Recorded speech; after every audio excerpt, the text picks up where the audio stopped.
You are listening to Supreme Magus. Chapter 251, Back Home 2. Lith looked at her, but he couldn't see anything wrong. She was 1.54 meters, 51, high with long gold hair tied back in a braid. She was quite cute, especially since her diminutive stature emphasized her bosom. Lith was wondering why he had no recollection of her when Brina took off the long glove covering her right hand. Her arm had a long burn scar up to the elbow, while the hand was unnaturally thin. It had only the thumb and the index finger. The scar tissue was bright red and swollen. Its jagged surface made it look like a sponge had grown under her skin. She had an accident with the oven when she was little. They had to amputate most of her fingers, and even if Nana managed to save the hand, the scar causes her a lot of pain whenever it gets cold. We prepare an ointment for her, but it's not enough. This year she will take part in the spring festival. I won't, Brina angrily whispered, cutting her short. I'm damaged goods. I'm tired of people staring at me with pity just like the your brother part died in her mouth. Lith was merely looking at the arm like it was a broken chair, assessing the damages with invigoration. Brina hadn't noticed his touch because the arm lacked any sensitivity. I can fix it for a price, of course. The cold issue? Tista asked, full of hope. No, I mean the scar, the fingers, everything.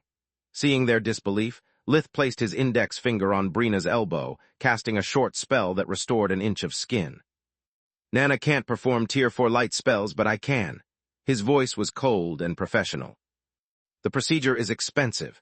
If you are interested, talk to whoever manages the finances in your family and then let me know. I'll be available until spring.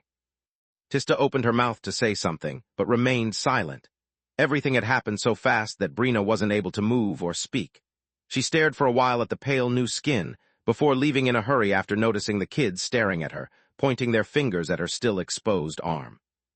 An hour later, Nana finally returned, and the queue was reduced to 4 people. Excellent work, kids, Nana said after checking the income. I can handle the rest. You go home and have a nice meal.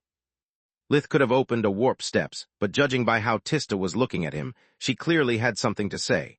So he kept the surprise for another time and they walked home instead. How can you think about money when you can help someone in need? She finally said once they got out of the village. Do you have any idea what she went through all her life?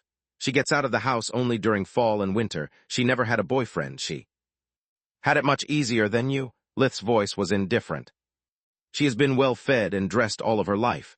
Her parents have a nice house and can afford the treatment. End of the story. Tista was stunned. Yes, but I got cured and she didn't. A healer's job, she replied after a few seconds, only to get cut short once again.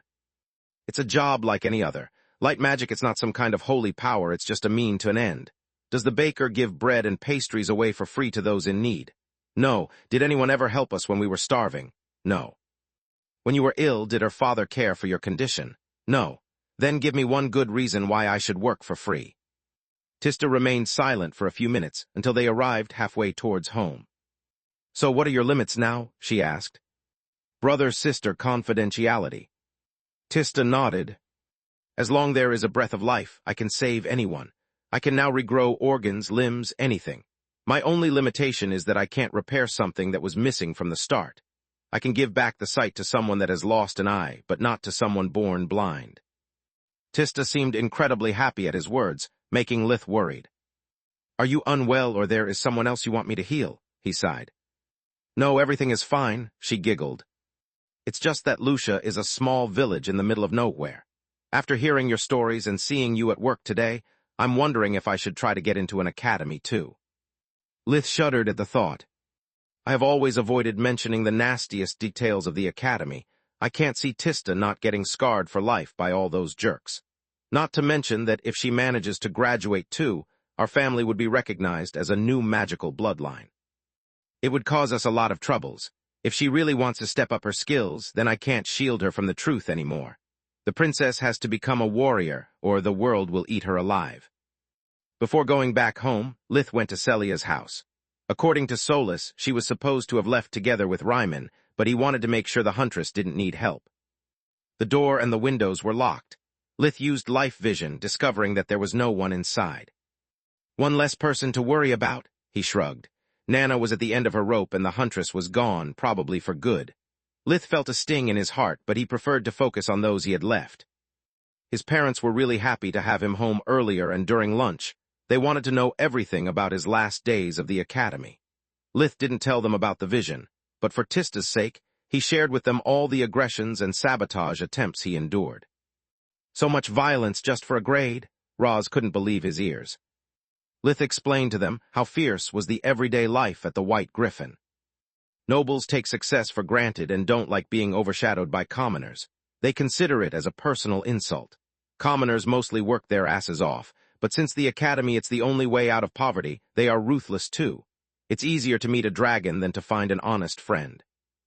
After many questions about the academy and as many reproaches for the things he had omitted in the past, Lith finally could tell them about the rankings. Alina and Tista cried with joy at his achievements, while Roz simply hugged him. "I'm so proud of you, son. I don't know what I did to deserve such a good kid." Lith was happy too. Their joy was the first piece of good news in months. "We should share the good news with Renaa." Alina stood up, walking toward the door. "You stay here, I'll go get her," Lith said while opening a warp steps. Alina was about to argue when the dimensional rift opened in their dining room right outside of Renaa's house in the village. The mouths of the members of Lith's family fell to the ground for the surprise. When less than a minute later the gate reopened, they were still awestruck, and so was Renaa.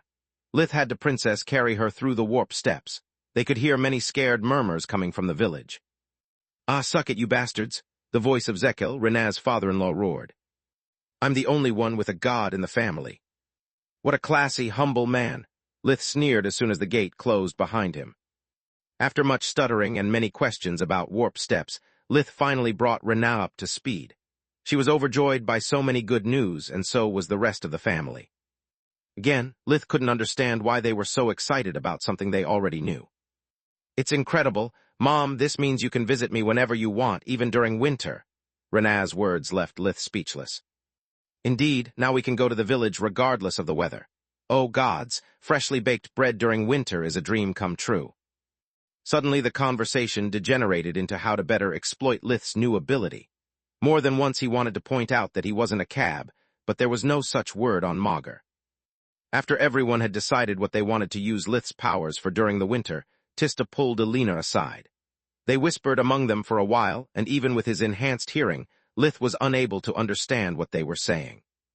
Renaa was bombarding him with questions about the places he had access to, how many people he could move at once. When they returned, she wasn't done yet.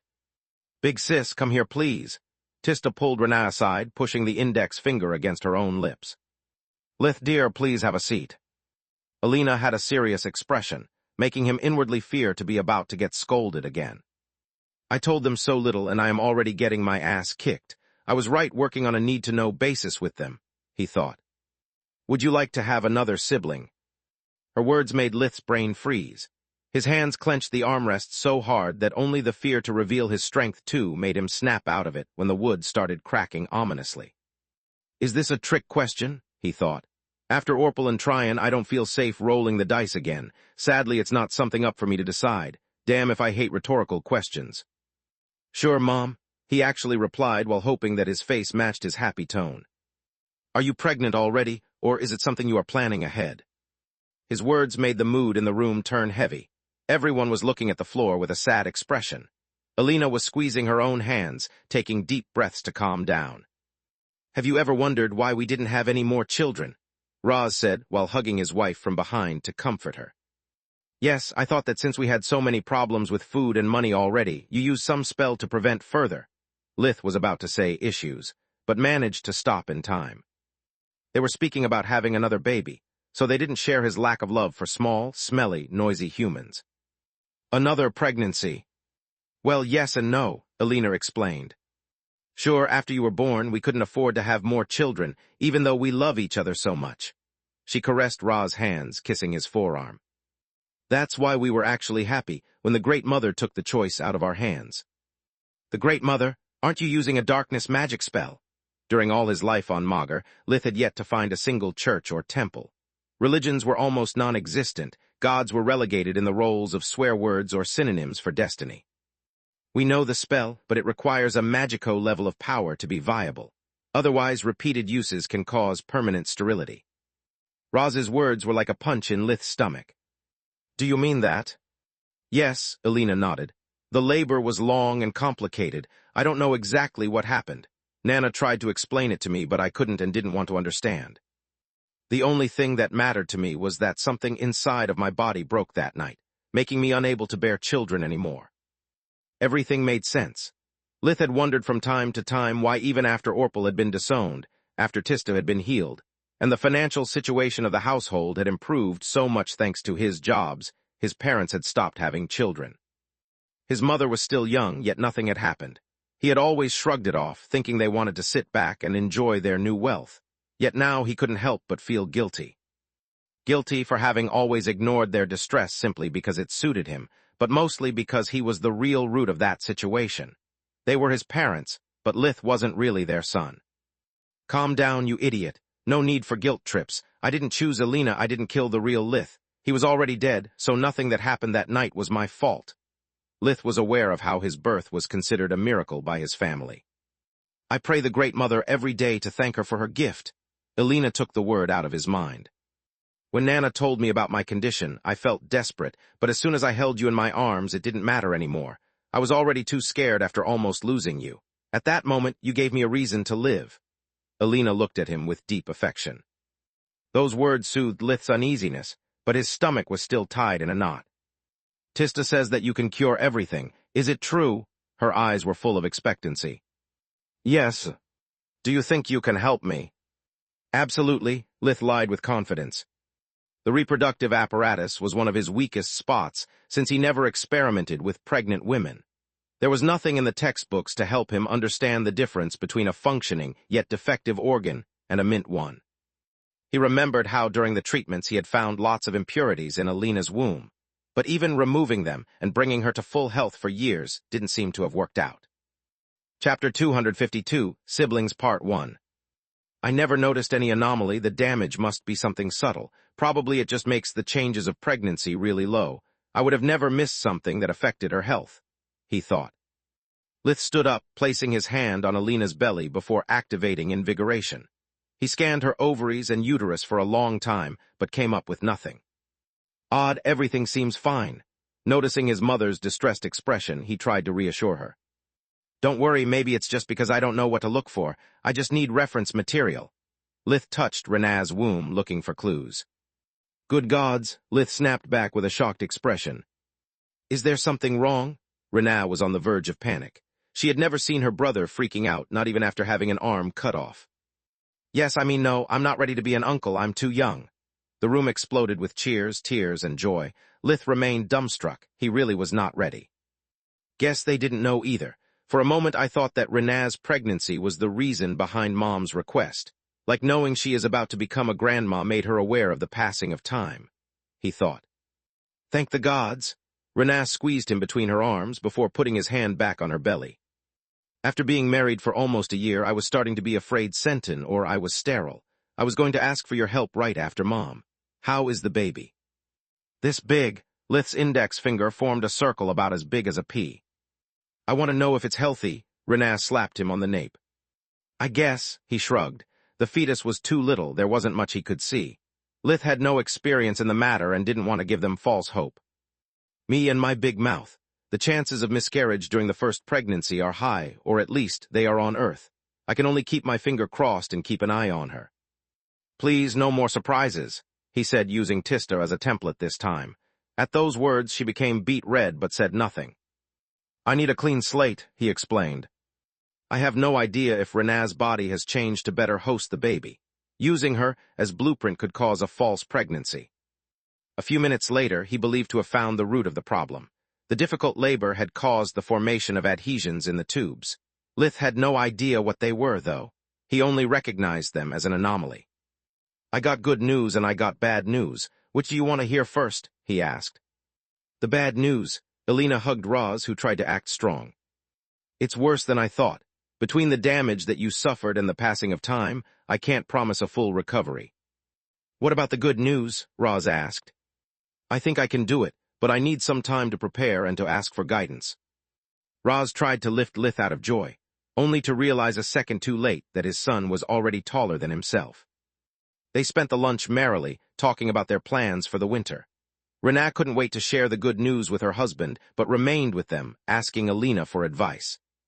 Lith didn't want to ruin that moment for them, so he avoided talking about the impending danger nor the distress death vision caused him.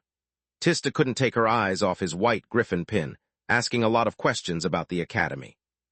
Lith didn't lie to her, describing in detail the teaching methods, the harsh competitive environment, and the need for commoners to get a guilty ballot as soon as they got admitted. The more Tista learned about it, the less attractive the perspective of attending the academy became. She knew nothing about combat. Tista used mostly light and darkness magic for her job, while she practiced the other elements only for doing the daily chores. My situation is pretty much the same as Quilla's, but I doubt I'll find someone like Lil Brother to watch my back. Even if I get admitted, I'd be quite old compared to my schoolmates. Damn it, I want to learn more about magic. I'm tired of the daily routine. Lucia is starting to feel a cage like home previously was. At the same time, it's a safe haven for me. The academy sounds like the forbidden love child of a viper's nest and a warrior's arena. I want to test my limits, but it's kind of extreme as first challenge. Ballot or not, I don't know if I can stand so much pressure. Tista needed time to think, so she went back into her room to study the offensive spells from her grimoire. She learned them years ago at Lith's and Nana's insistence, but after never using them, Tista remembered only the simplest ones. After taking Renaa home, Lith warped to a random location in the Tron Woods. After checking not to be followed, he warped to an irrelevant spot at Lucia's outskirts. Warp steps should make following me impossible, even to the Queen's core. Being careful never hurts, though. After coming through each gate, he would walk for a few dozen meters in a random direction before opening another. Lith hoped that the multiple spatial jumps would allow him to lose his tail, even if an artifact capable of opening again or tracing warp steps did exist. Only then he opened a gate to the Mana Geyser in the Tron Woods. Without Solus, he wouldn't be able to recognize the place, if not for the fact that the Mana Geyser was the only spot where weeds, grass, and flowers had already started to grow again in the scarred ground. The damage caused by the abomination he had fought alongside the other 3 kings of the woods wouldn't recover until spring, if not even later. Everything reminded him of Protector, making Lith's blood boil. Fuck Protector, I'm here for much more important stuff. Solus, do you mind turning into the tower? This time he didn't say he needed her, nor he gave her an order. Lith was really asking her permission. Sure, Solus had no idea of what was happening. To reduce the suffering from isolation as much as she could, she had found a way to fall into a kind of deep slumber.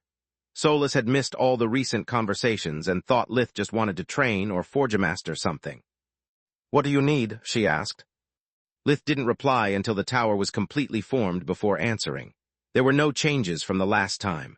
The repairs on the first floor had progressed, but weren't finished yet. The tower was comprised only by the ground floor and the basement. Not what but who. I think it's time for us to talk. I didn't want to have this conversation without giving you a physical presence and a voice too. Solus' consciousness took her wisp form. The sphere of light was bigger and brighter than the last time he saw it. When she was close enough, Lith noticed another change. There was something at its center, something that looked almost solid. Chapter 253, Siblings Part 2. Thanks. After all the time she spent alone, Solus was confused by his apparently kind behavior. Lith placed his right hand on the wisp, making her experience physical contact for the first time in months. The wisp turned out to be solid enough to stop his hand. Solus could feel not only Lith's warmth, but also his touch. It was the closest thing to a caress she had ever experienced, so she couldn't help but quiver. Interesting, now your wisp form is tangible and warm. Lith was amazed. He had expected his hand to go through it. Indeed, what were you saying? Solus was happy with her development, but for some reason she felt really embarrassed. Lith quickly recovered from the surprise, remembering why they were there. It's easier if I show you, rather than tell. If he was talking with anyone else, Lith would have asked her if she really meant what she said the last time they talked. Yet with Solus there was no need to. Once their minds were fused, there was no way to lie or hide even the most embarrassing thought. That was the reason why once they had started trusting each other, they had stopped doing it. Lith, because after considering Solus as a person, a girl at that, there were many parts of his past he wasn't willing to brag about. Solus, because the more her personality developed, the more she felt the need to have some personal space. Lith clearly remembered how terrifying was his life from her point of view. Always scared of losing him in battle, to the point of sacrificing herself during the fight with the Talons, or almost degrading her own core to keep him alive when he failed to save Protector. He remembered how much she had suffered hiding the truth from him, that she was aware of what coming clean could cause. Yet when faced between her sake and Lith's, she had always put him first, no matter the consequences. Lith shared with her all his memories about the last weeks. Every minute, every second was unveiled. He wasn't afraid to admit how much he cared for her, how being separated made him feel incomplete. Wait, this is... Solus was shocked by the amount of information. It was the equivalent of a one-sided mind fusion. Lith was showing her everything without receiving anything in return. "Why didn't you fuse our minds again?" she asked. "Because I don't want to force you again. Your lie hurt me deeply, but you are still my Solus. You are the only person I never had to lie to, and I don't want for it to change. So I'm doing something that I usually don't. I'm showing myself vulnerable. I understand how my behavior must be terrifying for someone forced to ride shotgun with me without never touching the wheel. I understand how Protector's words made you feel and why you lied to me. I'm willing to forgive you, but you have to promise me never to do it again. I'm not perfect, so if you disagree with me, nag at me until my ears bleed, kick my ass, whatever. Just don't act behind my back again." Solus was so happy that the walls of the tower trembled a little. She wasn't used to expressing herself with words anymore, so she triggered a mind fusion, sharing as much as he did, no matter how embarrassing it was or how pathetic she looked in those memories. Lith felt Solus's pain like she felt his own. Their lives were like two crooked towers, but as long as they could lean onto each other, they would stand forever. Lith held the wisp tight against his chest, shocked by the amount of suffering she had gone through in so little time. The raw strength of the emotions he was experiencing made Lith completely lower his guard. It was only the second time that he had allowed it to happen, the first being when he was ready to die at the Scorpicor's hand, as long he and Solus fought side by side. Neither of them noticed the wisp going through Lith's chest, despite having achieved a physical form. Once their minds and bodies were fused, the same happened to their mana cores. They pulsed in unison, beating at the same rhythm while tendrils of energy connected them. The two mana cores revolved around each other like twin stars. The resonance between them made Lith's core turn bright cyan, on the verge of turning blue, while Solus's bright yellow core turned into a bright green one simply by absorbing the excess energy that Lith's body usually dispersed, not being able to handle it. The tower was shaken to its foundations, rumbling noises forced them to snap out of their trance. Lith noticed that everything was different, even though he had no idea why. The walls looked sturdier, the space around him larger. Lith could perceive the mana flow, passing through the magical artifact, like he could hear his own heartbeat. The debris leading to the first floor had disappeared, just like Solus. "What the heck, Solus, where are you?"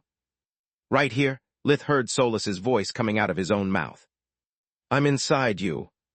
"That's a gross way to put it. Are you listening to yourself?" Lith made a retching sound. "That came out wrong, sorry," she giggled. "Do you have any idea about what happened?" "None," Lith replied, noticing that his left hand was moving by itself, touching his own face. "So this is how having a body feels. It's amazing." Half of Lith's face was shocked, the other had a delighted and quite feminine expression. "Wait, you can move my body at will." "It seems so," she shrugged. "Want to go check the first floor? I'm curious." "Curious? Aren't you supposed to know what's what as soon as your body repairs?" The situation was becoming odder by the second. "Normally, yes, but nothing is normal now. I think that us merging is an anomaly of sorts, temporarily boosting my strength. I have no clue about what's upstairs, like I don't know how we fused. I hope you are right about our condition being only momentary. It would be creepy in the long term." Lith shuddered. "No need to be shy, I've seen you naked plenty of times," she mocked him. "I know, and I'm fine with it, yet this gives a new whole meaning to the words touching oneself." Solus laughed heartily, before realizing the full meaning of his words and blush from the embarrassment. "I would never do that. I believe in your goodwill, but you don't remember how having a body feels." To prove his point, Lith took out a cream puff out of the dimensional pocket. It was still fresh as when he took it from the Academy's canteen. "Stop after one bite." Solus sniffed the pastry. Its sweet smell was intoxicating. She took a bite and then another, until there was nothing left. "Sorry, but it was too good. We ate them in the past, but sharing your senses is like the trial version of the real deal," she said apologetically. Lith sighed, climbing the stairs leading to the first floor. Chapter 254, First Floor, Part 1. While climbing the stairs, Lith didn't know what to think of his current situation. Since he and Solus had fused, most of his usual rage and resentment seemed to have taken a rain check. Solus could perceive his happiness for being reunited with her, which made her even happier. Because of the mind fusion, their feelings reinforced one another in a loop. Not knowing when it would end, Lith fed Solus all of his favorite foods, letting her experience them firsthand. The care and the attention she received, plus all those new tastes, sent her on cloud 9. By my maker, everything is so good. Are you sure I can eat so much? You had lunch barely an hour ago, she said, worried for Lith's stomach.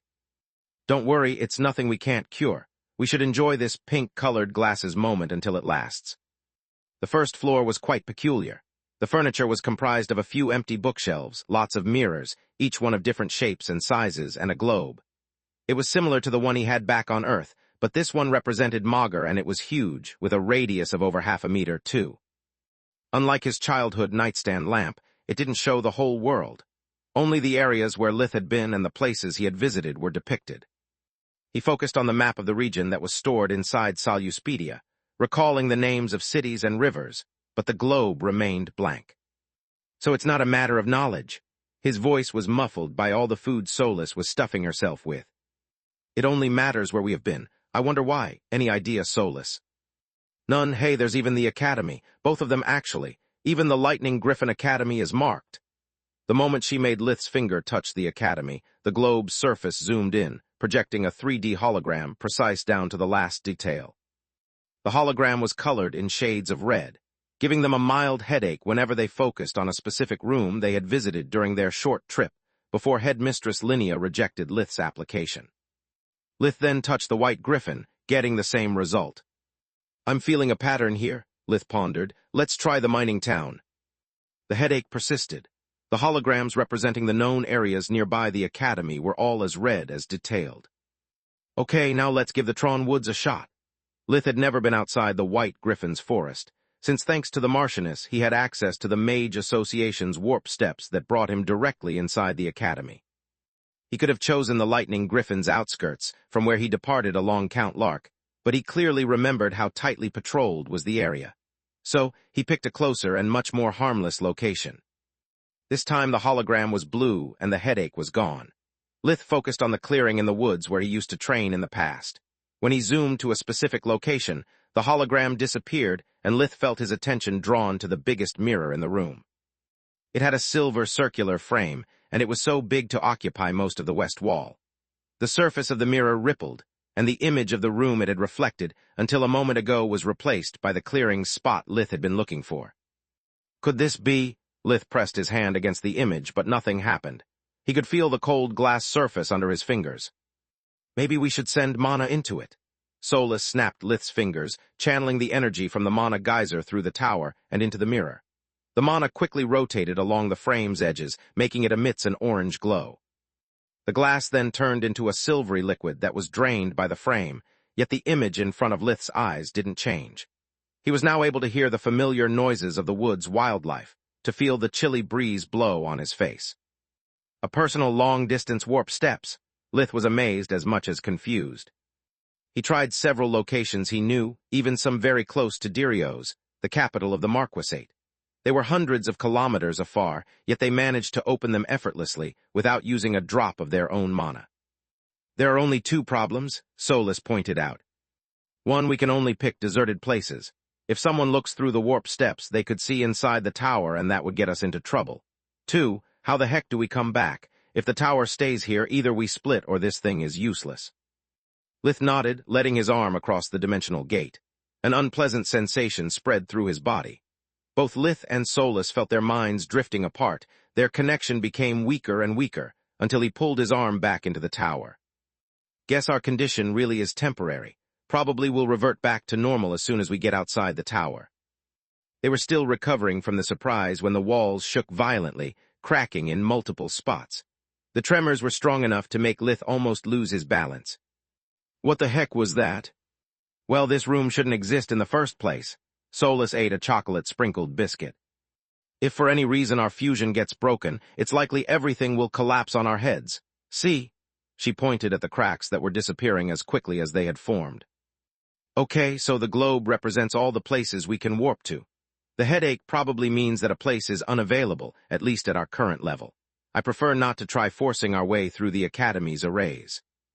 Not only do we risk getting detected, but we could also spend so much mana to get split. Let's check the rest of the stuff first. Yeah, too bad we don't get to understand how we are supposed to return here. The second biggest mirror in the room had a gold rectangular frame. It reflected an image that left them both flabbergasted. Lith had now a second pair of eyes, right above his eyebrows, and was shrouded in a golden aura. My aura has always been black and red. I suppose it's yours then, Lith shrugged. Solus winked at their reflection, making both left eyes close. Definitely mine. The question is, what the heck is this for? Lith injected the mirror with mana, the edges of which started to emit a blue glow. Instead of spinning, this time the mana seeped into the mirror until it emitted a humming sound. Okay, let's try visualizing stuff again. Lith thought about the White Griffin Academy, getting a splitting headache in return. Then it was Dirio's turn, but the result was the same. Lucia, then? The mirror turned black for a second before showing him the village's square. Lith discovered that he could move his perspective at will, watching and listening like he was actually there in person. He could move to any place he had been at least once in the past. By looking through a window, he could also enter inside the houses of the villagers. Their talks had no significance to him, so he kept experimenting with the limits of his scrying device. This thing sucks, Lith stamped his foot on the ground. I can't even see the whole village, the range is too short. For now, at least. Solus tried to console him, but she didn't believe her own words either. Chapter 255, First Floor Part 2. Visiting this room is already a sneak peek. Who knows when we'll actually get it? If this is all it can do, then it's pretty terrible, she thought. Agreed, Lith replied. Mind fusion, remember? He added in response to her surprise. Solus felt stupid for a second, then she had a crazy idea that made Lith's skin crawl. He focused on a small pebble in the middle of the street, using spirit magic to move it. Lith could perceive the tendrils of his mana moving through the air, wrapping around the stone. Moving it was as hard as it was an elephant. Lith tried a series of chore magic spells too before giving up. Fire blackened only a spot the size of a pinhead. Water couldn't freeze it even with the weather being already cold, and earth magic didn't manage to crack it. It's useless. Yes, we can use magic even from this distance, but the effects are negligible. Unless... Lith focused on the area surrounding the tower, and the image in the mirror changed accordingly. He could see and hear everything in 25 meters, 82 feet, radius, like every single stone that composed Solus's body was his eyes and ears. He could even use life vision and Solus's mana sense at will, allowing him to spot all the animals and magical beasts in the vicinity. When he used chore water magic on a dried-up tree, it had the same effect of a Tier 1 spell. I stand corrected. It doesn't suck at all. I can use it not only to scout everything within its area of effect, but I can also cast spells while being empowered by the tower and the mana geyser. This is a tremendous improvement to our defensive capabilities. Lith was overjoyed by the discovery. I wonder which one of these mirrors controls the arrays, Solus pondered. What arrays? I am bound to have several arrays at my disposal, both for protection and attack. Remember what Jeannie said? If every noble household has wards to protect against warp steps, I don't think my maker was so dumb to overlook the dangers of dimensional magic. Lith was about to move towards a mirror with a square frame, when his vision cracked, as if he was watching through a kaleidoscope. The room seemed to be spinning around, disorienting him and making Lith lose his balance. What the heck is happening? Suddenly the world wasn't so pink anymore. He didn't feel happy or relaxed, just angry. I guess our time has ran out. Solus calmly bit one last pastry while the tower rumbled ominously. The tremors increased while the room was shrinking in size. Countless cracks appeared on the walls. Like living snakes, they spread up to the ceiling, making dust and debris fall on their head. Lith's mind was too messed up to use dimensional magic for escaping. He couldn't see or focus properly with Solus's mind getting in and out of his own like it was a revolving door. He could only stumble towards the stairs, but everything happened too fast even for his enhanced body. Huge sections of the ceiling came crashing down, forcing Lith to roll forward to avoid being squashed to death. A giant piece of stone fell on the stairs, blocking his way. Fuck me sideways, he yelled while the whole room came down. The rubble weighed more than a ton, but instead of turning him into toothpaste, it simply pushed him down through the floor. The rock beneath his feet became immaterial for a second, letting him fall down to the ground level unharmed. He hadn't the time to use any spell, yet he was slowly descending through the air as he weighed nothing more than a leaf. "Why so scared, dummy?" Solus chuckled. "The tower is my body, and so is every single piece of stone and furniture. I would never allow any harm to befall my beloved host."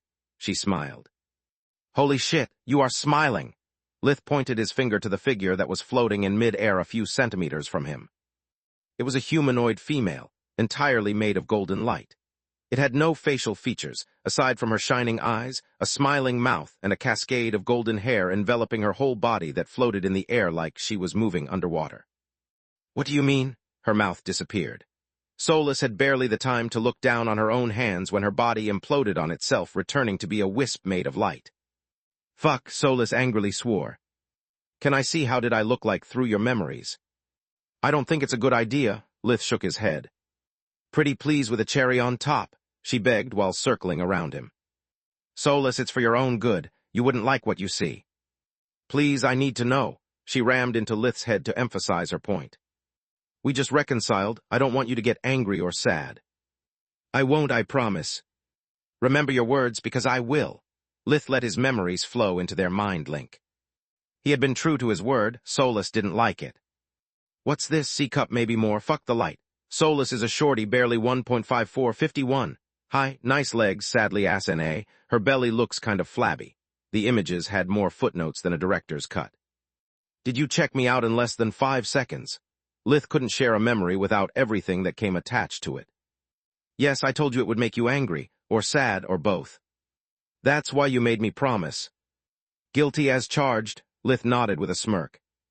"I'm the one stuck in a pubescent body for at least another few years, and as I told you before, you have no idea how it feels. I already have to keep everything I do and say in check. I have no control over my thoughts." Solus accepted his explanation, but was quite pissed off anyway. "All this time wondering how I'd look like in a human body, and when I finally get to see it, my precious memory is ruined by those shitty remarks. Couldn't he just be stunned by my beauty?" "So how do you plan on curing Alina?" "It's going to be tricky."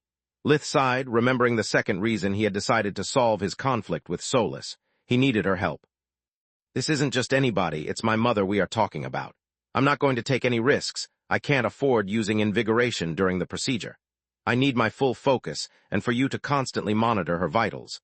Just like we did to remove the undead's poisoning, if I slip up, you must prevent things from escalating." "Don't worry, we can do it. We'll get Alina pregnant in a jiffy," she declared proudly, making Lith emit a retching sound. "Gross." "Oh, come on, you know what I mean. We just need to get inside her and do our job." "Please stop," Lith begged her. "This is even worse." "Fine, I'll shut up," she pouted. "I don't know if the prolonged isolation made me socially awkward, or it's just that fusing myself with Lith infected me with his dirty mind." While pondering about her poor choice of words, Solus found herself resting on his lap. Lith was planning ahead the procedure while caressing the wisp as it was a puppy. Before she could realize it, Solus fell asleep for the first time in over 8 years. Chapter 256, Preparations, Part 1. Lith didn't have the heart to wake Solus. She had never slept before, and he had no idea if it had been made possible by her improved wisp form or because of their temporary fusion. In the past, even when she accompanied him in his dreams, Solus was wide awake. She was able to follow him only thanks to their mind link, and would get no rest from the experience. After an hour, Lith had finished planning the procedure to cure his mother, and even devised contingency measures for everything that could go wrong he was capable of foreseeing. Yet Solus was still sound asleep. After shielding her with the hush spell, silencing the area around the wisp, he called Professor Vaster. Over the last year, Lith had exchanged contact runes with all the professors he had a good relationship with. "Lith, my boy, glad to finally hear from you," Vaster said with a jovial voice while twirling his mustaches. "I was a little offended when you left without even saying goodbye, but now I understand why you did it." "You do?" Lith had no idea what Vaster was talking about. He was inwardly cursing at himself for committing such blatant discourtesy. Between Solus and his foul mood, he had been too sick of the academy to stick around even a second longer. "Yeah, thank the gods you left so quickly. When the rankings got out, everything went south. The whole top 3 in the light department is something that hasn't happened in years." A commoner, a noble, and an old noble at that. It sounds almost like the beginning of a joke. Too bad so many people can't see past the end of their noses. In less than an hour, we have been swamped in complaint calls and letters. Most of them are currently warming my old bones. Vaster showed him a fireplace fueled by still closed envelopes. I expected to find you upset, maybe even outraged. I see you are pretty calm despite Linjos's trickery. He should have told us. It would have spared us a lot of troubles. What do you mean, what trickery? Lith's surprise appeared genuine. Son, remind me never to play cards against you, Vaster laughed. You know, even if we aren't allowed to share the students' grades, we professors do something called talk about our most promising student. When I heard about you placing third, I asked Wainmeyer why she gave you such a bad grade, right before she asked me the very same question. Bottom line, we know what happened and we understand why it was necessary. If a third place triggered such a mess, I can't think what would have happened if it was the second or the first. Vaster sighed. Wainmeyer sure didn't take it well. When the warden specialization professor started boasting of their first place, she almost roasted him alive. That woman really has a soft spot for you. It makes one wonder if the rumors about you two are true. Vaster said it as a joke, but Lith could sense it was actually a serious question. I wish, he replied honestly. It was the best way to avoid ruining both their reputations and tainting his achievements with false allegations. Don't be so impatient. I get older women are charming, but time only moves forward. For a moment, Vaster seemed to be really tired. Soon you'll be old enough to court all the Wainmeyer in the world. After that, you'll be so old they will pay you no attention unless marriage is at stake. If only there was a way to live forever young. Enough with my whining. To what do I owe the pleasure of this call? I was thinking about healing cut tendons, regenerate missing fingers, little things just to make a quick buck, Lith explained. I have no idea how much I should ask for it. He wasn't worried about asking too much, but to be underselling his services. As an intern at the academy, he always did what he was asked to without thinking about the fares. Vaster pondered for a bit before answering. Skin, tendons, and maybe a tooth or two are manageable for a single mage, but I wouldn't call even a finger a little thing. Without a mage providing the treatment and another the life force at the same time, it's a risky procedure. Anyway, there is no law against being young and reckless. If you were already graduated, I'd say 10 silver coins to split between 2 mages is a fair price. Since you are still a student, one is more than enough. After you kill your first patient, feel free to call me or Marth at any time if you need to talk. Since Solus kept sleeping, Lith used that time to call Wainmeyer and Marth to make up for his blunder. They were happy to hear from him and wished him a good winter break. When he could finally go back home, it was almost dinner time, but he was forced to skip it due to all the food Solus had shoved down his throat while they were fused. The next morning, Lith woke up in his bedroom perfectly rested. No matter how effective invigoration was, he wanted to be at his peak condition for the procedure. Solus could act as a life support system in case something went wrong, but everything else weighed on his shoulders. I really don't want another sibling, but I realize how lonely my parents must feel having gone from living with 5 kids to just 1. Once Tista and I leave, maybe I should buy them a house somewhere so they do not feel so isolated from the rest of the world. Lith opened the window of his room, letting the chilly morning air in. The sun had still to rise, and during the night had snowed a little. He warmed up the house and the floors with fire magic before leaving for the bakery. Even after a good night's sleep, Lith was still full. The thought of going to the village's bakery was enough to make him sick. Yet Alina had expressed so much joy at the idea of eating fresh white bread that he couldn't deny her that small luxury. No matter how much she trusts me, Mom is bound to be scared. Even if I'm not going to cut her open as a surgeon would, she is aware of the risks any procedure, even the simplest one, implies, Lith thought. A positive mindset can help me during the operation and make her recovery faster. Also, I'm curious to see how that bastard will welcome me now that he needs me. Vexel Cornerstone, Brina's father, was one of those that almost died at Lith's hand for not defending Tista from Gareth's harassment. Ever since then, he lived in fear of Lith coming to finish what he had started, to the point of closing the shop whenever Vexel saw him. Lith grinned while opening a warp steps from his front door to outside the bakery. He could have gone right inside, but he preferred giving the people of Lucia the illusion warp steps had limits. Otherwise, as soon as they lost something, they would blame him. Chapter 257, Preparations Part 2. Sure, there was nothing they could do to him or his family, but it would still hurt his reputation. Based on what Professor Vaster told him, many nobles were probably out for his blood. He couldn't afford to risk for the rumors to turn into mass hysteria, giving those old farts a pretext to doubt his integrity, or even worse, get him expelled. The 5th year was the last one he had to pretend to be a normal mage. After that, he could just reveal to be a genius magician, just like the magi of the past. "I'm really sorry about yesterday. I knew I shouldn't have eaten so much," Solus said. "Don't worry about it. A little fasting has never killed anyone. How was sleeping?" "Incredible," she replied. "All of my stress and worries feel so distant now. It's like being born anew. I even dreamed a little, I think. Too bad I can't remember anything." Lith nodded while crossing the dimensional corridor to his destination, a few kilometers away. When the shop's door opened, the little bell above it chimed, alerting Vexel of a potential customer. "Welcome," the baker almost choked on his words when he recognized Lith.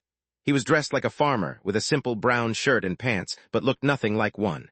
His clothes were pristine, without one spot on mud, and so were his shoes.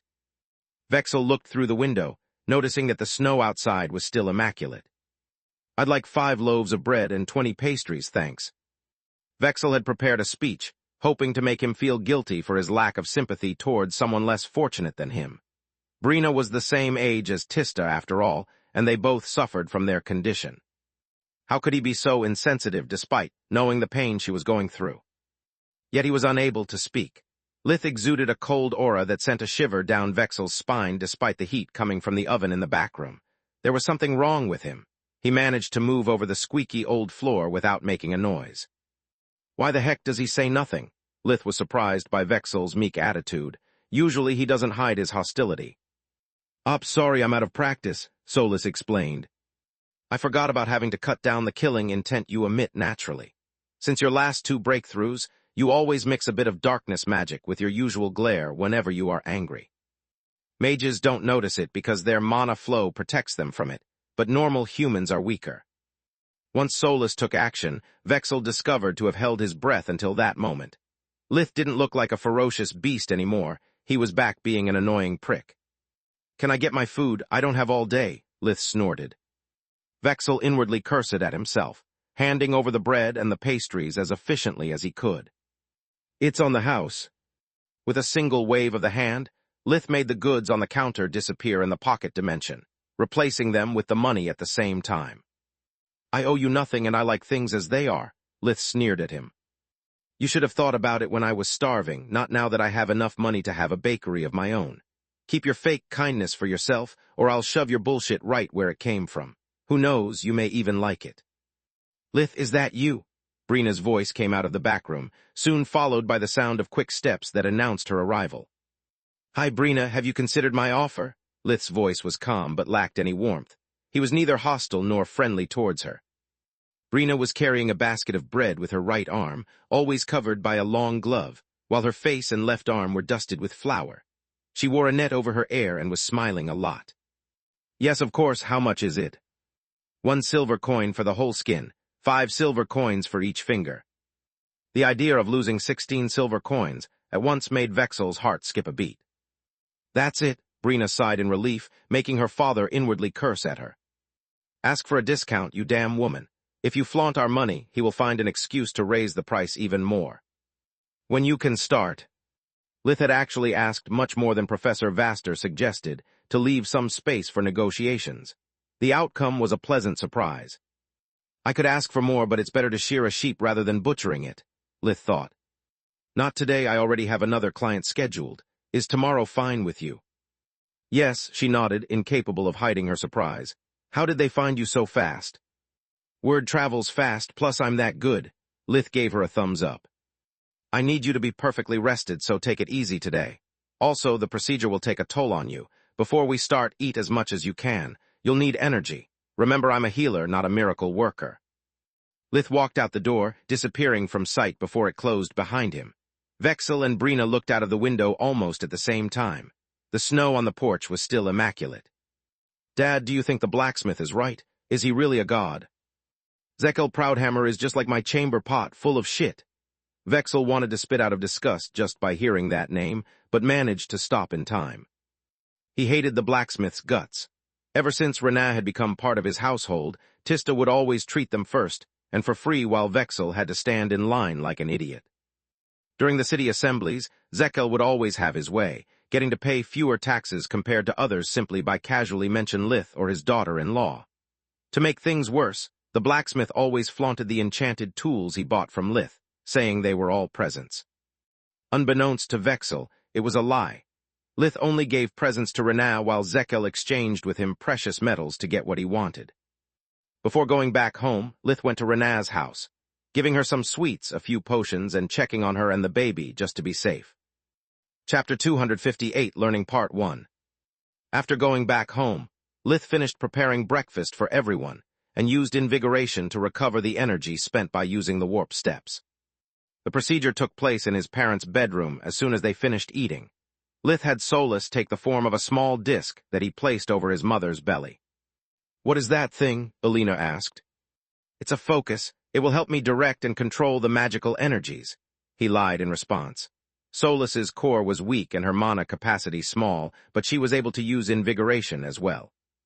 Her role was to check Alina's condition, using her own mana to fix any mistake Lith could make, or at least buy enough time for him to stabilize his mother. He also needed Tista's presence to use her as a blueprint.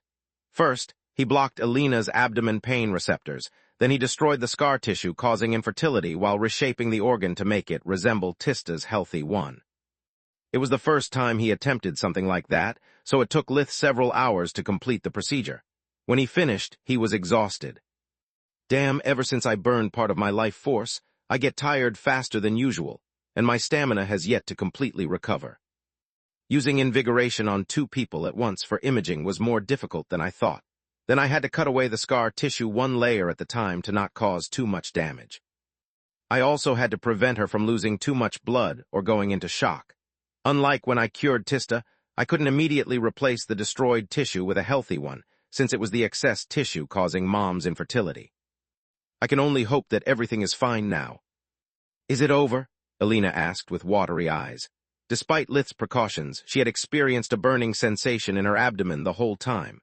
The blood loss had made her dizzy from time to time, stopping only when Lith infused her with part of his life force. Yes, he used a clean towel to wipe the sweat from his face. "Can I get up now? I really need to stretch my legs a bit." "Not a chance." Lith forced Alina to rest while he sat near her, checking her condition from time to time. Regrowing organs inside the human body was something he had practiced at the academy, but altering their shape by switching between darkness and light magic was another thing entirely. He realized how big was the edge true magic gave him compared to normal healers. Unlike them, Lith was able to split a procedure into different steps, instead of being forced to complete it in one go. It had given him the time to share part of his life force with his mother when necessary, and to lessen the strain on her body by taking a break from time to time. He also used those pauses to recover his strength with invigoration. The procedure had turned out to be much harder than predicted. Using invigoration on 2 people at the same time, while exerting surgical precision magic, was taxing for both the mind and the body. There were so many things to check at all times that he was sure he would have failed if not for true magic coupled with Solus's help. She had checked Alina's physical condition at all times, allowing Lith to focus only on the procedure, and as a life force IV replacing most of the blood lost by herself. Only when she couldn't keep up due to her low mana capacity, Solus had asked for Lith's help. Solus remained with Alina all night long, making sure that everything was all right. Only after 24 hours had passed without complications, Lith could finally breathe a sigh of relief. Only then Lith went to Brina's house, removing the scar from the whole arm and making the 2 fingers she had left perfectly functional. The only downside of the treatment was that the new skin was pale as milk, but Brina didn't care one bit. "How do you feel?" Lith checked her with invigoration. Since the procedure was only on the external skin, he had not shared with her any life force, hoping it wouldn't be necessary. "I feel good. Can I show it to my mother now?" "Feeling okay doesn't mean being okay. Stand up slowly." Brina did as asked, but she felt so dizzy she needed to sit again. "I guess you were right. Gods, suddenly I feel so weak and hungry." It seems I almost pushed her physique too far. Vaster is right. A single healer can't restore fingers without endangering the life of the patient. He decided to split the treatment in 3 different days, 1 for each finger. It made everything easier for both of them and allowed him to better study the regeneration process without witnesses that could notice the anomaly his magic was. While at the academy, he had to use true magic like it was fake. Now he could finally use it as he saw fit. After Brina, several other villagers came to him for help, and every single patient provided Lith with invaluable knowledge. After a few days, Tista entered Lith's room while he was using accumulation to further refine his mana core. Say what you want, lil brother, but after seeing what you did for Mom and Brina, I don't think that being a healer is just a job. It's something that brings hope and joy to other people. That's why I want your help. I'd really like enrolling in the academy. Lith was sitting on the floor cross-legged. Her words merely caused him to raise an eyebrow. Once again, that's incredibly naive of you. I can't wait for you to meet Professor Manowar. If he can't change your mind, then no one can, he sighed. Let me be honest, right now you have no chance of getting admitted. You are old for the 4th year, your mastery of the elements is sloppy, and you have no sponsor. At those words, Tista's smile disappeared. Use next year to practice magic until it becomes second nature to you. Then, if I manage to graduate, I can pull some strings and make everything easier for you. Tista rushed to hug him when Lith stopped her by raising his hand. She suddenly had no control over her body anymore. Tista was pinned against the wall with her feet dangling a few centimeters from the floor. Tista, you are a pretty girl and the world is a harsh place. This could happen every time you walk alone in a corridor. Show me that you can take care of yourself. At first, she thought it was just a bad joke, but when Lith refused to let her go, she discovered she couldn't even call for help. Whenever she opened her mouth, no voice came out of it. It's just chore magic. You can do it. Lith's words helped her to regain her cool, yet it took her a while to break the spell. Why did you do that? Lith replied by telling her about all that had happened to him from his first day at the academy. About the hazing attempts, the mean words from the students and professors, and even how Floria had almost got raped. Chapter 259, Learning Part 2. Despite Linjos's best intentions, the academy is still a survival of the fittest environment. If you go in there with a weak mentality, you will not last even a month. Chore magic is your sword and shield against humans, since it's quick and effective. Practice it until you get as good as I am. Lith had expected for Tista to be shocked and to need some time before making her decision. He was only half right. She immediately asked Lith's guidance, to the point of requesting homework to improve her control over the elements. After a month passed, her magic foundations had improved by leaps and bounds. Because of the harsh weather, she could spend most of time indoor practicing. Lith's training course focused more on finesse and surgical precision rather than use magic for bashing stuff. It allowed them to safely perform sparring sessions inside the house by fighting for the control of the color of candles, changing the temperature of a glass of water, or use earth magic to juggle with an increasing number of pebbles. When the weather was good, Lith's family would use warp steps to visit their neighbors or the village.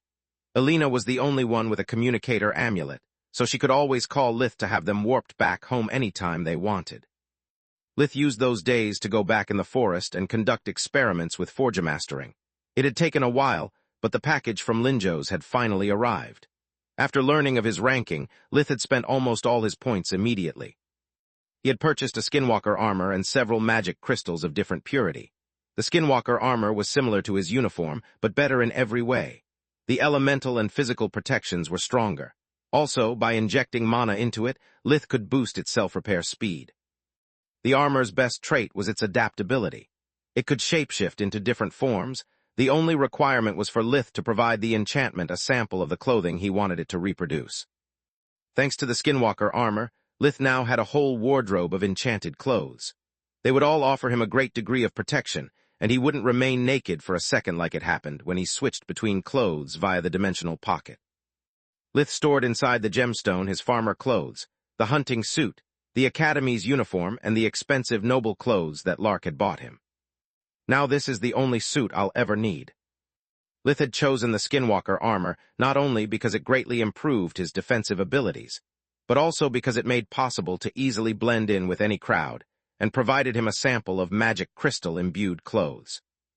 He had now an enchanted item he could study with invigoration, which properties he could attempt to replicate and improve by using true magic.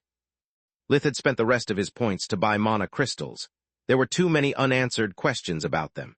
He was eager to perform experiments with the mana blade away from prying eyes. Realizing a mana blade like the one he used during the magic crystal class had been an easy feat. It was just a handle made of solid silver enchanted to have mana pathways, but no pseudo-core. The only issue was the price. Lith had to pay for both the material and the craftsmanship since he was no blacksmith.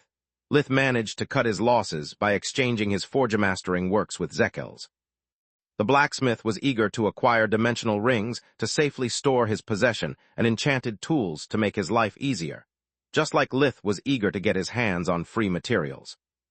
Thanks to his experiments, Lith discovered that if instead of cutting along a magic crystal's lines, he used the mana blade on the cracks that invigoration revealed, he could recharge the low-quality ones or increase their purity by one tier by providing them enough mana. The crystal's cracks were capable of absorbing and store his mana, but only up to a degree. As soon as the crystal couldn't contain more energy, the cracks disappeared. All the attempts of further refining the gemstones ended up in failure. It seems that the cracks are the spots from which the crystal was still absorbing the surrounding world energy when it was mined. It means that it had yet room to develop further, and that's exactly what happens when I inject mana into it. I wonder if the so-called crystal scraps are actually what I need to refine better quality gemstones. If they work like my mana core, the mana crystals need to grow up to a certain size before shrinking to compress and boost their energy, and then they need to grow again, repeating the process. If I'm right, it means that high-quality crystals require not only an abundant mana source, but also a lot of time to properly develop. Since my core took years to turn from red to cyan, and its max size is that of marble, I can't imagine how many decades it takes for a mana crystal as big as those I saw down in the mine to form. Unless I find a way to artificially grow them at a faster rate, buying and charging low-quality crystals is the best I can do. Refining them would take too much time. My mana core takes precedence since I can't buy a better one with money. Soon only 1 month of winter was left, and Lith's birthday was closing in. The prolonged rest made Lith recover most of his strength, while teaching Tista turned out to be a great way for him to further improve his foundations about magic. Everything he taught her about chore magic also applied to true magic. Tista asked him a lot of questions about silent magic and multicasting, some so peculiar that he had never thought about such niche cases. Unlike him that was used to think big since he was little, trying to improve the effects or the range of his spells, Tista thought small by following his teachings, focusing more on micromanaging the mana. To answer her, Lith had to revise and deepen his understanding of the flow of mana. After many trials, experimenting together with her, Lith was able to improve the way he waved spells and to further simplify multicasting. The only times Tista had the opportunity to put into practice her new skills was when Nana had to leave the village either for personal reasons or because of house calls. Lith would spend those days locked up in the tower, trying to incorporate magic crystals into his creations. Lith's aim was to reproduce an Earth's house facilities, providing his family with running water, lighting, and most importantly, a real bathroom. After getting used to the Academy's lifestyle, not having a bathtub and being forced to use a chamber pot again was quite traumatic for him. His elemental stones could provide the first two, but to make them last until his return, he had to mass-produce them. Elemental stones were just a poor imitation of magic crystals that he had invented before even knowing the crystals existed. They could store a single spell, needing to be recharged after every use. Even the weakest red magic crystal held much more mana than dozens of elemental stones. Also, it could be turned on and off like a switch, making it last much longer. For any other young mage, using red mana crystals would be too expensive. Low-quality crystals didn't recharge by themselves, and once they ran out of power, they had to be changed. Lith could simply pretend to replace them with new ones, since he was able to power them up at will. Even with the experience gained developing the elemental stones on his own, and having studied the Academy's tools for a whole year, the task turned out to be harder than he expected. At first, he used only the lowest quality stones. Lith expected them to be lost, or even worse, to explode. Lith had no idea how to link a pseudo-core to a crystal since it was a subject of the 5th year, which he had yet to begin. He used the Skinwalker armor as a template, searching for a way to reproduce its schematics using true magic only. After over 2 months, Lith had yet to find a way to make the process safe. There were only 2 weeks left before his birthday, when he received a call from Martianus Distar. Chapter 260, Crossroads, Part 1. Your ladyship, to what do I owe the pleasure of this call? Lith gave her a bow. Not only Miriam Distar was his sponsor at the White Griffin Academy, but she was also his most powerful backer. First of all, congratulations are in order. The ranking you achieved brings great prestige to both our households and puts a muzzle on all those who wanted to prosecute me for strong-arming Linjos into accepting your application. I'm sorry to have caused you so many troubles. Lith bowed again, aware of the meaning of her words. The Marchioness was a busy woman. She would never call him to exchange niceties. Hers was a business call, and she was reminding Lith about how much he owed her before asking him for a favor. Don't be. She dismissed his apologies with a wave of her hand, surprising Lith quite a bit. Politics work like that. If you cannot attack someone's actions, then you attack their reputation. Remember this well, once you have made some powerful enemies, they will criticize you no matter what you do. It's something you must get used to, if you ever decide to join the political arena. Thanks for your concern, but it's not my intention. I plan to devote my life to magic and magical research. Wealth and status are just a mean to an end to me. I think the Marquisate is in good, capable hands already. Lith chose his words carefully. The Marchioness game was still unclear to him, so he decided to make it clear that he had no desire to become one of her competitors. Once he became a mage, Lith would receive a last name and a noble title. Yet unless he also accepted the role and responsibilities that ruling his lands implied, he wouldn't become a true noble. His title would simply be nominal, giving him status and authority over the lesser nobles, but no wealth or annuities. Many professors of the academy had chosen that kind of life, serving their country with their magic rather than as feudal lords. Thanks for your kind words. The Marchioness nodded her head in approval. Now let's get down to business. The reason I called you is to inform you about the progress we made with the sealed box and the coded message you delivered to me. Sadly, despite countless hours of studies, my forgemasters were unable to open it. It detonated, leaving behind little clues. If only we had more than one, things could have been different, she sighed. The contents we managed to salvage matched your hypothesis. It contained a lot of alchemical tools that could have been used to synthesize and transport the toxin. It also carried enchanted items, but the explosion destroyed them, leaving nothing we could identify. Damn, I know that already, Lith thought. If only I had a decent excuse to provide her some of those useless trinkets I found, I could understand the bigger picture. Too bad there was no way to explain my stockpile of boxes. On the bright side, we have finally managed to decipher the message, the Marchioness continued. It contained a series of instructions and names. The instructions explain the timing and dosage of the toxin, so at this point is irrelevant information. The names are quite interesting, though. They belong both to members of the Academy staff and the students. We know from the Royal Constable's investigation that only a part of the Academy staff listed was involved in the poisoning scheme. The others were simply approached and found ill-suited for recruiting because of their loyalty to the kingdom or simply due to their cowardly nature. The problem is that we cannot interrogate students as we did for the staff. Accusing young heirs of noble households of treason would mean to implicate the whole bloodline. Those are more intricate than a spider web. One wrong move without hard evidence could escalate things, especially if the kids are actually innocent. Just being publicly suspected of high treason would mean for the households to lose their reputation, upsetting the balance of power in the court. As I told you earlier, in the political arena it's not enough to be guiltless, you must also appear guiltless. The slightest suspicion can make you persona non grata in the right circles, not to mention your business relationship with the other nobles or the crown. It can turn a family on the rise into one in decline. The crown can't allow itself to lose even a single ally. That's why I have thought of an unorthodox method to continue the investigation. Darius' household, after the closing of the academy. Uriel Darius was having the hardest time of his life, to the point that he often remembered Balker's attack with nostalgia. At least back then he had friends and enemies, a safe zone and a danger zone. Everything was perfectly black and white.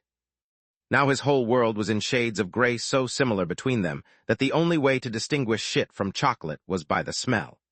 His parents and his future in-laws paraded him almost daily during social events and parties, forcing Uriel to always keep his uniform and the golden pin on. The situation caused him a huge amount of stress, since he was forced to spend a lot of time with Libya, his future wife, while pretending he enjoyed her company. The more Uriel knew her, the more he found himself contemplating Lith's suggestion about how easy it would be to arrange for her to an accidental fall from a window. Also, every time someone complimented him for his achievement, Uriel prayed to the gods to make him disappear or put him out of his misery, whatever they found more convenient. Linjos's trickery with the rankings was like a poisoned knife in his heart. With each present and congratulation he received for his undeserved position, his condition got worse. In 2 months, he had barely the time to touch a single spellbook. Uriel felt like an exotic beast. No one was interested in what he thought or had to say, only in the griffin-shaped golden pin. To avoid another relapse in his addiction to tranquilizers, Archmage Darius, his father, had assigned him a personal assistant whose only task was to make sure Uriel would remain clean. Uriel's father had chosen for him a stunning young woman, so to not ever leave him alone, even at night. Yet her well-paid care and attention only contributed to making Uriel feel like a puppet. Neither my father nor Libya's family trust me. If this is how I'm going to live my life after I graduate, then I'd rather fail. I have no say in what I do, where I go, not even about who I spend my nights with. What good is to be a powerful mage if I'm only a spectator in my own life? The only silver lining in his current predicament was that the Erna's family attended to most of the events he was forced to take part in, allowing him to spend some time with his friends. He and Lith called each other from time to time with the communication amulet. Every time Lith told him about his slow life in the countryside, Uriel couldn't help but wish their roles were reversed. In his eyes, Lith's life was perfect, with a loving family, no responsibilities, and a bright future ahead, while his own resembled more an elaborate form of torture with each passing day. Chapter 261, Crossroads Part 2. Erna's household, after the closing of the academy. Floria Ernas was having the time of her life. Her ranking was high enough to earn her father's admiration and to prevent her mother from nagging at her. She could spend her days as she pleased, riding, hunting, practicing her sword or magic. The only sour note was that she wasn't allowed to leave the estate. Winter was the time of the year when the Ernas, her father's household, and the Myrock, her mother's, would meet to spend some quality time and reinforce their bond. Since she attended the academy, it was her only opportunity to see her cousins and grandparents. There was no bad blood between the families, and although Floria found her mother's bloodline to be quite creepy, she loved them nonetheless. She was aware that while the Ernas embodied the shield protecting the royal family in broad daylight, the Myrock were the poisoned blade that was tasked of taking care of the enemies of the kingdom from the shadows, under the facade of being harmless second-rate nobles. Gianni's side of the family was very interested in Freya and Quilla. Since the girls had no blood relationship with the Ernas, the Myrock hoped to have them marry into their household to add their magical talent to their assets, and hopefully to their bloodline too. Between her relatives and the parties she was forced to attend to, she never had the time to visit Lith, only hearing from him with the amulet. Whoever said away from the eyes, away from the heart was a jackass right lucky, Floria said, throwing a chicken leg to the big mastiff that barked enthusiastically. As long as she fed him roasted chicken, Lucky agreed with everything she said. I miss so much our walks, our talks, the cuddling, and everything else. I can't invite him here, or my grandparents would eat him alive, nor can I go to Lucia. They have no warp steps, and I have never been there. Going back and forth would take too much time, damn it. A chicken wing earned her another woof of compassion. Quilla and Freya were faring much worse than their adoptive sister. During the last 2 months, Quilla had been unable to practice magic even once. Gianni gave Quilla her undivided attention, trying to cram in a single winter the education the other girls had received since birth. Quilla had to learn the proper etiquette during conversation and the meals, how to ride a horse, play at least one instrument, and learn everything about the kingdom's history and current political affairs. Her talent for magic couldn't help her in any of the above, while her shy character made everything more difficult. Day after day, Quilla was forced to talk with people she didn't know and do things she didn't care about. Freya had a lot of free time instead. She used it to learn about her new family, spending more time with Orion and Gianni. Compared to her biological mother, Gianni was a much better kind of monster, giving her ample freedom about how to manage her life. Orion was the father she had always wished for, so she soon came to realize that being adopted by the Ernas couple was the best thing that had ever happened to her. Freya spent her days helping Quilla revise the various subjects daily assigned to her and training together with Floria. Outside the academy, the two had still a shallow relationship, but it was slowly improving. Freya had long feared for Floria to push her around abusing her status of the true daughter, yet the only thing she ever did was nag her about how bossy Gianni was and how fat Lucky was getting. There were only two downsides to her current situation. The first, just like for Uriel, was being paraded as the second-best student of the White Griffin at every occasion. The second one was closely related to the first, the bad rumors that came with her achievement. Being a former member of the Solivar family was a stigma she was unable to wash away.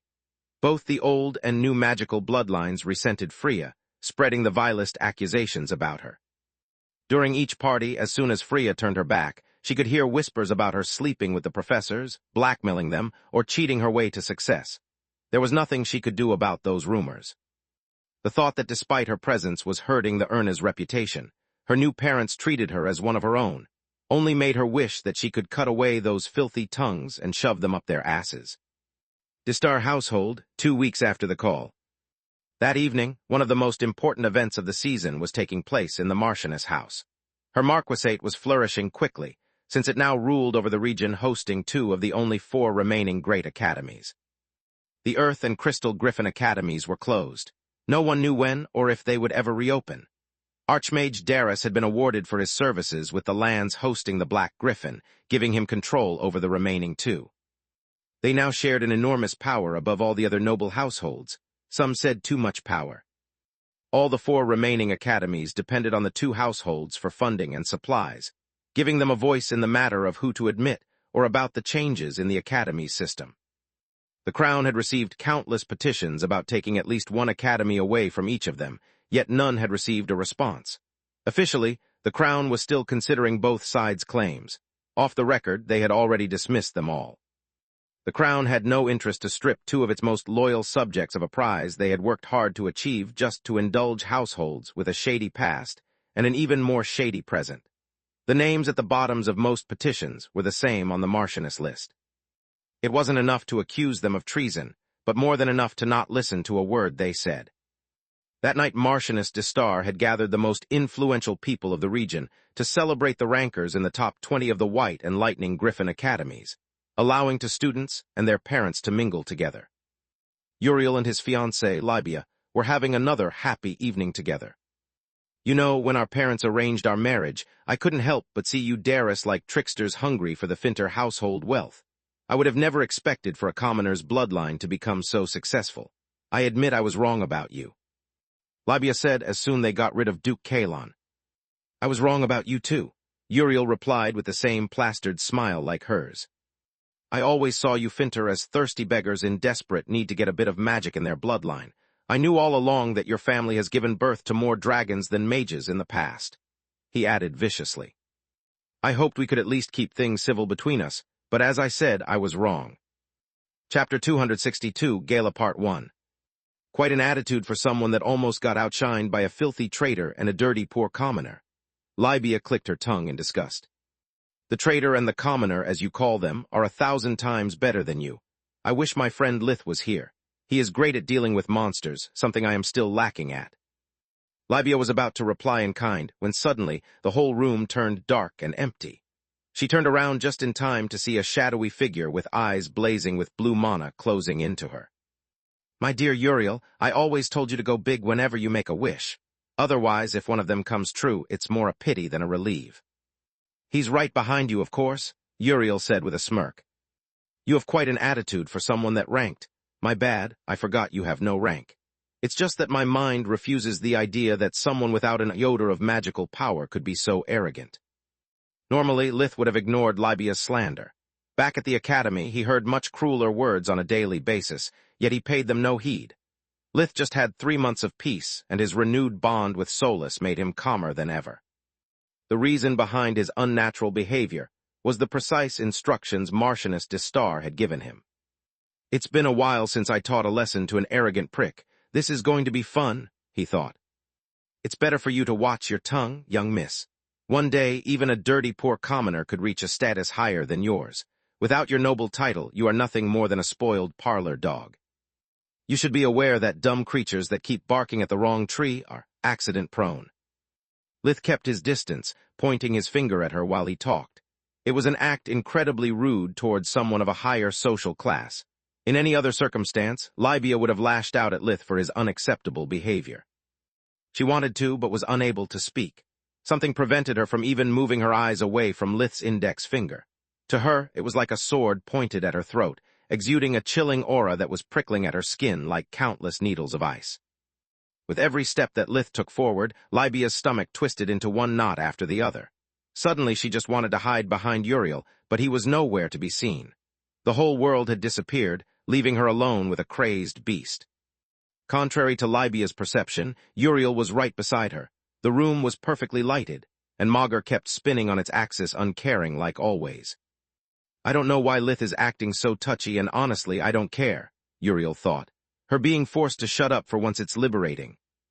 Being used to Lith's aura and having an innate powerful mana flow, Uriel was unable to perceive the pressure Lith was exerting, so he was further surprised by Libia's meek attitude. At least until he realized she wasn't meek at all. His fiancée was simply unable to breathe. Uriel recognized the all-too-familiar symptoms of mind aggression from a magical aura. Libia's forehead was beady with sweat. Her face was turning from pale white to cyanotic blue from the lack of oxygen. Okay, that's enough. Uriel grabbed Lith's hand, interposing himself between the two to break the eye contact. Libia was now able to breathe again. She found herself back in the Marchioness's dining hall. The people around them were watching at the scene with an amused expression. Realizing what had happened, she felt humiliated like it had never happened her whole life. The Finter family had never given birth to a single mage, but they were one of the most ancient noble households of the Griffin Kingdom. Even archmages treated them with respect, as long as the Finter did the same, of course. Libia wanted to yell and call for her personal guards to teach the country bumpkin a lesson. What she did was going to the closest bathroom, moving forward with furious but short strides instead. The sudden scare had almost made Libia lose control of her bowels. She had only so much time before shaming herself for life. Also, making a scene in front of so many guests would only make her look like a fool. The only thing she could accuse Lith of was being rude. He had not cast a single spell nor left a single scratch on her. As soon as she left, Lith returned Uriel's grab, making it a handshake. If that's the woman you are going to spend the life with, there's no amount of alcohol that will make her presence bearable. You need to set boundaries or she'll drive you insane. That or you can kill her. Lith's wolfish smile made Uriel understand he wasn't joking at all. I wish things were that simple, Uriel sighed. Killing Libia would only force me to marry one of her sisters and undergo a thorough investigation. Believe it or not, she's the less annoying of the bunch. Since you already know Lady Erna's, you can imagine what does it mean having a royal constable on your tail. No, I only have 3 roads ahead of me. Accepting my fate, emancipating myself from the Darras household after the 5th year, or convince my father to cancel the wedding. Emancipation would mean squandering everything I have done so far and probably dooming the Darras household. Without an heir, if something happens to my father, our bloodline is over. Yet, canceling the wedding is even more unlikely. It would mean making us lose a lot of face, our prestige would be destroyed. Between that and antagonizing the Finter, it would put an end to all our plans for improvement for at least 10 years. As you can see, I'm basically doomed. A long, awkward moment of silence followed, before Uriel decided to move on a less depressing subject. The dinner jacket looks good on you. Unlike Uriel, Lith wasn't wearing his uniform but the New World equivalent of a black tuxedo. The white shirt was apparently made of silk, while the pants and jacket were made of a wool similar to Earth's vicuna. What Lith was actually wearing was his skinwalker armor.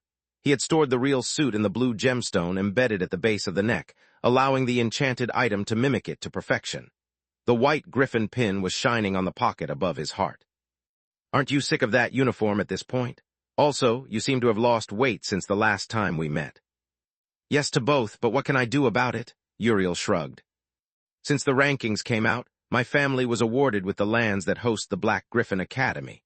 It means a lot more authority and prestige, but also a lot more responsibilities. Because of that, my father is forced to spend most his days granting audiences to our new retainers, to sort out those to keep from those to replace. I'm helping him, of course. Being the heir, he is showing me the ropes while at the same time introducing me to my future subjects. Chapter 263, Gala Part 2. Why are you so stressed then? Isn't this your lifelong dream? Libia excluded, obviously. Lith could understand her being a pain in the ass, but not like that. Uriel seemed to be well fed and rested, yet had lost at least 5 kilos. Because besides being paraded like an exotic animal 24/7 to affirm our new status in front of the crown and our neighbors, which is already quite stressing, there have been 5 attempts on my life already. Do you see that woman? Uriel tilted his head towards a gorgeous redhead. She was wearing an emerald dress that emphasized her fair white skin and green eyes. The red scarf on her neck matched her hair, partially covering her shoulders and arms that the dress left exposed. Do you mean that battle mage? Lith replied, while his eyes indulged on her neckline a second longer than it was polite. Yeah, she is my new personal assistant mistress bodyguard. I can't go anywhere without her following me around. Lucky bastard, Lith's voice had a tinge of envy.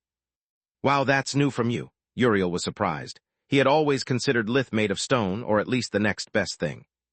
By the way, how do you know she is a battle mage? Ever since my earlier little stunt, she hasn't taken her eyes off me. Hence, she knows what happened, but it's not afraid of me, just wary. That makes her a mage. She bears no sword, has too many muscles to be a civilian, but too little to be just a hired muscle. If she was a mage knight, she would stick closer to you. The only explanation left is for her being a battle mage. Lith explained his Holmes-like reasoning with a smug expression. You really are shameless. Solus made a mental retching sound. You didn't notice anything outside her 3 sizes. While I understood she is a mage from her bright blue mana core and her specialization from the enchanted items she wears. They come straight out of Wainmeyer's catalog. Uriel's dad spares no expenses. Well, you know how they say. Hindsight is correct 100% of the times. Also, it's not like I can tell him about your existence. Since I need a cover story, I can as well use it to appear as a keen observer. Brilliant deduction, Uriel nodded in approval. You are lucky none of the girls was here. Otherwise, Floria would never let you hear the end of it if she learns about your previous remark. The Ernas are here too. I heard they didn't have the time to attend. They are fashionably late as usual, Uriel shrugged. From what my father said to me, the Marchioness insisted for their presence. Just like she did for yours, I guess. I didn't expect to see you at all. You know, being the party full of stuck-up nobles while your parents are. Uriel didn't complete the sentence, but there was no need to. Indeed she did. I came here with Count Lark as my chaperone. Lith pointed at the jovial noble talking with other mages, losing his monocle from time to time due to the excitement. Lark didn't care about hanging with influential nobles as much as sharing his passion about magic. Speak of the Phoenix, and there is the smoke. Freya, nice to see you. Freya gave them a small curtsy, to which they replied with a bow. She was wearing a gold-embroidered, cream-colored evening dress that covered her up to the shoulder. Her hair was arranged into an elaborate updo, with several tresses knot together that left her neck exposed, emphasizing the leaves-shaped parure composed of golden necklace and earrings with black diamonds that complemented her dark eyes and hair. She also wore evening gloves, giving her outfit a maiden look, being the one that left the most to imagination compared to the other noble dames. Nice to see you guys too. Thank the gods you didn't get any taller, she said with a smug expression while looking Lith in the eyes thanks to the high heels. I am still taller than you and I've got plenty of time to grow, he shrugged. Nice dress, it looks lovely on you. Thanks, but I actually don't like it, she snorted. I was just tired of men complimenting at my breasts for their rank at the academy while other girls called me a slut behind my back. At first, I tried to ignore them, but after a while they really got under my skin. Seriously, again with those rumors? Lith raised an eyebrow in disbelief. Yeah, beware that you got it even worse than me. Some say that you slept with both the male and female professors, others that you are the Marchioness, boy toy. Some even that you are the forbidden love child between her and Linjos. Lith laughed heartily at the thought. Let them talk, I don't care. Where are the others? Do you mean Floria? She winked at him. Don't worry, she is eager to see you too. We just split up to search for you guys more quickly. Their chatter was interrupted when they saw Marchioness Distar coming towards them, followed by 3 youths. The 4 ladies all wore magnificent evening dresses, embroidered with small gemstones complementing either their eyes, hair, or skin. Ladies, allow me to introduce to you our guests of honor from the White Griffin Academy. They are Uriel Darris, Freya Ernas, and Lith of Lucia. Each one of them politely greeted the newcomers as soon the Marchioness called their name. These 3 girls are the top rankers from the Lightning Griffin, Lusa Urjar, Kyla Dornar, and Vala Rothar. The girls gave them a small curtsy, having a hard time hiding their surprise. Usually the first ranker was also the one awarded with the Academy's crown jewel, the colored griffin pin.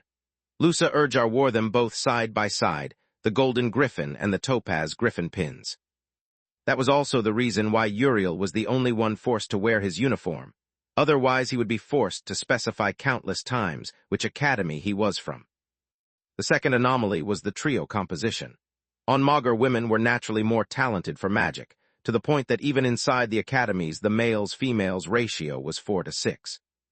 For both, the pin awarded rankers to be men was something rarer than finding a unicorn on the doorstep. The three girls from the Lightning Griffin had prepared some nasty remarks for their opponents, but suddenly they were at a loss for words. The Marchioness didn't seem intention to leave the six of them. To make things worse, Uriel was way more handsome than they had pictured him, making hard for them being mean to him. Lith was a good head taller than the Lightning Griffin's golden trio, and was looking at them with the same cold gaze an undertaker would use while preparing the boxes for his latest clients. Freya would have been the easiest mark, if not for the considerable amount of killing intent she was emitting. The muscles on her arms had been finely chiseled by daily training, while her soft smile was warning them that Freya had no problem breaking a jaw or two by accident. Chapter 264, Friendly Challenge Part 1. You are the rising stars of your respective academies, and the reason why I organized this gala. Your achievements bring great prestige to the Destar Marquisate, so I'm going to personally introduce you to my guests. You should use this opportunity to distinguish yourself and show your value to the kingdom. The Marchioness took a few steps back, throwing a short but meaningful look at Lith. She turned around, rubbing her throat and activating a first magic air spell. May I have your attention, please? Her magically enhanced voice resounded through the ballroom, making all the heads turn and conversations stop. Tonight we have assembled to celebrate the new year, to remember all the hardships we have endured. 2 academies are temporarily lost. Balker has once again put the Griffin Kingdom on its knees, yet we survived. Our future may seem grim, but our present is worthy of celebration. I'll introduce to you, one by one, the brightest minds of this generation. I'd like to ask them to show us a little bit of their talent, so that they can demonstrate the progress they have made during the past year and make this evening more enjoyable. There are a lot of rumors about the rankings being unfair. Marchioness Destar looked at all the 6 youths, but indulged on Freya for a second longer than the others. Magic, however, doesn't allow one to bluff. Either you can do something or you can't. There is no faking talent. What is required from you is to perform at your best by using only first magic. For security reasons, Tier 1 magic and above are sealed by the mansion's protective arrays, and so are all the magical items that are not defensive in nature. Lith was surprised by the announcement. He hadn't encountered such a powerful formation since during the plague, when he was under the effects of the small world artifact. Solus activated her mana sense, scouting their surroundings. There are a lot of arrays around us, but no small world, she thought. This is not something I would have expected from a medium-importance noble like the Marchioness. I thought only the royals had access to magical formations this strong. Let's see how they fare against true magic. Lith silently waved a Tier 1 spell in his mind, connecting his mana with the world energy surrounding him. The idea was to perform something simple and unnoticeable, raising the temperature of the room by a few degrees. Everything went fine until he mixed the mana with the fire element. As soon as the energy started to build, the arrays around him activated. They weren't actually capable of preventing him from casting a spell, only to disrupt the execution by causing fluctuations in the mana in the room. That's why the security is so lax. Intruders and guests are both stripped of all their powers.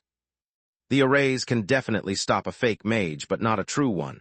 I could continue if I wanted. I only need to adapt my flow according to the fluctuations, something that a fake mage's fixed pattern is incapable of doing. What about our dimensional pocket? Lith was reassured by his findings. He had walked into the arrays without even noticing them. He had gravely underestimated a noble household's resources. I think we can open it, but it's going to take some time and effort. In our case, rather than block our magic, these arrays make casting any spell much harder and mana expensive, Solus replied. Lith mind nodded to her words, checking if both spirit magic and fusion magic still worked. Everything went without a hitch. No matter how much energy he conjured, the arrays remained inactive. Let's start from the first rankers, the Marchioness continued. Uriel Darris, the White Hand, from the White Griffin Academy. Uriel the what now? Lith whispered in Freya's ear. It's his custom title. High rankers often receive one or more nicknames from their professors in the fields they are more talented in, she explained. I never heard anyone calling him like that, though.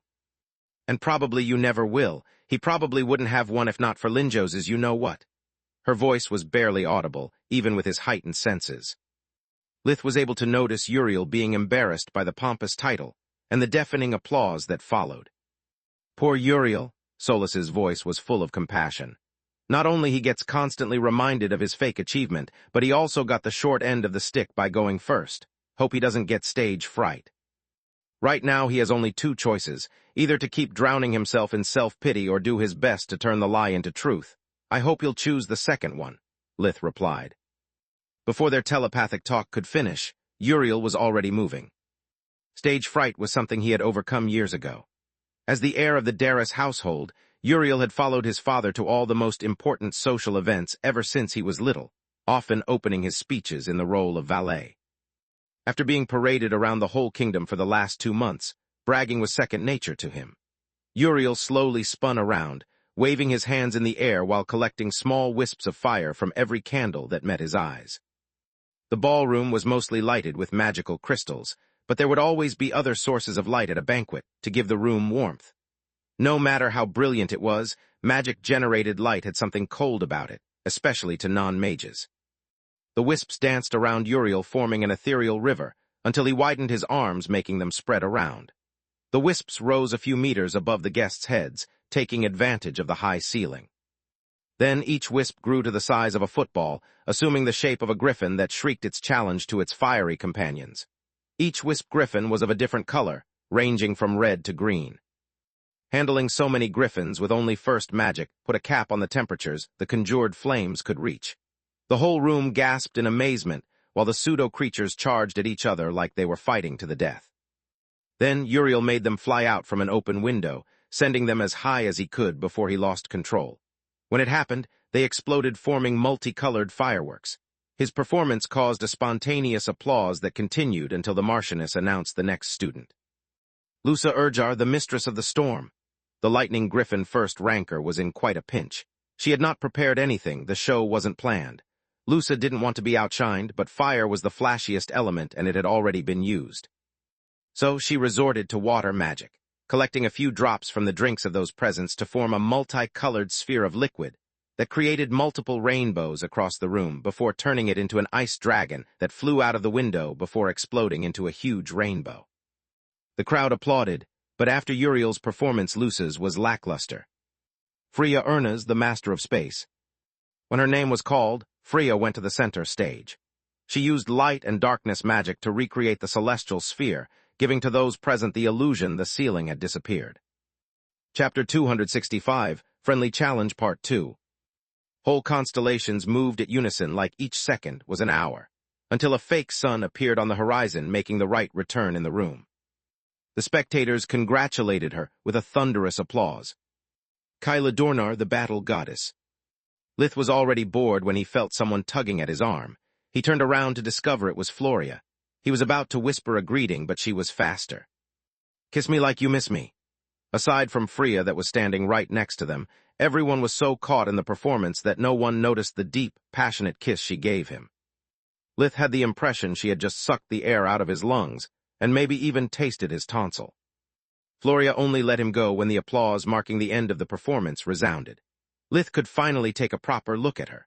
She wore a silk satin red evening dress and white evening gloves, emphasizing her olive-colored skin due to the prolonged exposure to the sun. It was skin-tight, with a neckline that somehow exerted a push-up effect. Her hair had grown even longer, allowing Floria to braid them into tresses that were knotted, twisted, and tied back in an intricate headpiece, complete with pearls and fabrics. Walking like a man, hitting like a hammer, Lith couldn't avoid remembering an old Earth song. Well, she definitely got the look, Solas giggled. Before they could exchange a single word, Lith got called to the center stage. Lith of Lucia, the Eye of God and Maker of Wonders. The whole room gasped in surprise, Lith included. No one else had received 2 titles, and him being the 3rd ranker made it even more amazing. Not even most 2nd rankers would receive a title. It seems that Vaster wasn't kidding when he said that the Light and Forgemastering department were quite pissed off at Linjos for the rankings. Usually I wouldn't like so much attention, but tonight it's different, he thought with a smirk. Thanks for your kind introduction, dear Marchioness. I hope you all realize that at this point, there isn't much I can do without boring you with a rerun of what my peers already did. So, to spice things up, I'm going to try something different, but I need an assistant. He turned around the room, pretending to be searching for the right person. You, he pointed his finger at Floria. Would you do me the honor of accompanying me in this feat? Lith extended his hand to her. Floria was dazed for a second, embarrassed by all the eyes on her, before stepping forward to take Lith's hand. Thanks, now just follow my lead. Lith walked toward the nearest wall, leaving some of the guests confused and most of them disappointed. Once they arrived in front of the wall, Lith didn't stop walking, stepping on it. Floria didn't understand what was happening, and neither did most of the guests. The others were either chalking on their drinks or inwardly cursing at him. Son of a, the Marchioness was among the latter. I asked him for a distraction and some ruckus. This is going to turn into a riot if I don't handle it properly. Do you trust me? Lith said with a smile, seeing that Floria was hesitant. In response to the question, she immediately stepped forward, discovering that her foot was now effortlessly stuck to the wall. Lith then resumed walking, accompanied by her until they were standing upside down on the ceiling. As it was apparent ever since their first vertical step, it wasn't a flight or float spell. Otherwise, the coats of Lith's suit and Floria's gown would be falling toward the ground, making the situation quite embarrassing, especially for Floria. Her hair, dress, and jewels were perfectly normal, like she was just walking on the floor. May we have some music? At Lith's request, the Marchioness signaled the orchestra that started playing a minuet. The couple danced the whole song while avoiding the numerous crystal chandeliers, returning back in front of the Marchioness when the music ended. Floria was red from the excitement, but the room gave them a cold reception. No one applauded, they were just looking at them like they were monsters, even Gianni and Orion. I'm sorry you didn't like it, but I did, Lith shrugged. Their approval meant nothing to him. For your information, that's something I like to call gravity magic, Archmage Darius blurted out, cutting him short. Nailed in one? Lith was surprised by how fast Uriel's dad had understood what had happened. After all, gravity magic was Lith's original creation. Or so he thought. That's impossible. One after the other, the mages present expressed their disbelief, while the nobles would ask them for an explanation. What's gravity magic, Dad? Uriel was among them. The seventh kind of magic, something that's considered an exclusive of the ancient noble households. I never heard anything about it, not from you nor while being at the academy. Is it some kind of secret art? Uriel's curiosity was piqued. He never heard about a seventh natural element. It's not a secret, otherwise I wouldn't know about it. Darius shook his head. I never spoke about it because I don't practice it. You can find books about it in the Academy's libraries, but no one will ever teach it to you. It's complicated. As soon as the details about gravity magic were being disclosed, the murmurs rose in intensity and volume, turning into chatting first and yells later. Complicated how? Uriel asked while Lith and Floria joined him. They were as confused as he was.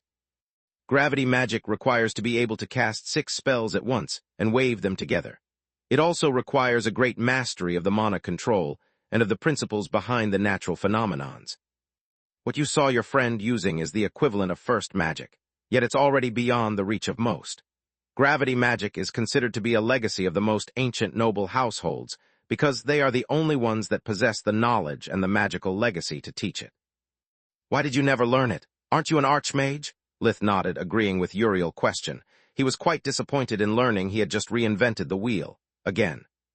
Yet this time it seemed to be quite a fancy wheel. Because it's useless. Even Tier 1 gravity spells are too complex. They require such fine control over the mana and the hand signs that their difficulty goes beyond that of Tier 5 spells. The results do not justify the effort. Lith understood Velan's point, but it wasn't an issue for him. Lith never had to struggle with magic words or signs. True magic was all a matter of manipulating the mana flow according to one's will. Gravity magic was indeed difficult. He was just scratching the top of the barrel, and it required Lith's full focus just to reverse the gravity on 2 people. Yet moving to higher levels of gravity magic was far from impossible for him. It's not just a matter of effort, it's a matter of pride, Archmage Ajar, Luce's mother, roared. Gravity magic, it's the living proof of all true magical bloodlines. She looked Velar in the eyes, clicking her tongue in disgust. Chapter 266, Second Meeting, Part 1. That's why I practice it, and I'm teaching it to my daughter. Archmage Ajar echoed through the ballroom. Because we, the Ajar, are true mages, not two-bit pretenders like you. Grassroots mages shouldn't even be in the same room as us. A lot of indignant voices cursed at her. Archmage Darius's eyes shone with a menacing emerald light. I dare you to say that again, Velen snarled, his face only a few centimeters away from his peers. I did my part, that's for sure, Lith thought with a grin on his face. The Marchioness asked me for some ruckus. I'd say dinner is served, even though only Isaac Newton knows why. What in the God's name are you grinning for, kid? Archmage Ajar ignored Velan's threat, pointing her finger against the uncaring youth. How did you do it? Who taught you about gravity magic? Pray that I like your answers otherwise. Otherwise what? Lith slapped away the hand in front of his face, making the Archmage's eyes almost pop out of their sockets in anger. I'm a student at the White Griffin, first in the light department and an asset to the kingdom. I'm Marchioness de Star's honored guest, attending this gala on request of the crown. What authority do you represent, exactly? Outside your own foolishness, of course. Indeed. Archmage Ajar's face was still in the process of losing its color, realizing the amazing number of blunders in a row she had just made when the Marchioness's voice resounded next to her ear. You are in my house, while I represent the crown and you dare to offend your peers and threaten my guests. No, Ajar stuttered, but luckily for her, Marchioness de Star's question was merely rhetorical. Her rudeness is unforgivable, but she made a good point. Where did you learn such magic, Lith? The Marchioness wanted answers too, but she asked them rather than making demands, her tone gentle and polite. I learned it as a self-taught, he replied with a shrug, making new and ancient households gasp in surprise. It's not that hard. Lith couldn't understand the reason behind their disbelief. I learned how to create pocket dimensions at the Forgemastering lessons and how to bend space with dimensional magic. They are just two extreme applications of gravity. I only had to combine what I learned from both subjects, and then use it to manipulate gravity around objects rather than on the space itself. As the Marchioness had predicted earlier, Lith's actions triggered a hornet's nest.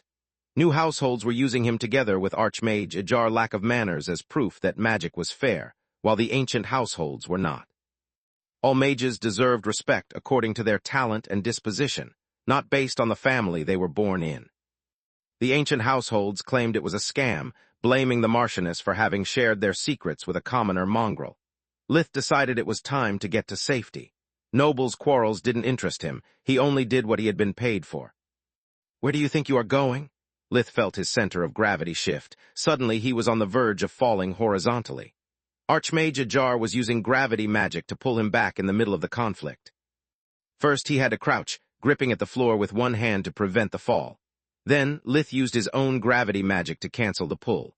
The opponent had a stronger core, but for her first magic was just a hobby. For Lith it was a life's work. Kneel, he sent a powerful wave crashing on Ajar's body which tripled her weight in a split second. He even added a sprinkle of spirit magic, just to be safe. Archmage Ajar fell on her knees. She was forced to use her hands to avoid her forehead crashing against the ground. I warned you, no one disrespects me or my guests in my house. The Marchioness clapped her hands, unleashing the full power of the arrays against the unruly noble. Archmage Ajar's body writhed for a second before falling limp on the ground. Once focused on a target, the arrays were capable of disrupting even first magic. They could also paralyze any threat, living or undead, by binding every fiber of their target. The brief magical battle made the room turn silent, but only for a second. One side of the room called Ajar a hero, the other one a traitor. The quarrel resumed without the use of magic, but louder than before. Floria and Uriel helped Lith to stand up, bringing him to safety. That went well, he said with a sarcastic expression. You sure know how to liven up a party. Floria clicked her tongue at the raging crowd behind them. Dancing on the ceiling with Lith, surrounded by the lights like they were alone in the world, had been truly romantic. What followed, not so much. Raising your hand against an archmage, are you insane? Uriel was still as pale as a ghost. What was I supposed to do? Let her beat me up and beg for mercy. She was out of her mind. I prefer to apologize later rather than be so polite to let someone kill me for sport. Lith scoffed at his companion. With a short sprint, they reached the safest spot in the room, the one where the Urnas and other nobles were spectating at the unfolding events from a safe distance. Despite being members of ancient noble households, those gathered there had no place in the conflict. They supported the young magical bloodline's claim for fairness. They chose to stand on the fence, because in the heat of the moment, their allies would lash at them, mistaking them for the enemy, while their noble peers would brand them as traitors. Their intervention would only end up making the two factions gang up on them, so they decided to wait for the lord of the house to put an end to that mess. Why is it taking her so long? While her peers were still discussing Lith's performance or Ajar's unspeakable act of aggression towards an honored guest of the crown, Gianni's mind was spinning at top gear. Now that you mention it, it's indeed odd, Orion whispered back. Between the arrays and her personal guards, this mess shouldn't have even started. Maybe she doesn't want to raise her hand against other nobles. Violence could escalate things politically. Maybe, but she doesn't strike me as a calm guiding hand. Distar had no qualms subduing Ajar. What's worse than attacking a noble that's also an archmage? Their private conversation was interrupted when they saw the youths approaching. Mostly because a young woman stepped right in front of them, welcoming the White Griffin students with a flawless curtsy. Yours was a striking performance, Mage Lith. She didn't manage to say it with a straight face. She giggled cheerfully while hiding her mouth with a hand. You managed to turn a hundreds-years-old tradition into a tavern fight in less than 10 minutes. That's completely unprecedented and truly worthy of my savior. She was about 17 years old, with silky blonde hair down looking like a golden waterfall that almost reached the floor. Chapter 267, Second Meeting Part 2. The young woman wore a white evening dress that left her shoulders and arms exposed. It was embroidered with sapphires that emphasized her sky-blue eyes. She had a lively face and a bright smile. Her demeanor left Lith quite puzzled. I'm sorry, do I know you? The young woman looked somehow familiar, but no matter how much he focused, Lith couldn't recognize her. The only thing he knew was that she was quite well endowed. Her beauty was easily on Freya's level. Did you really forget about me? She said with a playful gaze. Even though you are the only man that ever saw me naked, she whispered while blushing on cue, hiding her face with a fan made of what looked like golden peacock's feathers. She's the Marchioness' daughter. Don't you see the resemblance? Solus pointed out. Besides, it's true that so far most of the girls on Magur are on the thin side, but for example, Tista is much more. First, gross. Second, Tista isn't a girl, she is my sister. Don't use her as a standard, thanks. Lith cut her short. His companions were all taken aback by the girl's last remark. And he had the gall to call me a lucky bastard. Uriel inwardly cursed and congratulated at his friend at the same time. I'm sorry, milady. I can't remember all of my patients, no matter how pleasing to the eye they are. I had too many. Lith gave her a small bow, pretending to not know who she was. Floria felt reassured by the patient part and threatened by everything else. Lith wasn't the kind of man to make false compliments. How do you know I was your patient then? She closed her fan, her expression inquisitive in a way that Gianni didn't like at all. You called me your savior. I'm no warrior, just a healer. While Lith played Sherlock Holmes again, his companions had a hard time repressing a burst of laughter at the blatant lie. That and the other part, he whispered, made everything clear. Brilliant, she clapped her hands while smiling non-stop. A strong character, a bright mind, and an eye that doesn't stop just at a pretty dress. These are all traits that I appreciate in a man. Also, you are right, we were never properly introduced. I'm Brynja Distar, first daughter of Marchioness Miriam Distar and heir to my household. Her choice of words was formal. Brynja even accompanied her self-introduction with a second curtsy, much deeper than the first. It was quite uncommon for the host to show so much respect to a guest met for the first time. That and her previous words worried Lith as much as they did Foria and Gianni. Being wooed by the daughter of his patron sounded like a massive pain in the ass. Seems my big sister has a rival now. Freya inwardly smiled. That evening was getting more interesting by the second. I'm Lith of Lucia. If next year I graduate, I will still be just a mage. He gave her a deep bow while using modest words to belittle himself. Well, for being just a mage, you proved to be resourceful and brave. You even stood your ground against a self-entitled archmage. Or was it just recklessness? She replied without backing down from her position. No, it wasn't, Lith shook his head. I may be someone of humble origins, but I didn't spend my time hiding in a cave studying magic or fighting non-stop like a bloodthirsty beast. I learned society's rules, got admitted to one of the 6 great academies, made friends. He pointed at his companions. And allies? Lith nodded toward the Marchioness. I just showed everyone what I accomplished after a single year of proper education. Now it's up to them to choose if they want to stand against me or support me. Either way, I'm not easily bullied because I made myself really hard to replace. No matter how big their ego is or how small-minded they are, I believe that in times of crisis most of them would feel reassured rather than threatened by my presence. See, that's what I meant. Just a mage Lith, Brynja said with a radiant smile while taking his arm between hers, gently pressing it against her breast. Lith was flattered, but unfazed by her behavior.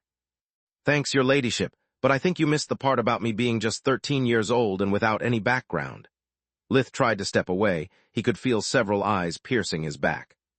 How is that a problem? She giggled, holding his arm even tighter. In a few years, the age gap will become irrelevant. Whoever I'm going to marry, he will join my family, and I'm rich enough for 3 people. I may have no magical power of my own, but the Distar bloodline gave birth to several powerful mages. I can't stand those shallow nobles that only care for my wealth, nor the arrogant mages that see every non-magic user as an object.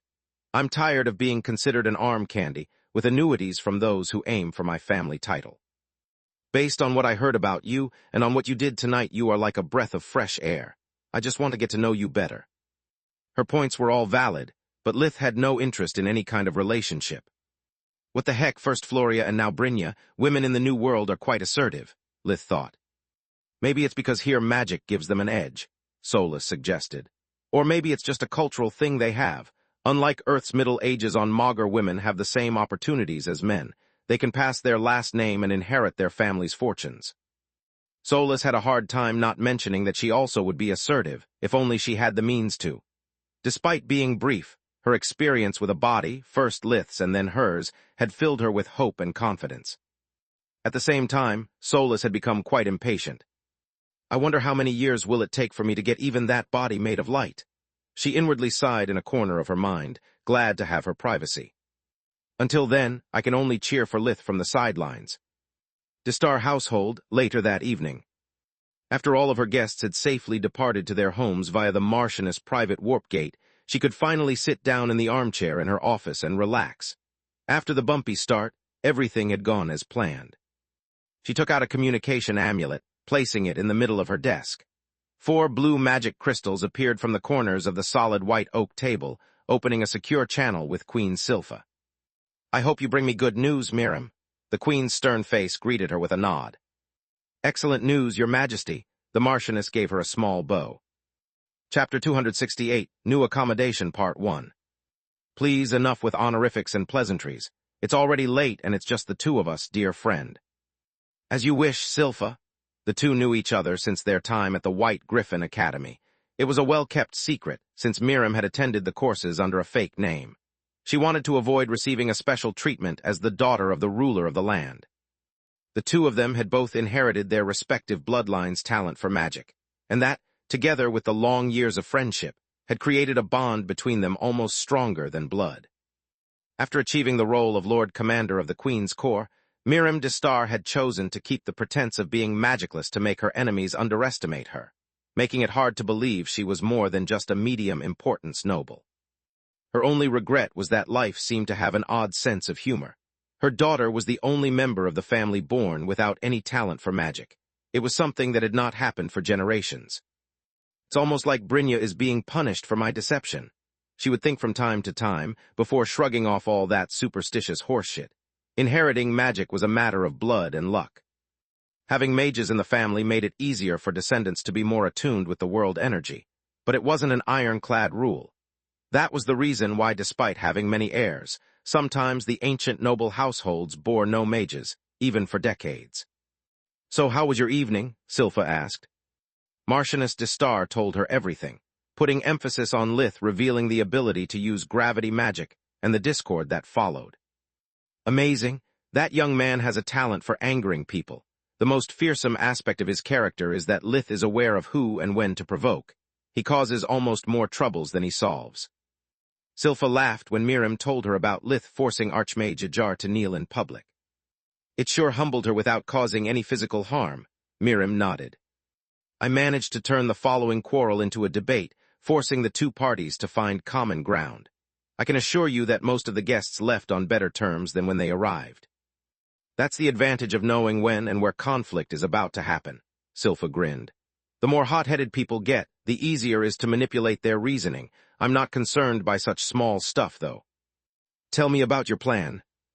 As you know, I made sure that all those who knew about Linjos's anti-Balker protocol learned about the existence of the list, and that I am about to decipher it.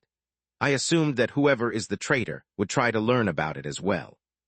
So I orchestrated the gala to give them an opportunity to enter my house. The celebration of the top rankers was the perfect excuse to request for an invitation. As I expected, many of our enemies took part in the banquet. Even with so many people, they couldn't roam free, so I asked Mage Lith to cause a ruckus. He is notoriously unaligned. No one outside the three of us knows of my special relationship with him. No one suspects everything was staged. Good, does he know about the plan? Silpha asked. No, he didn't even ask for an explanation, only to strengthen the defense of his family, more money and materials for his research. He said, and I quote, "We already have a target on our backs, making it bigger changes nothing. As long as you pay me, I'll get the job done." Cynic and expensive for someone so young. Silpha raised an eyebrow in disbelief. If he was some idealist fool, I wouldn't have trusted him. As for the price, if you pay peanuts, you get monkeys. I consider it an investment. If he sees us as the last line of defense in front of his family, he'll never turn into another Balker. What about the list? Silpha was getting impatient. My safe was successfully opened and the list copied, Miriam said with a wide smile. Great, what was written into it? It wasn't the real list. It was a doctored copy written in the same code, containing only the names of our prime suspects. This way, it will appear like one of their accomplices has sold them, or at least is planning to cut a deal with us. Now we only need to wait and see who reacts. Who leaked the information about the list? Silpha could almost taste their blood. Balfas, he is Linjos's personal assistant. He was the one that had access to the information about the safe. The reports Miriam had provided for the suspects to read were all identical except for one detail, the location of the list. The spy had revealed their source simply by looking in a specific place, rather than another. May the gods burn him. I was the one that assigned him to Linjos. How in the Great Mother's name did he pass all the background checks until now? Someone in my inner circle is involved, or even worse, is an idiot. Either way, some heads are going to roll for this. The queen could almost feel the earth crumble beneath her feet. She had hoped the culprit was someone from the ancient noble households to gain leverage against them in the recent power struggle. Having been chosen by the court, Balfas was a political knife pointed at her throat instead. That also explains how they achieved capillary control of the kitchen staff, poisoning students and professors exactly at the right moment. Indeed, Miriam touched the blue gemstone on the communication amulet, sharing the latest reports with the queen. I had Constable Erna's checking his finances. Thanks to her cooperating with Velar Darris, we discovered Balfas has been receiving money from a shell company that can be linked to the runaway Archmage Lucart. How long it's been going on? Just hearing Lucart's name gave Silpha heartburn. Before the academic year even started. The odd thing is that even after Lucart's disappearance, the payments haven't stopped. So the players have changed, but is the game still the same? The queen pondered out loud. Guess we'll find out soon. I'm not going to have him arrested. Getting a small fish can only get us so far. We'll use him to get to the top of the command chain. The rest of the winter passed quietly. After the gala at the Marchioness Manor, Gianni allowed Floria to go to Lith's house, allowing them to spend his birthday together. Orion kept his word, gifting Lith the gatekeeper sword. Lith was really happy about it, but there was not enough time left to perform any more experiments. He could only keep studying the interactions between the mana crystals and the pseudo-cores. The armor and the weapon had different effects, allowing him to further his understanding about how to shape a pseudo-core with true magic to give it specific properties. Lith and Solus could almost see a pattern, but they needed more data. In the blink of an eye, it was already time to go back to the academy for the last year. Chapter 269, New Accommodations, Part 2. Lith spent the last days preparing Tista's homework during his absence and studying once again Locra Silverwing's book, The Basics of Magic. Archmage Darris's words had inspired him, making Lith suspect that maybe there was something he had overlooked for all those years. If Solus was right about Locra being an awakened Magus of the past, then her book could contain part of her legacy, or at least point him to its location. After all, everything she explains about first magic in her book can also be applied to true magic. I learned every word of the book, but I think I failed to comprehend its full purpose until now. As Uriel's dad said, gravity magic is an obscure subject because of its difficulty, but the same can be said about Silverwing's hexagram. What if they are both legacies left from past magi about true magic? Back when I first learned how to perform the hexagram, I had no idea arrays existed. Now, the more I look at it, the more I'm certain it's not just a parlor trick to impress the Academy's old fogies. If I'm right, it's not only the first true magic array I learned, but it's also part of the legacy of one of the most powerful mages in the history of the Griffin Kingdom. Lith's experiments lead him to discover that he could enlarge and empower the hexagram at will. There were two major difficulties in the process, though. The first was that the bigger the array grew, the harder it was to keep all the 6 elements in perfect balance. To achieve stability, the spell required for each element to receive exactly the same amount of mana, and for them to have their energies flow as one. The second was that he had no idea what it was supposed to do. Being a pessimist by nature, Lith suspected it could also just be an elaborate prank from a long-dead magician. If Lakra was really dead, of course. According to Kala's words, she may still be alive. So either I find her and ask Lakra an explanation, or I need to bang my head until I crack open this mystery. At his arrival at the Academy, Lith was in for a surprise. The 5th floor of the White Griffin Academy was almost identical to the 4th one. The only major changes were that his new room was in a different position, and it was much bigger than the previous one. It was also equipped with a forgemastering laboratory and a healer's office. 5th-year students were fewer in numbers compared to their juniors. In a good year, they would be around 150. Because of the recent events, between those who died during the attack and the ones that had failed due to the anti-mana toxin, there were less than 100 students attending the 5th year. It left a lot of free space, granting those who had made it much more liberties. Each room was customized for their needs, so that a healer could receive patients from outside the academy or a mage knight practice their swordsmanship. Having only one specialization, Floria's apartment was entirely dedicated to sword practice. It had a soundproof room complete with golems as training dummies. Thanks to their magical nature, they were made of materials which density was identical to the human body. They could also be programmed to assume different shapes and sizes, mimicking all the creatures that her mage knight course would cover. The golems were also equipped with a sort of artificial intelligence. It allowed them to retaliate to the students' attacks by following the most common combat patterns of the various creatures the golem replicated. The students were allowed to personalize their training dummies' AI to further increase the difficulty level. The first thing Floria did was to input her own style to practice against herself and find the flaws in her execution. "It's the first time I'm actually happy to have only one specialization," Floria said while showing Lith her personal training facility. "How so?" He noticed that the living space hadn't improved much. Once again, the habitations were poorly furnished. There was just enough to live and practice properly. Everything else was on the student. Aside from the forgemastering lab and the medical practice, Lith's room had only a bed, a wardrobe, a work desk, and a few bookshelves as furniture. He would never waste money to embellish a place he used only to sleep, especially since he would live there only for a year. Floria, on the other hand, was more carefree. Her room had already a second wardrobe full of clothes. Soft carpets covered the whole floor, allowing her to walk barefoot even during the cold winter mornings. It was the only commodity Lith almost envied. Almost. The skinwalker armor was capable to reproduce not only clothes, but also shoes.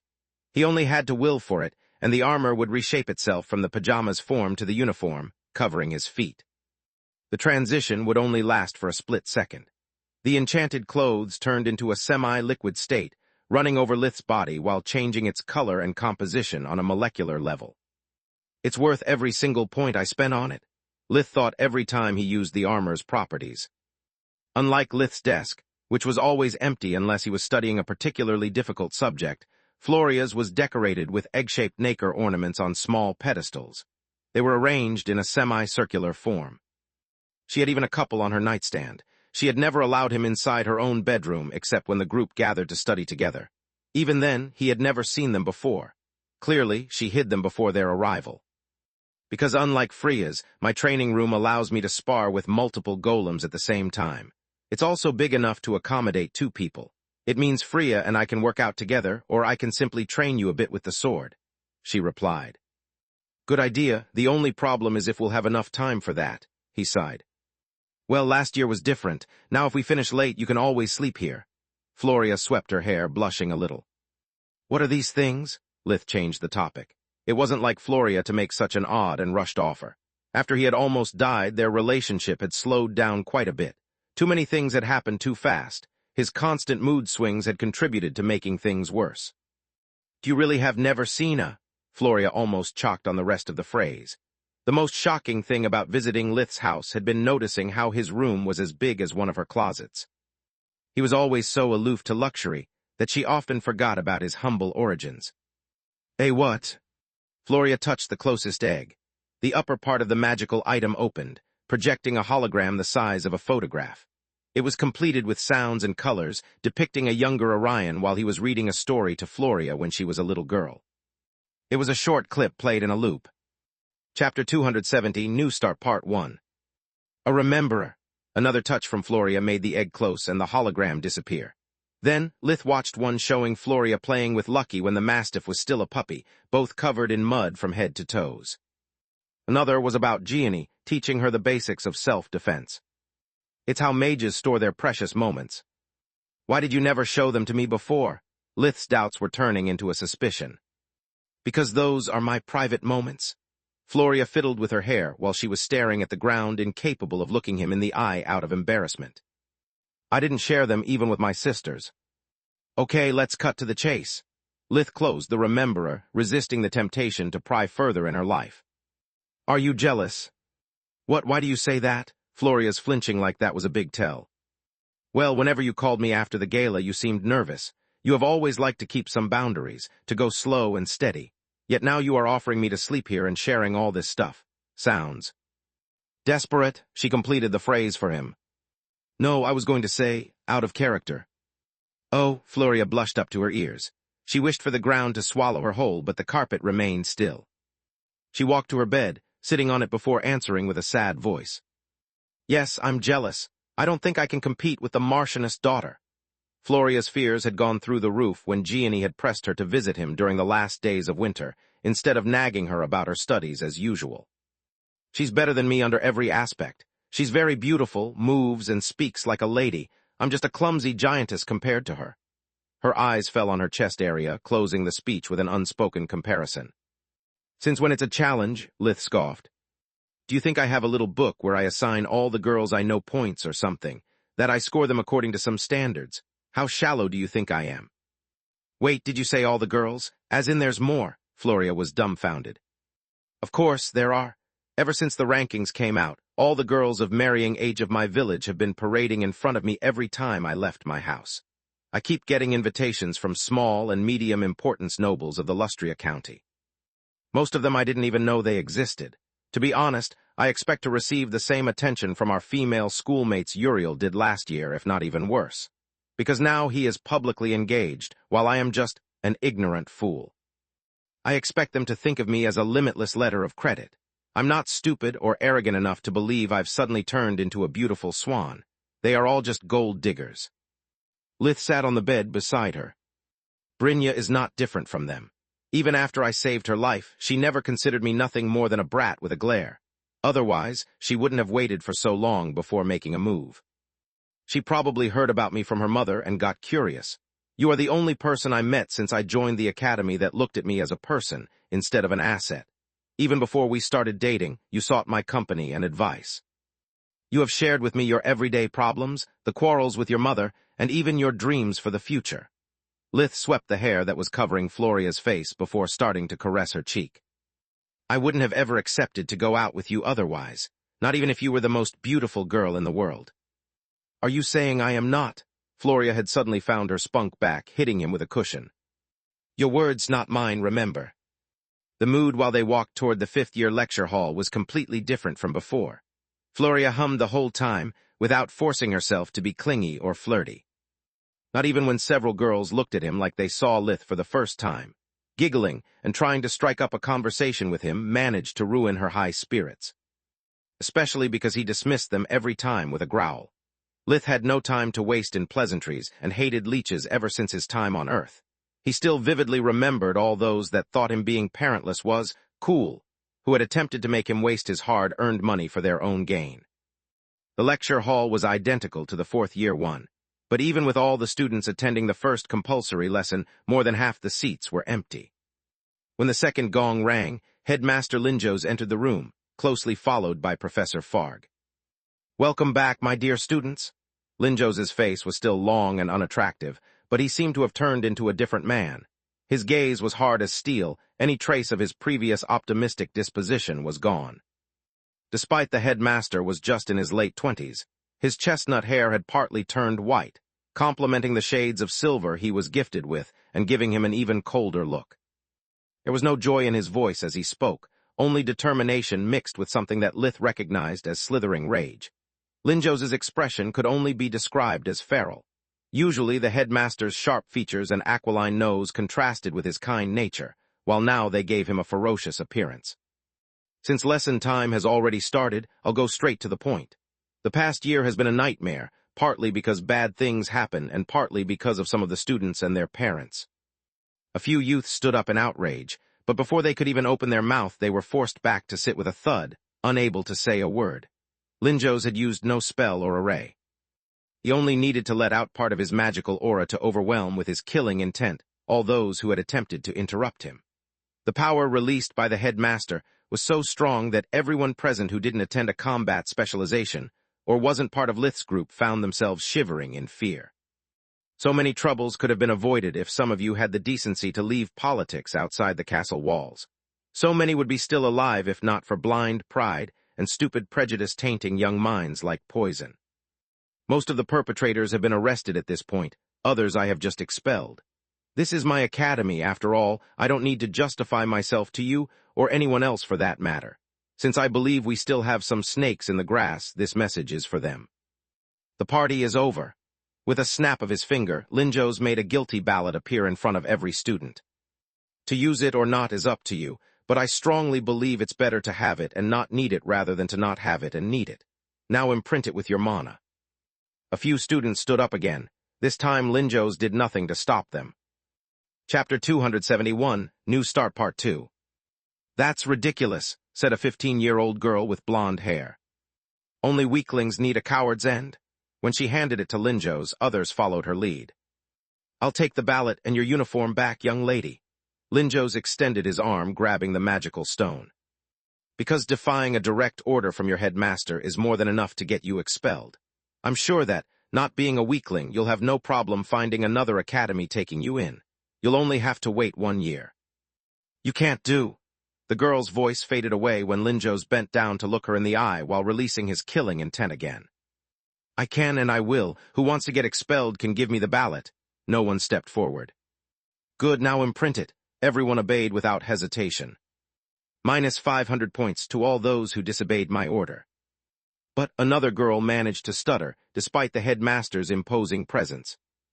"We didn't say anything. That was her idea." The thought of losing right off the bat more points than acing an exam would provide was enough to make the unruly students try to push the blame on their previous leader. "You have chosen your leader, hence you'll follow her in defeat as in victory. Minus 200 more points to all of you for further questioning my judgment. The class is yours, Professor Farg." Linjos left the class, while most of the rebels realized that their magical equipment had been forcefully turned off. They wouldn't be able to access to any dimensional item until they had gained back enough points.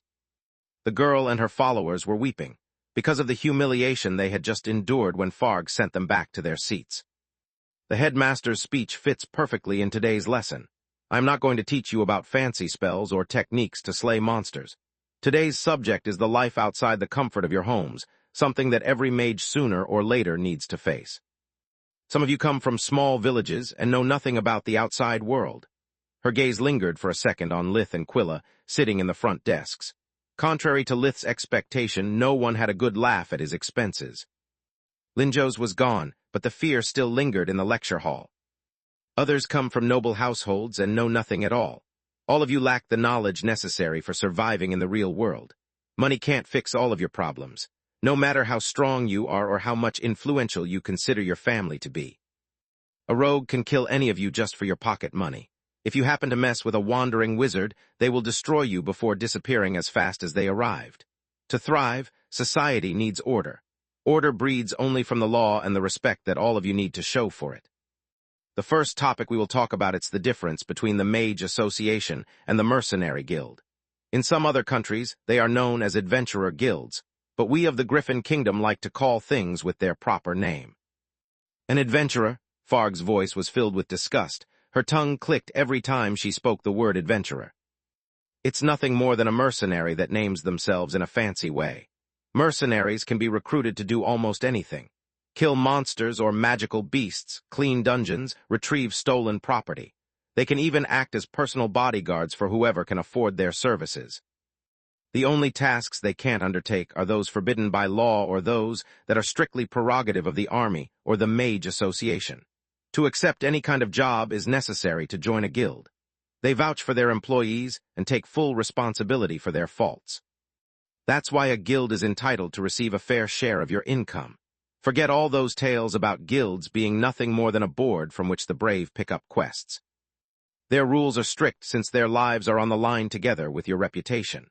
A guild that is found guilty of hosting criminals among their ranks gets disbanded, its guildmaster charged with the same crimes their underlings committed. So if you ever want to join one, expect a full background check and a lot of personal questions. Those who fail to answer properly get blacklisted after the first attempt, losing the chance to join any other guilds as well. The Mage Association has fewer responsibilities towards its members, but has even more strict rules. The association is the link between the kingdom and the practitioners of the mystical arts. If you want to get a title, lands, anything from the Griffin Kingdom, you need to join the association first.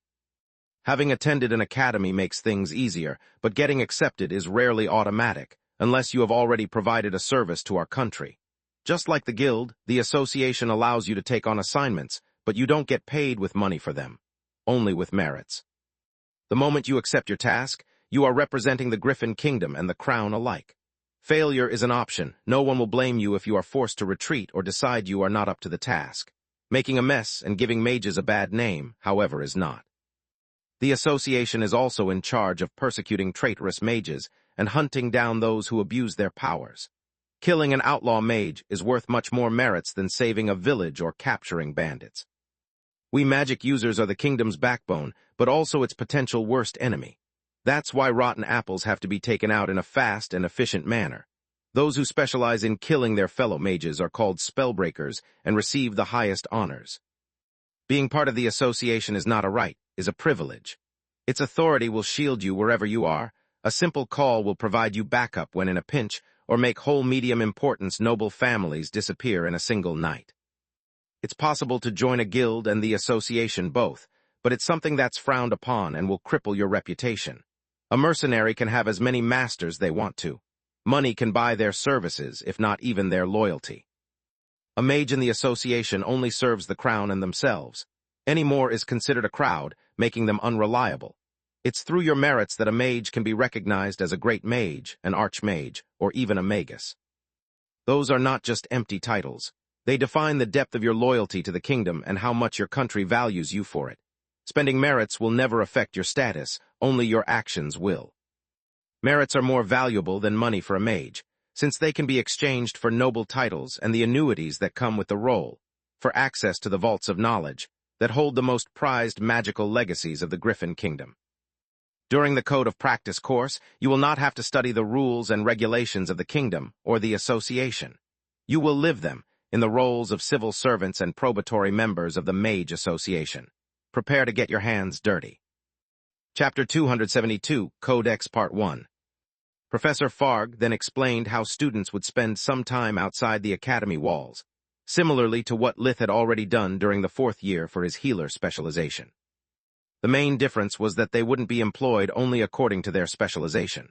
The students would cover all the possible aspects of a mage's daily activities, acting as guards, firemen, healers, or simply helping the association to deal with the paperwork. The dirtied hand teaches the best. Remember, only monsters thrive in chaos, using their powers to satisfy their base instincts. Soldiers, nobles, mages, even the crown itself, we are all servants of the kingdom. Achieving a higher power means much more than just the ability to yell orders. It comes with an increasing burden and responsibilities. It's only by properly carrying on your duty that your lands will develop, and so will the kingdom. Think about it before your first assignment. Class dismissed. While the other students discussed what they had just heard, Lith observed the impact Farg's words had on his peers. With her charisma, she had made those of humble origins like Quilla feel they had a calling in life. That they had the power and the duty to protect those who couldn't defend themselves. Watching the tense expressions of the arrogant nobles who earlier had opposed to Linjos, Lith could see how they now felt insecure. They were afraid countless eyes were watching their families. After listening to Farg's speech, they imagined that it was only a matter of time before their crimes were exposed, threatening the lifestyle that they had always taken for granted. From their whispers, Lith could hear from their words that for the first time in their lives they were afraid of the consequences of their actions. Those like Uriel and Floria were either depressed or excited instead. They had prepared for a life of duty since they were little.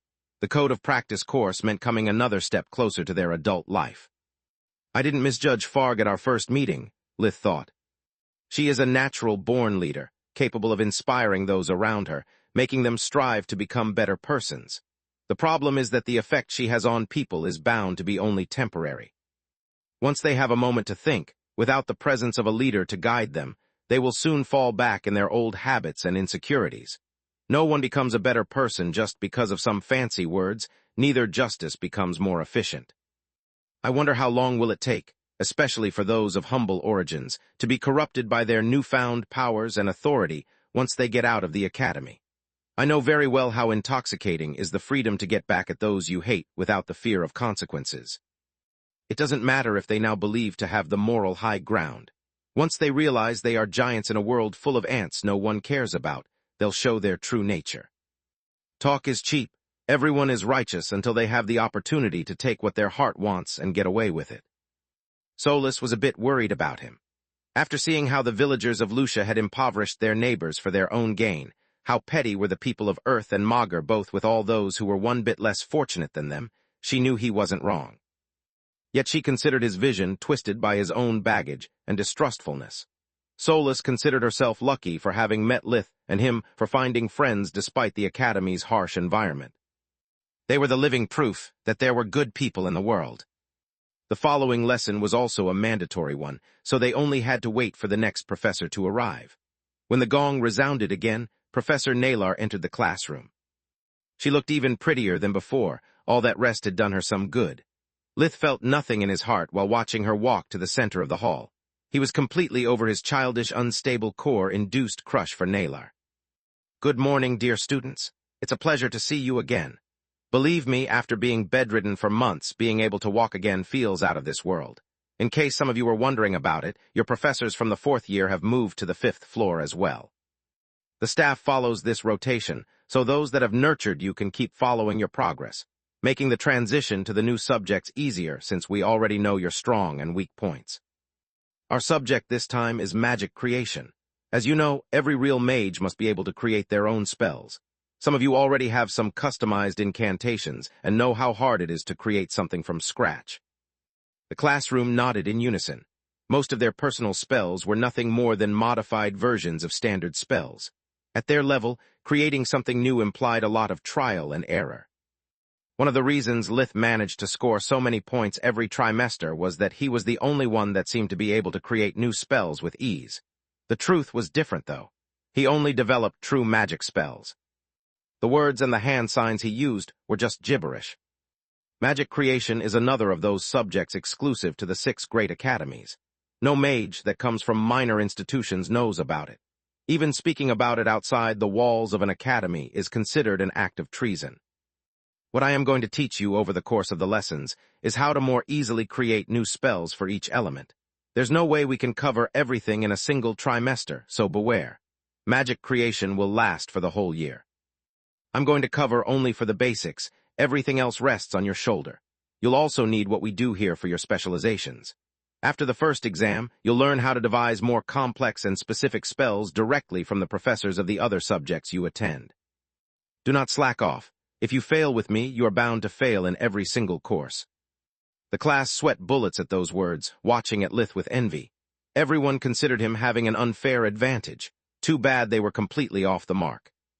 Lith was sweating even more than them.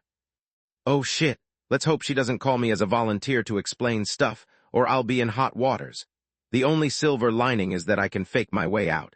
She'll surely request for simple spells that I can easily counterfeit with true magic. Don't worry, we'll start with something simple, Nalar said, taking the words out of his mind. First, you need to learn how to crawl, then how to walk, and finally how to run. Second, I'll assign each of you a different spell to create. Otherwise, one of you will do all the work and the others will just leech it. Third, to pass this course, you'll need to share with me your final product, so that I can evaluate both your talent and effort. What's required from you is to not only devise working spells, but also the most effective ones possible. Chapter 273, Codex Part 2. Among the spells of the same tier, those that require few words and simple signs are considered much more valuable. On the other hand, long and convoluted ones will get you a C at best. Me and my big mind mouth, Lith inwardly cursed at himself. That takes faking out spells off the table. Don't be a sourpuss, everyone else will have to work on their own while you have me, Solus cheered him up. That's true, I'm confident that the two of us can understand almost everything about magic, Lithmine nodded. The only problem is that knowing is not doing. I hope this isn't as hard as dimensional magic. First of all, it's better if I give you the textbook. Nalar tapped her foot, making a small booklet appear on each student's desk. That's a codex. As you already know, a spell is composed of two parts, the magical words and hand signs. Magical words define the element the spell is based on, its shape and properties.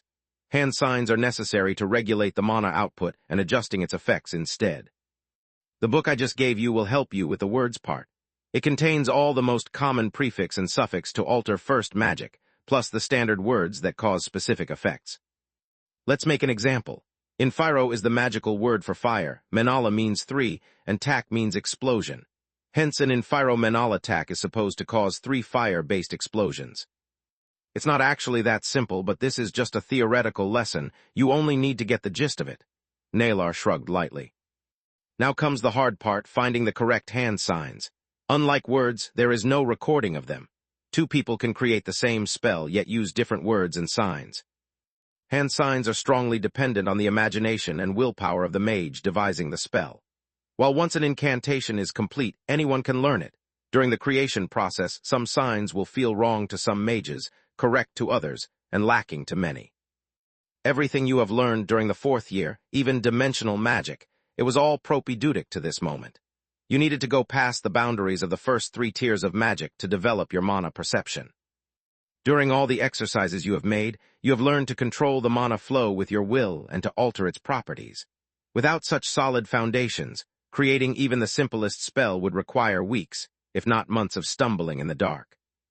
Let's get back to our example. In Infiro Menala Tak, it's a fire spell, so I'll start using the hand sign for first fire magic. Nalar drew a small circle in the air with her index finger.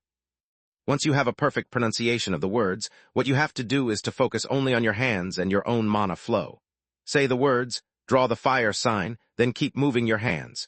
If you feel the flow continues, which will rarely happen at the first attempt, then you are on your way. If you feel it stuttering or being blocked, then you are doing something wrong. As soon as it happens, stop and go back to square one until you find the next sequence of movements. I know it may sound like just a random process, but it's not. At first, it will not seem so different from what you tried on your own in the past, but with a little practice, you will be able to understand what's the right sequence of movements by instinct. Creating a spell from the first 3 tiers will take only a few days, while tier 4 or 5 ones may require weeks if not months. Let's ask our resident expert. Schrodinger's cat, here we go, Lith inwardly cursed. Quilla, Professor Vaster tells me you have a wonderful diagnostic spell. Do you mind sharing with the class what tier it is, and how long did it take for you to create it? Quilla quickly straightened her slouched posture before answering the professor. Tier 3, as for the creation time, it's hard to say. The first version took me years of practice, but after joining the academy I realized it was still lacking. She threw a short look at Lith.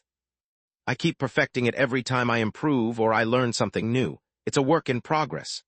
Previously having so many eyes on her would have been embarrassing for Quilla, but after months of Gianni's lessons, her voice was clear and steady. Do you see it, guys?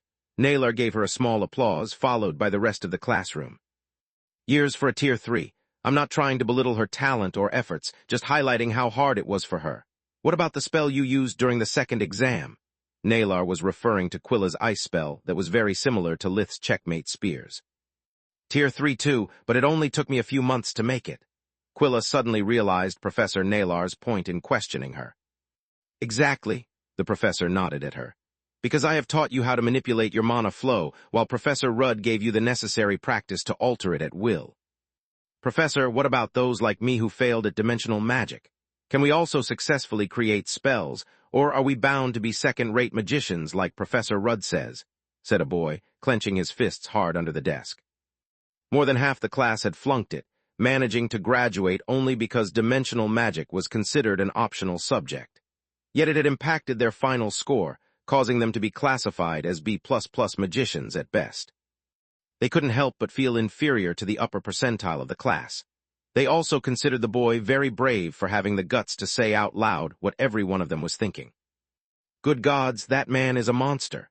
Professor Nalar was saddened by the lack of self-confidence she perceived in most of the students.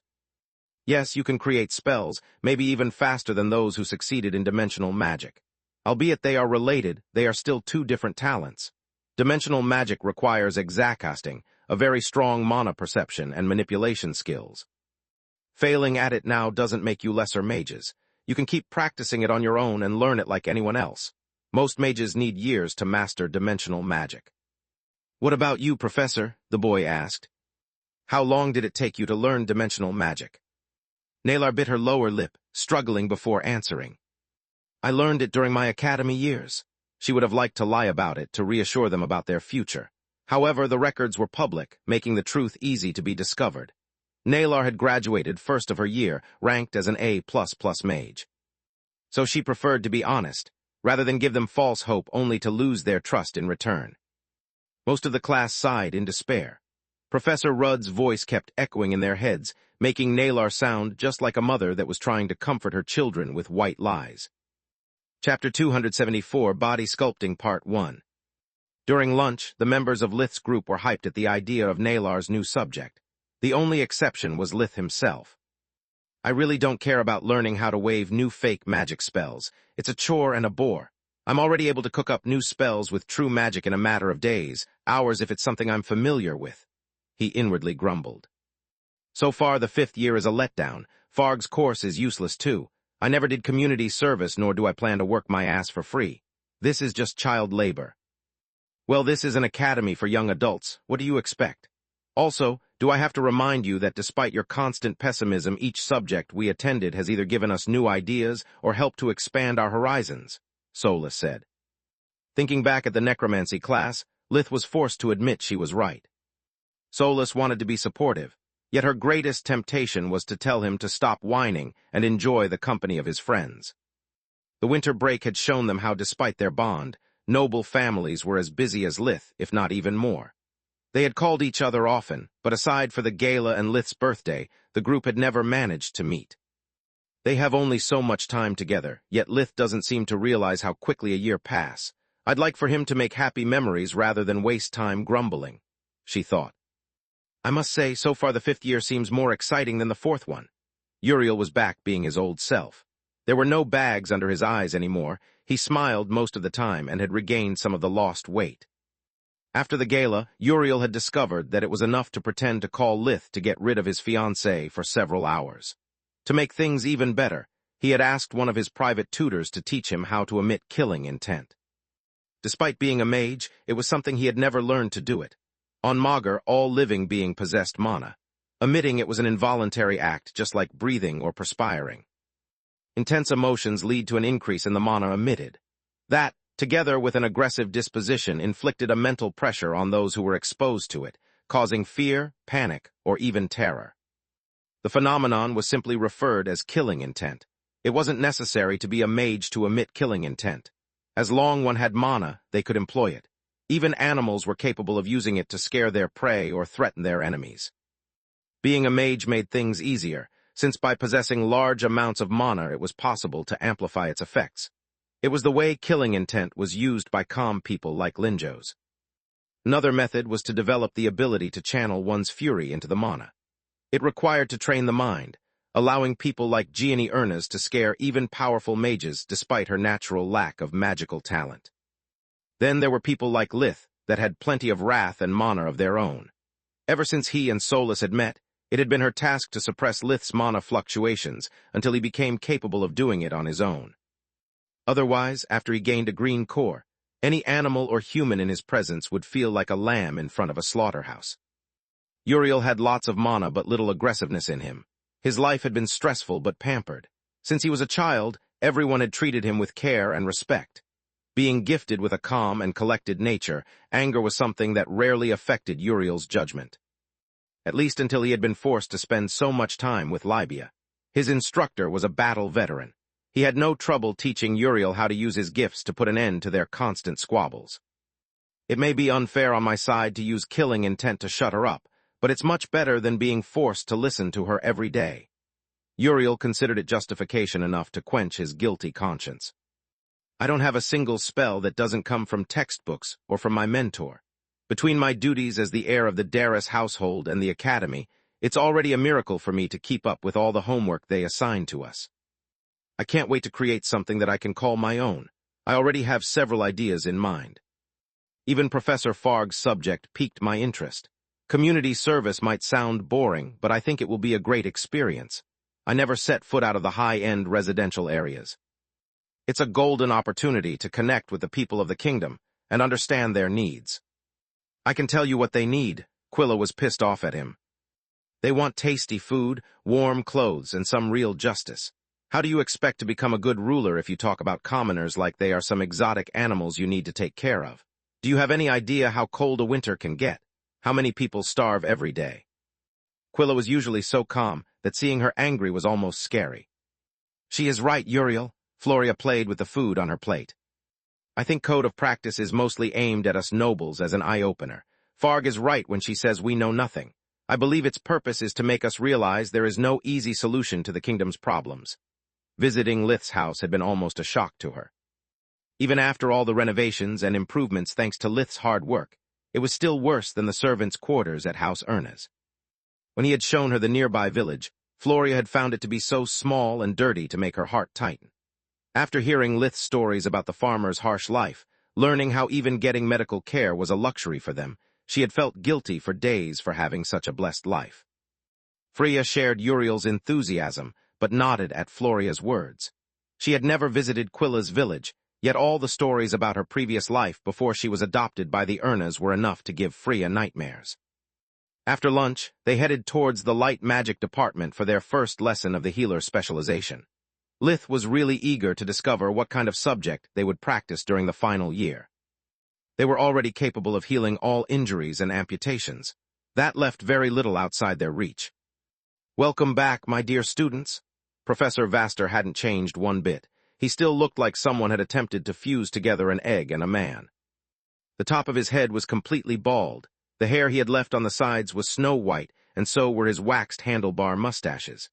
Vaster's belly was so big that it made hard to guess if he was larger than tall.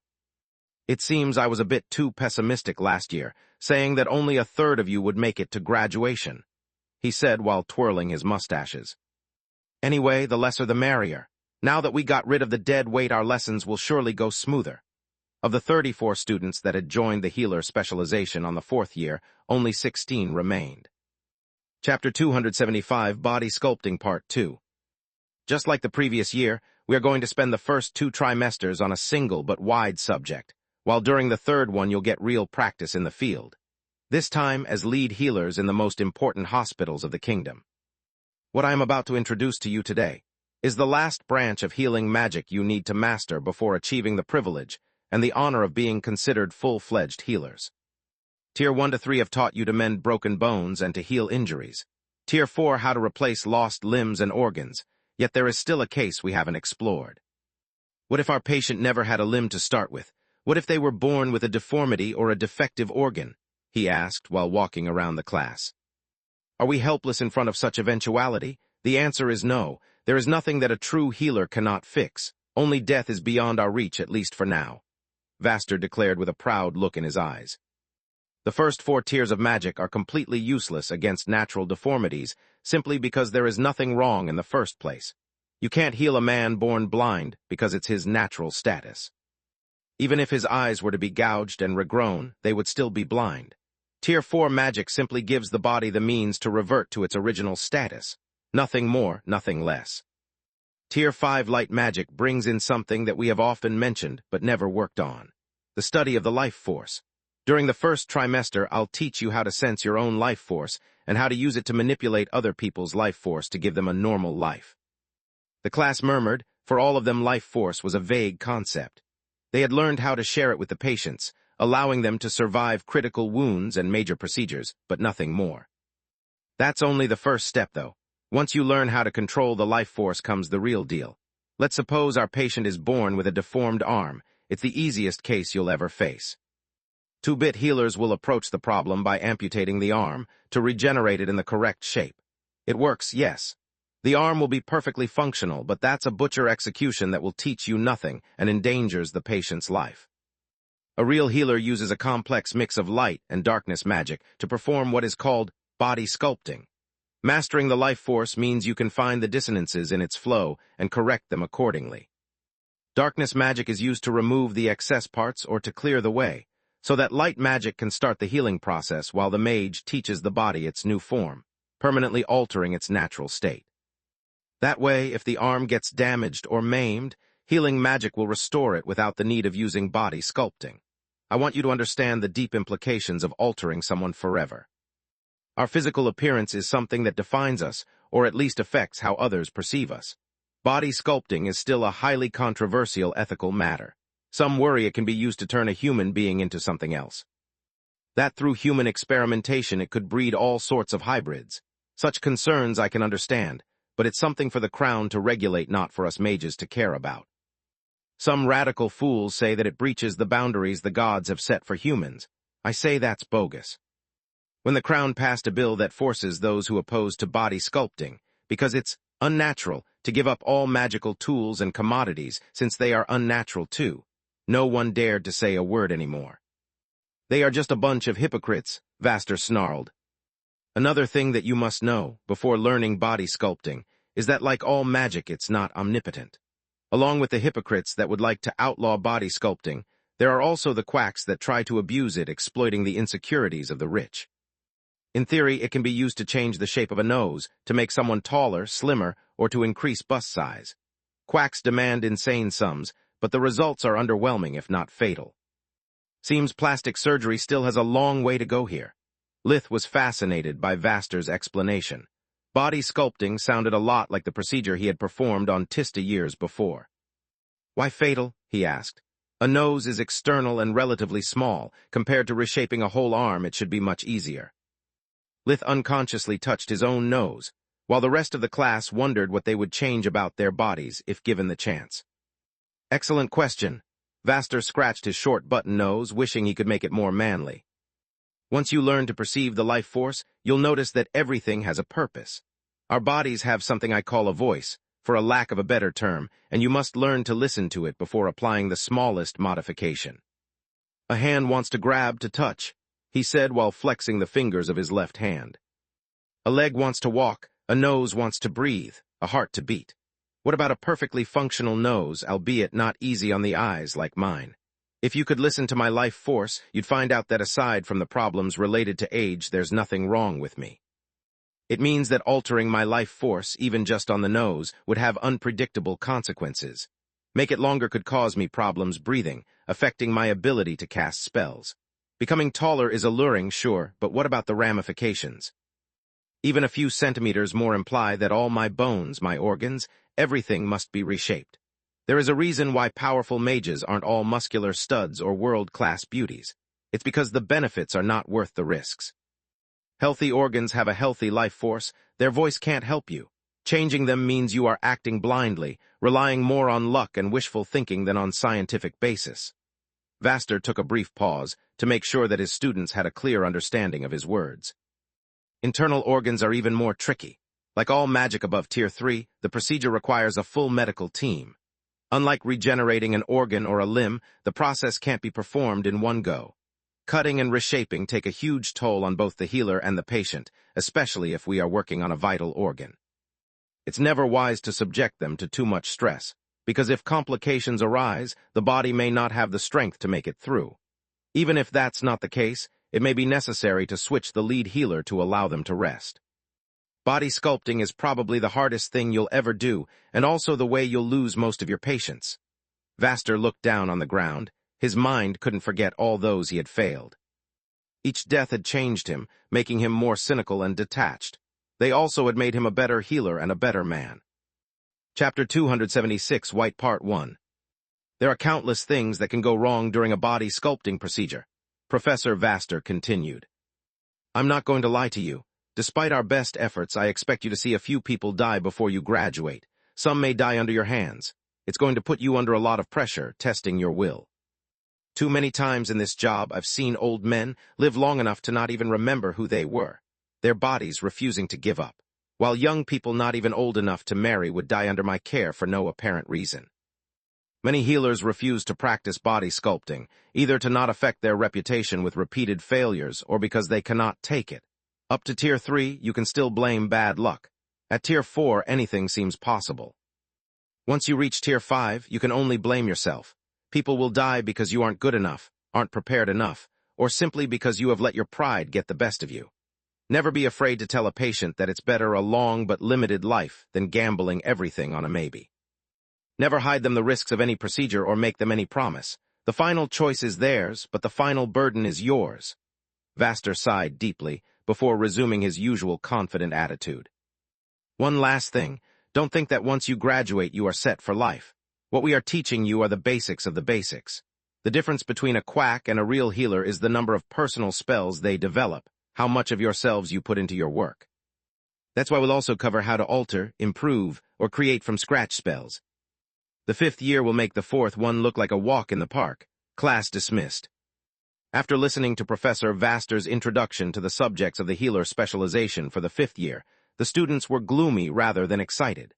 Up to that point, they had always worked in teams comprised of professors and medical staff. They were a safety net, boosting the students' confidence that no matter what happened, things could still be salvaged. Now the rules of the game had changed. Only a few, like Lith and Quilla, had lost a patient in the past, but no one had ever been responsible for a death. The thought was scary, and not because most of the students had such a good heart. The reason was that the majority of the patients admitted in the White Griffin Hospital were powerful mages or influential figures in the political world. Killing a commoner was one thing, explaining a powerful and well-connected family why their loved one wasn't among them anymore could easily destroy lives. The healer's life, to be precise. Lith was insensible to such worries, partly because killing was second nature to him, mostly because lots of people had already died indirectly by his hand. Back at Lucia or during the plague, he could have saved dozens of lives if he had given up his secret and used true magic. Seems I actually performed Tier 5 light magic twice already, the first time with Tista, the second on Mom, Lith thought. Yeah, but you only succeeded because of true magic. Tista's treatment took months since we lacked Tier 4 magic, while Alina's would have gone badly if you acted alone. I'm really curious to see how much our abilities will improve once we learn how to listen to the life force. Solus considered all the 5th year subjects amazing. They had managed to mimic Tier 5 spells despite missing so many pieces of the puzzle. She was eager to see how far they could get after mastering so much knowledge. Being the first day, they received no homework.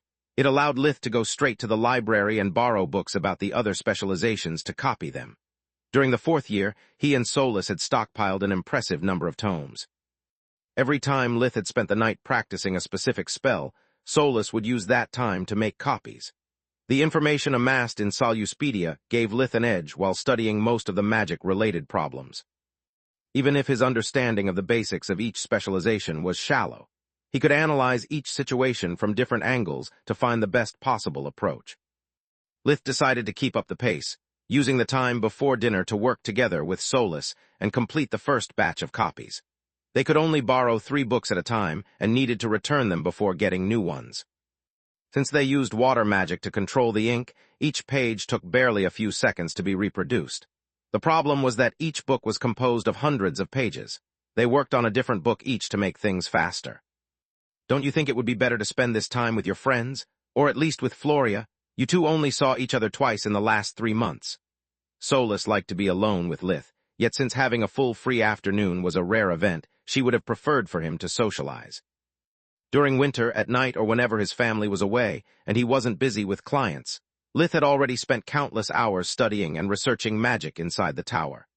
After his speech in Floria's room, she had hoped Lith would be more considerate, instead of having her making the first move as usual. "No," Lith replied. "This is a perfect opportunity to get some job done. If we manage to finish the 3 books early, we can visit them before dinner or spend the evening together. If we don't, we'll have to pull an all-nighter, even if I'd prefer to sleep. I want to be at my peak condition for the first practical lesson of the healer specialization. Besides, we still have to receive this trimester's books. The clerk should be here any minute." He could feel Solis's disappointment, so he rushed to add, "It's not like we are hiding. If they have nothing better to do, they'll come visit us." Lith had barely completed the thought when they heard someone knocking on their door.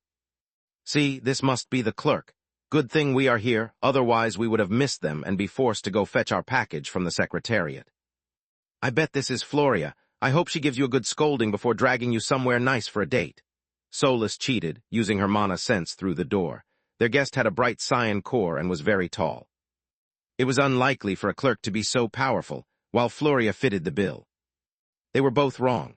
When Lith opened the door, he found Will Ironhelm, the professor in charge of the battle mage specialization, staring at him with an impatient look. "Good evening, Lith. Mind if I come in?" Lith was quite surprised. It was the first time a professor came to his room, and Ironhelm was the last one he would have ever expected paying him a visit. After Lith let him in, Ironhelm handed him a piece of paper containing a list of jobs. Chapter 277, White Part 2. "Those are your available choices for the Code of Practice course," Ironhelm explained. "You start tomorrow, and we need to know where do you want to be assigned. The rules are simple. Each day you have to pick a different duty. No repetitions allowed until the start of the following week. The headmaster wants the students to acquire experience in as many fields as possible before graduating. I'm here to answer any question you may have and to offer you guidance." Lith read quickly the list, noticing that each job was listed along with the maximum number of points the student could be awarded according to their performance. The jobs ranged from clerk for the Mage Association to patrolman. Why working as a healer is not an option, Lith found odd not being given the opportunity. Because it would be overkill. Like all students with a practical specialization, you are already scheduled to spend a good part of the 3rd trimester working in the field. Code of Practice gives you the possibility to try out things that you normally wouldn't do, Ironhelm explained. Lith nodded, simply selecting for the rest of the week the jobs granting the highest number of points in descending order.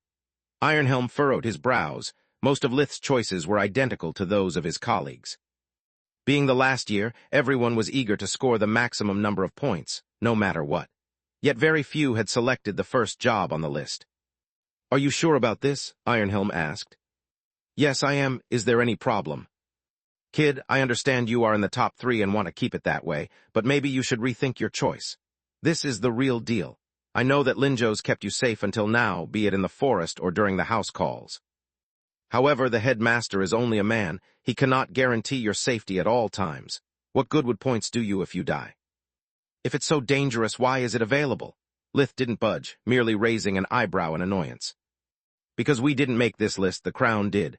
Academies are simply tasked with providing assistance. The final choice belongs to the student," Ironhelm scoffed.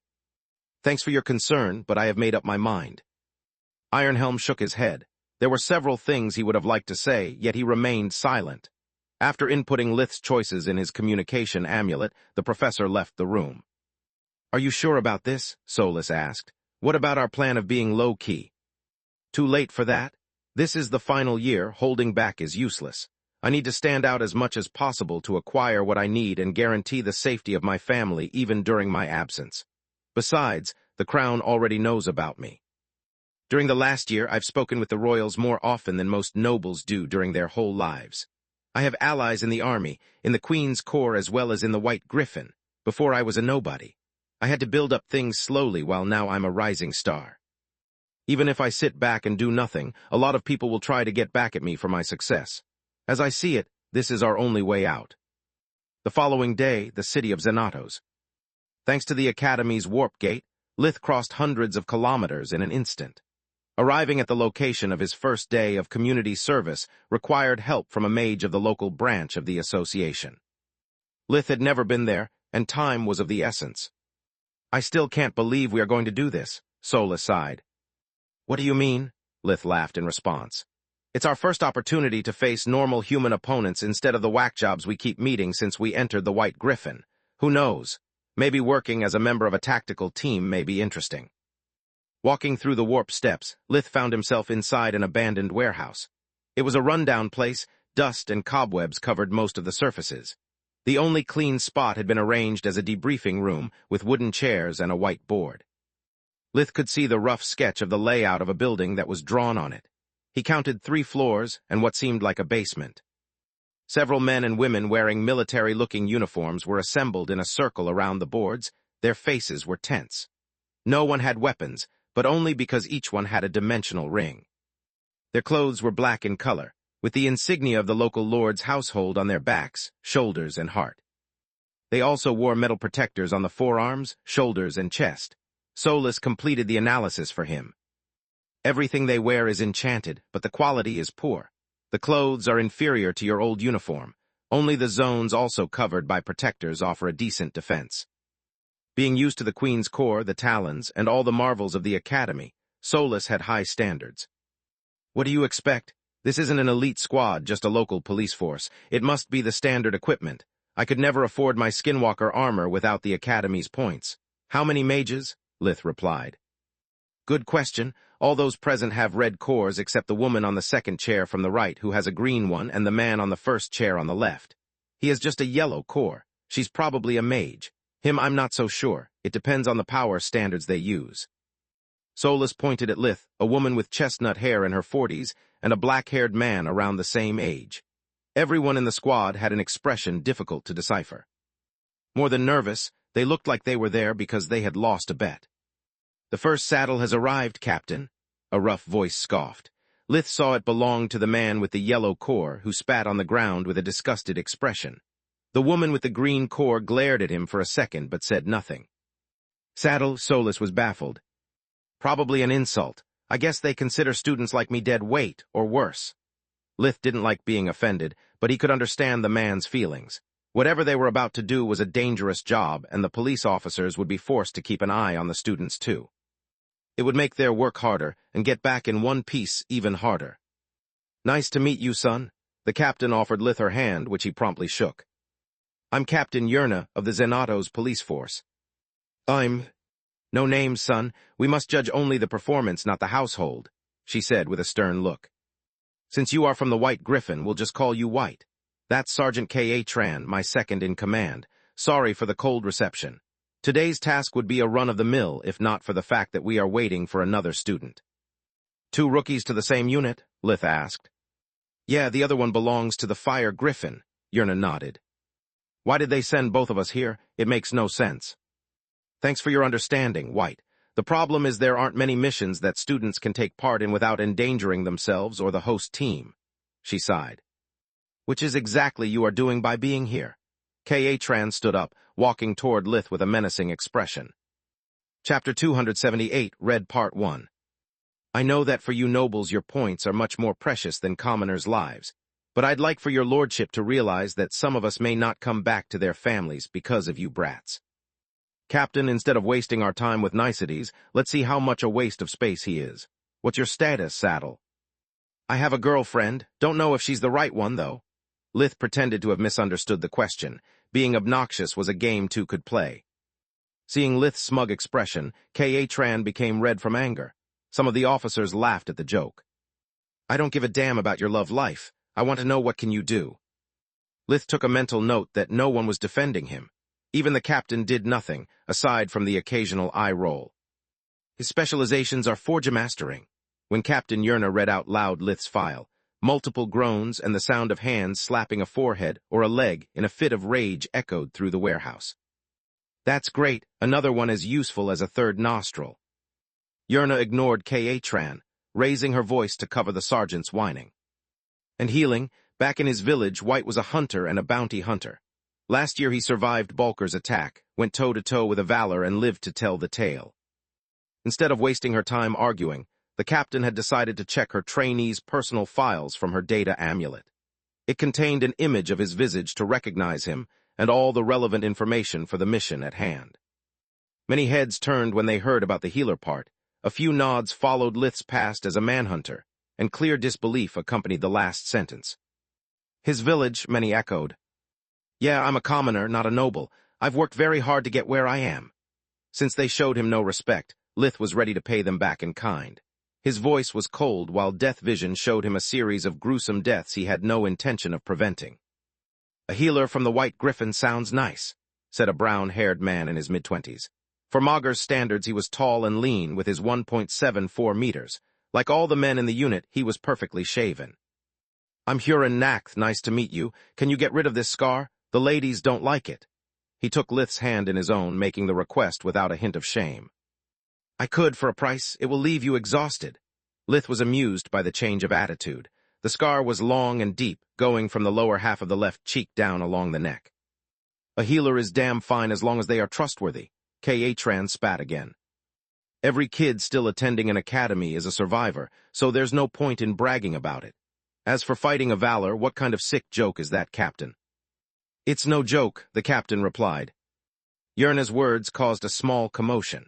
All the unit's members rushed behind her to read from the hologram projected by the amulet, but it was soon interrupted by the arrival of the second student. He was a 15-year-old boy, 1.7 meters, 57, high with blonde hair and deep green eyes. The newcomer had the build of a soldier, rather than a student. Something in his confident attitude told Lith he had to be a lady killer at his academy. The captain moved to his file, hoping for another pleasant surprise. Alas, the student from the Fire Griffin was a warden and an alchemist. His only perk was having received some nondescript military training. Yerna clicked her tongue, turning off the amulet before moving in front of the board. Now that Red is here, let's wrap this up. Today's mission is very simple. We have to raid the drug depot of a local gang. It's a 3-stories building right in front of this warehouse. Thanks to an informant, we know the disposition of doors and corridors. We'll split into 4 teams of 5. 2 teams will break in respectively from the front and the back door, while the other 2 will secure the perimeter to prevent anyone from escaping. She pointed with her finger on the 2 entry points, and then on the position of the windows on the first 2 floors. According to our intel, each floor should be lightly guarded. Expect a minimum of 5 guards, but no mages. The organization we are against is notorious for being ruthless. Its men carry fire seeds with them and have no hesitation to blow themselves when captured. Hence kill first and questions later. We are not taking prisoners. Captain Yerna took a deep breath before addressing their guests. Remember that despite our targets do not have magical powers, they are likely to be well armed. Enchanted blades need 1 hit to rip to shreds a light armor and the one wearing it. They could also have alchemical weapons, so never underestimate them. Any questions? Lith raised his hand. Yerna nodded, giving him permission to speak. Do you plan on breaking in or for a stealth approach? Stealth, it's not an option. The doors could have magical traps or alarms, and we don't know exactly how many people are inside. If we take it slow, we would risk getting surrounded and outnumbered. I can detect and disarm magical contraptions. I'm a forger master, Lith lied. Wainmeyer had yet to teach him about those subjects, yet he was confident about succeeding thanks to true magic. And I can tell you how many people there are in the building and where they are positioned, Red said with a confident smile. I'm a warden and my family specializes in life-detecting arrays. Speaking about my family, my name is not Red, I'm happy to have you with us, kid. Captain Yerna used one hand to shook Red's right one and the other to shut his mouth. Today you are Red, and you are going to be evaluated based on what you do, not on who your relatives are. Got it. Red nodded with a slightly annoyed look. Only then Yerna took the hand off his mouth. Good, I'm Captain Yerna, your commanding officer for today. He is Sergeant K.H. my second in command, and he is white. Lith and Red were still deciding what to think about each other, when K.H. handed them a black uniform and a communicator earpiece each. Welcome to the team, kids. There are no griffins here, only members of this unit. Put on your uniform so we can separate the good from the bad guys and you avoid getting shot in the back by friendly fire. You can change behind those crates. Thanks, but it's not necessary. Lith put the uniform inside the blue gemstone at his neck, allowing his clothes to shapeshift into a new form. Red took step back from the surprise. while Katran took a wand out of his dimensional ring, pointing it against Lith's still morphing clothes. Its tip shined with a yellow light, allowing Lith to perceive the fire magic it contained. Must be the equivalent of Earth service weapons. Lith thought, noticing a small red mana crystal set into the alchemical tool. Yup, Solus confirmed. The crystals work as a cartridge. These guys must be good because a wand like that costs a pretty penny. Chapter 279, Red Part 2. A skinwalker armor? Red was amazed. Your family must be loaded. He ran behind the crates to change.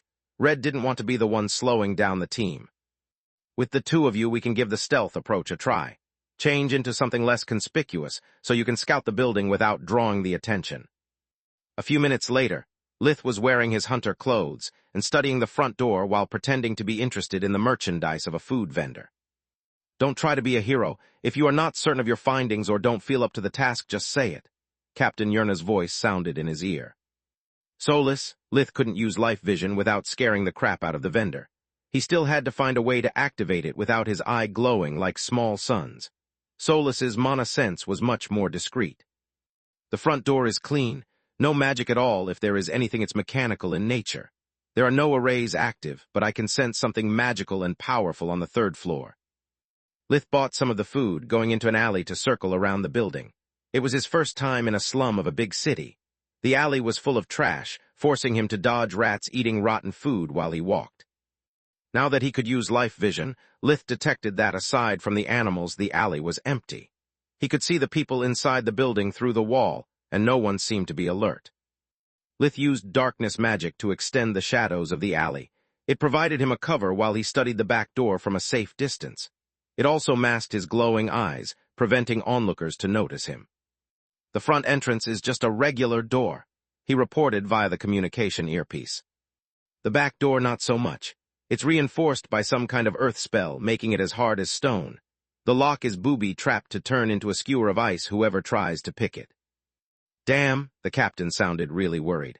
Not as easy as our intel told us. The front door is probably barred, if not even walled. Can you do something about those protections, or do we need to abort the mission and request for reinforcements? Didn't you read my file, Captain? I'm the reinforcements, Lith grinned. After months spent studying the boxes and the countless attempts in breaking their locks without meeting a fiery death, the enchantments in front of him were barely more difficult than beating a monkey at a tic-tac-toe game. I already finished disarming them while I was talking with you. I counted not less than 3 people from the windows on the ground floor. With the channel open, Lith could speak but not listen, missing all the gasps and swearing that filled the control room at those words. Lith could see several life forces down in the basement. They were too many and too weak to be guards, making him wonder what kind of mess he was walking into. Either there is a warp gate in the basement, and they are moving a small army, or these guys do not smuggle just drugs. On his way back, he kept looking for windows, grates, anything that could give him an excuse to share the knowledge acquired with life vision. Lady Luck didn't smile at him. When he made it back to the warehouse, Red had done his part. He was filling the blueprint on the board with red dots according to his readings. Your intel was completely off the mark. After listening to Lith's report, he had given his best to impress his teammates as well. The first 3 floors are almost empty. There are only 3 people on the first floor, 5 on the second, and 4 on the third. Red stopped abruptly, wiping off a red dot from the board. 3 on the third floor. Someone just died. There are also at least 20 people on the underground floor. Are you sure this is really a drug depot? At that point, the captain was the first to question her superior's judgment. Not anymore. I need to call the headquarters, no matter if the mission gets aborted or not. You both did great, and I'll make sure to write it down in my report. I can't believe they flunked this so bad. We could have all died in there. Yerna thought while conjuring a silence spell to prevent the following conversation to be heard. After a quick call with her commanding officer, she was pinching her nose with her eyes closed, trying to contain her anger. I have good news and bad news. The good news is that the HQ agrees with us. This could be too big for a small squad, so they are sending reinforcements from the association in case something goes wrong. They'll be here in a few minutes. The bad news is that since the hostiles are so few, and there is such a high number of potential hostages, prisoners, slaves, whatever those people in the basement are, we have been ordered to continue the mission. They say our new objective is to prevent the hostiles from running away or get rid of the prisoners once they found out to be surrounded. The even worse news is that since the two of you have been so useful, you have to come with us. Still, not a big deal, he inwardly sighed. The ones on the ground floor were just humans, right? Soulless. Positive, red-cored humans with slightly above average life force. Easy to catch, easy to kill. After spending so many years with Lith, Soulless had little regard for human life. The only exceptions were those who she believed to be innocent or those she grew fond of. I have 2 more questions, Captain. Lith raised his hand again. Granted. Red, can you detect arrays? I don't mean to sound paranoid, but I'd prefer to avoid any more surprises. Lith was cautious of the content of the 3rd floor, from which Soulless perceived a powerful force. It wasn't a problem for him since he was already on guard, and his partner could warn him on time. What worried Lith was being the sole survivor of whatever threat they could find.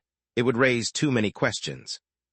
Yes, it's one of the easiest and fastest spells of a warden, Red nodded. It's unlikely we'll find any. A temporary one would imply the presence of a warden, and I can't imagine a mage wasting their talent with these dregs. A permanent one would cost far more the whole building is worth. The same could be said for the back door, Lith pointed out. I think.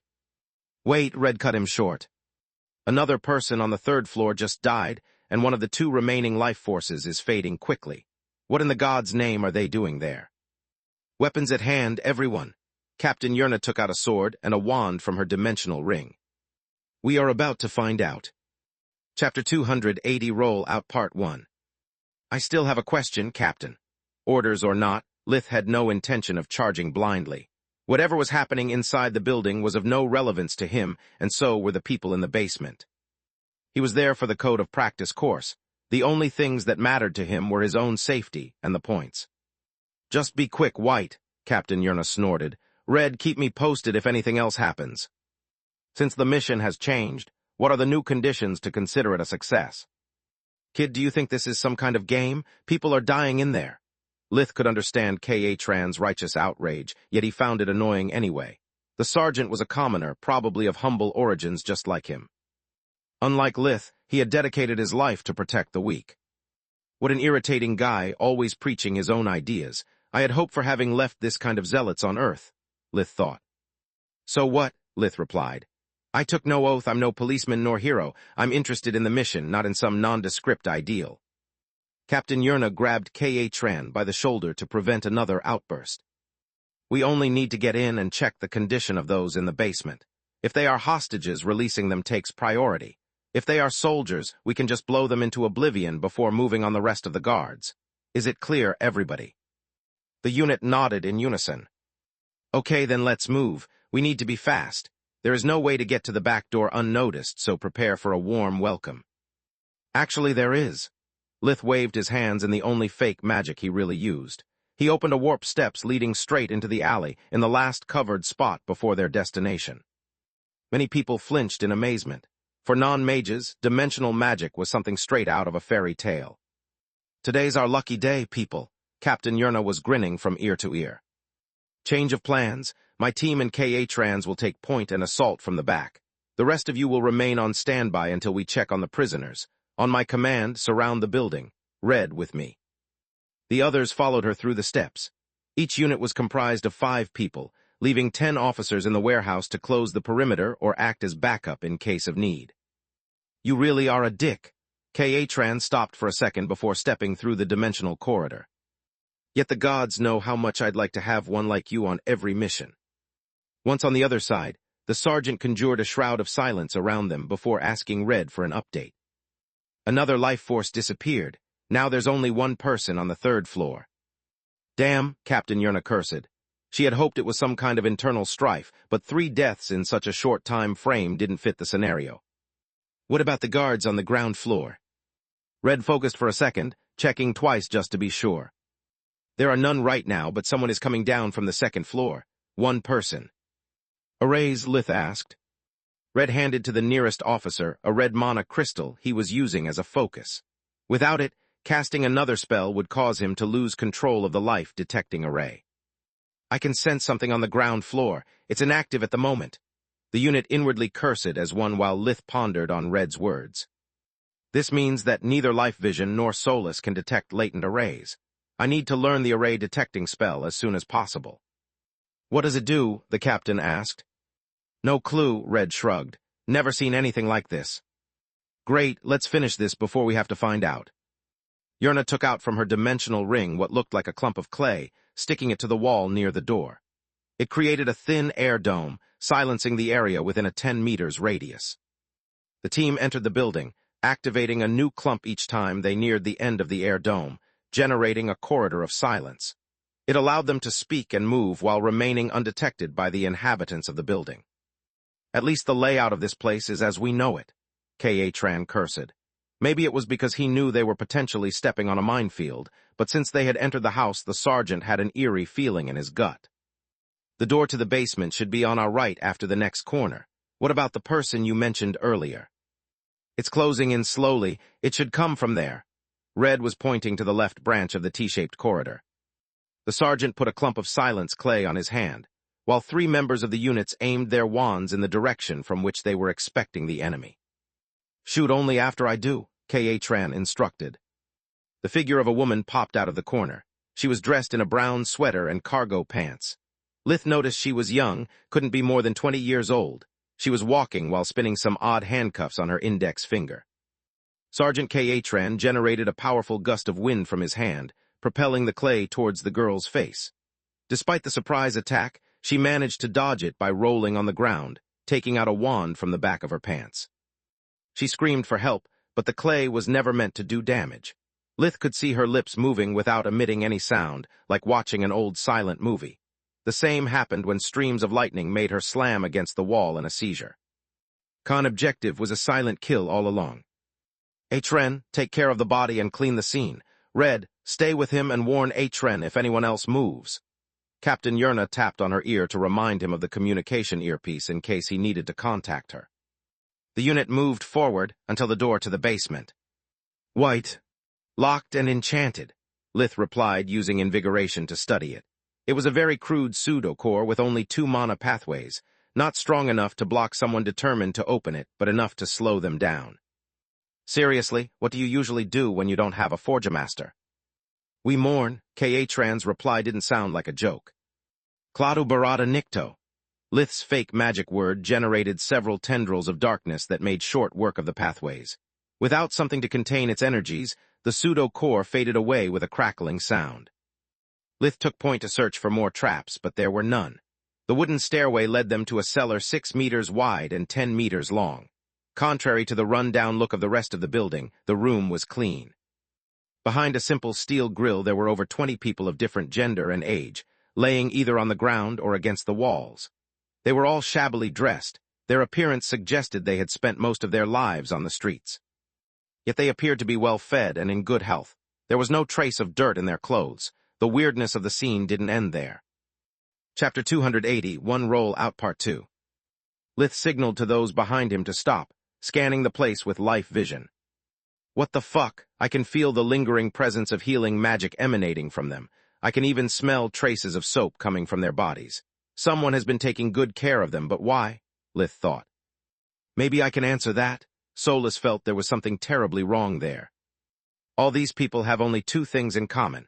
Each one of them is older than 20 years and has at least an orange core. What? Lith was bewildered by her words. So many people, and no one with a red core was something impossible to achieve by chance. Not coupled with their age. 20 years was the threshold of a mana-core natural evolution for non-awakened one. Is there something wrong? Yerna asked. Everything is clear. The grill is just a grill. Why no one is trying to escape?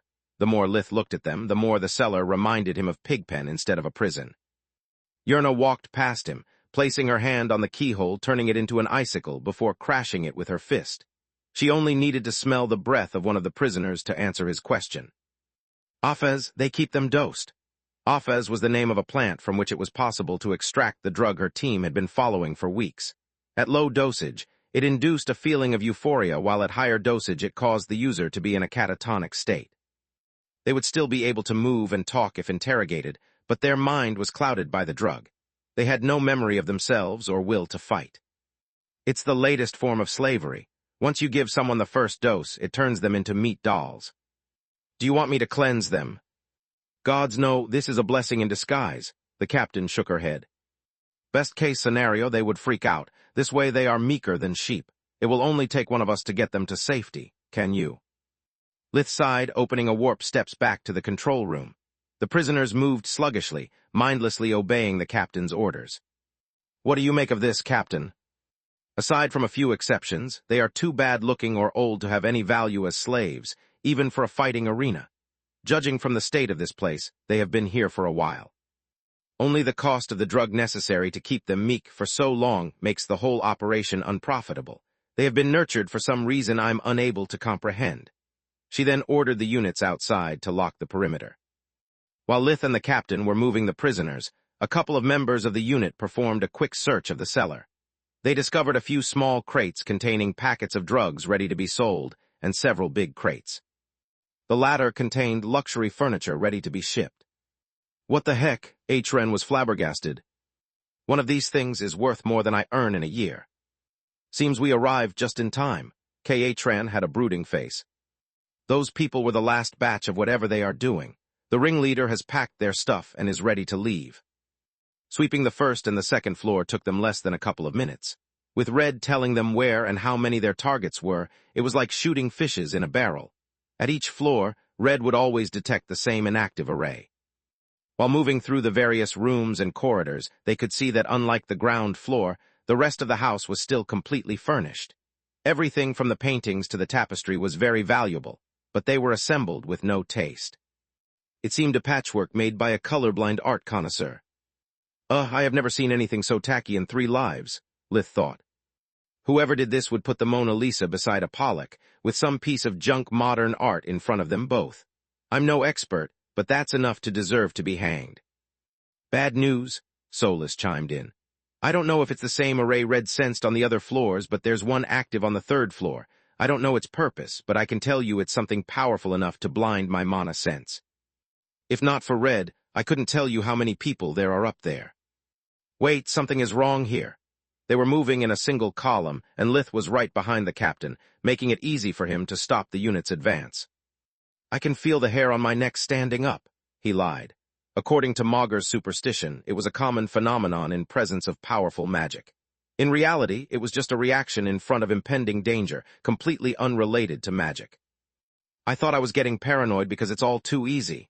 Yerna nervously touched her nape. What about you lot? Fear spread like a disease. Soon everyone shared the same feeling despite being calm until a second prior. Red checked the next floor. Gods protect me, Red yelped after obeying the captain's order. White is right, there is something very wrong here. Of course I am right, Solus, Lith inwardly grinned. She didn't reply, limiting herself to a retching thought. I don't know what kind of array we are about to face, but I can tell you this. It's very powerful, it spreads through the whole house, and it feels. Red extended his consciousness, trying to probe deeper in order to understand the nature of their enemy. It feels twisted. The spell is rooted from the light element, but the magic flows backward. It's hard to explain. Red was now drenched in cold sweat. His stomach was twisted into a knot. Are you sure there's only one person left in the house? Captain Yerna could feel the tension rising. Her instinct was telling her to walk away. Besides us, positive, Red nodded. It's right in the middle of the last floor, hasn't moved since I cast the spell. An array this powerful could make our numbers irrelevant. The hostages are safe. There is no reason to walk into a potential trap. Let's get out and wait for the reinforcements to arrive. This is above our pay grade. The Mage Association can deal with this much better than us. They walked back along the silence corridor they had created, quickly reaching the ground floor again. A blinding light erupted from under their feet. Red and Lith both understood what was happening. The former had studied hard to master such spell, the latter had already fallen for it once. The teleporting array moved the whole unit in the attic on the 3rd floor. The entire floor was occupied by a single room, encircled by a dome made of light which pulsed with a rhythmical beat like it was alive. First you interrupt my meal, then you steal my food.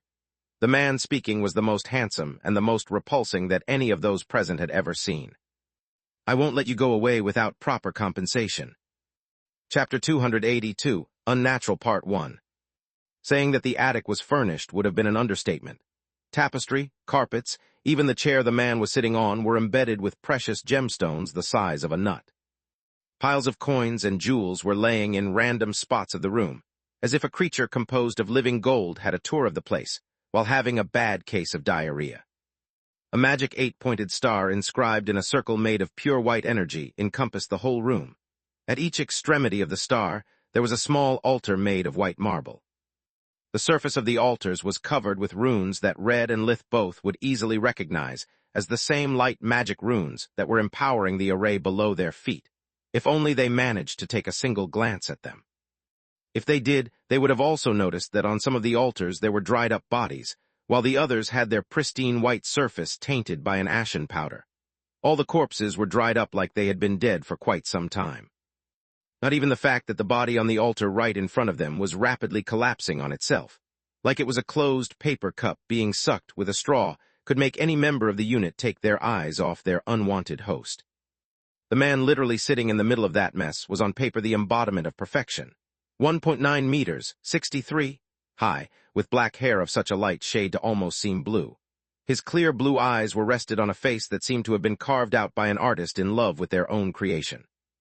His muscular body almost bulged out of his tacky clothes, like he could tear them up simply by taking a deep breath. Yet no man of the unit felt the tiniest tinge of envy, nor any woman thought about anything outside pointing their weapons at him, and fire them at will. He was too perfect to be natural. Each piece composing his body was flawless, but more than a person, he seemed like a patchwork of different humans assembled together. There was no harmony in his features. That guy looks like the handsome brother of Frankenstein's monster, Lith thought. After a split second of stupor due to the teleportation array, Captain Yerna pointed her wand at the man, quickly followed by all the members of the unit. They didn't give orders or made demands. They simply shoot a barrage of fire, ice, and lightning bolts until the man was turned into an half-charred, half-frozen corpse, and the chair into a bunch of golden splinters.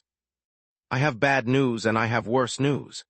Now that they were inside the array, its mystical energies didn't impede Solus's senses anymore. With everyone busy and Red scared out of his wits, Lith was free to use his skills to get a grasp of the current situation. I think I know what this array does, Solus explained, while Lith used invigoration on the array and life vision on the man. It's filled to the brim with powerful energies, yet none of them belong to the unnatural man. My mana and life sense perceive at least 9 different signatures currently coursing through the array. I think they belong to the people on the altars. The unnatural man was lying on the floor, but no one managed to relax. Despite its owner's death, the light dome was still on. Sergeant K.A. tried to open the door, but the array also worked as a barrier, pushing him back with a jolt of light. K.A. yelped in pain. The contact had badly burned his hands. Who the heck was that guy? How do we get out of here? He cursed. Lith pointed at the body on the floor. He is still alive and well. He could see how even after so many attacks, the body's life force was as strong as before. Exactly, Solus continued. The array keeps slowly injecting those energies inside him. I don't know why, though. The transfer's not fast enough to be some sort of healing device. Are you kidding me? K.A. scoffed while Atren helped him to drink a healing potion for his injured hands. That guy is as dead as a doornail. Am I? Said a silvery voice coming from the corpse as it tried to get up. A second barrage of spells stuck it before the sentence was completed, sending it sprawling on the floor. Let me guess that was just the bad news. What about the worse news? Lith was putting together all the pieces of the puzzle. The picture taking shape in front of his eyes wasn't good. The worst news is that the unnatural man seems to be a human abomination hybrid. Her words left Lith speechless. Is he like me? Not at all. I can see 2 cores inside of him, a bright cyan one and a smaller black one. I believe that just like Kala's, his second core is artificial. The corpse got on its back for a second time, getting blasted once again. This time no one stopped shooting until there was no charge left in their wands. We need to get out of here. Captain Yerna wasn't scared. She and her people had gone through worse situations in the past. Keeping her cool had always turned out to be the winning move. White, warp us away from this shithole. Lith didn't make her repeat herself, but the dimensional door shattered as soon as it was formed. A second attempt bore the same result. What's happening? Why it doesn't work? K.A. was starting to freak out. His voice rose of an octave. I have no clue. Instead of despairing, Lith placed both of his hands on the array. He was certain it was the root of all their problems. It's actually quite simple. The corpse of the unnatural man stood up from a pile of half-molten jewels. Wands were once again aimed at him, but no spell was fired. Dimensional magic requires a perfect balance between the 6 elements. The unnatural man explained, while his skin and hair regrew at an astounding speed. This room is so filled with light magic that it makes impossible for a lowly human mage to find the balance necessary to tear up space. Don't blame the kid for his incompetence, he said with an amused look. Even if he managed to do it, it would take me a simple wave of the hand to disrupt his focus. As I said earlier, no one is leaving until I get compensation for all the losses you have inflicted me. Kneel. The unnatural man apparent kindness turned into a mask of fury. At his command, a new array overlaid with the already existing one. It increased the gravity of all those present by several folds, forcing them to fall on their knees. Only 2 people weren't affected by the new array. Lith, who was already hands on the ground studying the room, and the unnatural man who kept standing as if nothing happened. Chapter 283, Unnatural Part 2. Do you have any idea how hard it was to find humans smart enough to help me manage my business? How difficult it was to round up among the dregs of society the right ingredients for my path towards godhood? You. The ramblings stopped. Suddenly the extra gravity had disappeared, and the unnatural man could feel a stinging pain in his abdomen, along with a sensation he had never experienced before in his life. Nausea. You, he screamed at Lith. While the others had jumped up on their feet assuming a defensive formation, Lith was still crouched. Several tendrils made of light and darkness came out of his body, tampering with the energy coursing below him. The array's magic circle was distorted, turning the clockwork formation into a shoddy mess. Don't mind me, Lith replied with an innocent smile. Keep talking, I was really caught up by your narration. It seems you are right. Solus kept observing the alterations in the man's cores. The array is linked to his black core, feeding it of the accumulated energies inside the array.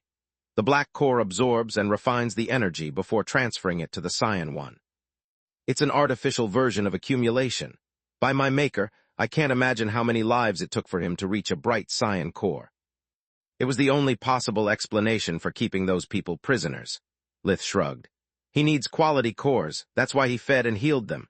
Probably he wanted them well ripened before squeezing them, so kind of him giving me a path straight to his mana core. How dare you touch a dragon's treasure? The unnatural man turned into a blur, charging at Lith while ripping to shreds all those standing on his path. 3 members of the unit died without even managing to slow him down. A dragon? That word along with the man's speed sent a cold shiver down Lith's back. I thought it was just some psycho, but to be so quick he must be able to use fusion magic. Why the heck an awakened need this contraption? Could a dragon really have just a cyan core? It doesn't make sense. He didn't fear to fight another awakened one, hybrid or not. Nor did he care about the rest of the unit, since they were dead the moment they would see his real skills. Lith was experiencing what all of his past opponents felt facing him. The confusion deriving from not having a clue about what he was against. The unnatural man jumped, extending towards Lith his hands that had turned into razor-sharp claws. What an idiot, Lith sneered while getting back up. By leaving the ground, the opponent had actually slowed down.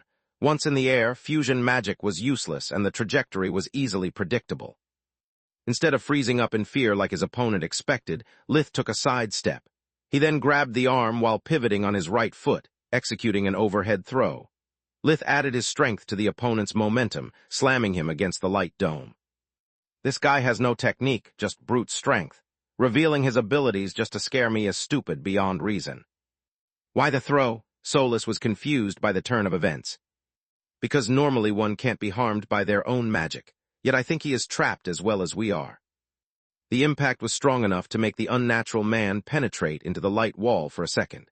His flesh turned black, while the energies trapped into the array reacted to the foreign body with a violent assault. The unnatural man screamed in agony like he never did when the unit had showered him with Tier 3 spells from their wands. The light dome pushed him away, making his body bounce on the floor, writhing into spasms. Lith didn't wait for him to recover, using wind, gravity, and spirit magic to toss him again against the wall. Bingo, the array is so filled with different energies that it's unable to recognize its master. I can kill him and not blow my cover. 2 birds with 1 stone. Alas, the unnatural man had no intention to cooperate. He roared with fury while his body covered with golden scales. Two membranous wings formed under his armpits, connecting his little fingers to the hips. The neck got longer while his face deformed into a long snout. His nostrils dilated, doubling their size. His open mouth, now bigger than a manhole, revealed the rage burning within. The following breath of fire turned everyone on its path into cinders, making even the gold piles boil.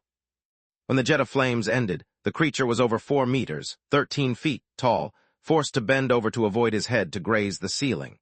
His long tail whipped the air furiously, generating sparks whenever it briefly touched the array. Lith was taken by surprise, managing to dodge at the last second only thanks to air fusion. Yet his right leg was grazed by the flames. Not even the skinwalker armor could resist such intensity. Even using water fusion wasn't enough. The fire burned through the protective enchantment, covering the whole limb below the knee. Lith's skin was no more. His burned flesh left exposed, the burned muscles still throbbing in pain. 4 more members of the tactical unit were dead. Only the mystical energies of the array had protected the room, leaving the wall and the floor pristine. "That's not a man, that's a wyvern," Solus clearly recalled Kala's words during their last meeting. Magical beasts once awakened would evolve into monsters. They could still have offspring, giving life to a new bloodline of creatures that wouldn't be awakened ones. He hid behind one of the altars, using light magic to heal his wounds. The wyvern roared in outrage. By slamming into the energy wall first, and by recklessly using his fire breath, a good chunk of the energy stored in the formation had been lost. "I was so close, curse you, human." Gadorf the wyvern was aware of being really close to a breakthrough. Even though he was no awakened one, the black core he possessed gifted him with several powers. The ability to absorb the life force of living beings, to detect the magical talent of those close to him, enhanced regeneration, and partial resistance to most elements. At that moment, the only person that Gadorf hated more than Lith was his own father. It was because of his father's refusal of awakening Gadorf that he had spent the last 2 centuries experimenting all kinds of forbidden magic. None of his experiments bore any fruit, not until he met that arrogant, insufferable human. It was only by becoming their test subject that Gadorf had acquired the black core and the life-draining array. That human was obsessed with the idea of achieving eternal life through the abominations. After obtaining what he wanted, Gadorf would have gladly awarded them for their services with a swift death, but the abominations serving the master were too strong. Chapter 284, Operating Room Part 1. Gadorf had met the master only a few years prior. Unable to assume a human form, the only way he had to acquire new techniques and materials was stealing them. Even if descending from the bloodline of an evolved monster granted him the use of true magic on all 6 elements, the wyvern was still too weak to attack a major noble family or important merchants. Gadorf had already nearly got killed multiple times after raiding small cities. The association responded quickly to threats, sending several mages at once to deal with him. Gadorf managed to survive only thanks to his mastery of light magic and arrays. In over 200 years of practice, he had reached a level in those fields that very few mages could even start to comprehend. It was exactly because of his stubbornness that the master had taken interest in him. Fighting the master had been a humbling experience for Gadorf. Despite their experience gap, despite them being a fake mage, Gadorf's defeat took less than a minute. "You're lucky the association put you on priority C until now," the master wheezed. The fight had been brief, but exhausting for someone not used to fight like they were, especially because they wanted to take Gadorf alive. "Me, a proud dragon, just a C-lister." Gadorf's rage made the ground tremble, but the array keeping him prisoner didn't even budge. "A dragon, you," the master guffawed. "Good gods, your ego is bigger than Lady Tyrus's ass. Don't tell me that's the reason this dump you call home is full of gold and pieces of art." Gadorf's reply was breathing fire with all the strength he had. The act almost resulted in suicide. The breath of a wyvern, just like those of a dragon, was neither normal fire nor a magical one. It was a unique effect caused by the mix of their life force with the world energy. No mana was involved. It was a similar effect Bulker had developed for his valors, allowing them to emit rays of darkness from their eyes, without them being affected by slowness that affected all kinds of darkness magic. The downside of such powers was that just like a body can damage itself, so that kind of attack based on life force, no matter how little was employed, would harm the user as well as anyone else. Gadorf's screams of agony only made the master guffaw, until small tears of hilarity streamed from his eyes. Conceited and stupid. It's a miracle you managed to survive this far. That's a good piece of news, Lizzie. The master simply replaced the most consumed magic crystals with new ones. The array was back to full force in a split second, adding despair to the wyvern agony. I'm not a lizard, he roared. I'm Gadorf, son of Zedros, the first wyvern. One day I will evolve into a dragon and feast on all those that belittled me. Be it you or my father, you'll end up the same way, burned to death by my hand. The good news, Lizzie, the master continued after silencing their noisy prisoner, is that I believe that just like me, the gods don't play dice. We were destined to meet. My research can't go any further without a willing subject who allows me to study true magic. Just like your pathetic daddy issues-fueled quest can only get you killed if you keep acting on your own. Our interests are aligned. If you stop with your temper tantrums, we can make a deal. After summoning by their side an eldritch abomination to keep in check Gadorf's mood swings, the master brought him to one of their labs. Gadorf was able to learn about Arthan's madness and study its blueprints. The insane contraption turned out to be an endless source of inspiration for him.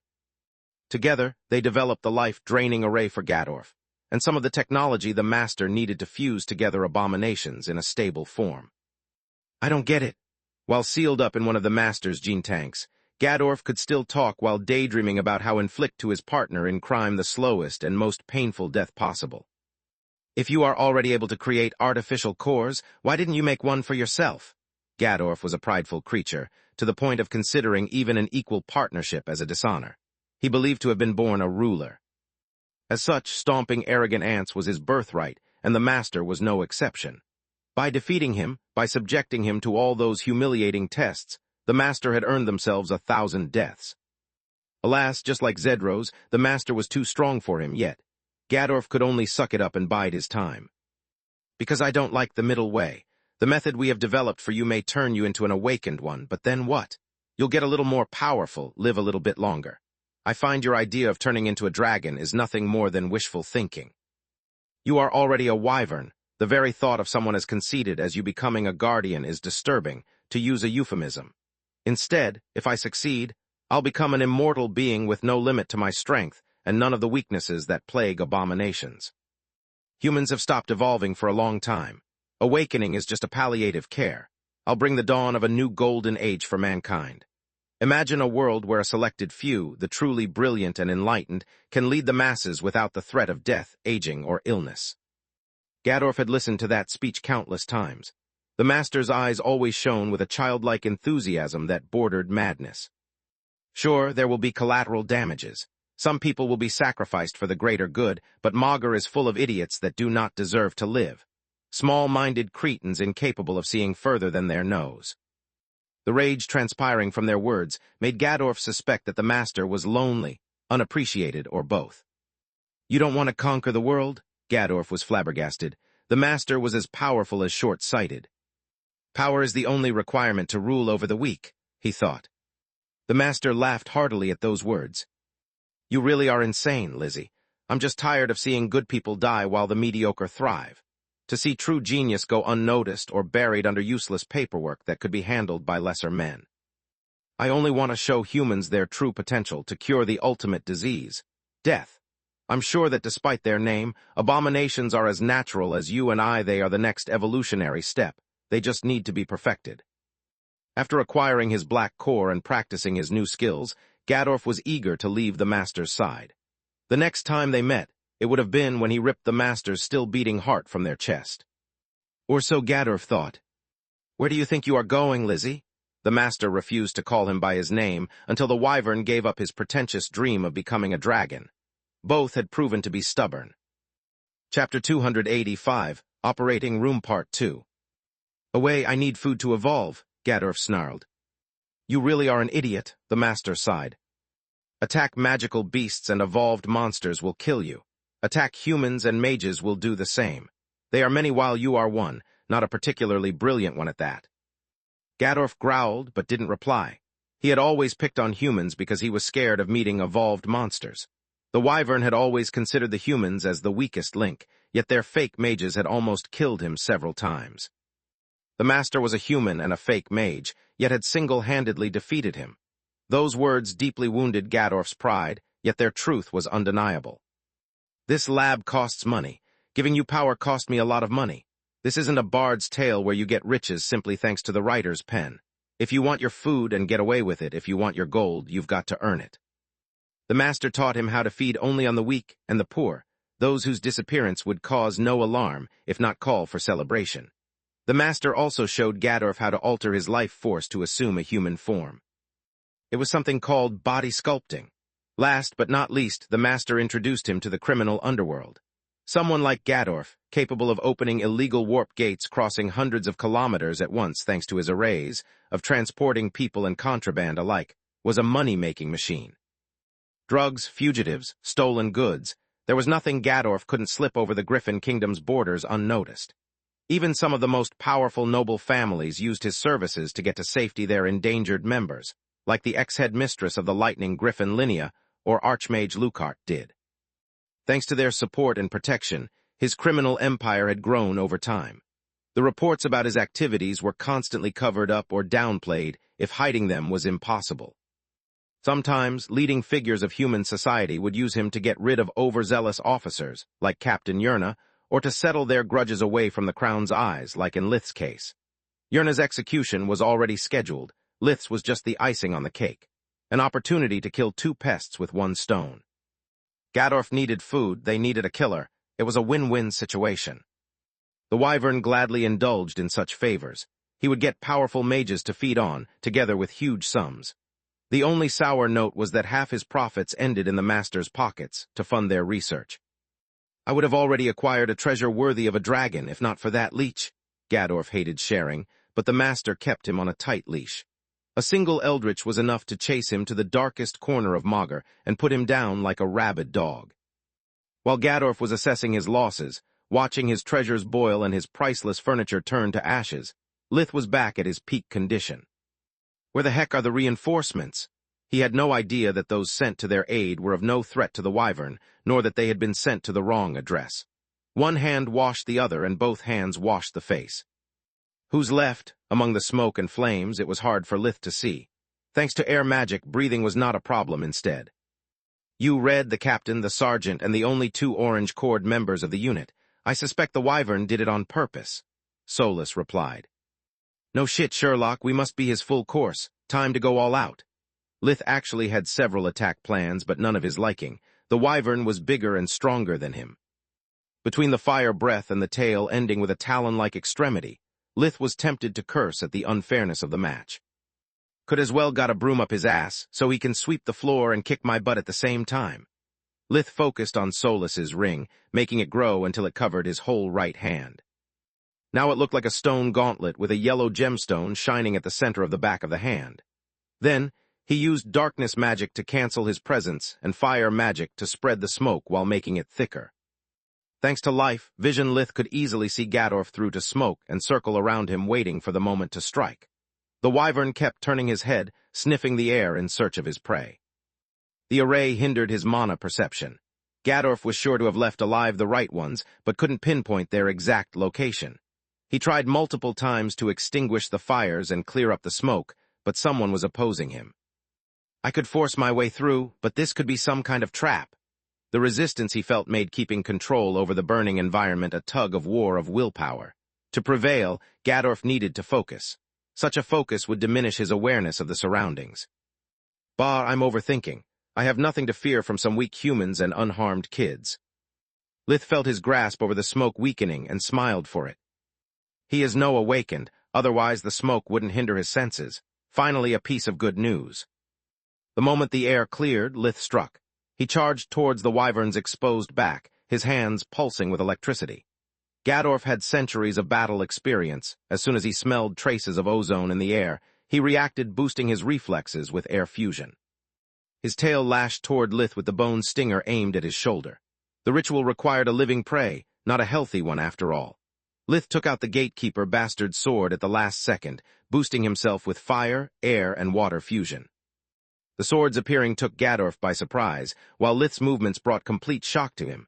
They were too fast, leaving him no space to dodge. Too strong, cutting through his scales, flesh, and bones like a hot knife does with butter. Too fluid, allowing his arms to move up and down like a slithering snake, amputating one chunk of flesh after the other. When Gadorf managed to pull the tail back, half of it was already painting the floor red. "My tail, how? Why?" Had Lith cut it once, reattaching the two severed parts would have been a piece of cake. Now the wyvern's only options were to collect and reattach the pieces one by one or regrow the tail. The latter solution would leave Gadorf drained. He didn't dare to leave himself more exposed to such a cruel sword. Why? Usually Lith wouldn't talk. This time he knew his opponent was getting weaker by the second because of the blood spurting from the amputated extremity, while as long he was allowed to use invigoration, his energy was endless. Because this isn't a fight, this is just another operating room. He infused the gatekeeper with darkness magic, slashing the chunks of tail again. "And I'm the healer." Lith taunted the wyvern with his sword, while the flesh rotted at a speed visible at the naked eye. "Curse you!" Gadorf charged in outrage, his blood boiling from fury, his hatred taking physical form, engulfing him with an armor of living fire. Red and the surviving members of the team couldn't believe their own eyes. None of what was happening made any sense, yet Lith's next move surpassed it all. Chapter 286 Light and Darkness Part 1. From his first and only serious fight with Protector, back when he was still a child, Lith had learned an important lesson. Be it while facing one of the kings of the Tron Woods, an abomination, an evolved monster, or a valor, he had always stuck to it, never allowing his pride to blind him. Even with an enhanced body, even despite all the changes he had experienced after the recent breakthroughs, Lith never allowed himself to forget that he was just human. There were enemies whose fury and savagery he couldn't match, no matter how badly he wanted it. Instead of charging blindly like his rage demanded, like his opponent was doing, Lith kept his mind cold while his mana core burned with power. He had to play it smart, eroding his opponent's strength until the tables were turned. Gadorf had never been so furious in all his life. He had allowed a simple human hatchling to mutilate him. With his flesh now rotten, reattaching the pieces was impossible. The only choice he had left was regrowing it. That was the exact reason why Lith had done it. He is faster and stronger than me, but without the tail his balance is all over the place. No matter if he prefers to keep his energies and wobble like a duck or to heal himself and exhaust his reserves. Either way he is dead. The stump had stopped bleeding, but Gadorf wasn't used moving, let alone flying without his tail and in such a confined space at that. To keep his balance, he ended up twisting his body multiple times, touching the edges of the array with catastrophic consequences. Every time the array and the destructive spell engulfing him clashed, both would lose part of their power while waves of pain invaded the wyvern's body. Lith easily dodged the charge with a few side steps. When the left wing passed a few centimeters from him, he slashed down with both hands. The blade cut through the light bone of the arm, lacerating the wing almost all the way to the wyvern's hip. The short flight turned into a tumble, slamming against the altars before crashing into the barrier again. A new barrage of spells struck the wyvern's body, making him bounce back and forth against the dome of light like a pinball. Lith and the surviving members of the unit, even Red, were throwing everything they had to pin Gadorf as long as possible. Gadorf was almost in agony. The phantom pain from the tail was blinding. His left wing was being consumed by the darkness magic Lith had infused into the blade, and his back was sizzling like a steak forgotten on the barbecue. Worst of all was his pride, shattered like it didn't happen from years. Yet the physical pain made him snap out of his fury. The wyvern was thinking clearly again.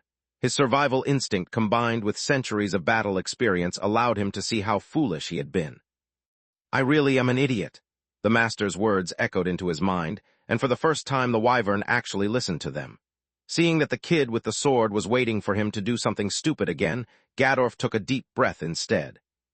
Lith rolled behind the closest altar, expecting another breath of fire, and so did the others. Gadorf channeled light magic into his wing instead, wiping off the dark energies and healing the limb. "I'm done underestimating you, human." Despite his arrogant tone, Gadorf didn't like his odds. His body was too huge to move nimbly inside the array's closed space. Yet he didn't dare return to his human husk. Tier 3 and below spells could barely break his skin, let alone harm his scales. The sword, though, was another matter entirely. His human form wouldn't be able to stand more than a couple of slashes from such a powerful weapon. "That kid is too fast for a human. Could he be like me? In disguise?" Another sting struck his abdomen while Gadorf was lost in thought. Lith was tampering again with the array, poisoning its energies and the wyvern along with them. Gadorf inwardly cursed at him, quickly weaving a barrage of ice spears while taking back control over the array at the same time.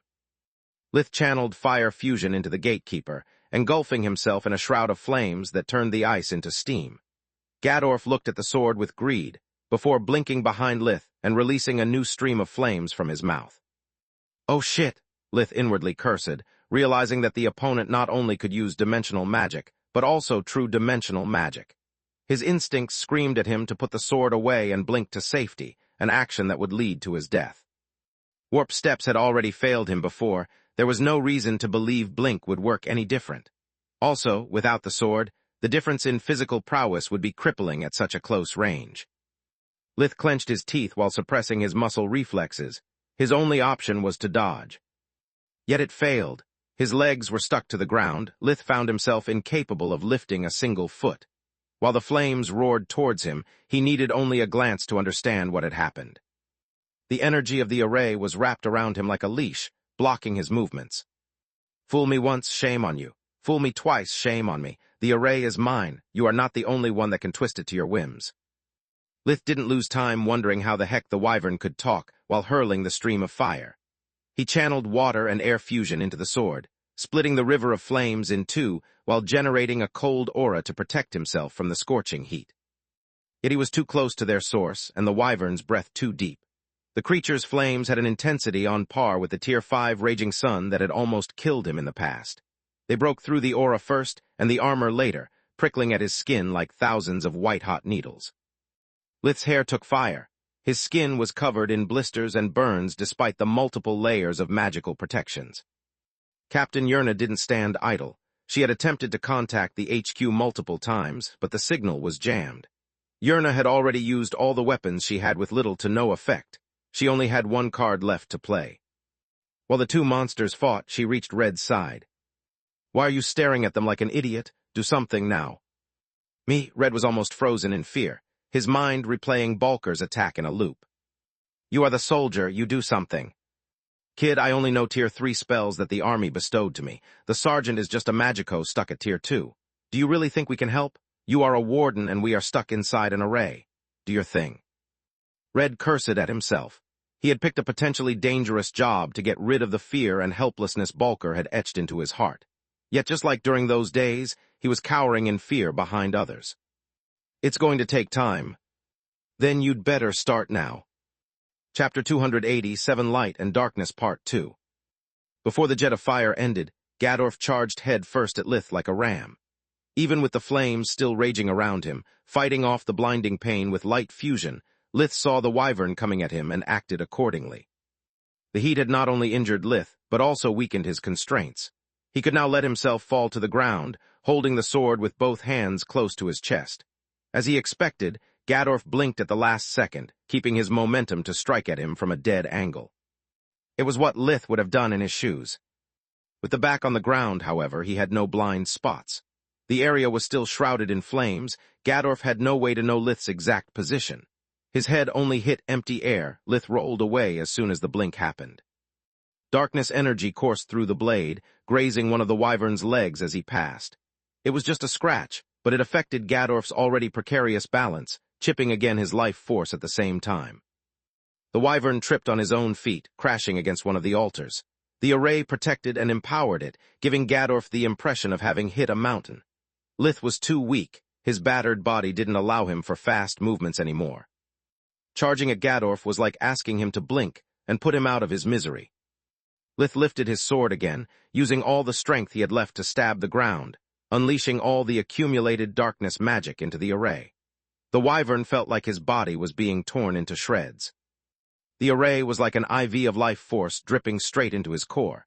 If Lith's previous tampering felt like someone messing with the needle, now it was like venom had been injected into it. What the fuck are you? Gadorf yelled, writhing in pain. His words made no sense to the survivors. Their knowledge of magic was so limited they thought Lith's performance was thanks to his training and equipment. They had no way to understand the number of layers the fight was taking place on, nor the amount of energies which had been expended with every strike. Gadorf himself only understood that Lith was capable of using true magic, but life, vision, and invigoration were beyond his comprehension. At that moment, Lith was using his breathing technique not to heal his wounds, but to keep a steady flow of darkness magic through the blade, shaking the array to its foundations. The wyvern roared, realizing his chances to break through to the next level were nigh zero. Best-case scenario, the array was damaged. Worst-case scenario, it was poisoned. Gritting his teeth, Gadorf conjured his strongest attack, the Tier 5 light spell purge. His eyes were fixated on Lith while the whole room was filled with streams of light of different colors, resembling an aurora borealis. Then everything went black. Agony blinded his mind while a small icicle physically blinded him. "Forgot about me?" Captain Yerna's voice sounded from his right side. Between the pain from the array and his attention focused on his opponent, Gadorf had really forgotten about the insignificant ants. Yerna had managed to circle around him, waiting for the moment to strike. Her spell was too weak to change the course of the fight unless it hit a critical spot. Compared to the scales, the wyvern's eyes were soft. With his concentration lost, Purge was dispelled. Another ice dart was aimed at the remaining left eye. Gadorf only needed to slightly tilt his head to make it harmlessly strike the scales instead. The wyvern was enraged once more, on the brink of losing its mind again. The wyvern roared, blinking behind the officer that had just shot from his wand, decapitating him in a single bite. He disappeared again, materializing in front of Sergeant K.A. his mouth already opened. Gadorf hated wasting so much energy, but without the tail and an eye, moving normally would mean becoming a sitting duck. Knowing what was about to happen, K.A. inwardly cursed while raising his arms over his head. His last act wasn't a futile attempt of protecting his life. K.A. was aware he wouldn't see ever again his wife or children. Gadorf's fangs effortless bit off his upper torso, swallowing it in one gulp. What the wyvern didn't know was that inside the sergeant's hands there were the broken extremities of his wand. The damaged alchemical tool went haywire. The wild energies it sealed quickly reached the magical stone, releasing all of its power in a small conflagration. Lith ignored the screams around him, focusing only on two things: following the wyvern movements with life vision and corrupting the array as fast as he could. The energies seeping into the black core were corroding it instead of nurturing it. Once the black core filtering them was destroyed, the life forces contained into the array would directly reach the wyvern's true core, destroying it. The explosion caught both Lith and the wyvern by surprise. Gadorf's innards were strong enough to withstand the blow, but not without taking damage. The wyvern coughed smoke and blood, trying to breathe. It was the first real opening since the fight had started, yet Lith stood still. Without dimensional magic, to get there I'd have to fly. Rather than making myself an easy target, it's better to keep weakening him. If he is able to cut off his pain receptors like I'm doing, he could ignore his wounds and crush me the second I'm within his reach. Like they were sharing a mind link, Gadorf used darkness magic to stop feeling pain. He blinked right above Lith to squash him with his weight. The talons on his feet were longer than 20 centimeters, 8 inches, and harder than steel.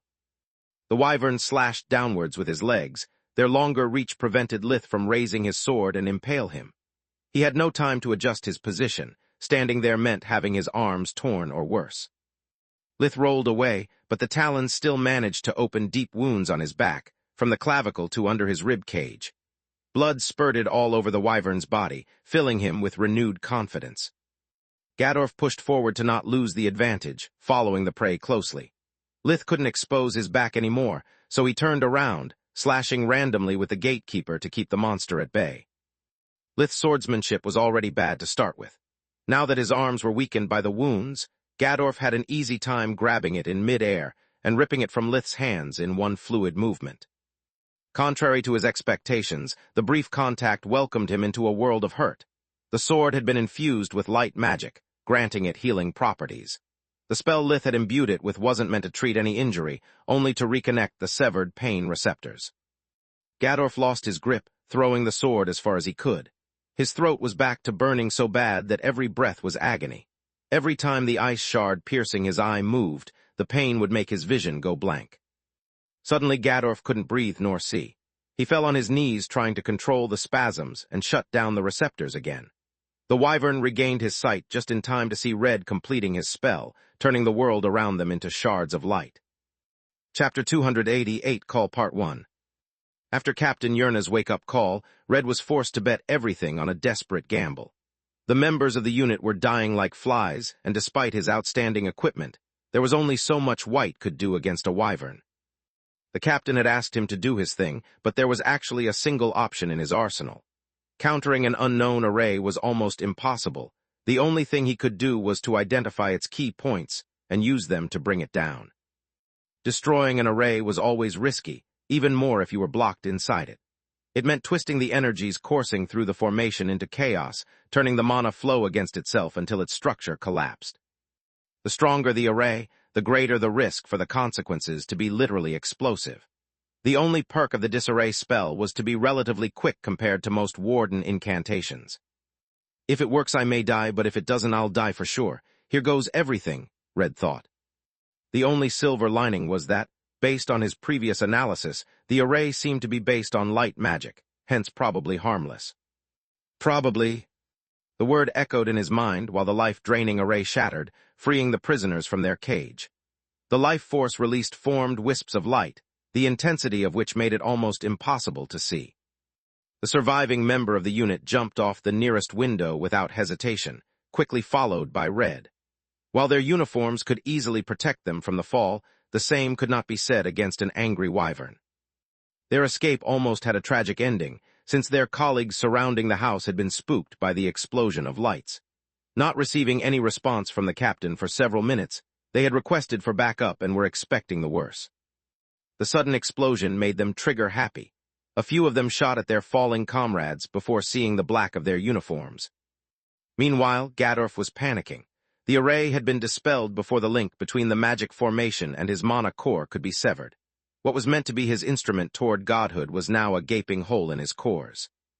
He had the means and the knowledge to mend the damage. The master had foreseen for such an eventuality to happen. The black core served both as a filter for the foreign energies and as a plug. The problem was the contingency plan had been devised for the case. Something went wrong during the casting of the array or the assimilation process, not to be used in dire circumstances. Gadorf was heavily injured, most of his mana spent. Not to mention he had no doubt that the monstrous kid wouldn't let him cast a new array and perform several healing spells while standing idle. "Come on, White, let's go." Captain Yerna was still there. White was just an unknown temporary member of her unit, but she had seen too many good people die in a single day to leave someone, especially a kid, behind. Lith's body was battered, covered with so many first-degree burns his skin was nigh red rather than pink. Life fusion had partially healed the hemorrhage on his back, but it was still bleeding. Now he could blink again. The problem was he had enough strength just for one last trick, and movement spells inflicted no damage. Leave no loose ends. His mind kept looping, the wyvern knew. The wyvern had to die. Invigoration was off the table. The moment he focused on the breathing technique, Gadorf could still blink. Even if Lith knew exactly where he would appear, the wyvern had proved to be too fast even for his enhanced reflexes. That when his body had yet to become a bloody mess. Hearing Yerna's voice triggered Gadorf. His blind eye was a constant reminder of what underestimating her could cause. Following his mana perception, the wyvern cast a stream of lightning with his left hand while charging up a breath to intercept Lith the moment he came to the rescue. Seeing the air crackle, Yerna cursed at the monster before taking cover behind an altar, still refusing to leave. Even without the array, the marble was unaffected by the spell. Contrary to the wyvern's expectations, Lith didn't move an inch. His eyes kept staring at his opponent while his hands weaved and amplified a spell he was too weak to cast with his mind alone. "Damn you," Gadorf cursed again. The woman clearly had no value as a hostage. The realization shattered his hopes to use her to stall for time and save his cores. His time was running out. He could hear the escaped officer yelling about the need of sending reinforcements. Gadorf was left with one choice. The energy from the life-draining array was still lingering in the room, and there was still more than enough to overload his core. Remembering the master's words, rather than death, Gadorf preferred to join the ranks of his abominations. That was the Black Core's last trump card. Just like Kala's blood core made it easier for her turning into an undead, the artificial Black Core was supposed to greatly increase the wyvern's chances of successfully turning into an abomination. Gadorf used the last of his magical strength to collect all the energies and forcefully inject them into his body. Suddenly he was full of vigor. The missing tail and the pierced eye didn't bother him more than a scratch would. His rage and pride were replaced by a quiet hunger while his physical body started to crack under the massive pressure coming from inside. For the first time in his life, Gadorf felt at peace with the world. His path was now clear in front of him. Neither Lith or his father meant anything. The only sour note was that until he learned how to control his new body, magic would be out of his reach. I'll need a lot of life force to complete the transformation. It's a good thing Xenatos is such a populous city. Gadorf's tone was relaxed, but he was actually focused. With his new senses, he could perceive that Lith's spell was a darkness one. Since the two of you pushed me this far, it's only fair for you to become the foundations of my new life. The wyvern smiled softly while his flesh crumbled. Such a spell was useless against him now that he was back at his prime. Darkness magic was the bane of undead and abominations alike, but even the most powerful sword was useless if it was unable to hit its target. Gadorf bolted toward Lith, lured by the light of his cyan core like a thirsty man by a gushing fountain. He moved in a zigzag pattern, making impossible to predict his trajectory. The wyvern was so fast that he had barely the time to notice that the young mage was uncaring for the evasive maneuver. Lith just focused all of his strength on his right hand. His right bare hand. Didn't he wear a magic gauntlet? Where has it? Even if he had realized it earlier, it would have been useless. Back when he had ripped the gatekeeper from Lith's hand, Solus had followed suit, suppressing her energies behind the swords waiting for an opening. Chapter 289, Call Part 2. While the wyvern wasted his movements, the sword flew in a straight line held and empowered by Solus, whose senses allowed her to pinpoint her target with surgical precision. Infused with air magic, the gatekeeper struck a split second after leaving the ground where it lied in ambush. The blade went through and through, adding its own momentum to the wyvern's to drag him to his demise. Lith unleashed the darkness spell while Solus acted like a lightning rod, guiding it to destination. Their lives were linked and so were their energies. Manipulating Lith's spells, even from a distance, came natural to Solus-like thinking. There's two of you. There was no rage in Gadorf's last whisper, only surprise. His cores were already weakened from the continuous poisoning Lith had inflicted them, and the stress the metamorphosis caused. The first wave of darkness was enough to wipe them both away, turning the wyvern into a bad memory. The sword disappeared into the glove, and the glove shape-shifted back into a ring before returning to Lith's finger. When Yerna came out of her hiding spot, it was already over. Everything had happened in just a few seconds after the lightning struck.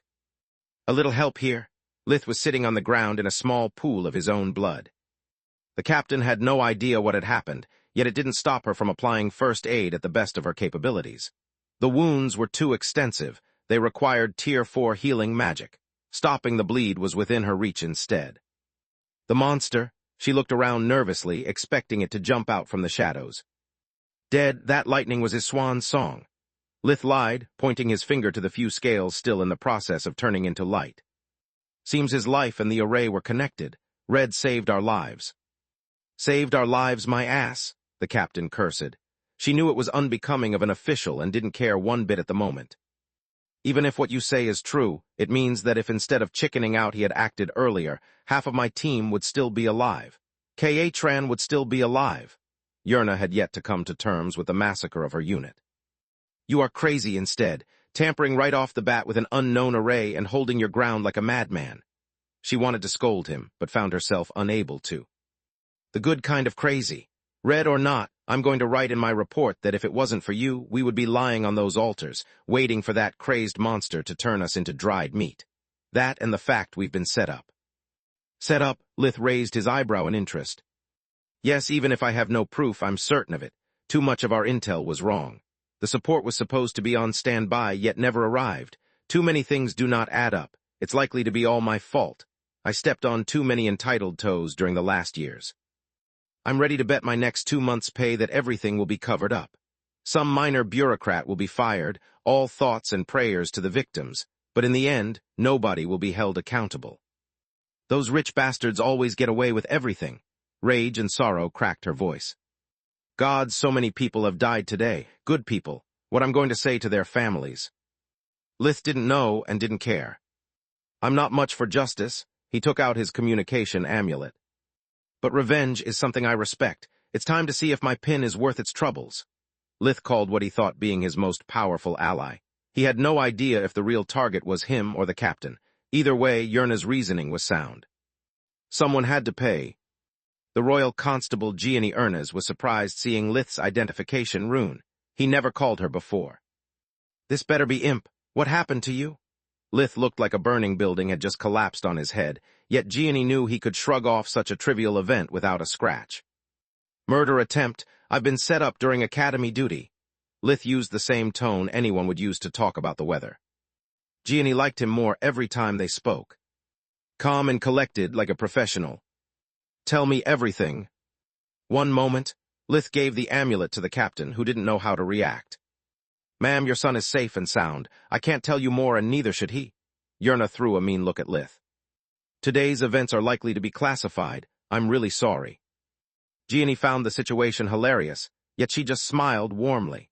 Unlike Lith's standard-issue communication amulet, her own was capable of forwarding and registering conversations, among many things.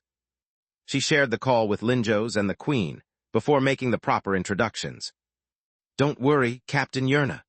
Her amulet's facial recognition program had already uploaded the captain's personal file, along with all the relevant information about her career. "I'm not his mother. I'm the Royal Constable Gianni Ernest. Give me a detailed report of what happened. Start from the beginning." "A wyvern." Linjos was shocked, the Queen merely amused. "What are your orders, Your Majesty?" Gianni asked. "Go to the precinct, interrogate everyone thoroughly, find who is behind this attack and why it happened." Queen Silpha was wondering how valuable could it be a mage who faced a valor first and an evolved monster later and lived to tell the tale. "It won't take long." Gianni was on her way since the captain had finished her report. "Once I find them." It wasn't a matter of if in her mind, only of when. "Search their homes, interrogate them very thoroughly, and once you are finished with them, kill them all." The only answer that came to Queen's mind was priceless. Something slow and flashy. "I want to send the message that the crown is not to be trifled with. Just to be sure to hit where it really hurts, strip their families of all their wealth. Half for the crown, the other half to split between the academies involved. Make sure the families of the victims get properly compensated." Well, not bad for just an hour of work. Lith thought once he was back at the White Griffin Academy. There was still 1 hour and something before the beginning of the next lesson. Arriving at Zenato's, listening to the debrief, and scouting the place had taken them half an hour. The assault at the building lasted less than 10 minutes. The rest of the time had been lost receiving first aid. "I could have healed everything by myself, but since normal people need hours to regenerate mana or life force, it's better not to show off." The plan worked like a charm, Solus thought merrily. "My new powers grant me much more versatility. I'm still a yellow core, but I can pull my weight now." It was her first time killing someone, yet she couldn't care less. Chapter 290 Scanner, Part 1. The Skinwalker armor had more holes than Swiss cheese, but it was perfectly functional. The problem was repairing it required time or mana. Alas, Lith had a shortage of both. Luckily, the warp gate brought him straight from Zenato's to Linjos's office, where Manohar, Vaster, and Marth were waiting for him. Marth was there to heal his wounds, while Vaster replenished his life force. Manohar was attending out of curiosity. He seemed to find the story of the wyvern and his mysterious array quite fascinating. Lith reported to them the events, replying to all their questions about the nature of the life-draining spell, being careful to not blow his cover. Fascinating. Manohar listened to every detail like they were sweet words from his beloved one. Wyverns are also known as pseudo-dragons or lesser dragons. Never use those terms in front of them. They consider it a racial slur, just like the word lizard. "Bah," Vaster scoffed at Manohar's childish enthusiasm. "I have yet to meet a single dragon, and even if they exist, they would still be lizards. A wyvern is even worse, it's just a lizzie." "A what?" Lith asked. "It means a lizard with an inferiority complex," Marth explained. "It's how we members of the Queen's Corps refer to wyverns when they are not within earshot." "Wait, you are members of the Queen's Corps?" Lith was flabbergasted. Vaster looked more like a chef than a fighter.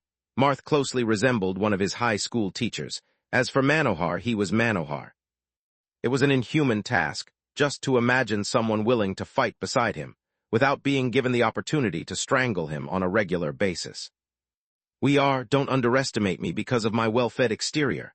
Vaster patted his large belly to emphasize the point. "Every element is deadly. It all depends on the user. Also, there is no one mad enough to walk into a fight without a true healer. After you experience enough battles, even if you start as a total rookie, you are bound to pick up a few tricks along the way. Indeed, until wars and illnesses exist, healers are like breathing, something annoying that you can't live without. Manohar nodded in agreement with Vaster. Back to the Lizzie's topic, I wonder what the array did for him. Beasts use a kind of magic completely different from ours. Maybe we could have learned something by comparing a human and a beast array. Unlikely, Vaster scoffed again while checking Lith's vitals. Surely it was something idiotic. It cost him his life. Today I find myself agreeing with you often, my mildly esteemed colleague. Manohar nodded again. Vaster took the unintended insult gracefully, barely dilating his nostrils in annoyance. How do you feel? Marth had just finished regrowing his hair. Tired, Lith replied. You don't say, Lith. Vaster gave him a hospital gown to wear over his tattered clothes. The first lesson of body sculpting will be a simple one, but you still need mana. Let's go to the hospital and find you a bed. You can rest until your companions get back from their chores. A warp steps brought them to destination. I'm really proud of you. It's amazing how much you have grown as a mage in a single year, Vaster said while Lith was tucking himself inside one of the beds in the VIP wing. Yet I feel forced giving you an unsolicited piece of advice. Being under the spotlight feels good, I know it very well. Sometimes it's better to keep a low profile, though. Otherwise, the wrong kind of people will take interest in you. At that point, being a healer will become a hobby, a cover story at best. Small or big, there is no country that isn't constantly looking out for a high master. Vaster sighed deeply. His eyes went out of focus. Lith's enhanced instinct could sense that the professor was being overwhelmed by bad memories. That's how the Griffin Kingdom calls them. Vaster mistook Lith's curiosity about his past for confusion about the unknown term. The Gorgon Empire prefers the term Ravager, while the Blood Desert calls them Starkiller. No matter the name, they are all the same. Mass murderers with a badge. I thought war mages and wardens are the real backbones of an army. They are, Vaster nodded. Highmasters rarely take part in a war, it's too risky. They either start or end it. A long silence befell between the two men, while Lith mulled over the professor's words. This time you had no choice, but the next time you attend a party, do not show off that much. Otherwise, when you get to my age, you'll have a lot of regrets. Vaster closed the curtains around the bed, giving Lith shade and privacy. He's a man full of surprises, Sola said. Indeed, the real question is he worried about my future, or rather that someone recruits me before he does? There is no such thing as a free meal. Your paranoia, it's disheartening, Solus pouted. Can't you just accept someone's kindness at face value for once? My paranoia is one of the reasons I'm still alive. After all that had happened that day, Solus had no argument to refute his logic. When the first gong woke Lith up, most of the damage sustained by the Skinwalker armor was repaired. It took him a bit of mana for the finishing touch while using invigoration to recover his strength. His body was in perfect condition, but his mind was still sluggish. The Skinwalker armor's self-repair speed is much greater than the uniform's, yet it's still not enough. I better recover at least half of my mana. No matter how simple the lesson can be, I don't want to suffer a headache the whole time. Professor Vaster was waiting at the hospital's entrance for the students to arrive. He led them inside a small laboratory that had been rearranged to be used as a classroom. It contained 16 desks, each one with a sealed fish tank on it. After the students took their places, Vaster snapped his fingers. Inside the tanks now there was what appeared to be a cake-shaped gelatine. They were all identical. Each one was a translucent, colorless mass with no distinguishing feature. Only when the cakes started to move around, looking for a way out of the fish tanks, some of the youths realized what was in front of them. Is this a slime? Uriel asked, pointing at the thing that was slowly climbing the glass, until it was hanging upside down from the top of the tank. Yes, 10 points to Uriel for his expertise. Those that had recognized the creature too, but hesitated to express their mind, silently cursed at Uriel. The first part of today's exercise is to learn the scanner spell which detects the subject's life force, and then use it on the slime in front of you. These creatures have the simplest life force pattern known to man, so I expect it shouldn't take much for talented students like you to get accustomed to it. What's a slime? Lith asked. He had never found a trace of them in any bestiary he had purchased, nor met any during his hunts. Excellent question. Vaster nodded while throwing a mean look at those that were sniggering behind Lith's back. Chapter 291, Scanner Part 2. Even if can be dangerous if let grow unchecked, a slime is not a monster. By definition, a monster is a sentient creature that naturally harbors hostility towards mankind. Despite having the intelligence and the means to communicate, monsters see us as we do with cattle. That's why magical beasts are not considered monsters, because they are capable of understanding human speech and cooperate with us. The same applies to evolved monsters that are called as such simply because they don't resemble animals anymore, and because we humans need to put tags on everything. The slime is not a monster because it lacks both sentience and hostility. It's a mindless natural scavenger that preys mostly on small animal carcasses. The more they eat, the more they grow in size, until they split, generating two individuals that are the exact copy of the original one. Some researchers even hypothesize that all existing slimes have spawned from a single one over the millennia, but I digress. What matters to you for this exercise is that all the slimes on your desks are identical, and we have more to spare. So even if you mess up, you can get a replacement. A snap of Vaster's finger made a slime appear on the desk in front of him. He quickly cast Scanner, making the slime deflate while its fluids spread inside the tank. Some students shuddered, imagining the same thing happening to a human patient in front of them. Is the scanner spell harmful to the patient? Lith asked. 10 points to Lith for his scientific curiosity and admirable work ethic. Once again, each assigned point was a knife in the heart of those that, despite having the same question, didn't ask it, fearing it was a stupid one. No, it's not. However, some students get carried away in excitement and attempt to manipulate the life force with messy consequences. At that point, Vaster taught them Scanner. Less than 5 minutes later, everyone had mastered the spell and were using them to study their own test subject. Professor, my slime keeps moving around. Is there a way to hold it still? Asked a boy.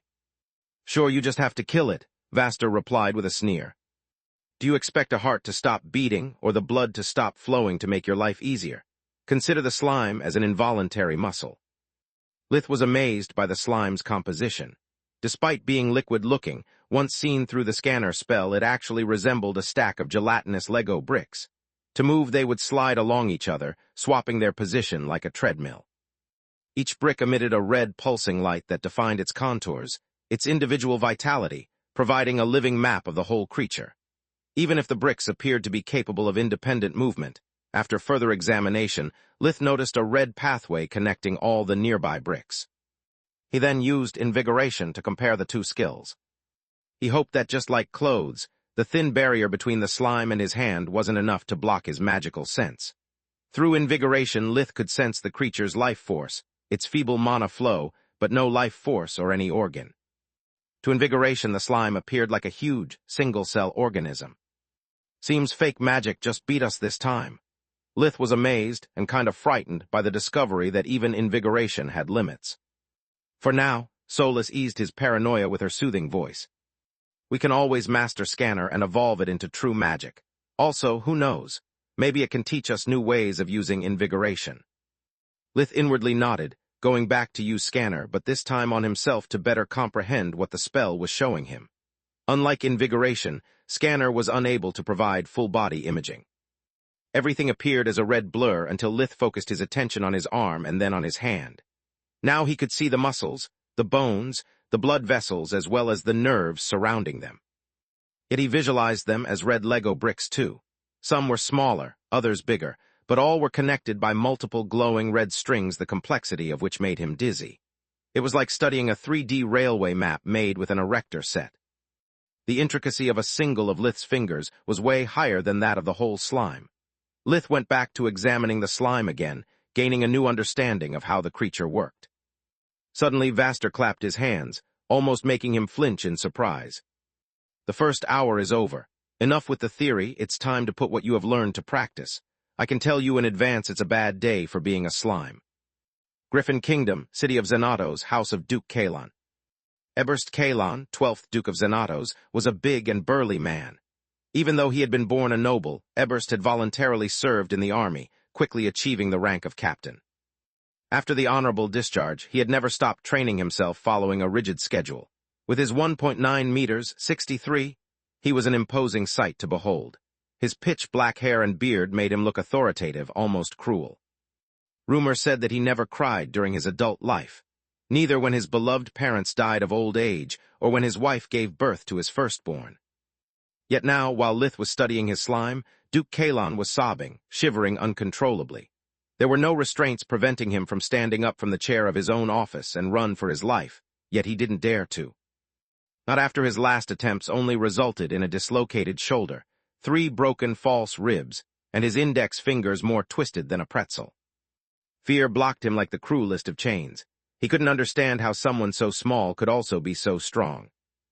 Lady Gianni Ernez was a petite woman, barely 1.52 cm, 5 high. She was wearing her dark blue military uniform that emphasized her blonde hair held up in a ponytail and her sapphire blue eyes. She looked like a doll. If the doll was Chucky's blood relative, of course. "You are really making things hard for me, Ebert." Her tone was sad, almost sympathetic. Everyone at the precinct, even the chief of police, was so kind to break in less than a few minutes of interrogation each. I already have everything I need to convict you of capital crimes. Gianni pointed at the several folders she had thrown on the desk of his own office at the beginning of their conversation. Each one contained hard proof of how large sums of money, after passing through the hands of several figureheads and being laundered by shell companies, ended straight in his personal accounts. Each folder was a different source of income: human trafficking, embezzling of royal funds for the territory, bribery, and so much more. Some of those papers weren't even supposed to exist, but in such shady business, it was common practice for the involved parties to keep some records as insurance, in case something went wrong. Duke Kalon accomplices had sold him, some in exchange for a reduced sentence, others just to make Gianni stop. A burst of pain from his shoulder made him scream. Chapter 292, Chisel Part 1. Finally, Gianni exclaimed, Ebert Kalon had managed to impress her. Hurting or threatening him had been useless until that moment. It was the first time he made a real sound. Aside from cracking their own nails, nobles are not supposed to have a notion of pain. It's what makes you so easy to interrogate. Now we have something to work on. She removed the 10 centimeters, 4 inches, enchanted needle imbued with her light magic. The pain disappeared, leaving only a small trickle of blood. "What was that?" Duke Kalon asked while gasping for air. "A nerve bundle in your deltoid muscle." "Do your worst, witch," he replied while gritting his teeth. "If I'm already dead, I have nothing to lose. You can make me scream, but I will not betray my comrades." "Comrades, this means they are your buddies from the army," she giggled. Eberst bit his tongue in despair. Then everything went off the rails. "As for having nothing to lose, I beg to differ." She showed him her communication amulet while pressing a too familiar contact rune. "That's my son's rune. How did you get it?" Duke Kalon went pale. "Dad," a childish voice came out of the amulet. "Is that you? Is everything all right, Daddy?" Gianni pressed the rune a second time, ending the call. "You can talk now, or I can make your son spectate to our next session. It's all up to you." She smiled softly, aware that her prey was mortally wounded. "You are a monster." Ebert jumped from the chair, trying to tackle her. He held his only arm high to protect his vitals, as the army had taught him. Gianni executed a low kick in response. The steel toe of her boot hit the side of his left kneecap, shattering Ebert's balance and knee joint at once. Before he could fall on the ground, she headbutted Duke Kalon on the nose and back on the armchair. Her right hand moved like a snake, striking at a nerve on the back of the neck with her index and middle finger. The pain hit like a shockwave, making Ebert forget for a second about his broken joint.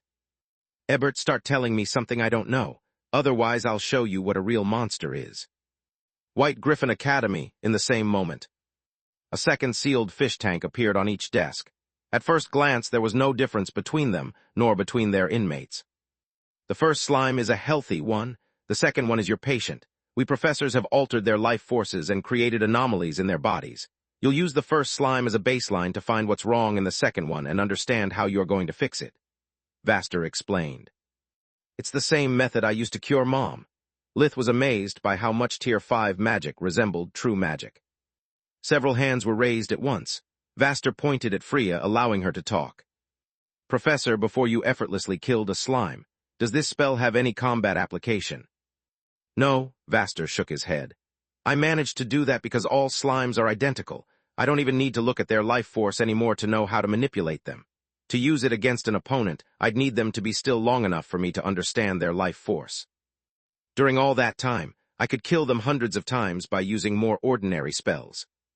Now it was Quilla's turn to speak. "Professor, are we really sure they are mindless creatures? This exercise seems cruel." Mindless, yes, I can assure you about that. They have no mind nor memory, just instincts. It has been proved by countless experiments. I won't lie to you, though. They are still living beings, so they feel pain. Remember this while you play with their lives. Some students shuddered. They unconsciously took a step back from the tanks.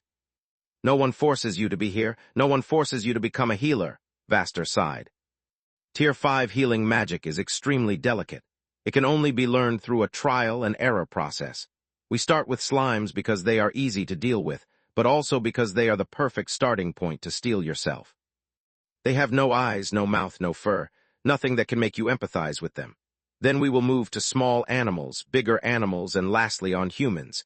If you hesitate now, how will you be able to heal anyone? Humans will have patience, many students asked in unison. No, you'll have convicts, not patients. People whose actions are so terrible that even the death penalty has been deemed not to be punishment enough. People that no one cares about and would be better off dead, but still people. Several of those present gulped a lump of saliva. They looked at each other, wondering what to do. Some even eyed the door, uncertain for the first time about their career. Would you prefer to practice on innocence? To kill anyone dumb enough to ask for your help until you learn how to properly perform body sculpting?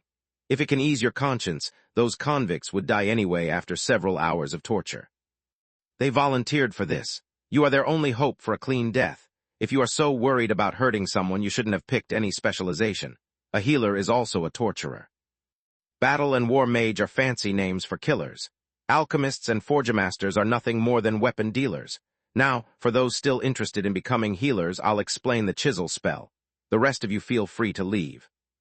No one left the room, but it was clear from the mood that many had doubts. The spell was complex and required a lot of focus.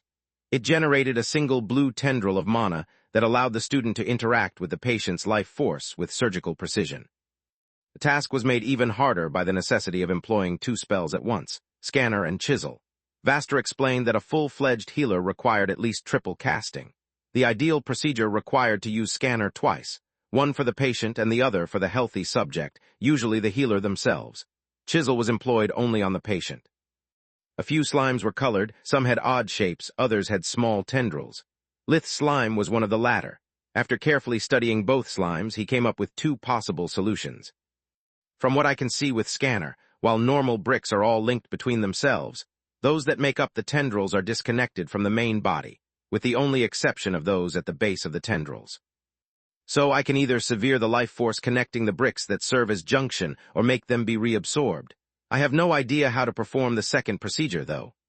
Lith pondered about the problem before following Occam's razor. The simplest explanation is usually the correct one.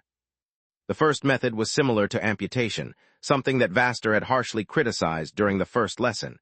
It was bound to be painful for the patient as well as wasteful. Hence Lith deduced it was also the wrong solution. Chapter 293, Chisel Part 2. The second method, instead, required for Lith to create new strands of life force and use them to connect the isolated bricks inside the tendrils to the ones inside the body. Lith did like Vaster suggested, using triple casting to keep everything under control. When the gong rang, the class was disheartened. Only a few slimes had died, but none of the students succeeded sculpting the slime back to normal. Lith had only managed to make a single tendril a bit shorter after the whole hour. Vaster didn't seem to mind, patting their backs and complimenting them. Excellent work, people. I'm amazed by how many of you successfully used triple casting. We'll continue next time. Continue, everyone was dumbfounded. Well, yeah, Vaster replied with a laugh. To finish at your first attempt in just an hour, you should be monsters. Before you go, a word of advice to those who killed their slime. Cutting meat, it's a butcher's work, not a healer's. They may be mindless creatures, but if you do not anesthetize them, even slimes die out of shock from the excessive pain. Class dismissed. Lith walked toward his companions, pondering about what he had learned. Now I get why Marth was so enthusiastic about the diagnostic spell I shared. Scanner is able to sense life force in great detail, but it gives no information about the actual body. Also, it's overly convoluted. Even repairing a single bone by altering the life force is not an easy feat. It's much simpler to use normal light magic, he thought. Not only that, Solus chimed in, it's also very risky. Altering the life force means that the slightest mistake causes damage that can only be fixed by using chisel again, which can lead to another mistake. The silver lining of this method is that on Magur they can use it to fix genetic disorders. Indeed, we must find a way to incorporate Scanner with invigoration or at least with your life sense, otherwise. Is it true? Freya interrupted their conversation. Uriel and Quilla followed her closely. What is true? Lith was still thinking about genetic disorders, but there was no such term in Magur's tongue. That you fought a wyvern, you dummy. I thought it was supposed to be a secret, but yes, it's true. Lith nodded in slight surprise. It's a secret if you have no relatives in the army, the Mage Association, or in an important family. Freya scoffed at his naivety. That or if, unlike most of us, you aren't working as a clerk for the association. Quilla pointed out.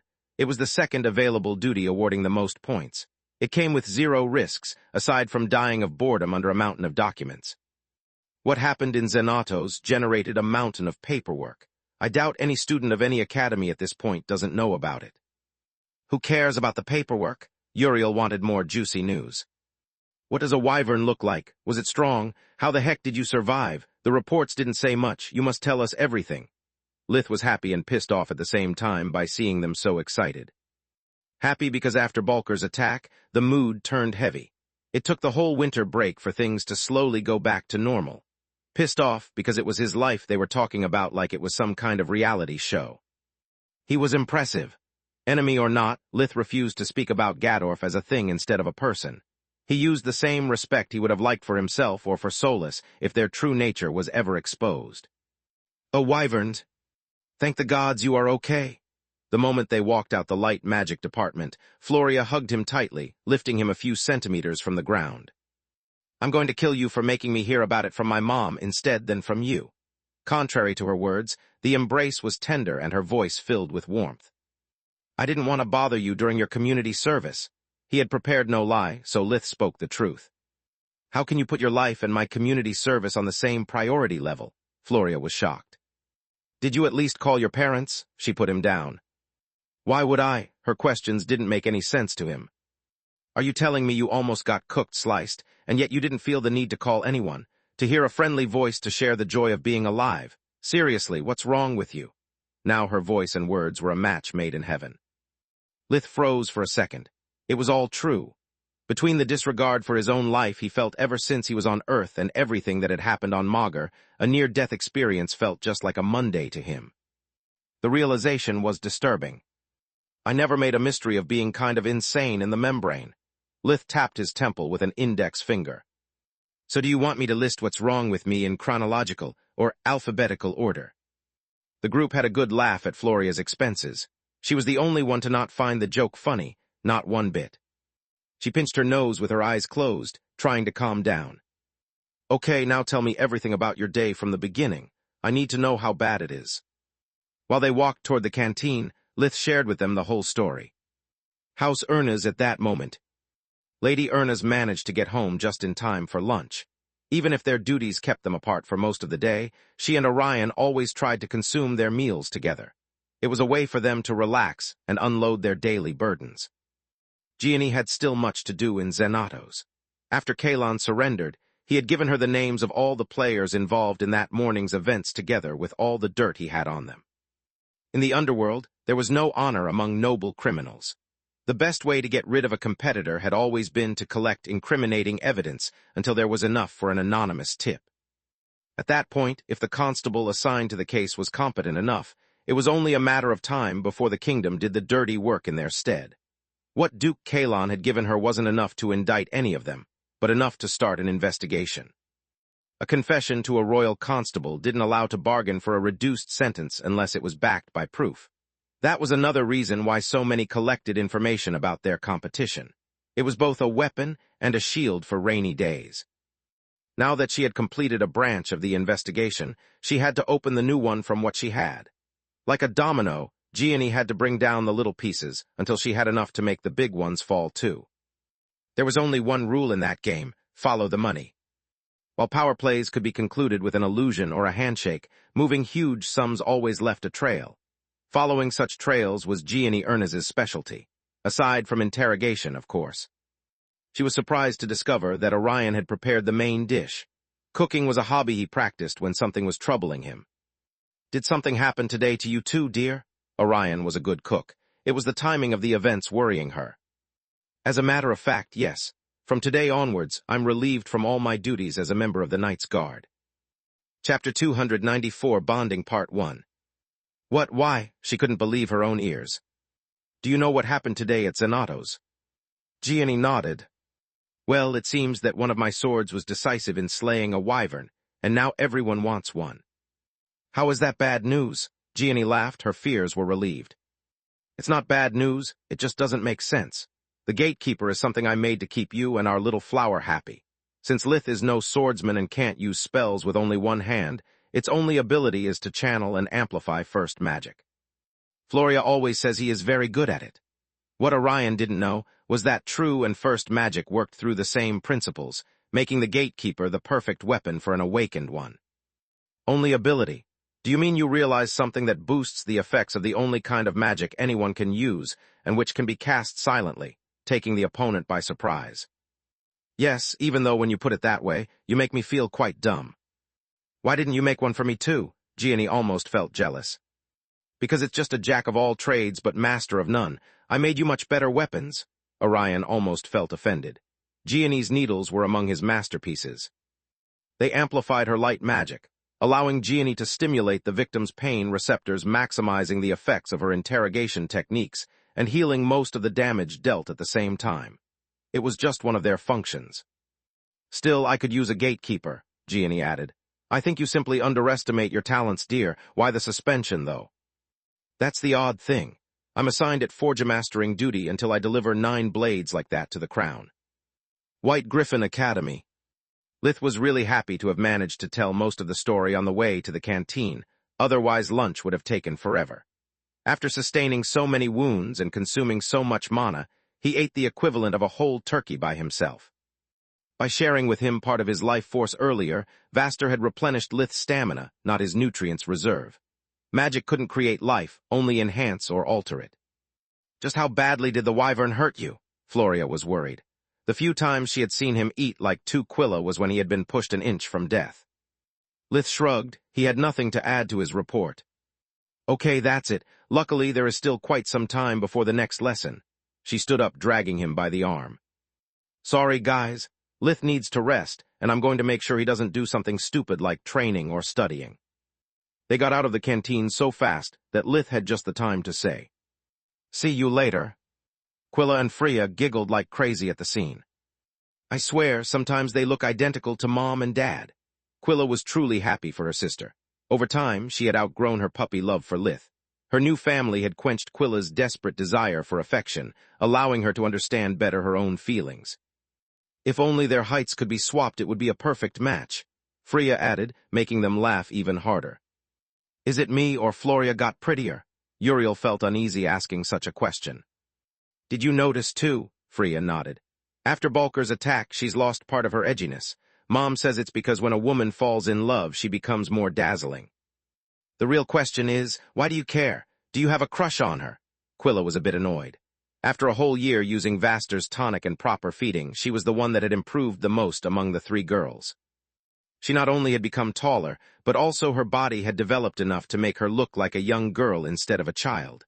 Yet no one seemed to have noticed, even after the winter break. No, but I'm afraid I may be developing it, he sighed. What? Freya was flabbergasted by his answer, but most of all by his honesty. I thought she wasn't even your type. She doesn't even get close. It's just that I'm desperate at the idea that I never had anyone that cared so much for me, and probably I never will. Lith was forced to spend the time before the forge-mastering lesson sleeping. Floria had managed to knock him out with a clever trick.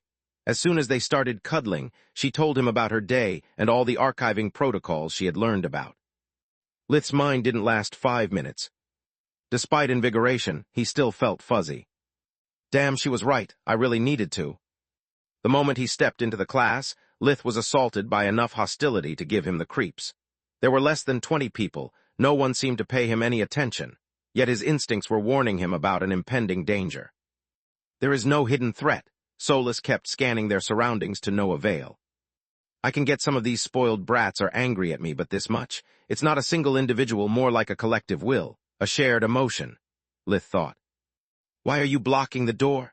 Lith turned around, discovering that Professor Wainmeyer was right behind him. He was so tense to not even notice her arrival. Sorry, he walked to the nearest desk. The hostility had disappeared, but he still felt nervous. Welcome back, future Forgemasters. Wainmeyer was back in her prime. The effects of the toxin had completely disappeared. Today I'll explain to you the true value of magic crystals and how to employ them in your creations. Lith carefully observed her and all of those present. No one seemed to be aware of what had just happened. What you are going to learn today requires you to have mastered everything we practiced during the 4th year. We are going to expand and revise your foundations of Forgemastering. From here, the sky and your talent are the only limits. First of all, why are magic crystals so important for us? Because as I previously explained, unanimated matter resists to our attempts to imbue it with external magical power. That's why without a crystal you can't put more than one spell per item, why the time window for the enchantments is so short. Forgemastering requires the strength and the skill to permanently force your magic onto something. Let's make an example with made-up numbers. An iron sword has an innate magic of 10, while a Tier 3 spell requires 100. This means that creating an iron sword capable of shooting lightning requires infusing it with a magical force 10 times its natural capacity. It makes the process difficult and limited. Difficult because the sword will attempt to reject 9/10 of the spell. Limited because if I try to infuse a magical force above the 10-fold threshold, the item will break. I wish I knew all this earlier. Lith inwardly sighed. He remembered how many materials he wasted before discovering that silver was the best-suited element for hosting great magical forces without the support of a crystal. Chapter 295, Bonding Part 2. Magic crystals allow us to overcome this issue. Forgemasters and alchemists both consider a crystal as a beating magical heart in search of a body. The more powerful the gemstone, the greater the number and quality of enchantments it can sustain. That is also the reason why alchemical tools mostly use up to yellow gemstones, because it would be a waste otherwise. Alchemical tools are meant to be cheap and mass-produced. Using green crystals or above for a single spell would defy everything alchemy stands for. The cost of the gemstone alone would be enough to buy a better Forgemastered item. Embedding a crystal is a delicate and irreversible process in Forgemastering. Once the heart has a body, they become one. If the iron sword of my previous example were embedded with a green crystal, its innate magic would raise to 1,000. This means that we can now infuse into it a magical force up to 10,000. It makes it possible to imbue the sword with multiple spells. How does a crystal fix the problem of the limited time window for enchanting an item?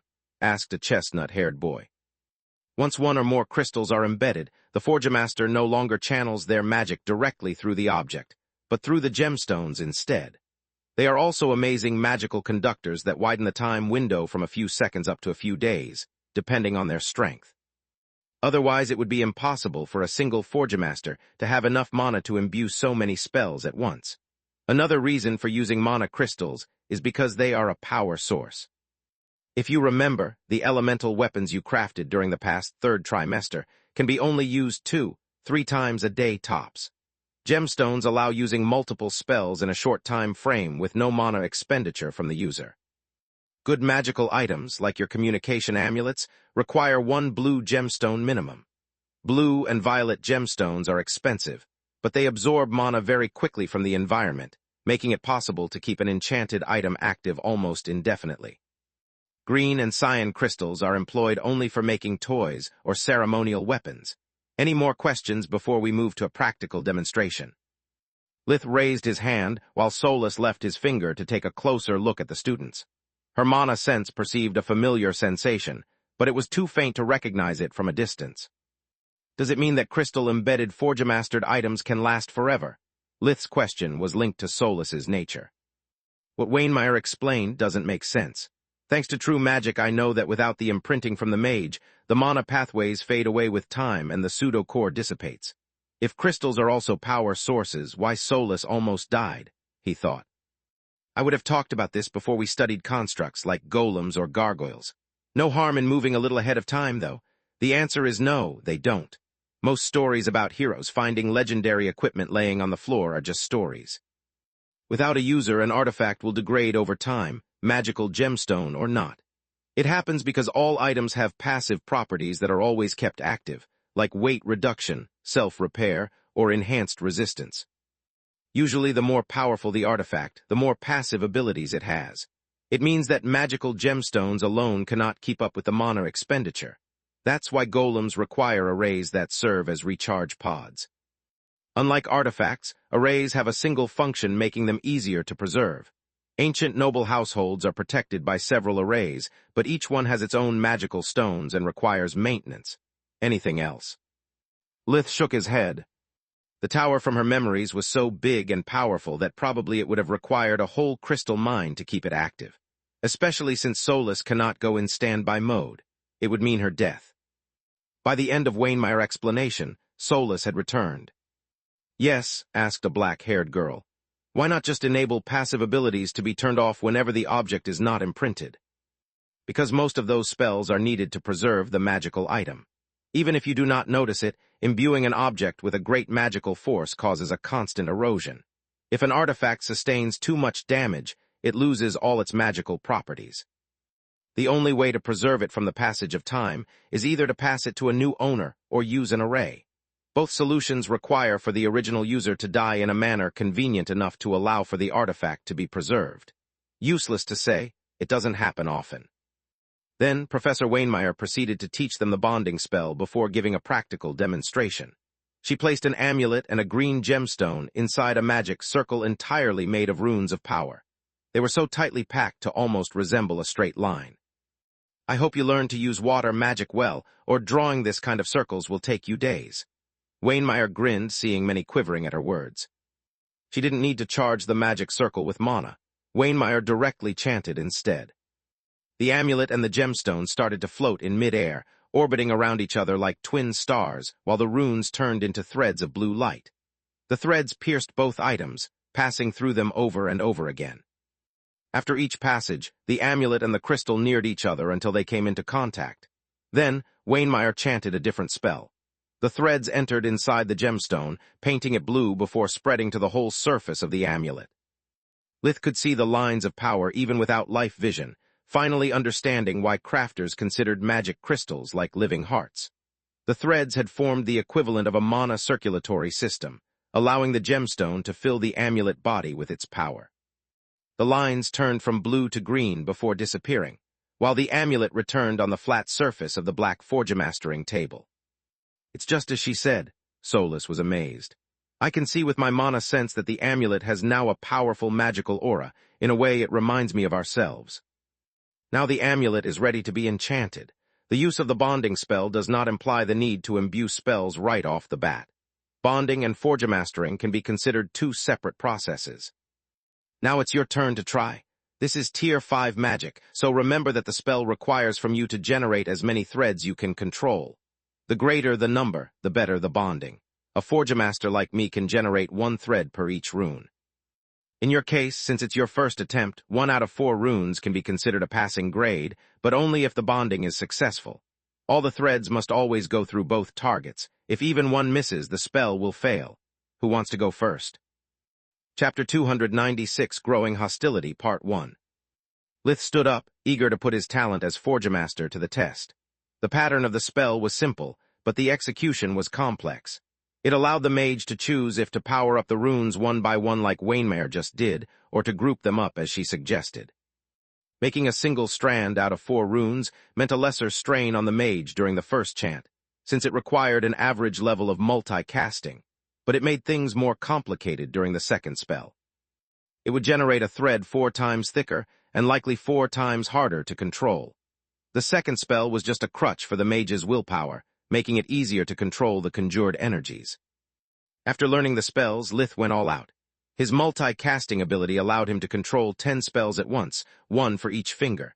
He created 1 thread out of 2 runes, twice the number Wainmeyer required. Lith could have conjured more, but it would have meant risking to fail. Since it wasn't a life or death situation, there was no need to bite more than he was certain to be able to chew. When Wainmeyer performed the spell, the resulting energy strands were as thick as hairs and moved in unison, like they shared a hive mind. Lith's performance turned out much different. Each strand was as thick as a finger, and moved like a snake slithering for its life while having a seizure. Damn, I thought that my experience with true magic would make things easier. It's the first time I meet such wild energies. Let's hope the second spell helps. Lith started the next chant. He had a hard time just to prevent the blue threads from crashing against the walls of the classroom, marking the failure of his attempt. This is a classic rookie mistake, Wainmeyer explained to the rest of the students. Always remember to commence the second spell as soon as you finish the first, otherwise the bonding spell goes rampant. Contrary to the expectations of most, she didn't deduct any points from Lith. The second chant was a revelation for him. He could feel small tendrils of pure mana emanating from his body. They latched themselves on the wild energy threads, taming them like trained dogs on a leash. I never thought it was possible to use spirit magic to control remotely another spell. Lith was overjoyed.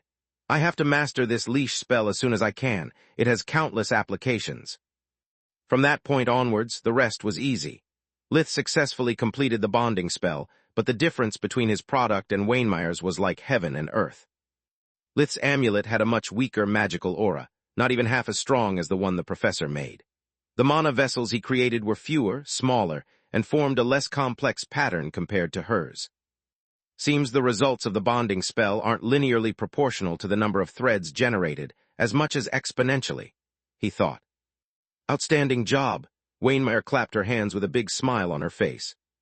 30 points for handling so many threads at the first attempt, 30 for succeeding at the first try, and another 40 for achieving all the above despite my mistake.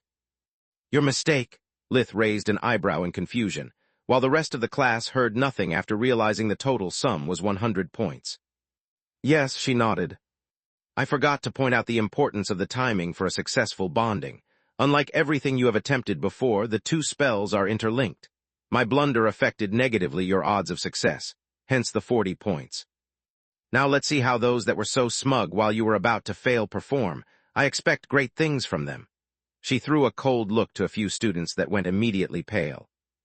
Lith turned around to go back at his desk, when suddenly the hostility returned. The threat was as close as pressing, forcing him to perform a quick 180 degrees turn by pivoting on his front leg.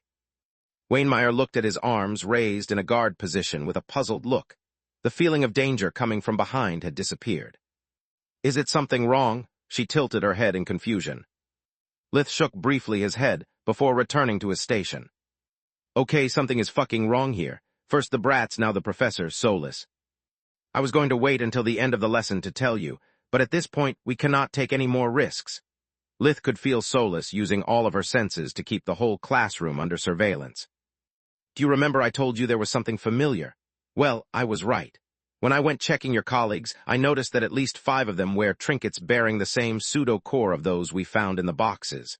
I have no idea what they do, but this can't be a coincidence. Until we figure it out, I want you to wear your paranoia cap and never take it off. Lith inwardly cursed. He hated being forced on the defense, but there was nothing he could do. Lith had no reason to report them, nor he could explain in any way the significance of the trinkets they wore. Even worse, we recognize them only because we can see their pseudo-cores. I have no plausible way to justify how I know that completely different items all do the same thing. Do you think Wainmeyer is involved in this too? I can't be sure, Soulless replied. I didn't take a close look at that betrothal gift of hers back then, but I remember its vibe. It's definitely possible. Those words were enough to make Lith shiver. It was only the second day he had returned at the academy, yet another storm was already brewing at the horizon. Meanwhile, in the headmaster's office, Linjos was even more worried than Lith. Despite taking all the necessary precautions, he could feel the control of the academy slipping through his fingers. He had spent the winter break personally crafting the new ballots, giving them to students and professors alike to make it possible for them to record any suspicious activity they may encounter, but to no avail. An academy's power core was a priceless treasure for the Griffin Kingdom. To avoid enemies or spies from tampering it, in times of crisis, only the headmaster could access it. It was the reason why one of the qualifications for becoming a headmaster was to also be a forgemaster. Today's attempt on Lith's life, it's undeniable proof that traitors are still operating within these walls, he said to Marchioness de Star. Linjos was one of the few people aware of her real nature of mage and of her role as Lord Commander of the Queen's Corps. Constable Ernez's investigation proves that the real target was Captain Yerna, but to assign Lith to a slaughterhouse, those nobles needed help from inside the academy. Agreed, the Marchioness nodded. Even sending professors to do a clerk's job didn't help. Let's admit it, our opponent beat us at our own game. Information keeps leaking, and now you tell me materials have started to disappear. Yes, Linjos sighed deeply. Small quantities at a time, but what worries me the most is that they are all ingredients necessary for making weapons. Military weapons at that. Chapter 297, Growing Hostility, Part 2. Miriam Distar slammed her fist on the armrest of her chair. Fine, if they want war, then war it is. Enough with finesse and schemes. I'm going to make all the necessary preparations to detain and quarantine all the academy staff until the traitors have been found. This will have terrible consequences for the academy's reputation and the students, Linjos stuttered in bewilderment. Classes will be suspended, exams delayed, not to mention we have yet to prepare for Balker's incoming attack. Not as terrible as more dead students would, Linjos. The Marchioness understood his concerns, but she could see the bigger picture. A reputation can be rebuilt. The same applies to an academy. The dead, though, have no such luxury. I don't want any more students endangered by political plays, nor the White Griffin to suffer from sabotage like last year. Get rid of some of the most useless members of your staff. I'm going to replace them with constables, some undercover, some not. We have an advantage our opponent lacks. We are the ones making the rules of this game. Linjos opened the warp gate of his office, allowing the Marchioness to get straight to her mansion. Gods, I hate how right she is. Linjos held his head between his hands in despair. All his hopes, his ideals were shattering one after the other against the harshness of reality. At this point, I can trust no one, not even my inner circle. I'm completely alone, surrounded by enemies. He banged his head against the desk, realizing how devious was the human heart. At this point, we can trust no one, not even the professors. We are surrounded by enemies, Solus thought with a sigh. Yeah, same old, Lith shrugged. The trick is to keep our eyes wide open and our buttocks tightly closed so no one screws us from behind. Lith took off, flying at breakneck speed towards the Mage Knight training hall. Since Wainmeyer gave the students a single attempt at bonding, the Forgemastering class ended before the gong resounded. While she explained to those who had failed their mistakes, the others were free to leave. Thanks to the map in Soluspedia, Lith always knew the shortest path to his destination, while his senses allowed him to avoid collisions in mid-air with other students. When Freya and Floria came out of the hall, they were in the middle of a lively conversation about some technique they had recently practiced. Their faces were drenched with sweat, which they dabbed with a towel around their necks. All the students had an exhausted look. Most had bruises visible on their exposed skin, especially on the arms. Combat specializations were demanding both physically and mentally, often involving getting hit at the slightest mistake. Hi, girls, Lith drew on himself hateful looks. Most of the boys hated his guts from the fourth year. Despite being 3 years younger than them with his 1.66 meters, 55, was already taller and with a better physique than them. On Magur, youths developed mostly during their 13th year. After that, there could be small adjustments until the 16th one. It was the limit after which the body stopped growing. All of them hoped to become elite troops, and while being tall wasn't necessary, it sure helped. They could only envy the kind of monster Lith would grow into. Hi, Lith, Floria was pleasantly surprised. Usually in their relationship it was up to her to take the initiative. If you give me an hour to catch my breath, we can train together with the sword before dinner. She knew Lith was a workaholic. Floria assumed that after his fight with the Wyvern, he was eager to accept her offer to train him. Who do you take me for? Some battle maniac. Thanks, but no thanks. I had enough for today. I was more thinking about taking advantage of the lack of homework to take you out for dinner. Invigoration or not, Lith felt the need to rest. Floria was the only person besides Solus with whom he was able to lower his guard. He wanted to go outside the academy to relax and talk freely. Lith also used the assembly to have Solus scan the students for the mysterious items. He suspected there were more involved in the poisoning who Linjos hadn't managed to smoke out. He was right, Solus spotted 4 more. Really, I mean sure, she replied with a dazzling smile from ear to ear. I still need an hour to make myself presentable. Floria drew on herself hateful looks.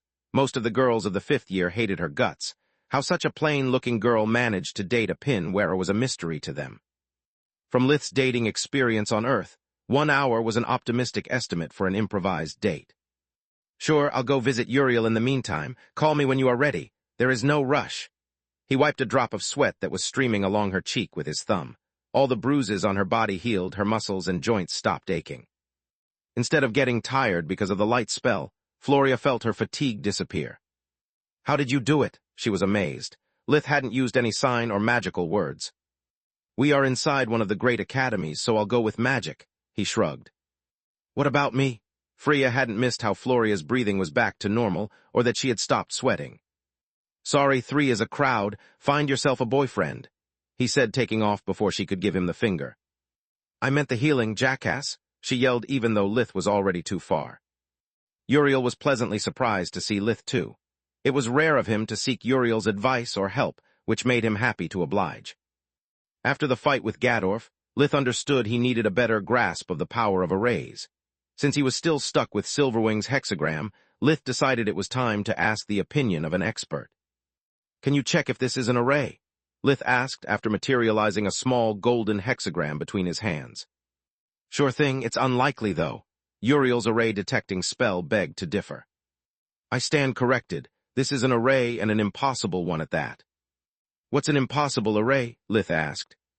"Arrays are spells that require a long cast time and that can be placed in a specific spot for a time. This one defies all the above. It disappears as soon as you stop spending mana and appears relatively quickly," Uriel explained. There are several recordings of impossible arrays like this one, all left by past magi. They are only used as training material for multi-casting, though. They have no practical use and are considered nothing more than magic tricks. "How so?" "Because they come with no explanation, no hand signs, nor magical words. Even if they had a decent effect, they can only be used with first magic. Turning them into real arrays would require to study their properties and then find signs and words to match. It's much easier creating a new one from scratch. Also, what use could possibly have an array that requires constant chanting and mana expenditure? The mage couldn't even move, being forced to become an easy target." Maybe not," Lith pondered. Chapter 298 Discoveries, Part 1. "Can you help me discover what Silverwing's hexagram does?" Lith asked. "Sure, no problem."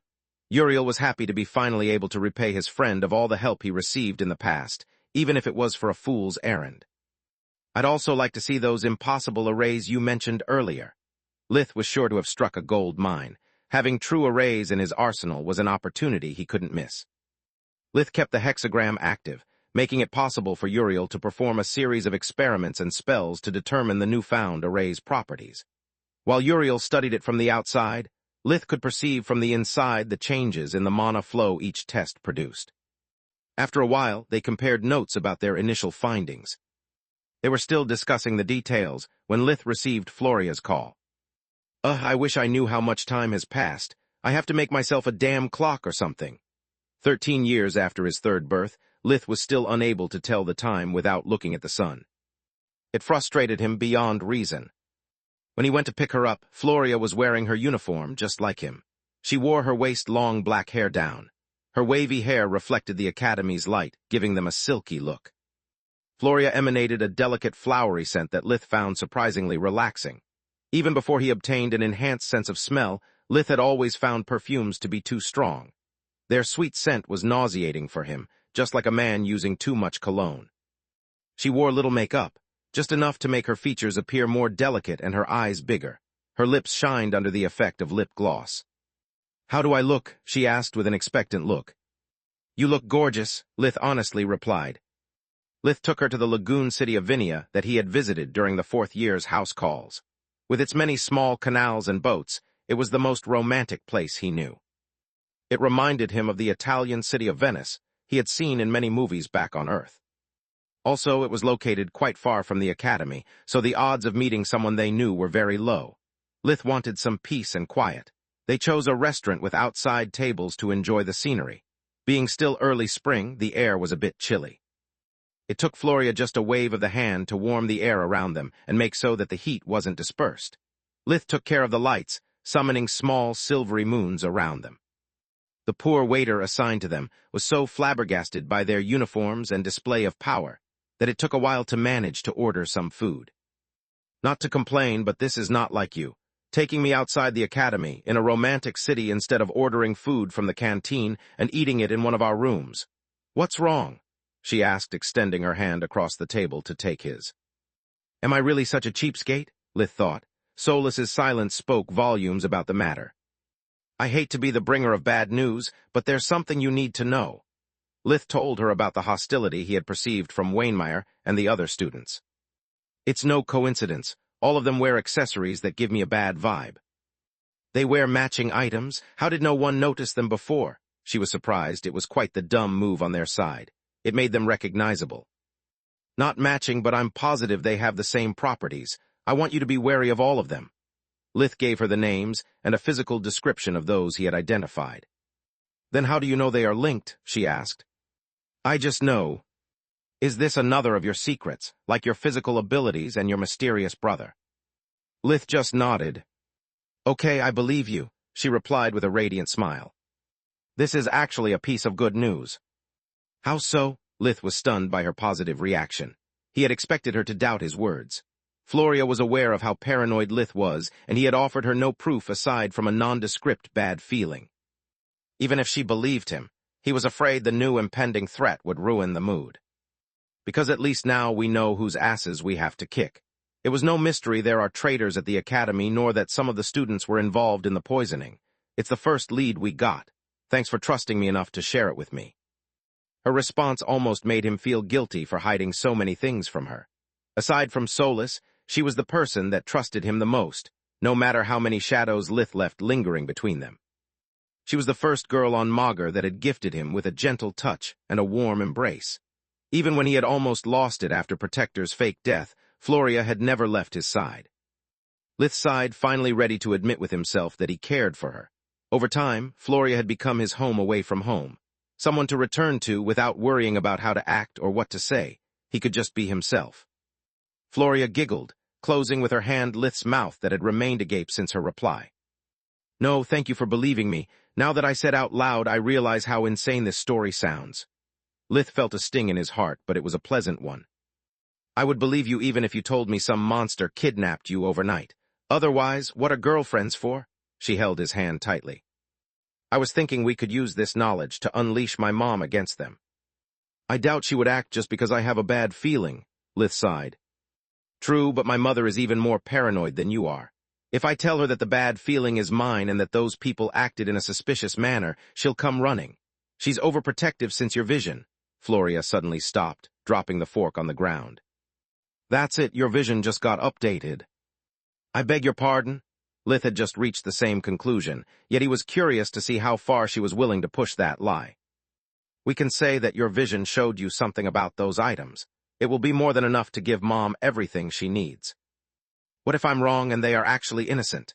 Wouldn't you feel guilty for throwing them in Gianni's maw? Lith's care for their well-being was on par with what he felt toward the game he was eating. He only wanted to make sure Floria realized the implications of her idea. No, she shrugged. They can do like me and blame those damn dryads for not giving us much to work on. Someone is getting crafty and manipulative, Lith said, laughing. What can I say? Between you and Mom, bad habits rub off. They spent the rest of the dinner talking about their respective specializations and families. Chapter 299, Discoveries Part 2. After Lith paid the bill, they took a stroll along the promenade. Despite the late hour, the city was still bustling with carriages and small taxi boats. Everything moved slowly. Unlike Earth's metropolis, nor the coachmen or the ferrymen seemed to be in a hurry, and so were their passengers. To Lith, it almost appeared as the city of Vinia was lazily falling asleep. Suddenly, the silence between the two was broken by a sigh, shortly followed by another. What's wrong, having second thoughts about the plan? Lith asked. No, Floria shook her head. It's so odd. I feel so happy yet so scared at the same time. She sat on a wooden bench, inviting him to do the same. I'm happy because despite last year has been a nightmare, it made me realize how lucky I am. I have a loving family, wealth, status, and talent. All things that I took for granted before meeting you guys. She leaned against Lith, putting her head on his shoulder. I even managed to get this old without being forced to kill another human being. Lith had still a hard time hearing a 16-year girl calling herself old, but after Rena's marriage, he was starting to wrap his head around it. Especially after his sister got pregnant. The reason I'm afraid, it's because I know the fairy tale that has been my life is going to end soon. She sighed again. I finally understand why my mom is so pushy and my dad is so lenient. They are both trying to protect me their own way from life as they know it. Since I'm almost an adult, I must start acting like one. I can't keep relying on others for protection. Once I graduate, the army will send me away from home for the gods know how long. It will not be like with the academy. I will not be able to come back for months. For the first time in my life, I will be really alone. No matter my family name, my path is my own. Every decision I make will have consequences, and I must be strong enough to live with them. She paused for a moment, looking at the stars shining over their heads, while the crescent moon was partially covered by a passing cloud. It's so quiet tonight, while my future is so scary. I would like for this moment to last forever, but I know it's impossible. Lith said nothing. His mind was blank. Even though he wanted nothing more than for the 5th year to end, to get over the accursed vision, the idea they had less than 9 months together before breaking up made him feel empty. The next morning, Lith served as a clerk for the Mage Association. It was the hardest thing he had ever done in all his 3 lives. He would receive new documents every few seconds, give his magical stamp as proof of receipt, and then catalog them according to protocol. After that, he had to read them and forward the paperwork based on their priority. Despite the senior clerks provided him with an amulet that allowed him to easily find the correct rules and regulations for each document, the job was mind-numbing. Seconds seemed to last hours, while the 2 hours of duty could as well been years. He returned to the academy, feeling as his soul had been sucked dry. I'd rather fight another wyvern than do this shit again, Lith thought. At least once you slay the beast it stays dead. Those papers kept coming like a flood. It's much better a swift death by claw rather than slowly drowning in an ocean of boredom. Cheer up, you had me and Soluspedia to help you remember what goes where. Imagine how does it feel for the others, Solus chuckled. During the healer specialization, they kept treating their slimes. The more Lith became accustomed to the procedure, the more often he was able to switch from scanner to invigoration. He and Solus had discussed at length about body sculpting during their morning torture. They both thought the subject held one of the missing pieces of the puzzle that true magic was. The way Protector changed his form and the wyvern did are completely different. Protector shapeshifted at once, like water going from one vessel to another. The wyvern changed in small bursts instead, like a werewolf in a horror B-movie. I think both manipulated their life forces but employed different techniques. Protector is an awakened one, and Scarlet taught him how to change form, while the wyvern wasn't awakened and had no access to his mana core. Probably the reason why Protector wasn't able to teach me how to shapeshift wasn't related to the refining stage of my core, but rather to my inability to control my life force. I must learn how to perceive it as a whole, not just a single limb at a time. Also, I need to find a way to create a backup of my human body's life force pattern, or I risk losing myself forever. Lith used the chisel spell as a sewing kit, joining the red bricks composing the tendrils of the slime with those of its main body by creating threads of cyan mana between them. As soon as the connection was properly established, the life force flowed like blood in the new vessels, turning them red. By the end of the lesson, Lith's proficiency with the slime had greatly improved, yet he hadn't got halfway through the task. Oddly, the class ranking was reversed. Those less skilled had almost finished, while Lith, Quilla, and the others had still much to do. Even more oddly, Vaster didn't seem surprised nor worried by the turn of the events. Excellent, excellent, he patted Quilla's back enthusiastically. I don't get it, Professor. I'm behind most of the class. Why are you complimenting me? Because you and the good ones are focusing on the how and why, rather than on the what, he explained, placing his hand over her fish tank. As I expected, your slime suffered minimal shock. You are not slow, Quilla, you are meticulous. There's a big difference between the two. Don't doubt yourself and stand tall. Vaster pushed up her chin, stopping Quilla from staring at the ground. The professor then checked all the slimes, complimenting most of the slow students and scolding all the fast ones. Your slimes aren't healed, more like patched up. If this was a more delicate procedure or a less durable creature, it would be long dead. Vaster shook his head, proceeding to ease the pain of the slimes by fixing the major mistakes. Lith's group left the healing lab in high spirits. The others because of Vaster's words, Lith because despite making no progress with invigoration, he felt he was on the right path toward the discovery of how to shapeshift. The next subject was the first practical lesson about how to create their own personal spells. Lith was eager to discover if he could learn something about true magic from it. Up to that point, all the academy courses had helped him to broaden his horizons. They went to the lecture hall, where Professor Nalar was waiting for them. Once all the students arrived, Naylor opened a warp steps, moving them to the most absurd training hall any of them had ever seen. Chapter 300, Magic Creation, Part 1. The training hall the students walked into reminded them of the one they used for practicing dimensional magic. The room was 30 meters, 98 feet, long and 20 meters, 66 feet wide. It was big enough to easily accommodate double their numbers. However, while the dimensional magic training hall was completely empty, the magic creation one was filled with what looked like an old telephone box made of transparent crystal. Right in front of each telephone box, there was a holographic horizontal bar that reminded Lith the combo counter of games like Dance Dancer Uprising. All in all, the place looked more like an arcade rather than an academy's facility.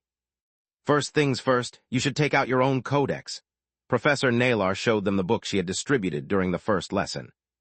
As a warm-up exercise, each one of you will pick 2 magical words of their own choice from their codex and input them in the sensor booth. She pointed at the crystal phone box. All the possible combinations are known. They generate a mana flow that has been thoroughly researched, and the booths are capable of sensing. Let me give you an example. She walked inside an empty booth, leaving the door open. Naylor placed her hand on the crystal wall in front of the holographic counter. First, you need to imprint your station with your mana, then say out loud the spell you have decided to create. In my case is Infiro-Gata. According to the codex, it was supposed to create a ring of fire. The booth emitted a red glow while powering up, and so did the holographic counter. Now the device knows what kind of energies are going to be employed and how to protect me from them. I suppose you all remember the dangers of casting a spell incorrectly. The class nodded in unison. Lith, too, had almost died multiple times while learning his first Tier 1 fake magic spell when he was still 6 years old. A mistake in the magic word's pronunciation or in the hand seals could have unpredictable consequences. Well, creating a new spell is even more dangerous. That's why it's a subject explored only during the 5th year. A complete spell is safe for the caster. Even if you mess up with it, the worst it can happen is for its effect to go haywire. The magic signs for low-tier spells determine the amount of mana which will be employed and how it interacts with the elemental energies. Using the wrong signs can directly harm your bodies. The bigger the mistake, the bigger the damage you may sustain. This is especially troublesome for attack spells. That's why we'll start with spells that are barely Tier 1 to give you solid foundations. I'd like to tell you that the sensor booths can block anything, but it would be a lie. They can only shield you up to Tier 2 spells and some of the weaker Tier 3 ones. The purpose of this exercise is to let you safely experience the flow of your mana while you are creating low-tier spells. Only then we will move to more powerful spells against which there is no protection but skill and experience. It's important you become familiar with identifying the correct signs and finding the right words. The codex only contains the most common and safe magical words. Truly powerful spells require you to make adjustments. I have always thought that spells made from our own mana couldn't harm us, Quilla asked. Why is this different? Because a correctly performed spell is part of you, like your hair or your skin. A messed-up spell is composed of discordant energies which make no distinction between friend and foe. Did I risk my life while creating my personal spells back at my village? Quilla shivered at the thought of how dangerous ignorance was. Not really. Naylor patted her shoulder, trying to reassure Quilla. Light magic is the magic of life. It's mostly harmless. It requires a monster failure to inflict damages with a low-tier light spell, otherwise a failed chance simply has no effect. You and Lith are lucky. Being healers, you followed the safest path. It made it possible for you to later create even offensive spells with ease thanks to your prior experience. Quilla thought back when she created her first offensive ice spell. She had suffered from pain and discomfort from time to time, but she had always managed to stop before things got out of hand. She never reported injuries during her experiments, only minor frostbites. Creating personal spells before even enrolling in an academy, it's what means being talented, Naylor said to the rest of the class. Let me finish my demonstration, please. Her hands drew an S in the air, filling the holographic combo bar by a third. This means the signs are correct. She then repeated the magical words while drawing an S followed by a circle. The combo bar flashed red and emptied. This happens when the signs are wrong. The third time she drew a doodle after the S, everything flashed red a few times. A warning sign filled the counter. Guess what? That was a major blunder. Without the booth, I would have got injured. If there aren't any more questions, get in the booths and start practicing. Choosing 2 words that form a universally known spell will not count as a success. To get a passing grade, you need to complete at least 2 new spells. Begin. The moment Nalar walked out of the booth, it glowed with white light. The following text appeared inside the holographic display. Attempted spells in Phyrogata. Completed spells none. Final grade F imprint successfully reset, ready for a new student. Several students swallowed a lump of saliva, Lith included. Cheating wasn't an option, the system registered everything.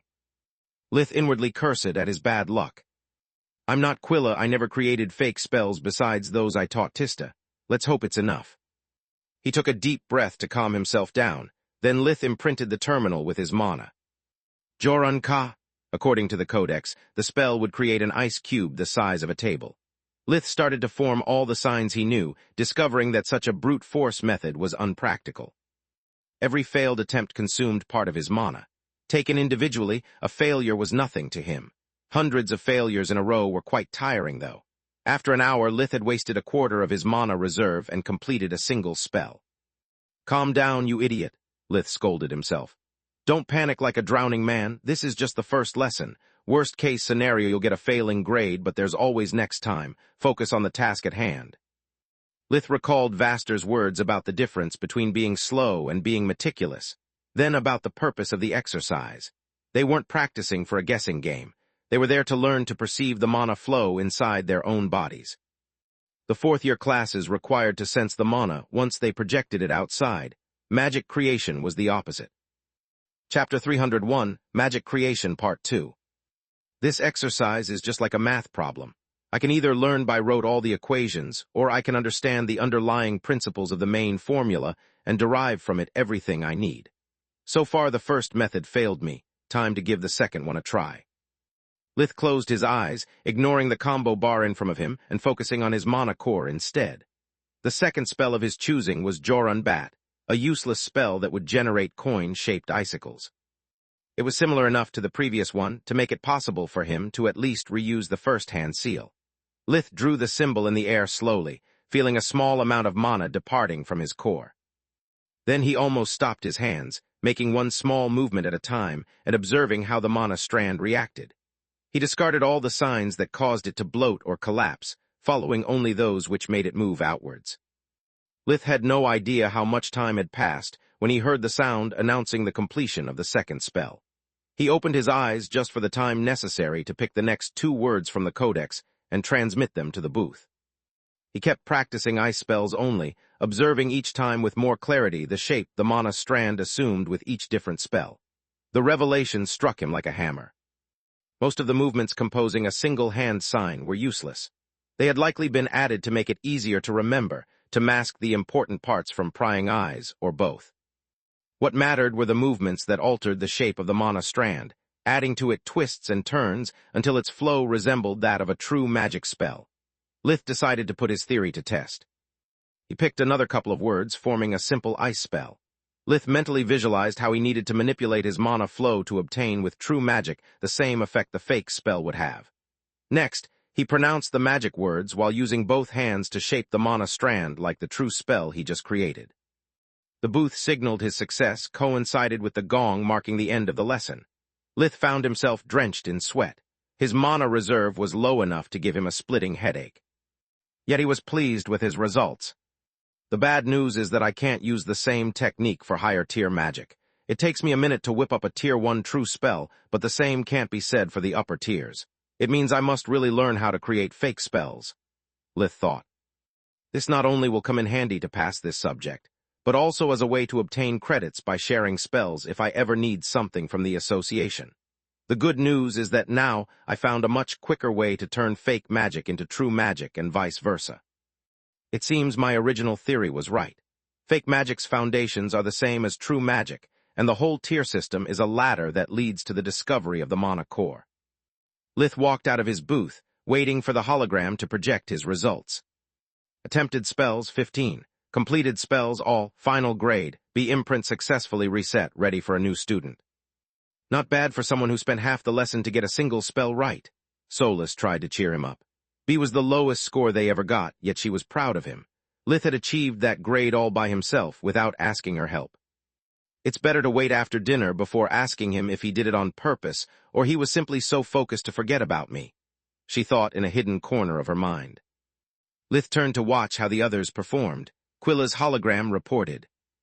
Attempted spells, 22. Completed spells, all final grade. Amazing as always, Quilla. I suck so bad at this subject. I need to work harder. He shook her hand with a tinge of envy in his voice. She's more talented than me, has more experience than me in creating fake spells, and she didn't waste time panicking. I wonder how powerful will she become. Lith's train of thought was interrupted by Quilla, who gave him a weak kick on the shin.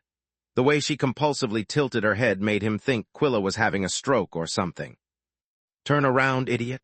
Lith followed Solus's order, finally noticing the other stations too. There were a lot of holographic DS, Es, and even some FS. What the heck? Lith blurted out. It required at least 4 completed spells to get an E, 8 to get a D. Everyone was staring at him with pure hatred. I told you people talent. Naylor patted their backs. As I said earlier, 2 completed spells are enough for a passing grade during the first lesson. The machines are calibrated for the final exam, though. She chuckled at his bewildered expression. Later, while the students were enjoying their dinner, the traitor inside the academy could finally sigh in relief. After the streak of failures during the past year, all their meticulous planning was giving its fruits. Based on their most recent intel, Linjos was still unaware of their plans to build military-grade weapons to employ during the final act. Ever since they had joined Lucart's wild goose chase, everything had gone south. Lucart, the archmage idiot who dreamed to be king. The traitor had joined him because they too wanted the civil war to happen, but for an entirely different reason. The traitor firmly believed that the Griffin Kingdom was beyond saving. It was like a horrible painting drawn by an incompetent artist. More brushstrokes could only make it even messier. What the kingdom needed was to burn the old canvas and start again with a new one. Blinded by his own arrogance, Lucart had never expected that his ally was slowly siphoning his funds and assets, turning Lucart's accomplices into obedient slaves. The plan was brilliant in its simplicity. When the civil war would start, the traitor would have all the necessary means to make his side prevail, wiping off the board both Lucart and the corrupted royals. After the incident in Candria, they had been forced to change approach. With the parasites discovered and a cure already available, the original plan was ruined. When Balker had revealed his new target, the traitor assumed the Heaves were giving them a sign. By moving their pawns, they had weakened all the academies, making them easy prey for the undead. The traitor assumed that once the 6 great academies were lost, the other great countries would invade the Griffin Kingdom. Nobles and commoners would have been united in grief, forced to ally against a common enemy. The outcome of the battle wasn't important. What mattered was to destroy the status quo. Yet the damned Linjos had ruined everything by allying himself with the Lord of the Forest, leading the other headmasters by example. The traitor had spent the last months building the strength they needed to plunge the kingdom into chaos. If revolution was impossible to achieve, the traitor was willing to settle with revenge. Chapter 302, The Lives of Others, Part 1. White Griffin Academy. Over a month later, 1 week before the first exam of the 5th year. The life of Freya Solivar Ernez had always been an emotional roller coaster. A speeding trap that kept her dozens of meters above the ground and which would never stop, no matter how much she screamed, cried, or barfed. Sometimes it would slow down, but only because another big fall was nearing. She had wasted her childhood attempting the impossible task of earning her mother's affection. After she turned 12, she had been thrown in a dog-eats-dog environment. Everyone in the academy wanted her to fail, hoping to get her place in the rankings. Everyone in the Solivar household wanted her dead. Her brothers and sisters were afraid of the status she would achieve by becoming the first mage in the history of the household.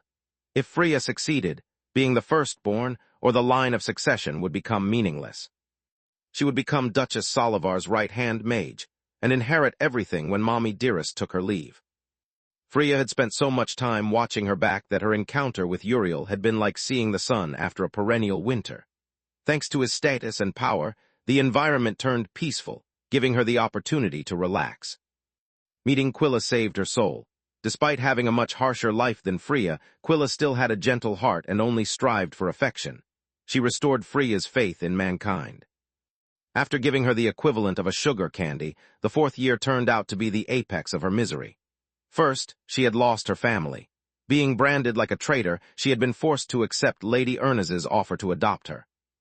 Then she had killed her first human in cold blood, and lastly came Balker. Alas, the worst had yet to come. All those events had pushed her to the brink, yet they also helped Freya to open up with her new parents and sister. They had grown closer over time until she had stopped feeling a prisoner and became part of something bigger. Until she felt part of the Ernest family. Being loved unconditionally, having the freedom to decide about her future was something that in the past she could only dream about. Now that she had everything, Freya was scared to death. Scared to lose that safe haven and return to a cruel world that didn't give a damn about her. She had no idea what to do with her life. Being a healer is a quiet job, but quite boring. She would often mentally list all the pros and cons of her available choices. Also, I don't like people very much. Spending my life helping others sounds like a waste of time. The career of a mage knight is even worse. I would be killing people for a living. I'm sick and tired of fighting. I just want some peace. It's absurd to ask a 16-year-old girl to decide her future. Maybe I should take a sabbatical. Until I find my answer, I can always be the Ernest household's private magician. Besides, the 5th year is still long. I have all the time I need. Quilla Ernest was having the time of her life. She had a doting father, a creepy but caring mother, 2 wonderful sisters, and the house of her dreams. Despite all the bad things that had happened, the 4th year had been the happiest of her life. It had given her a place where she belonged and, more importantly, a family. She still had 3 more years before being considered an adult, but she had already planned her future. After graduating, Quilla had decided to work as an assistant at the White Griffin's Light Department until she was old enough to apply as a professor. She had already discussed it with her mentors. Even Manohar was enthusiastic at the idea and promised to endorse her application. The thought actually scared her. With the fickle genius reputation, his approval could do more harm than good. Being a healer and a teacher was her dream job. It would give her the opportunity to improve the world around her while leaving her the time to start and nurture her own family. After the winter break, with the start of her growth spurt, her confidence in her looks and talents skyrocketed. Quilla was looking around for a boyfriend, but with little luck so far. Orion apprentices were kind boys, but only saw her as a child. As for her colleagues, those she liked didn't return her interest and vice versa, like a very shy 14-year-old boy that had already asked her out a couple of times. Quilla would have preferred someone more assertive. She was fed up enough with her own shyness to put up with that of others. Yet his last move was bold enough to convince Quilla to give him a chance. Zoddard had gifted her a small ring.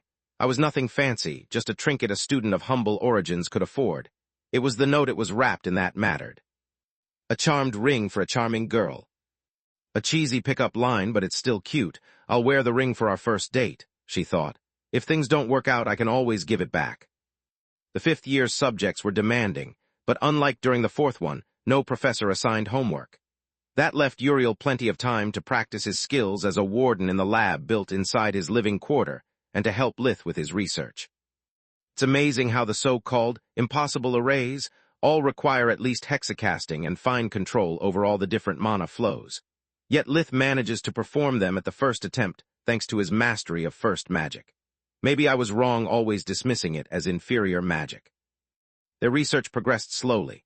Unlike everything Uriel had learned so far, each array seemed to have a complex function. Casting them wasn't enough to obtain results. To respond to an external trigger, the energies that formed the arrays had to be properly manipulated while holding the balance of the overall structure.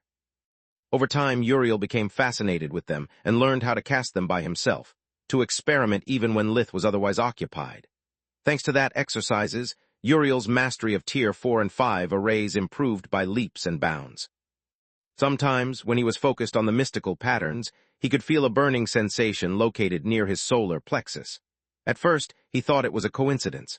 After the phenomenon happened several times, he tried all of his diagnostic spells. When none of them detected any anomalies, Uriel even asked for Manohar's second opinion. Even according to the god of healing, there was nothing wrong with him. Distar household. The royal constable Gianni Ernest was nervously drumming her fingers on the armrest of her chair. It was unusual for her being nervous, let alone impatient. Like every predator, she knew the importance of biding her time, of choosing the time and place of the attack to not leave the prey the slightest chance of survival.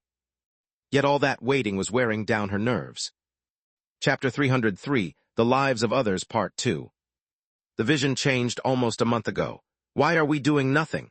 Gianni's anger was barely contained. It took all of her willpower to prevent it to show on the outside. Because based on all we know, it's likely we are about to face the threat of slave collars, like those the Pontus household purchased from the missing alchemist Hathorn. Duchess de Star was disgusted by her own words. Just like Gianni, she hated feeling helpless. Whoever the traitors are, they have managed to slip out of our net too many times. Linjos needs time to remove enough members of his staff to require an official turnover without arising suspicions. If we act rashly, we risk alerting them. They would only need to activate the collars to force us to butcher innocents while they escape under the cover of the ensuing chaos. We are lulling them into a false sense of confidence so that our first strike will also be the last. Her hands were clenched so hard they were white, the blood drained from her fingers. Easy for you to say. It's my little girls that live in that death trap, not yours. Why can't we at least warn them? To achieve what? Spook them? Spook the traitors? We may be wrong about the collars. So far all the security sweeps came out negative. Miriam de Star shook her head. It's not only your daughters who are in danger, but every single student in all the remaining 4 academies. If you can't keep your personal and professional life separated, maybe you should recuse yourself from the case. Gianni de Star knew that Miriam was right and hated her for that. How long before we move? She asked. Very soon. Village of Lucia. Lith considered the idea of becoming an elder brother and an uncle almost at the same time disturbing at best. When during the 2nd month of winter Alina noticed she had skipped her period, Lith knew he had succeeded. Both his mother and sister were nervous. The former considered her pregnancy like a miracle, while the latter was on edge being her first time. Lith was basically on call 24/7, but luckily nothing happened in his absence that Nana or Tista couldn't handle. Lith would go back to his village at least once a week, during the weekend to perform a complete checkup on both women. Everything is fine, again, Lith snorted. I'm so sorry, dear, I didn't mean to rush you. Alina apologized with such a merry voice it sounded fake, but she was actually sincere. She was just too happy with the good news. Do you want to know the gender of the babies? Lith asked. Do you know it already? Judging by their enthusiasm, he had just asked a rhetorical question. Male, female. He pointed at Alina first and at Renaz second. My family so far had bad luck with males. Orpel, Tryon, and then me. Let's hope the little one grows into a better man than us. It doesn't take much after all. Lith thought. How dare you? Solus scolded him. Not even reminding her of his body count spared him from a lecture. Both families didn't share Lith's negative outlook on life. They celebrated together until late. The next day, after the end of the lessons, Lith went to Floria's room to share the latest news and give her an early birthday present. In a few days, she would turn 16, becoming an adult according to Magus standards. Congratulations, you must be thrilled. Floria embraced him tightly. For a moment, Lith lost himself in the delicate fragrance of her hair. Not really. He didn't want to spoil the mood for his family, but at least with Solus and Floria he could be honest. I'm scared at the idea of having another brother. I almost have only bad memories about them. Most of all, he was scared of loving and losing his little brother. Lith was certain he couldn't take it again. As for my niece, I don't know. I'm afraid the baby will take a lot of her time, and we will grow even further apart. How many times do I have to tell you? Floria sighed. You can't keep your loved ones under a rock. You must learn to let them go. You are not losing a sister, but gaining a niece. Lith didn't reply. It was a matter on which they had to agree to disagree. I have also come to give you your birthday present. Lith took out from his pocket a small box, handing it to her. Why so early? Don't you know it's bad luck? She giggled, rushing to opening the box. It contained a lily-shaped gold pendant. Renaz's father-in-law had melted and purified the gold, while Lith had shaped it with magic. It was so lifelike that Floria attempted to smell it. I researched the etymology of your name. This flower symbolizes the goddess you are named after. It's also enchanted to be durable and has a dimensional amulet with a capacity of 50 square meters. It was the highest grade dimensional item Lith could create without making a fuss. Thanks, it's a wonderful gift. She attempted to kiss him, but Lith stopped her. That's just my cover story gift. Otherwise, people would think I'm even more of a cheapskate than I already am. What's the real gift, then? Floria was puzzled. I know I can't forge a master anything your father couldn't do better, not I can afford something you couldn't buy on your own. The only thing I can offer you is my trust. Please, close your eyes and give me your hands. Floria did as instructed, while Lith activated invigoration on her. What the heck? What he saw left him flabbergasted. Compared to the last time he had visited her, most of the impurities in her body were converging towards the mana core. They hadn't moved much, but the movement was as clear as the day. It's just as I feared, Solus sighed. The prolonged exposure to you, combined with the repeated use of invigoration and the practice of high-level magic, seems to stimulate other people's cores. Exposure to me, invigoration, Lith was still stunned. Do you remember Bulker's attack? To save her and Uriel, you had to use invigoration a lot. Also, since she asked you out, the two of you spend a lot of time together. Protector told us that the key to awakening is a high mana density. Compared to a normal mage whose core is dormant, yours is a small mana geyser. Doesn't this mean that Tista is likely to awaken? Compared to them, she has been much closer to me. If she enters the White Griffin, I think it's a reasonable assumption, Solus replied. It also depends on her talent and luck. Tista hasn't awakened in years, and Floria's impurities have barely moved. Don't overthink it. Lith took a deep breath to calm himself before proceeding. He used invigoration to remove the most external impurities from her hair and skin, destroying them as soon as they emerged. What's this smell? Floria had no idea why she was feeling so hot and fuzzy, but the stench was out of this world. This is my gift. I'd like for it to remain a secret between the two of us, he said, bringing her in front of the mirror. I don't feel any different. Floria looked her reflection without noticing anything. Take a bath and let me know in the morning. Doctor's order. Lith kissed her deeply, tasting her fragrance before leaving her room. He took off, flying along the corridor towards his living quarters. I'm proud of you taking such a leap of F. Watch out, Solus yelled. Lith reacted swift as the wind, dodging a barrage of icicles, only to feel an invisible grip blocking his limbs. He immediately activated fusion magic to neutralize the effects of the spirit magic holding him. The person using it was an expert. They slammed him against the walls and the ceiling before he could react. I bet you didn't expect to meet another awakened one, did you? A too familiar voice said while the world around him faded to black. Chapter 304, Broken Part 1. The attack had been ruthless, quick, and carefully planned. The barrage of attacks had thrown Lith out of balance, while the spirit magic throw exploited the momentum of his own dodge to slam him against the nearest wall. The impact sucked the air out of Lith's lungs, making him lose focus at the same time. Solus had been helpless against the ambush. The attacks had come out from the occupants of the rooms they always passed by on their way back. She had no reason to be vigilant of them. Solus would rather focus on those hiding behind corners or pillars, but the coast was clear. Or so she believed until the attack came. Lith was about to lose consciousness, but thanks to the prompt use of fusion magic and the skinwalker armor, he managed to heal himself at the last moment. Lith stood his ground, assessing his predicament. Mana sense and life vision both told him the situation was desperate. He was surrounded by all sides with no way out. The students weren't a problem, but the person in front of him was. Professor Velsa Nalar had already weaved several spells while he was still trying to get up. Dodging was dumb of you. A cruel smile distorted her usually kind features. Buying that armor was dumb of you. Thanks for making everything easier for me. Her voice was carefree like they were playing a game. Several fireballs appeared around him, exploding at the same time. I really like this spell of yours. I hope you don't mind I copied it. Lith took out the gatekeeper sword from his pocket dimension, imbuing it with enough water magic to instantly conjure an ice coffin around himself, while using air magic to protect his ears from the explosions. What the heck is she saying? I'm making her job easier. At least she's dumb enough to use one of my spells. I know exactly how to counter it, he thought. Alas, Nalar wasn't stupid. As soon as the coffin formed, she unleashed a river of lightning that used Lith's own barrier to bypass the armor's protection. Another dumb move. Should I think you still have a crush on me? Her laughter was cruel, oozing mockery. Lith inwardly cursed at himself. He could only endure the spells by using earth fusion. He was taking damage after damage.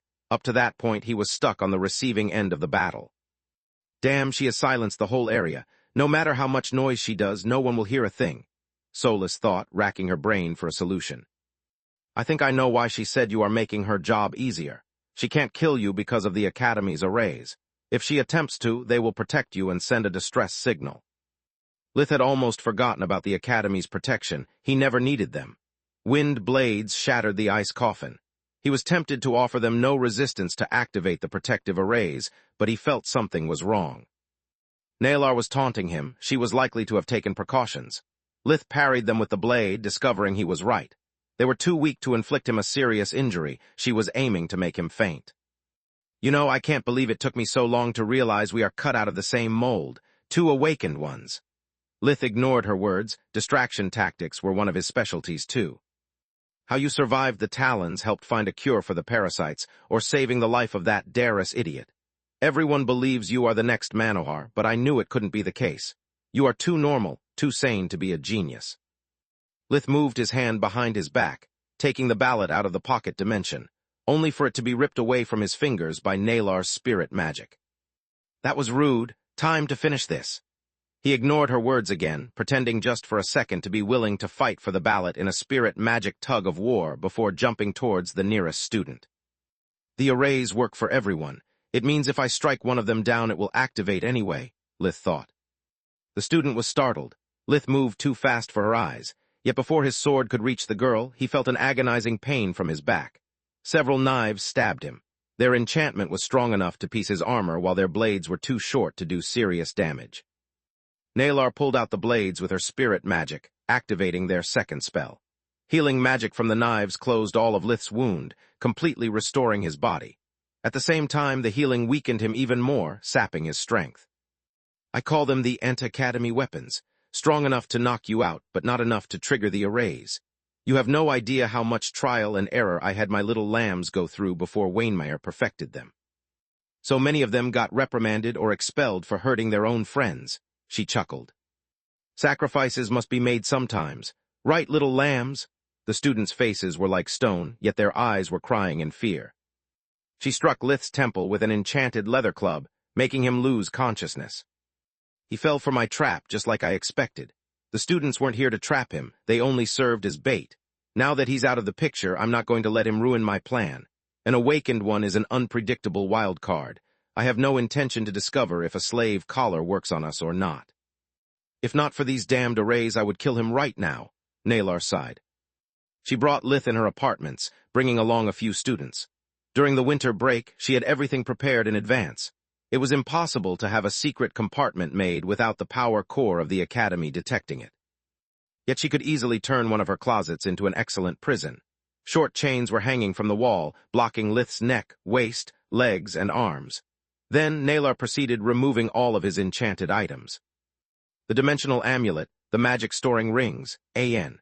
Rings that store spells, and lastly his skinwalker armor, leaving Lith naked while his possessions were stored inside her dimensional amulet. It makes you wonder how pretty would I have become if I awakened earlier, she sighed, looking at his broad shoulders and chiseled body. Nalar attempted to remove Solus's ring with spirit magic, but to no avail. Want to play hard to get? Fine by me. Cutting a finger or two makes no difference.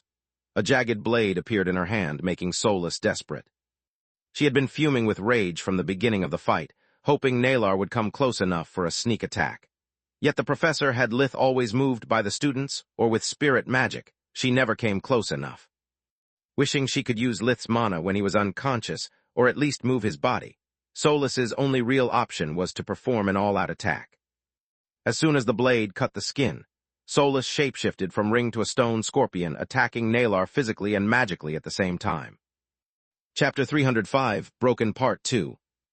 Nalar had been on guard the whole time. Life vision had allowed her to notice how the ring was full of energies since day one. She used her blade to pin Solus to the wall and the students as human shields against her spells. They were badly hurt, but thanks to their uniforms there wasn't much Tier 2 spells could do. Solus's yellow core limited her greatly.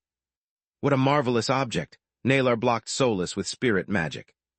It's not only capable to store the user's mana, but also to move on its own. It will be an excellent addition to my collection. Solus could only curse her bad luck. If only Lith's and her energies weren't as one, she could have hurt him enough to activate the array and save him. When Nalar tried to store Solus inside her dimensional amulet, she was in for another surprise. The amulet didn't respond, and Solus kept floating in mid-air. It's impossible. Is this thing really alive? Good thing I'm always prepared. She took out a mystical wooden box out of her dimensional amulet. It was engraved with silver runes of power. A blue mana crystal the size of a tennis ball was embedded on its lid. When Nalar opened it, it generated strings of blue energy that trapped Solus, dragging her inside the box before it closed on itself. She attempted to shapeshift multiple times, but the strings relentlessly followed her, adapting to her every change.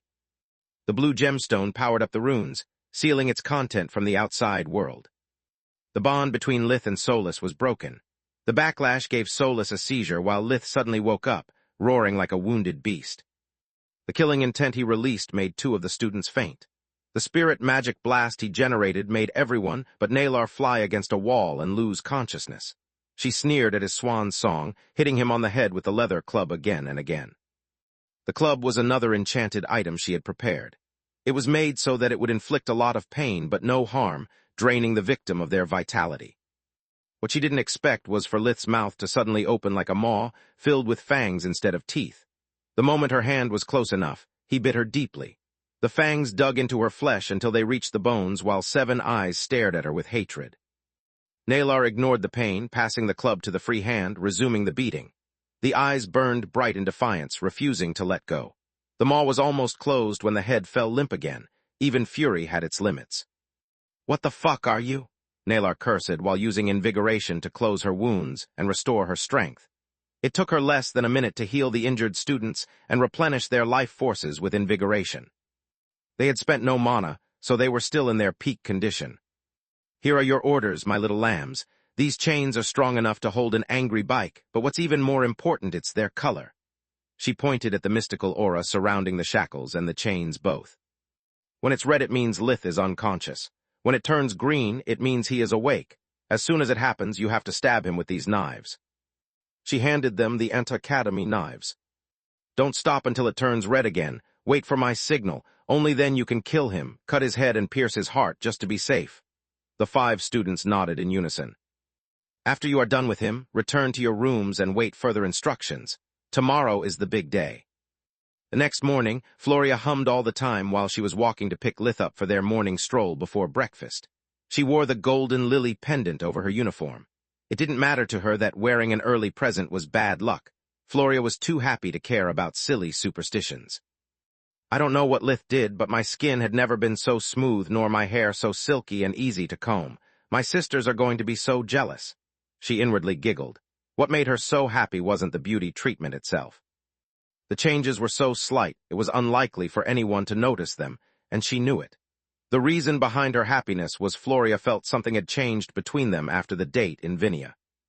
Lith was a riddle, wrapped in a mystery, inside an enigma, but he was finally starting to unravel himself.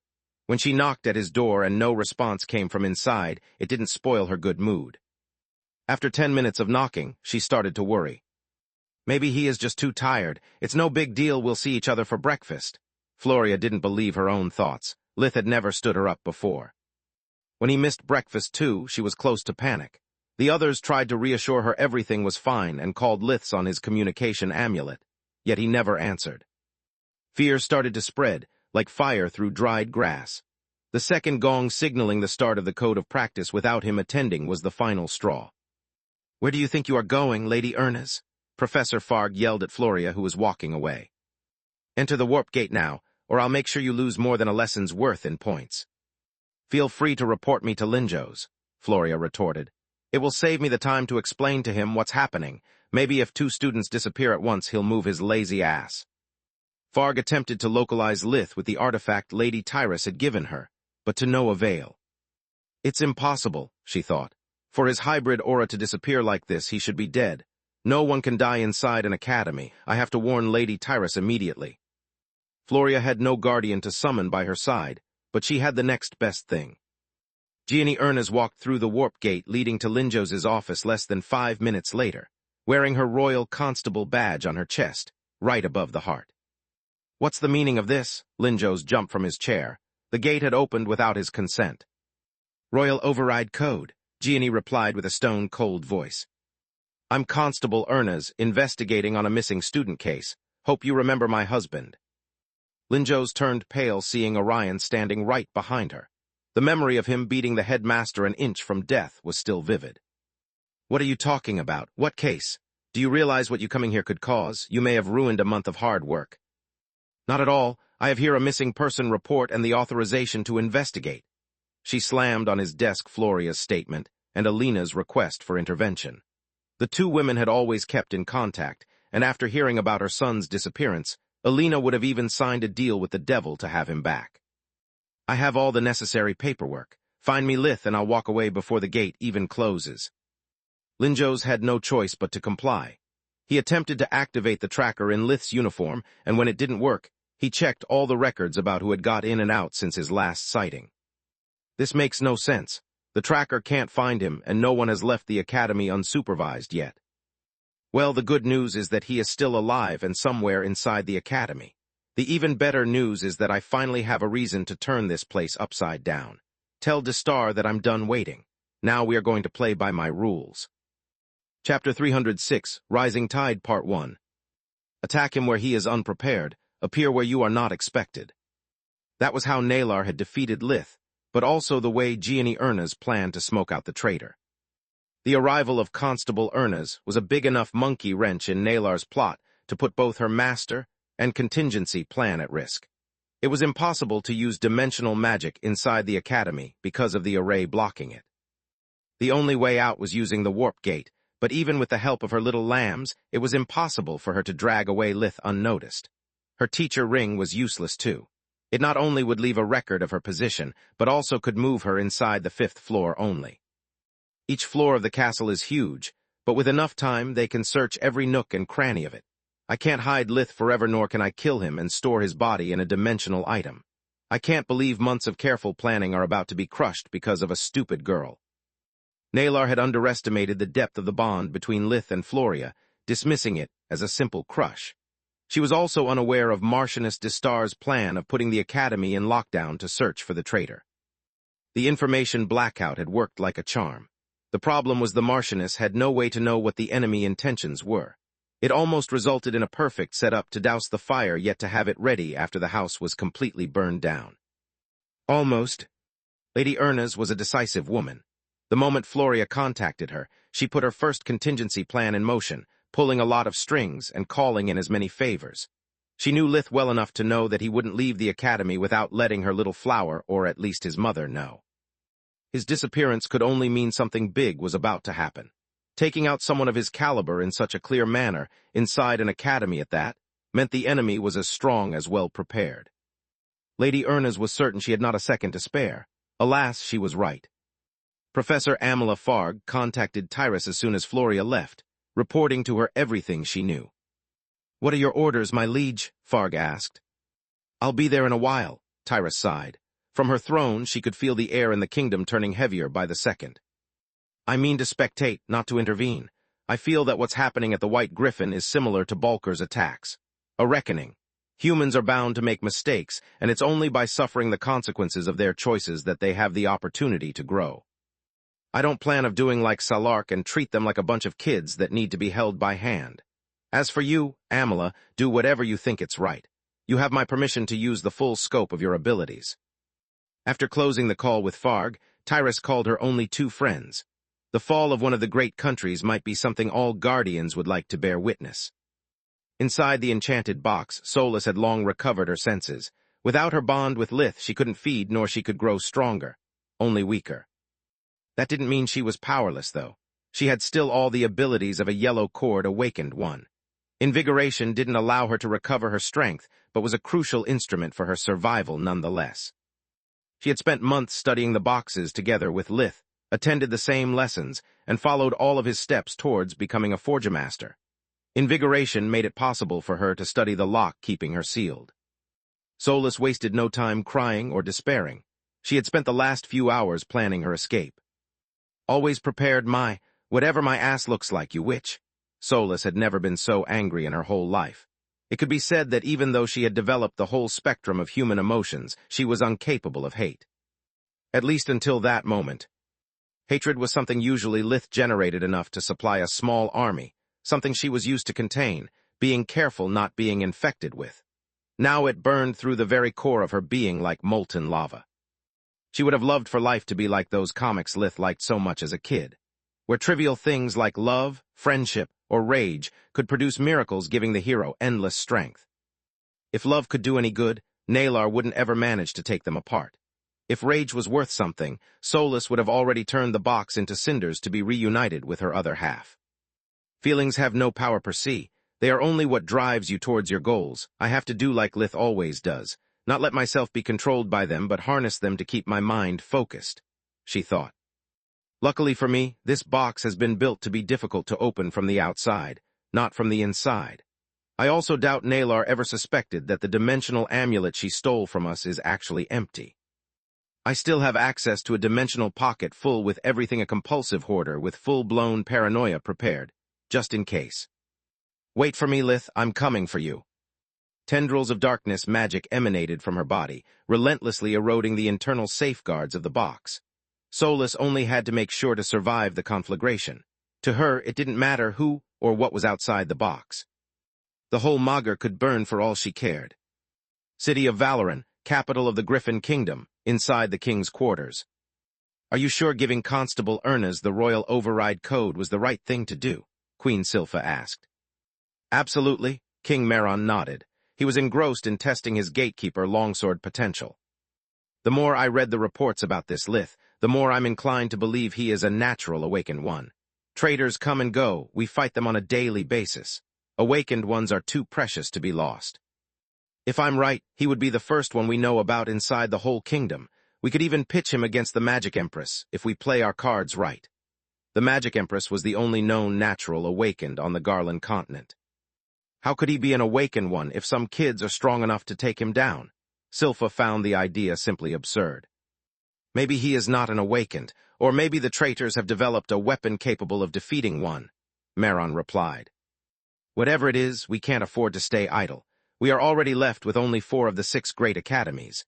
Losing the White Griffin and the most promising student in one fell swoop may be a blow that we could not be able to bear. Not now.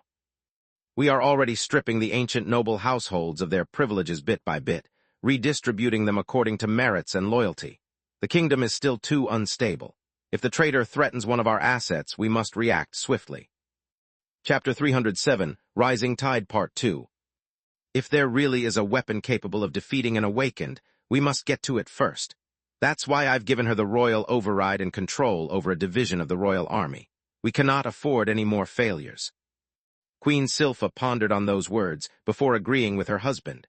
The royals needed all the power they could muster to survive the impending crisis. Mom, Dad, thank the gods you are here. Floria quickly embraced them both.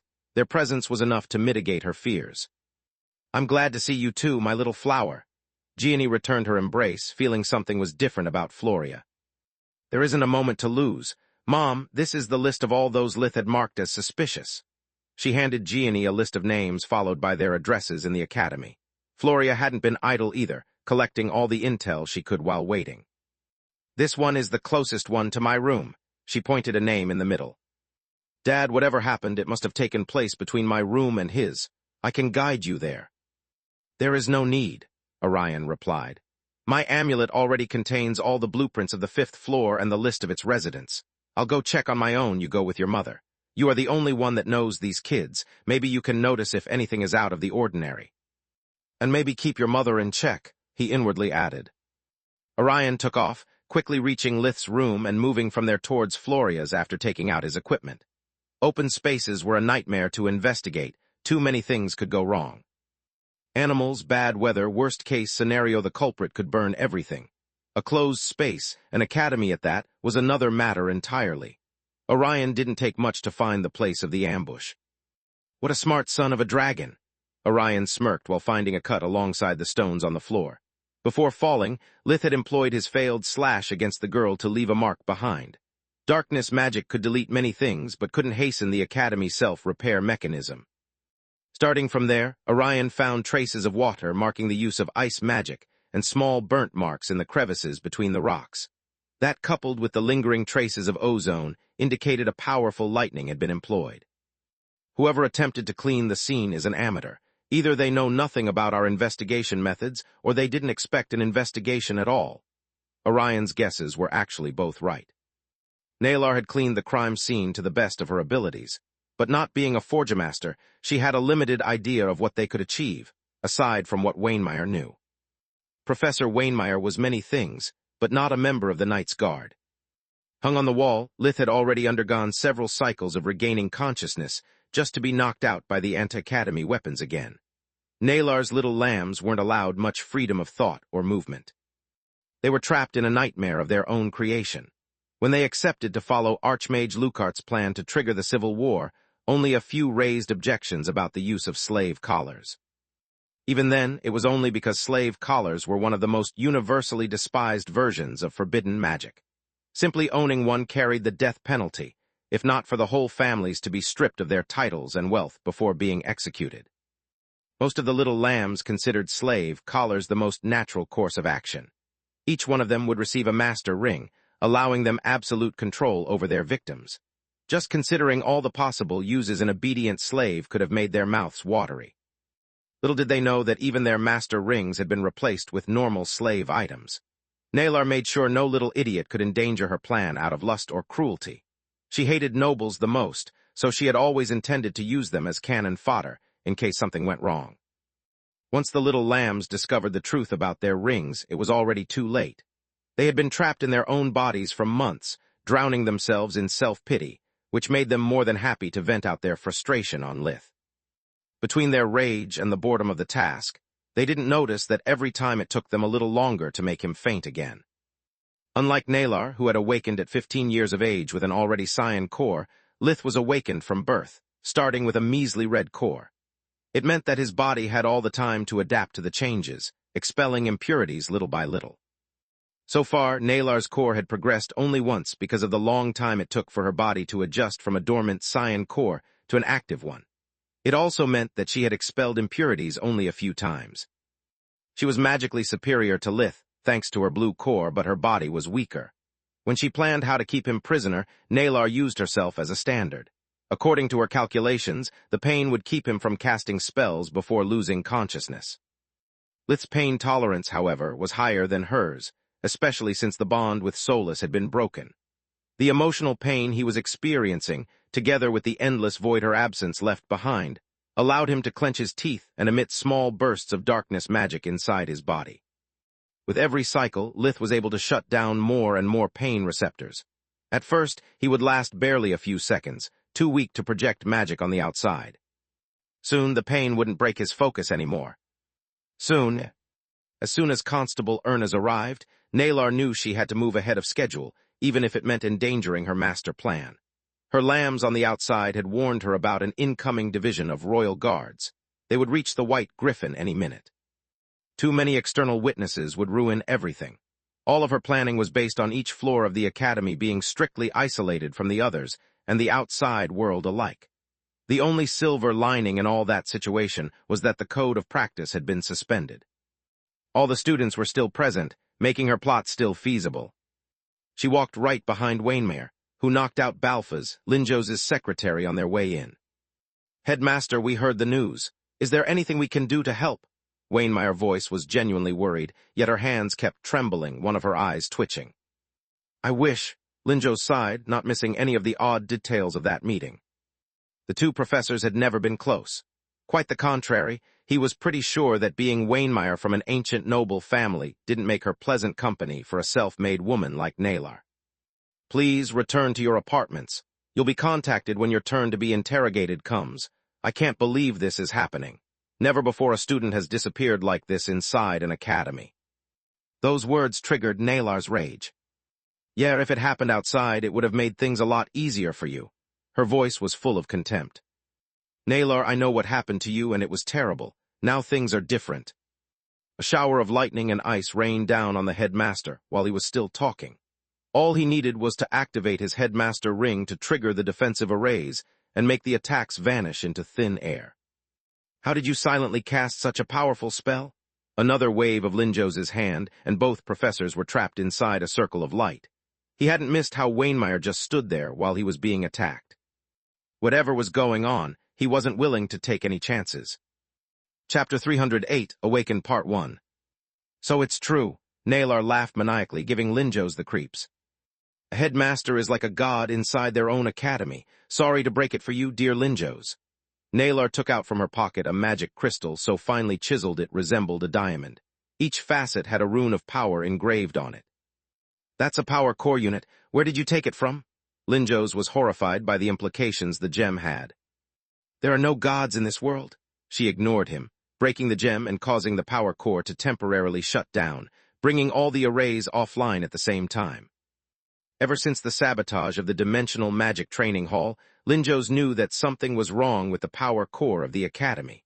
That was why even when there was a desperate demand of ballots, he couldn't allow having more produced. Usually the Academy's Forgemasters would be granted access to the power core for several reasons. To create items linked to the power core, like the staff rings or the ballots, for the maintenance of the array departing from it, or of the power core itself. After the sabotage, Linjos had blocked the access to the Academy's heart, adding such duty to everything he already did as headmaster. The effort drained his mind and body, causing his premature aging. Yet he did it anyway, for the students, and for the future of the kingdom he believed in. As soon as the crisis is resolved, I'll have the time to rest, Linjos repeated to himself over the months. All that pain, all those sacrifices were for naught. Nalar had already made Wainmeyer tamper with the power core enough to create a power core unit. Despite its insane complexity, it was a pale imitation of the headmaster ring, but with only one function. Nalar unleashed a new wave of spells against the headmaster. She had to be quick and kill him before the power core activated again. Cursing his bad luck, Linjos could only blink away to safety. The whole situation was a nightmare. He couldn't understand how Nalar managed to silently cast one spell after the other without giving him any time to fight back. Nalar, too, was cursing her bad luck.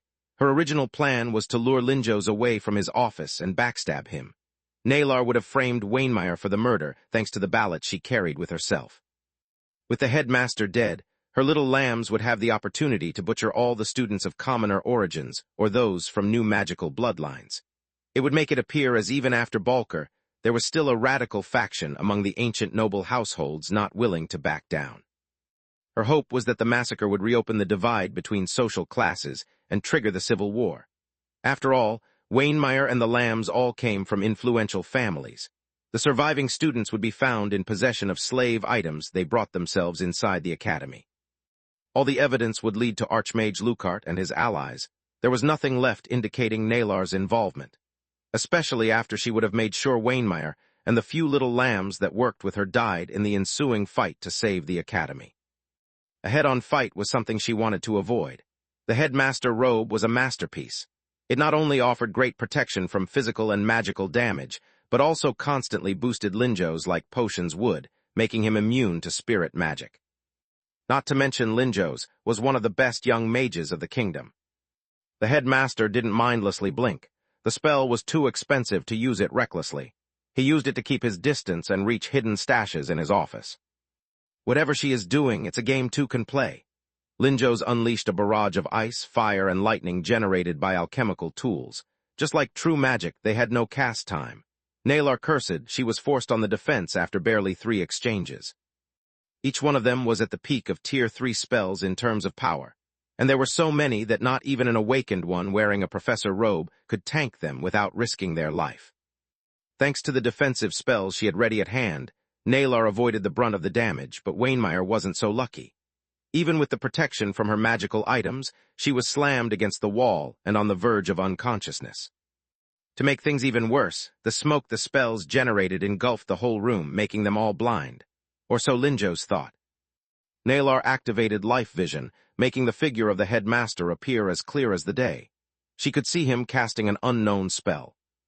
Just like Lith, you are making my life easy with your stupid moves. Nalar's voice was stone cold. Her hands emitted a pillar of fire. It was her personal spell, Tier 5 Searing Gale. It was a mix of air and fire magic, generating a small-sized tornado of a temperature capable of melting stone. Its tip rotated at high speed, making it capable of drilling through every defense she had ever met in battle. Even if the victim somehow survived, the lightning bolts hidden inside the vortex would fry or at least temporarily incapacitate the victim. The spell struck Linjos's chest with surgical precision, yet the headmaster didn't flinch. Searing Gale was being sucked in by a warp steps in front of him and unleashed on Wainmeyer's right arm, turning it into cinder. The shock from the pain of the amputation almost killed her. Only her professor robe and the items she had forgemastered for herself saved her life. Linjos didn't mean to slay Wainmeyer, only to incapacitate her. Alas, he had no idea what spell Nalar would cast next. The only thing he could do was to make sure that Wainmeyer wouldn't be struck anywhere vital. He chose the right arm because a mage without their hands or voice was usually helpless. Nalar cursed again, dispersing the smoke with air magic since it clearly was of no advantage to her. The room cleared, revealing Linjos wearing some kind of odd-looking glasses while holding what seemed to be a steel tube. "Hello there, young miss." Linjos's words were followed by a series of sonic blasts coming from the tube. Nalar found herself kneeling while holding her ears.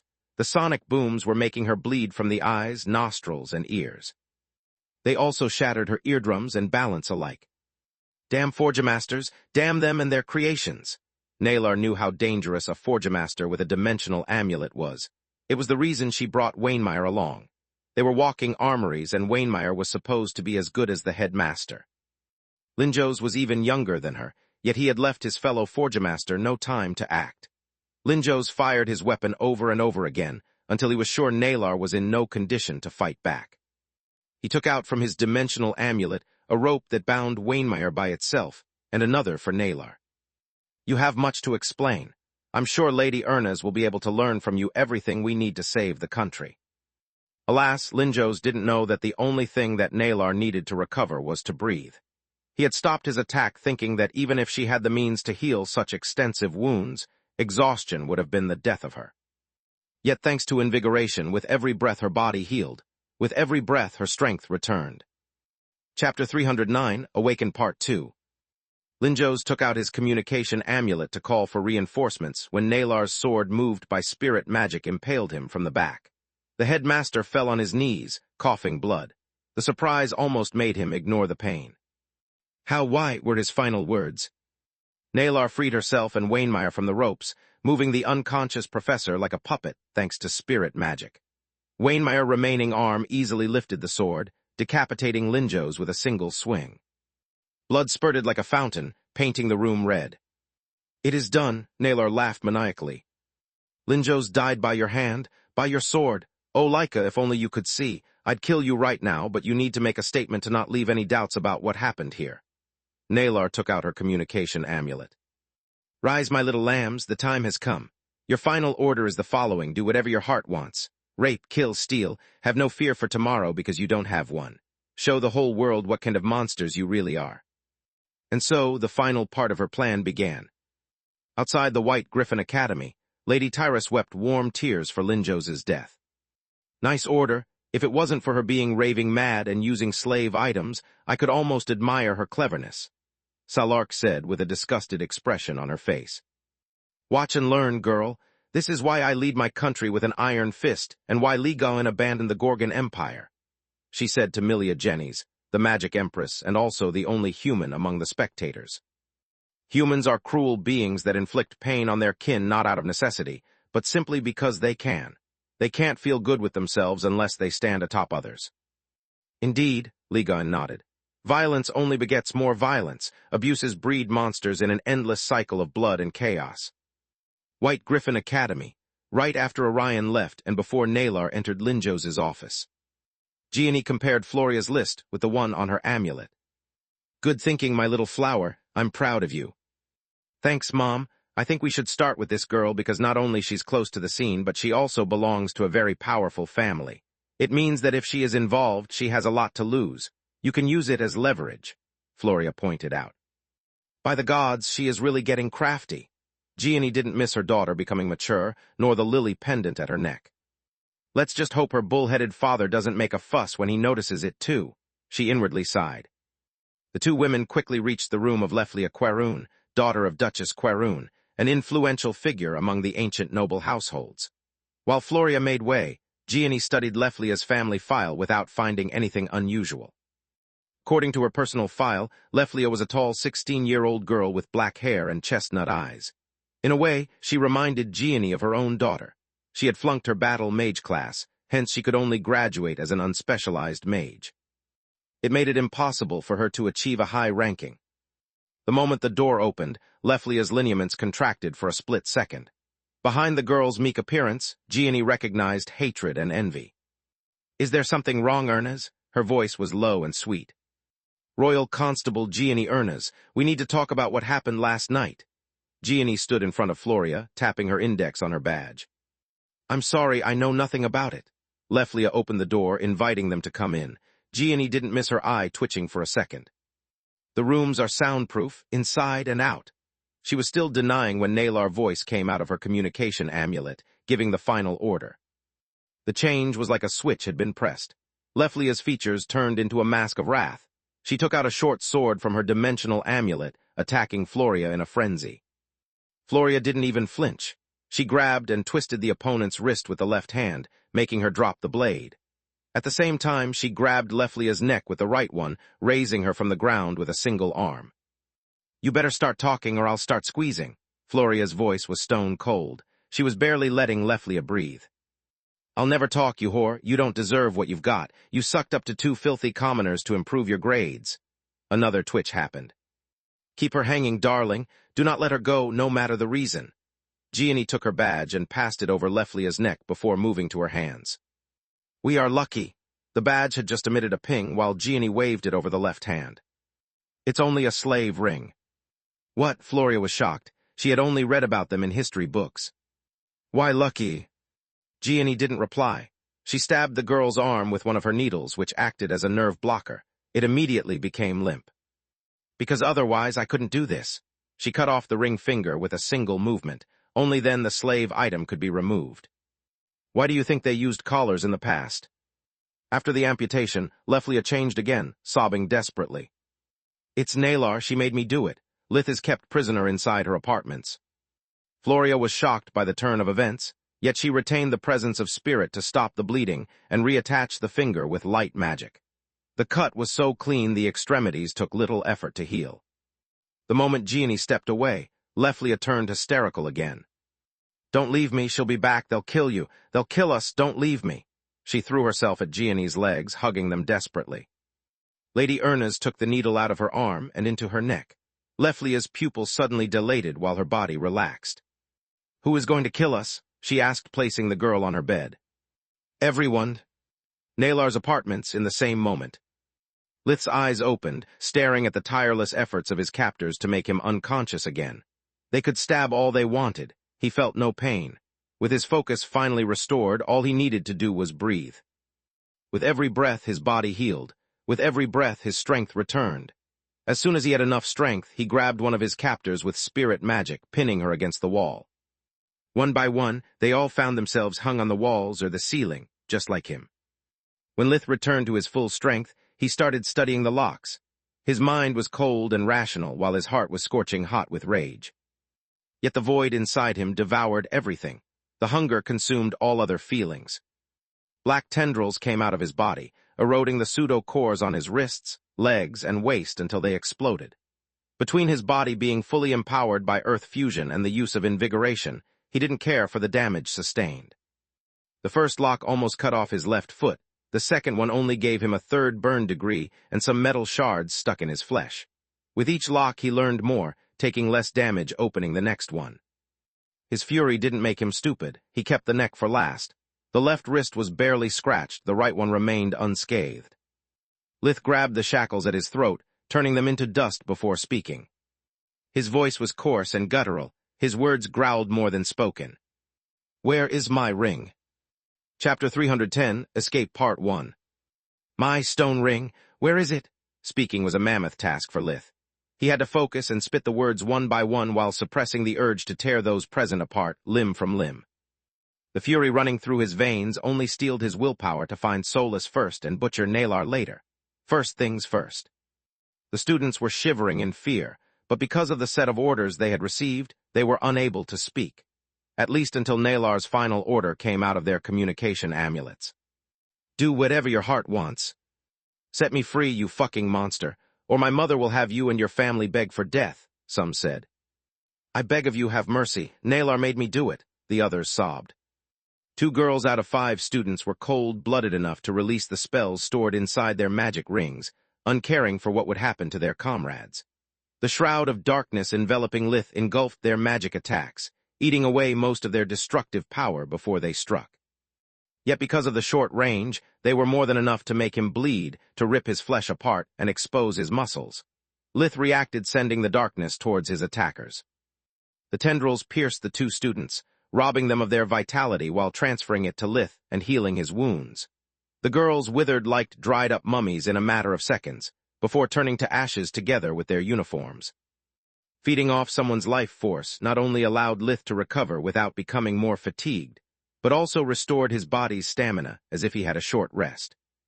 I have already used invigoration too much. I need more energy. I still hunger, Lith thought. The remaining three became hysterical, screaming and crying for help. Lith had the darkness engulf them without inflicting any harm. The coldness it emitted amplified their fear, but at the same time made them snap out of panic. I'll ask it only once more. Where is my ring? I don't know, I swear, sobbed a red-haired boy. Then you are useless. The boy only managed to emit a short yelp before disappearing in the shadows. Lith's complexion was getting better with every meal. Soon it was clear they had no knowledge about Nalar's plan or Solus's whereabouts. Leave no loose ends, Lith thought before killing them. He took a blanket to cover himself before looking for food.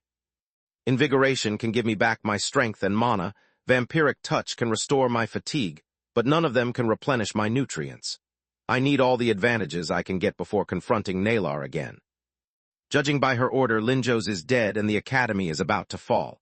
I won't let that witch get away with this, nor the vision to come true. Solus, Floria, wait for me. I'm coming for you. After eating everything edible he managed to find inside Nalar's apartment, Lith stepped into the chaos the White Griffin Academy had become.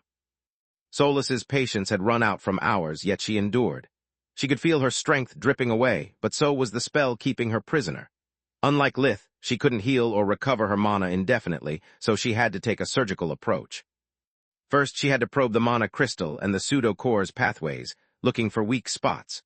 Only then Solus could open countless small holes, making the energies that empowered the box dwindle. Each hole was too small to make the structure unstable enough to explode, but together they drained the magical prison at a faster rate than Solus's energy consumption. The moment Solus broke the lock, the mystical box exploded outwards in a shower of flaming splinters. She found herself in the room of one of Nalar's little lambs. She had decided it was best to keep Lith and the artifact as far as possible from each other. Giving the box to a lamb was her insurance that even if something went wrong, it would be impossible for Lith to find it. Her jailer was a chestnut-haired 15-year-old boy that was currently busy taking off the pants from an unconscious girl that was lying on his bed. She was also bleeding profusely from a head injury. The moment the boy saw Solus, Nalar's highest priority order took effect. He took out his communication amulet to alert his master when Solus drove one of Lith's elemental blades through his throat with spirit magic. The fire-enchanted dagger made short work of the uniform's defenses, killing the boy in one blow. Solus was shocked. She knew Nalar's lambs were mind-controlled and likely not to be entirely responsible for their actions. She had expected the arrays to activate, saving Lith, the girl on the bed, and the lamb in one fell swoop. The only possible explanation is that Linjos is dead, Solus inwardly cried. She really liked the headmaster. Having no time or mana to spare, she quickly poured a healing potion down the girl's throat before leaving the room. Solus discovered that closing the door was useless. The locks were offline, like everything else in the academy. Sorry, kid, I have no time to babysit you. She turned into her spider form and activated her mana sense. She could fly, but had no idea where to go. Walking on the ceiling would allow her to avoid being spotted while looking around for Lith. She wanted to find him as soon as possible. Fascinating, isn't he? Tyrus said, pointing at Lith, who was walking double time through the corridor, slaughtering all those who attempted to attack him. Indeed, Ligon used life vision, watching Lith's second form bulge from his aura, clawing to escape. He really is like a magical beast. I'd say his natural elements are fire and darkness. Unlike humans who were equally attuned with all elements, after evolving from their animal form, magical beasts would be limited to two. At least until their further evolution into evolved monsters, even the Guardians were no different. Salark elements had always been light and darkness. They made her a literal embodiment of the cycle of death and rebirth, even before she became a phoenix. Ligon was a creature of fire and air, while Tyrus's foundations were air and light magic. Isn't that the living artifact you told me about? The dragon pointed his finger at Solus, who had just escaped the room. "You know what it is?" Tyrus raised an eyebrow in disbelief. "Sure I do. It's Menadian's desperation. Her story is long but interesting." "Then save it for another moment," Salark cut him short. "I'll call your father and Freya. You alert Quilla of the danger. If Nalar's pawns get to her first, she is as good as dead." After hearing from Leflia what the traitorous professor had made her do, Gianni had a grasp on her intentions. After her sister, Floria warned Uriel too. She hadn't forgotten about Lith's vision. As far as she knew, any of them could die at any moment. "How did you know she was controlled?" Floria asked after arranging a meeting point with the rest of her family. "The twitch in her eye. Not even a strong-willed person can resist a slave item, but they can signal their distress through small movements of the hands or the eyes. I know it from experience." Chapter 311, Escape Part 2. "Did someone enslave you in the past?" Floria felt her heart tighten at the idea. "No, but every constable has to train against such devices to let their colleagues know about their predicament at their first meeting. Enough talking. Listen to my words and do it carefully." Gianni grabbed Floria's shoulders, looking her in the eyes. "Once we are out there, attack to kill. At this point, it's too late to save any of them." "Aren't they victims, just like her?" Floria was having a hard time adapting at the circumstances. "No, dear, they were ready to enslave people. They are as bad as Nalar is." Gianni shook her head. "Also, if you show any mercy, they will not return you the favor. You heard her command. They'll kill us even if it costs them their lives. You have no idea what wearing one of those things feels like. You became a stranger in your own body, forced to do whatever the owner of the master ring wants. Most victims of a slave item commit suicide within a year from their rescue. It's like being raped in the mind and the body every single moment." Floria unsheathed her estoc, taking a deep breath while thinking about her family and Lith. She hoped they would give her the strength to do what had to be done. The mayhem taking place in the corridors soon turned the academy into a war zone. No one could be trusted. Fear and paranoia made even the non-mind-controlled students attack anyone on sight. There were more spells flying in the air than rice at a wedding ceremony. Solus didn't stop to watch at all the acts of violence, yet every one of the crimes she witnessed reinforced her hatred. Stopping Nalar wasn't enough. Solus wanted to kill her. Solus was getting more desperate by the second. She hadn't much mana left and still couldn't find any trace of Lith. Soon, she would be forced to trade her own memories to obtain the power she needed to keep moving. "How can I sacrifice even one of them?" she inwardly cried. "What if I choose the wrong one and become another person? What if I forget the reason why I'm even moving? By my maker, where the heck is he?" She could still bond to another person, but it would mean losing him forever and giving someone access to all their secrets and most private moments. Solus would rather die than betray their bond. When it happened, she couldn't believe her own 14 senses. Solus could finally pick up an aura that she would recognize among thousands. Lith was just a few hundred meters in front of her. She let go of the ceiling while casting their personal flight spell, soaring through the air like a small meteor. Solus felt so happy, so relieved to forget about everything else. Her other half was so close she could almost feel his touch again. Alas, that cost her everything. "Where do you think you are going, little one?" Nalar's cruel voice shattered Solus's hopes. Her spirit magic stopped Solus in mid-air, pulling her toward the professor's open palm. "Who would have thought I would find you while looking for that damn constable? Heavens sure are on my side today." Even if she had been at her peak condition, Solus wouldn't have the strength to escape her pull. She offered no resistance, letting herself be reeled in like an exhausted fish. "Fuck the heavens and fuck you 100 times over," Solus thought. The moment before Nalar's pure mana could solidify enough to block her movements, Solus revealed her trump card. She opened her pocket dimension, using spirit magic to unleash on the bewildered professor every single weapon that Lith had forge-mastered and alchemical tool she had realized. They were all medium low-quality items. Each one would have negligible effects on someone of Nalar's caliber. Their sheer numbers, however, were a force to be reckoned with. Where the fuck all this stuff comes from? Nalar's hate for the magical crafting arts knew no bounds that day. Exploiting her enemy's distraction, Solus assumed the form of a snake biting Nalar with all her strength. She still had the sample of Balker's venom in its purest form. Solus pumped it all in the professor's bloodstream just to be safe. The numbing sensation quickly spread through her hand, triggering Nalar into a panic. She had almost died once from the venom to keep her cover during Balker's attack. Nalar knew she had no time to lose. If the poison reached her core, she would die. Also, she was no healer. Nalar didn't have any mean to extract the venom aside from invigoration, but it was hard to focus on a respiration technique while deadly blades and energy blasts were raining on her. Solus turned tail, searching for Lith's energy signature again. Luckily, he hadn't gotten far. She still had enough energy to reach him. Solus flew as fast as she could, even resorting to employ her distress signal.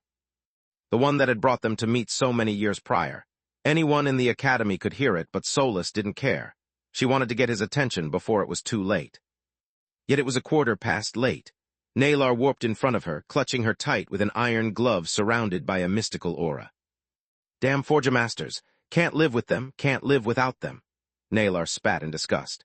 She had managed to move so fast only by employing the barrier built in Wainmeyer's masterpiece while using invigoration to expel the venom. It was one of her strongest artifacts, along with the glove she was currently wearing. Thanks for making it easier to find you, stupid piece of rock, Nalar sneered.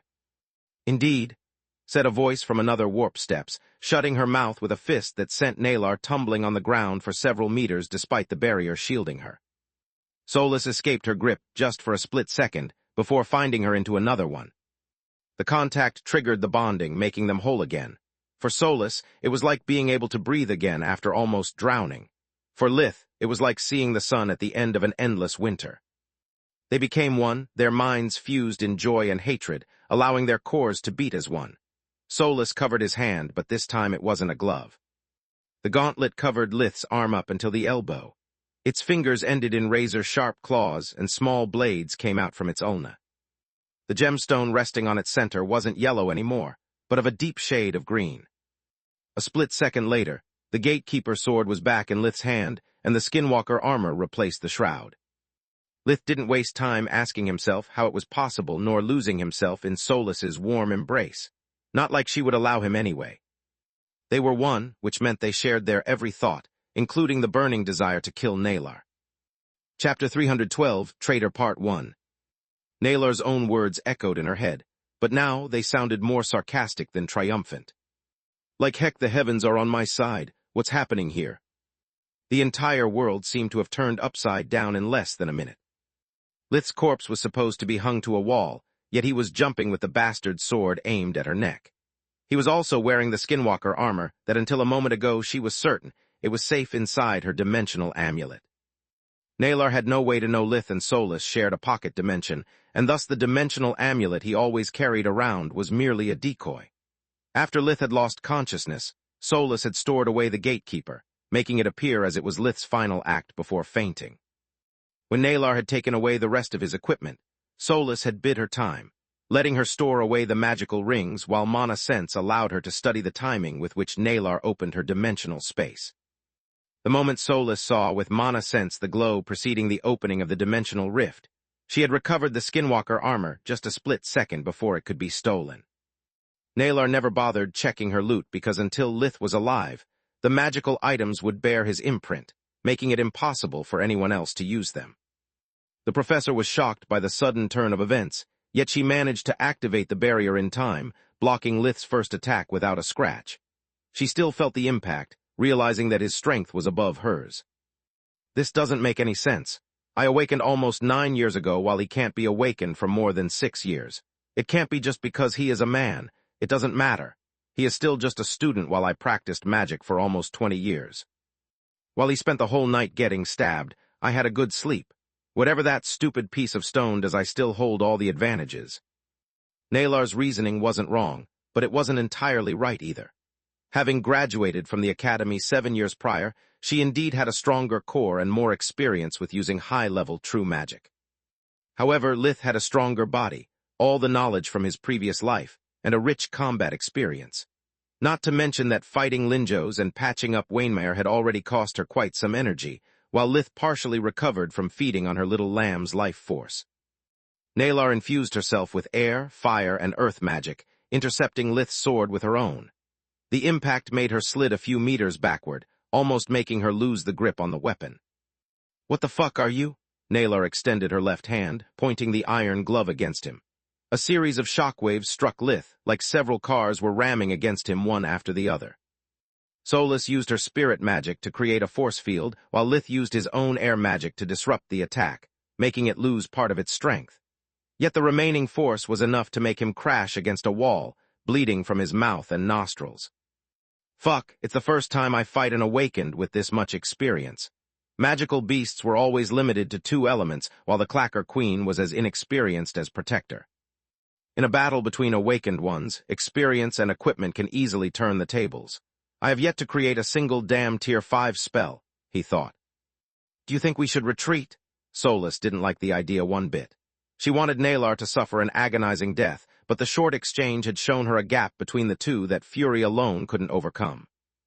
They needed a plan, a diversion, or both. No way, Lith replied. The vision showed me someone capable of killing the Queen's core before slaughtering my family. I bet we are staring at her. A couple of Nalar's little lambs joined the fray, showering Lith with a torrent of fire and lightning respectively. He kicked the wall behind him, managing to dodge both the attacks by jumping above them. He impaled the students with the darkness-imbued gatekeeper, sucking away their life forces to restore his own. Nalar used the split second of distraction to blink behind his back and decapitate Lith with a horizontal slash. Or so she planned. This time Lith was ready. Just like her, he was silently weaving spell after spell from the moment they had met. Her blade struck Solus's spirit magic force field, which made it lose momentum, allowing Lith to briefly touch her weapon. His hand released a small but powerful globular lightning that traveled through the metal, bypassing all of her protections. Thanks to Earth fusion, Nalar managed to avoid the brunt of the damage. Yet the moment the spell struck, it stopped her movements long enough to put her on the back foot again. Uriel had yet to recover from the shocking news Floria told him about when all hell broke loose. The door of his room opened, letting 2 students in. With the Academy's power core down, the locks had stopped working. Uriel knew the invaders pretty well. One was Liam Lucart's cousin, a brawny 15-year-old boy. The other was a very cute girl he dated the previous year. You'll pay for what you did to the Lucart family, Darius, the boy said, unleashing a fireball from one of his rings. How could you play with my feelings and toss me away like garbage? You said you loved me. The girl conjured a swarm of small ice blades. They were all aimed to Uriel's nether regions. Luckily, Uriel had taken Lith's vision very seriously. He had stockpiled his dimensional amulet with the best tools money could afford. Arrays were too slow to cast, and healing magic dealt no damage. Since his specializations were useless in case of ambush, he could only be prepared for the worst. The moment he realized the danger he was in, Uriel blinked twice. The first moved him behind his assailants, leaving a fire seed at their feet, while the second brought him outside the room, just in time to close the door behind himself. The 3 fireballs exploded almost at the same time, making the walls tremble. I know you probably were out of your minds, but I really want to live. I'm sorry I'm not a fighter good enough to have the luxury of mercy. He inwardly prayed for their souls. Uriel could hear terrible screams, some of pain, other desperately calling for help. He felt terrible ignoring them, but he did it nonetheless. After finding an isolated corner, Uriel opened a warp steps to the arranged meeting point. He didn't immediately cross it. Uriel simply used it to peek if someone else was already there. It was only when he spotted Freya and Quilla that Uriel moved to the other side, happy to see again his loyal friends. Freya was deadly pale. The rapier in her hand was dripping with fresh blood, and her clothes were torn in multiple points. Quilla was doing her best to hold back the tears, clenching her knife with so much strength her hand was white. Chapter 313, Traitor Part 2. As soon as they saw Uriel, they immediately pointed their blades at him. What the heck is wrong with you? Uriel managed to stop at the last second before getting stabbed. Seeing surprise instead of lust in his eyes, Freya sighed in relief. Didn't you hear that crazy bitch command? I almost got raped thrice in the last 5 minutes. If it wasn't for Quilla, I would be already dead or worse. Both the girls had warped to the destination as soon as Gianni contacted them, trying to keep themselves out of sight and out of troubles. What they didn't expect was for every single mind-controlled boy to recklessly converge on Freya on sight. Her biggest mistake had been using a spell to kill the first assailant. The noise had revealed her position, multiplying the number of enemies.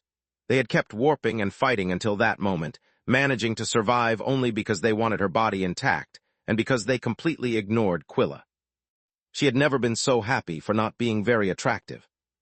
Floria, Gianni, and Orion warped there too a few seconds later. Aside from Gianni, they were all deadly pale and covered in blood. "Glad to see you are all right, girls." Gianni checked her daughters and husband, almost ignoring Uriel. "It's the only piece of good news so far. The power core is down, and so are the warp gates leading here. It will take a while for the reinforcements to get here. I'm afraid when they arrive it will be already too late. I contacted Manohar on the way here. He says they have their hands full treating wounded students and neutralizing the professors under Nalar's influence. Trust no one. Anyone here could be an enemy." They all nodded in unison. "We have only two options: run to the forest and get ourselves to safety, or find Nalar and kill her. If she dies, all those under the influence of a slave ring will be freed." "No, there is a third option," Orion chimed in. "The kids saved themselves by hiding in the forest while we stopped that madwoman." "Don't go, please," Quilla sobbed desperately. "I don't want to lose my family again. Please don't leave me." Gianni hugged Quilla, trying to calm her down. "We'll never leave you alone, darling. Our duty is—" Gianni stopped, her eyes wide in surprise. Quilla's blade had pierced her lung and heart, striking from the blind spot created in the stomach area when Gianni embraced her. There was a reason if Quilla had ignored Nalar's final command. Her duty was getting rid of Constable Ernest all along. After Lith, Nalar considered Gianni the biggest threat to her plan. She had come too close to the truth too many times. Nalar knew that the only way to kill someone so meticulous was to exploit her only weak spot: Gianni's love for her family. While everyone was still too shocked to react, Quilla blinked behind Uriel's back, cutting his throat from ear to ear. Blood spurted everywhere, blinding Floria and Freya while Orion attempted to save his wife. Quilla blinked again, this time going for Freya's life.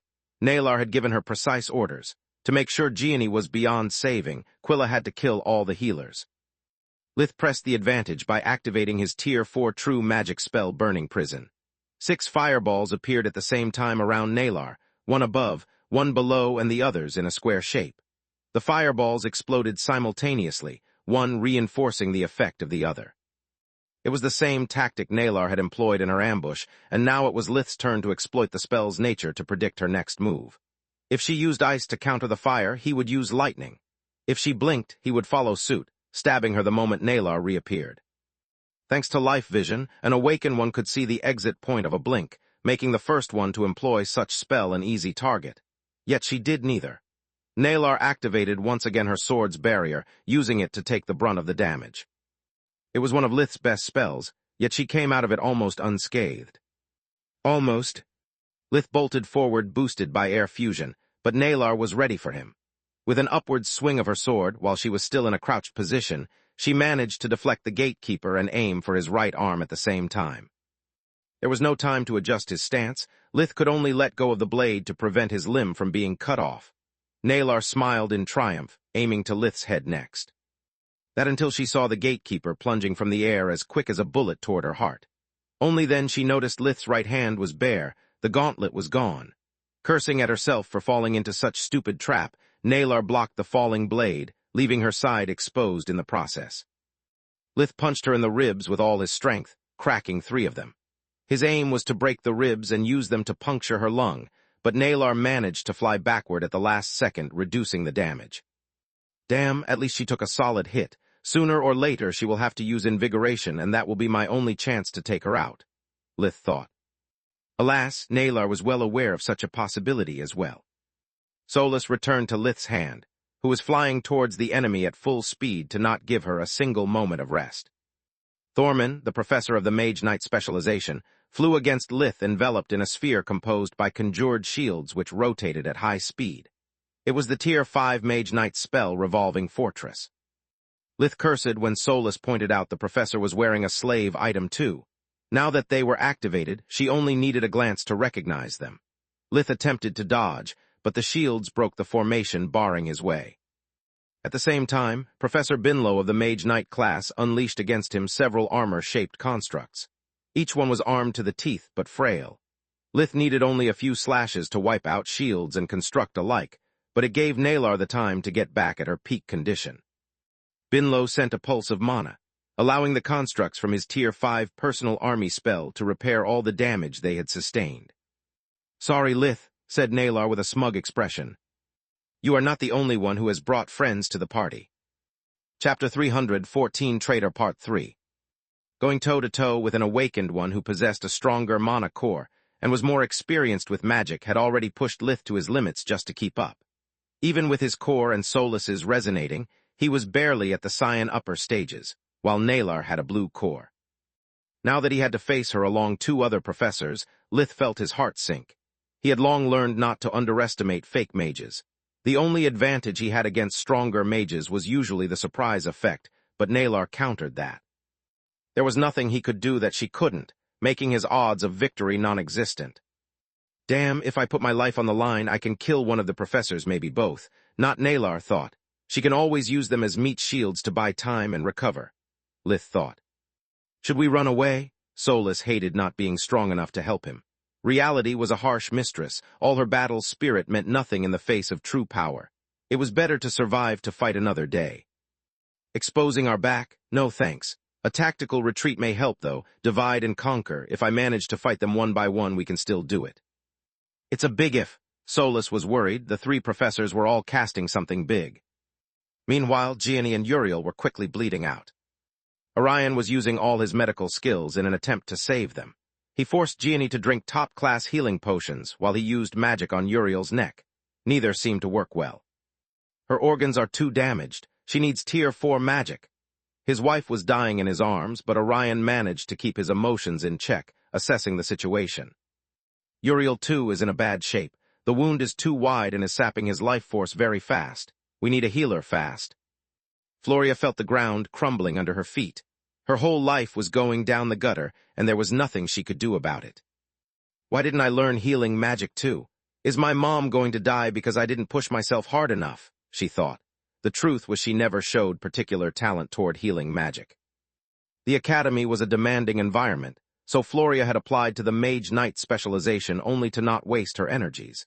Even if she did try the healer specialization, she would have flunked after the first trimester. It was just her helplessness talking, filling her mind with ifs and buts about what she could have done in the past to have control over an uncontrollable present. Instead of despairing, Floria activated full guard before Uriel's body could even hit the ground, quickly moving near Freya. Nalar's plan was the basic of the basic, always get rid of the healer first. Since Lith had told her about his vision, she had practiced full guard relentlessly, even creating a better version of it. The moment Floria touched Freya, the blue aura expanding from her body enveloped her sister too, allowing Floria to share her multi-sensory awareness of the space in a 2 meters radius around them. Contrary to everyone's expectations, Quilla didn't strike immediately, retreating to a safe distance instead. She wants to prevent us from receiving help. Floria understood what was happening. Freya, go save Mom now. Freya was still frozen in place. She had no idea what to do. She could only save one of them. The situation forced her to take an impossible choice. Floria's order nudged the balance in Gianni's favor. Dad, give Freya some space and call Manohar. We need all the help we can get. I'll keep Uriel alive. Orion nodded, understanding his daughter's plan. It was unlikely for Manohar, or anyone else for that matter, to have the time and the strength to help them. Moving them while in critical condition was also out of the question. It was only a trap to trigger Nalar's orders. Quilla is a healer too. If we snap her out of the slave item control, we can save them both. My little flower has grown into a capable leader, he thought. Quilla blinked, appearing at Freya's back only to find Floria waiting for her. She struck Quilla's throat with her extended fingers, preventing her from spellcasting without doing her any real harm. Only then she grabbed Quilla by the arm, twisting it into a submission hold, and forcing her face down on the ground. Dad, search for a ring, a bracelet, anything. If it's on the neck, we're doomed. Quilla struggled like a mad beast, but Floria was taller, stronger, and ruthless. She pushed her full weight on the knee pressed against Quilla's back to keep her pinned on the floor. Orion took off Quilla's rings one by one until he found one that couldn't be moved. A quick spell later, he knew what he was dealing with. It's the same model that Poultice guy purchased. Finally, some good news. Orion took out a tool looking like pincer clamps from his dimensional amulet, using it to grab Quilla's ring. He then channeled a Forgemaster spell that temporarily neutralized the slave item, allowing his daughter to regain her free will. Amala Farg had done her best, saving as many students as she could and bringing them to safety. The chaos and violence were overwhelming. Despite her efforts, she felt like she was trying to stop the tide using a spoon.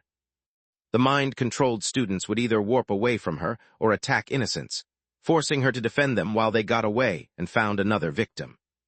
She was starting to fear everything was lost when the artifact Tyrus had entrusted to her picked Lith's signal again. Thank the gods he hasn't run away yet. If I can convince him to help me, maybe together we stand a chance. Professor Farg chose to fly instead of warping. She had already consumed part of her mana trying to stop the disorders. The scene at her arrival made even too much sense. 3 professors against 1 student, keeping him on the defensive. Farg recognized the crazed look in her colleague's eyes. The thought of how deep the scheme was made her shiver. It didn't take her much time to understand Nalar was in control of the slave rings. Cursing at the kingdom's bad luck, she unleashed 3 Tier 4 true spells, 1 for each target. Sunray generated a white-hot beam aimed at Nalar's back. Stormclaw conjured a small tornado which released wind blades in all directions. Lastly, Thundersnap released a chain of lightning that engulfed the whole corridor. Farg would have replaced Thundersnap with an Earth-based spell to maximize the destructive power of her combo, but inside the academy there was no Earth to manipulate. The stones composing the castle were resistant to magic, even with the power core offline. Watch out, Nalar warned her minions who otherwise would have no regard for their personal safety. The 3 spells converged a few meters in front of them, causing a chain reaction. Stormclaw absorbed the massive heat from Sunray, exploding outwards in a massive fire pillar releasing scorching shockwaves, while Thundersnap bounced off the walls, attacking the professors from all sides. Chapter 315, Traitor Part 4. Thorman used his conjured tower shields to block the whole corridor, and Binlo hastily activated a spell from one of his rings to conjure an ice wall 1 meter, 3.3 feet, thick to stop the blast. Lith could have used the diversion to escape, but charged forward instead. He imbued the gatekeeper with water magic to conjure a cold aura and himself with earth magic. The combined effects were supposed to protect him from the brunt of the damage. The fire pillar crushed the shields and melted the ice, yet it still had enough power to turn Binlo's constructs into gas. Nalar gritted her teeth, activating once again the magic shield of her sword while her minions conjured more protections. Lith struck them from behind with the gatekeeper, overloading Nalar's sword core and interrupting the professor's spells. The barrier shattered and the explosion engulfed the 4 of them, but Lith made sure to stand right behind Nalar. With the barrier down, she could either protect herself from the blast or from him, but not from both. She would also become his human shield, making it a trade worth Lith's while. Lith released all the spells he had ready, only to see them crushed by Nalar's glove. Its magic could be used as a sword, but also as a shield. Then the blast struck them and the 4 mages were slammed against the walls. As soon as the smoke dissipated, the corridor was peaceful again. Farg was satisfied with the results of her sneak attack. Every enemy was down and accounted for. There was just one thing that didn't add up. "Why didn't you run away?" she asked Lith. "Throwing yourself in the middle of my spell was incredibly dumb. You could have D." Despite Solas's force field and light fusion, Lith's ears were still ringing. Solas had no such problem allowing him to understand what was happening and cut Farg short. "Don't let her recover, you idiot. She's the mastermind." Lith pointed at Nalar's body. Only then Farg reactivated life vision, noticing that Lith and Nalar both were getting stronger by the second, their wounds closing at a speed visible at the naked eye. "Another awakened one? This is a nightmare." Farg unleashed all the spells she had left, but it was too little and too late. Nalar raised her iron glove, hitting Farg with a series of shockwaves which crushed her attacks and sent Farg sprawling on the floor, bleeding from the nose, ears, and mouth. "Seems it's just the 2 of us again, dear Lith." Nalar smiled without stopping to use invigoration. Lith was still sitting on the floor. Clearly the blast had somehow dealt him more damage than she had expected. Lith took a deep breath. Talking was cheap while spells spoke loudly. "Arise." He carefully avoided breaking his use of invigoration, while all the fallen one rose on their feet to serve their master. As soon as Quilla was freed from the slave ring, her mind collapsed under the weight of her actions. Ever since the previous weekend, her life had turned into a nightmare. The moment she wore the ring, she had been under Nalar's thumb. She had fought the ring's influence the whole time. Yet her struggle didn't prevent her from feeling Gianni's blood and guts cover her hands, nor Uriel's flesh tear up like paper under the enchanted blade.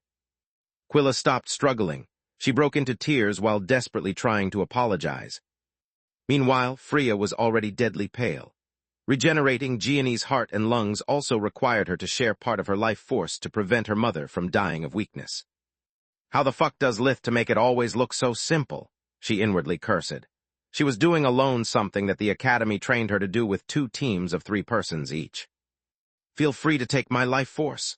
Orion had already done all that he could to stabilize Uriel. Freya thankfully nodded, taking only what she needed to keep her and her mother alive. Floria only wanted to hug Quilla tightly, to calm her down and tell her that it wasn't her fault, that everything was going to be all right. Alas, there is no time for kindness in war. Floria slapped her instead, hoping to snap her out of it before it was too late. Quilla, you are my sister, and I know how this is hard on you. She held Quilla's face with both hands, forcing her sister to look her in the eyes. Now it's not the time for tears. You must decide how you want to remember this moment, if as the day when you saved your friend's life or the one when you killed your first human. Quilla nodded her head, choking back the tears and the snot running down her face. She placed her hands on Uriel, activating her diagnostic spell to understand how deep the damage was. The spell gave her no reply. She cast it a second and a third time before finding the strength to put her hand on his heart. There was no pulse. Uriel was gone. Quilla stood there for a few seconds, incapable of answering to their expectant looks. She felt something die inside of her. She had betrayed her family, her friends. How could I be so stupid to wear an enchanted item without even knowing what it did? She thought in hindsight. None of the group had ever heard about slave items, otherwise Lith would have warned them. Even his paranoia could do nothing against what he was unaware of. Quilla joined Freya, giving her life force to both women to help them to recover.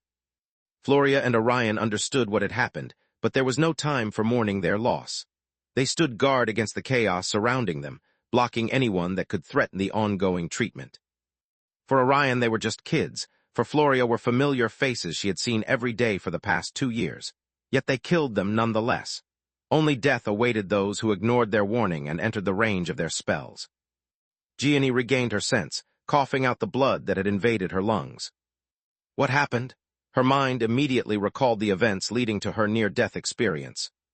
The wound was deep, yet I feel good. Too good. Lady Ernest swiftly struck Quilla's stomach, making her faint and preventing her suicide attempt. My poor child, what have they done to you? Gianni hugged her daughter's small body and kissed her head. Quilla was reduced to a pale husk. Her skin was deadly cold. Gianni stood up, letting her family embrace her. There was relief in their faces and warmth in their touch, but no joy in the reunion. Watching Uriel's corpse, Gianni knew there had never been a chance to save them both. She could tell by looking at the guilt in Floria's eyes that it was her taking an impossible decision in the heat of the battle. I don't know if Floria or Quilla will be able to live with what happened today. I can't do anything to change the past. The only thing I can do is to make Floria's choice matter. Following her directives, Freya stored Uriel's corpse in her dimensional amulet. They wouldn't let anyone harm him anymore. Then she had Floria open a warp steps to the forest to send the girls to safety. Chapter 316, Agony Part 1. Freya was too weak to fight, and Quilla was barely alive. They would be dead weight in the battle that was still ahead of them. As soon as they crossed over, Floria closed the warp steps. What do you think you are doing? Orion was shocked. I already lost too much today. Floria's eyes kept weeping, but her voice was steady. I'm not going to hide somewhere while you two risk your lives.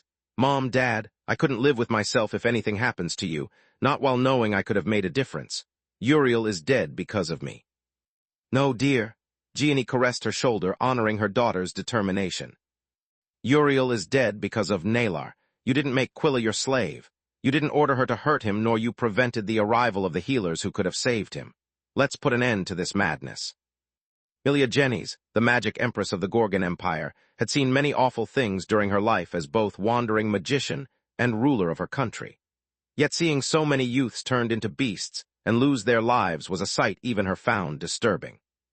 Ligain, why did you bring me here? What's the point in watching this massacre and do nothing? The fight between the two awakened seemed out of a bard tale. Unlike the 3 guardians, Milia couldn't avert her eyes from the bloodshed taking place on all 5 floors of the White Griffin. Because I wanted you to see firsthand what was the Gorgon Empire when I left it. One thing is reading history books, another is living it, Ligain explained. If you want to prevent such things from happening again during your rule, you must be brave enough to take unpopular decisions. Avoid grave problems long enough and everything will fester. Being a ruler, it's not a popularity contest, Salark snorted. Those idiots of the Griffin Kingdom achieved such a long peace that they were afraid of the conflict with the noble households. Without conflict, there is no progress.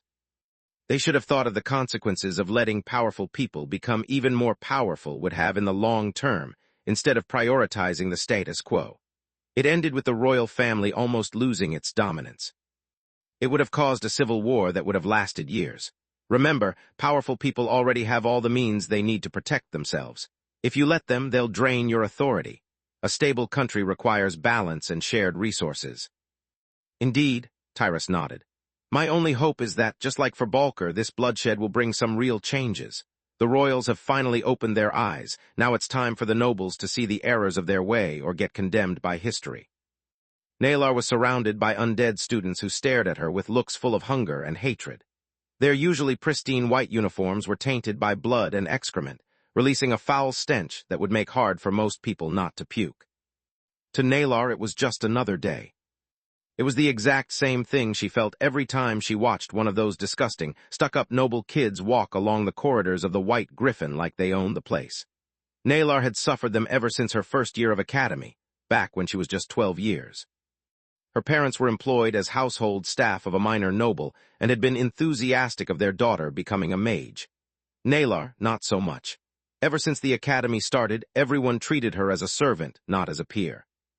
She hoped that with time she would manage to make some friends, that if she tried hard enough, people would see past her lack of a family name and respect her for her hard work. Reality proved her wrong, turning her hope into despair. She endured the hazing and the violence, only focusing on her studies. Magic was a fascinating subject, capable of taking her mind off the daily dose of misery, at least until it was night time. In those hours, she would return to be just a little girl away from home. Nalar was completely alone, resorting even to eat in her room to avoid more accidents. Most of the time, she would cry herself to sleep. During the third year, her body bloomed, and so did her magical talents. Things started with lecherous looks from the boys and harsh words from the girls, but quickly escalated. Nalar was often groped while going to classes or before the lessons. Every attempt of self-defense would end with her losing points and things getting worse. The professors blamed her for being unable to fit in while the headmistress condemned her overreacting over practical jokes. It was then that despair turned into hatred, when the academy turned out to be an enemy as much as her molesters were. After a group of boys dragged her in an isolated room and almost raped her, the headmistress finally gave her a guilty ballot. It wasn't something she could cover up. The wounds on Nalar's body spoke volume. After healing the girl, Professor Vaster was ready to testify in Nalar's favor. His report would have likely put an end to many careers. It was only by offering a nice sum of money for her parents that the headmistress managed to keep Nalar quiet. The academy was still long, and her family could use that gold to start a business. Nalar felt safe with the ballot in hand, so she agreed. Her existence kept being isolated and miserable, but at least now everyone left her alone. Nalar's hopes had long died, replaced by mistrust. To never feel helpless again, she chose the battle and war mage specializations. Nalar quickly gained the recognition of her new professors, Rudd included. Her mastery of dimensional magic surpassed even his hostility towards commoners. Everything went fine until the end of the fourth year, when the class went to the mining town to practice with mana crystals. Nalar had forgotten about the danger, of how outside the academy the ballot was just a round stone. It happened in the mines. Those who envied her talent, her ranking, or simply lusted for her beauty ambushed her in a gallery. Their plan was to rape and kill her, disposing of the body in the forest. Nalar fought back with everything she had. She managed to hurt some of her attackers, triggering their fury. They beat her an inch from death, until out of desperation she used her last ring to strike at a mana crystal, triggering a cave-in. The attackers managed to get away and left her for dead. They had dragged her into an isolated tunnel before she managed to regain consciousness, deep enough to make sure no one would hear her screams. They felt reassured when the cave-in went unnoticed. They thought her death would be considered an accident. Nalar survived. She remained there for over a week. Water wasn't a problem thanks to magic, but there was almost nothing to eat. Dimensional magic was blocked by the Academy's array, so she had to survive by eating everything she could, even things that would make a goat throw up. Rage kept her barely alive until she was rescued. After a week, The professors responsible for her specialization courses got worried and investigated. Both the headmistress and the professor in charge of the mana crystal subject were fired, but the culprits got away with it for lack of proof. Nalar spent all the time when she was recovering practicing true magic. Deep in the caves, surrounded by the mana coming out of Magus, where it was so dense to take crystal form, she had relentlessly attempted to use dimensional magic to escape, until her rage and talent awakened her core. Chapter 317, Agony Part 2. Because of the arrays, she couldn't kill her enemies, but now Nalar could ruin their lives. Spirit magic allowed her to make them fail every single subject they attended together. A nudge here, a push there was all it took to make them stutter or disrupt their hand signs. Their performance during the final exams was so poor not even their parents could avoid their expulsion. Yet it wasn't enough to quench her thirst for vengeance. She wanted them dead, alongside their families. During her imprisonment, something broke inside of her. As hope died, madness flourished. Nalar joined the association as soon as he could, racking merits by accomplishing the impossible over and over again, despite her young age. The Crown attempted to recruit her, but she resented them for the academy system. Nobles and mages alike fawned her, but she only wanted them dead. Her behavior left her alone, with a lot of enemies and no one watching her back. When she tried to convert her merits into titles and lands to put the families of her attackers under her thumb, only faraway lands in backwater regions were offered to her.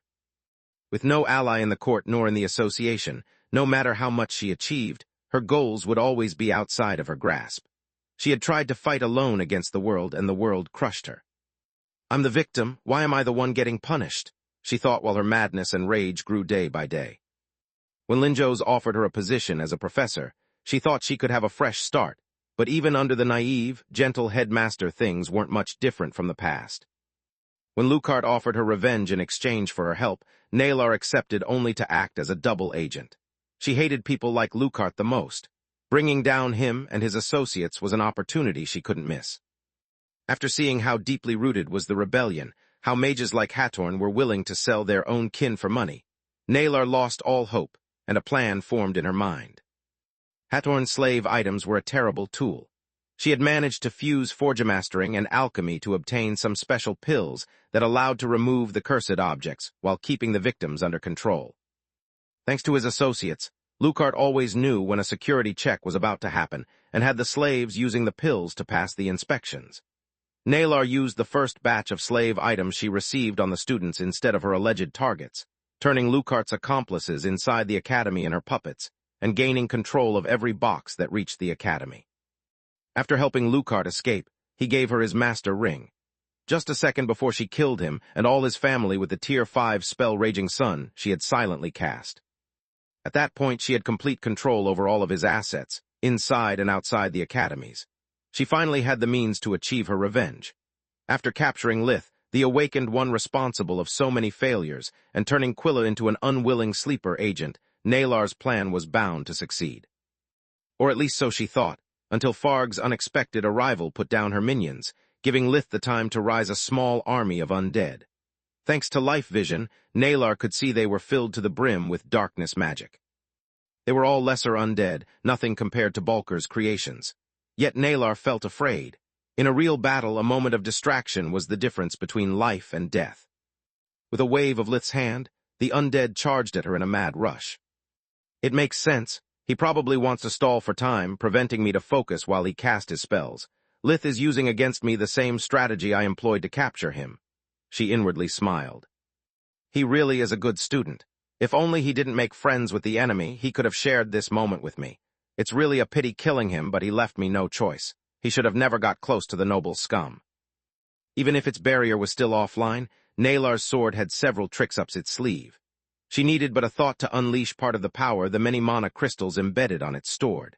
They generated an ice storm that was supposed to repel the wave and buy her enough time to complete her spells. There's nothing that Balker did that I can't, Lith thought. With a snap of his fingers, all the undead close to her detonated, releasing a cloud of darkness magic that surrounded her. It negated the ice storm and sapped her strength. At the same time, the rest of the undead shoot focused beams of dark energy from their eyes, replicating the effects of Lith's Plague Arrow spell. Unlike the Valor's attack, they were still slow and incapable of infecting their victims. Naylor had no way to know it. She only saw Bulker's minions' attacks unfolding one after the other in front of her eyes, triggering her recent trauma. She went all out, releasing a blue aura while dodging or parrying all the arrows thanks to air fusion, managing to complete her spell. Final Sunset was Naylor's version of a Tier 5 battle mage spell. It generated around her a globe made of darkness-imbued flames that reduced to ashes all the undead that approached her. Naylor could also consume part of the sphere, turning it into spikes made of black fire to attack her enemies from a distance. The two elements were fused together, allowing even the dark energies to move at a speed normally impossible. Final Sunset was a perfect offense and defense that would stay up until all its mana was exhausted, but being a true spell, Naylor could channel more energy into it at will. As long as she could use invigoration, she was practically invincible. She used her hands to better direct the flames, purging the corridor from the undead and the remaining corpses. Naylor wasn't going to underestimate Lith anymore. She now saw all the bodies lying around as potential traps. Lith had a vague understanding of what was happening, yet he didn't panic. He kept his distance while making all the remaining undead detonate. They would do her no direct harm, but they still forced her to consume mana to protect herself. It's a nice trick, but it's far from perfect. To keep using invigoration, she can't move, making it impossible for her to hit me if I don't get close. Also, invigoration can't be used for long.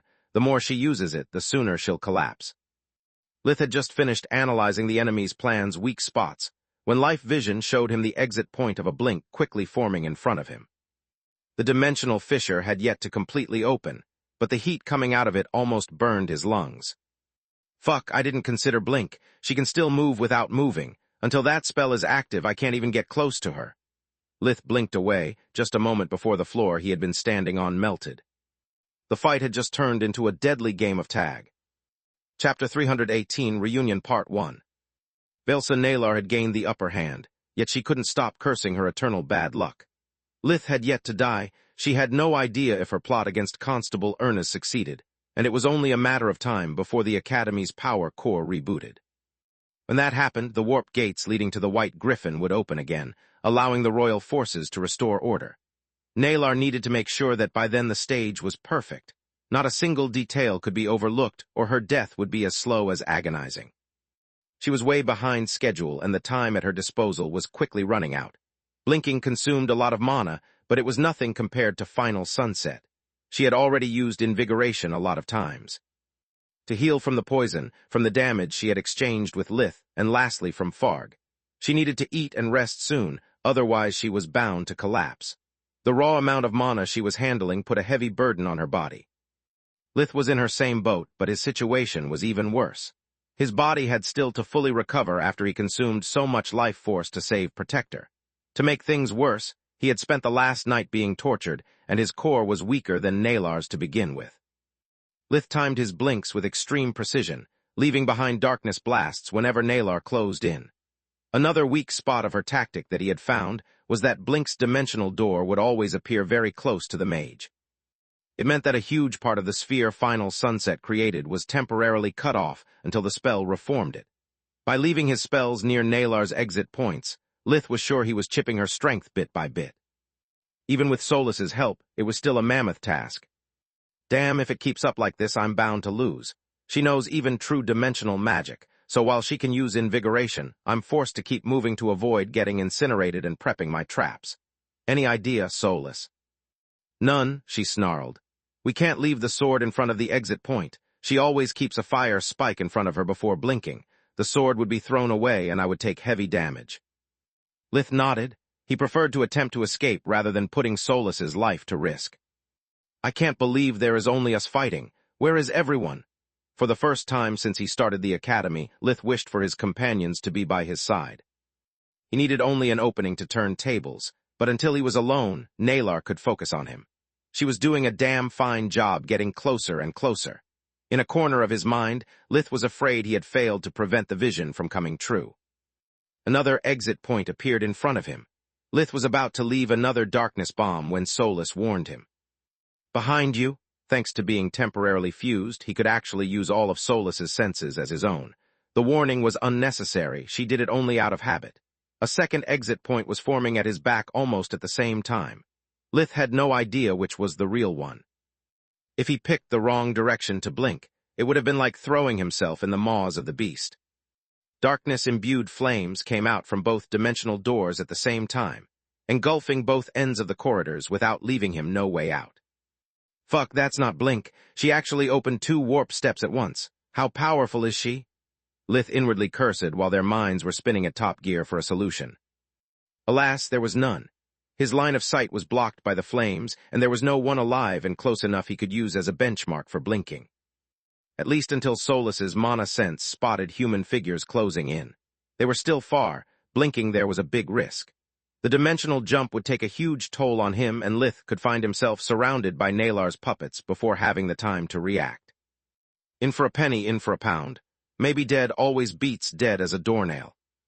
Lith used most of his remaining energies for the farthest blink he had ever attempted.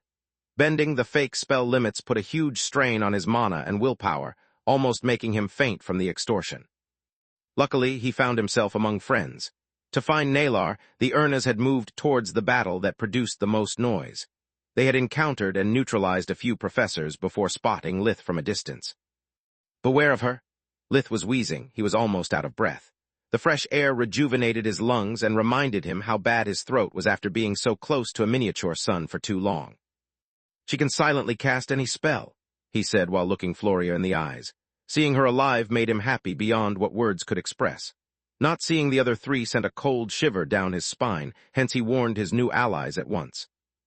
Lith was risking to expose part of his secrets, but if he didn't, they wouldn't last long and neither would he. Just like the Wyvern, Nalar was an opponent he couldn't face alone. The gap between the 2 of them was too big. Floria was brimming with joy too. She was starting to fear it was too late, that just like Uriel, Lith was lost to her.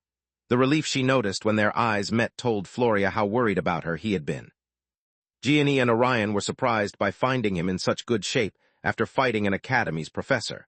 Normally, they would consider his words just a bunch of nonsense coming from a traumatized student. An enemy capable of perfect silent casting outside first magic was more than unbelievable. It was something out of a nightmare. Yet they knew Lith better. Even if what he said was absurd, it had to be the truth. Thanks, kid. Don't worry too much. In such an enclosed space, most of her war mage spells are useless. Also, mage knights are the natural counter to battle mages, and I'm a spellbreaker, a mage experienced at killing other mages. Orion didn't believe much in his own words. Hunting down mages usually required a team of professionals, while his party was formed by 2 students and a non-mage. As much as a formidable opponent Gianni was, she needed to get close first. Drink potions, Lith said to protect them from Nalar's first magic. He could see she had spotted them, and he had barely regained 2 invigoration breaths worth of energy. Thanks, but it's not our first job, Lith. The Urnas gulped down an oddly colored potion each. Lith could see their bodies brimming with mana. Orion unsheathed his sword while his free hand composed the signs for a Tier 5 spell at unbelievable speed. He had recognized Final Sunset's dark flames and knew how to stop it. Chapter 319, Reunion Part 2. Nalar walked slowly towards them, cursing at her bad luck. Quilla had failed, Constable Urnas was still alive. In the face of so many opponents, Blink was a liability. Nalar needed to save as much of her strength as she could to make sure they couldn't escape.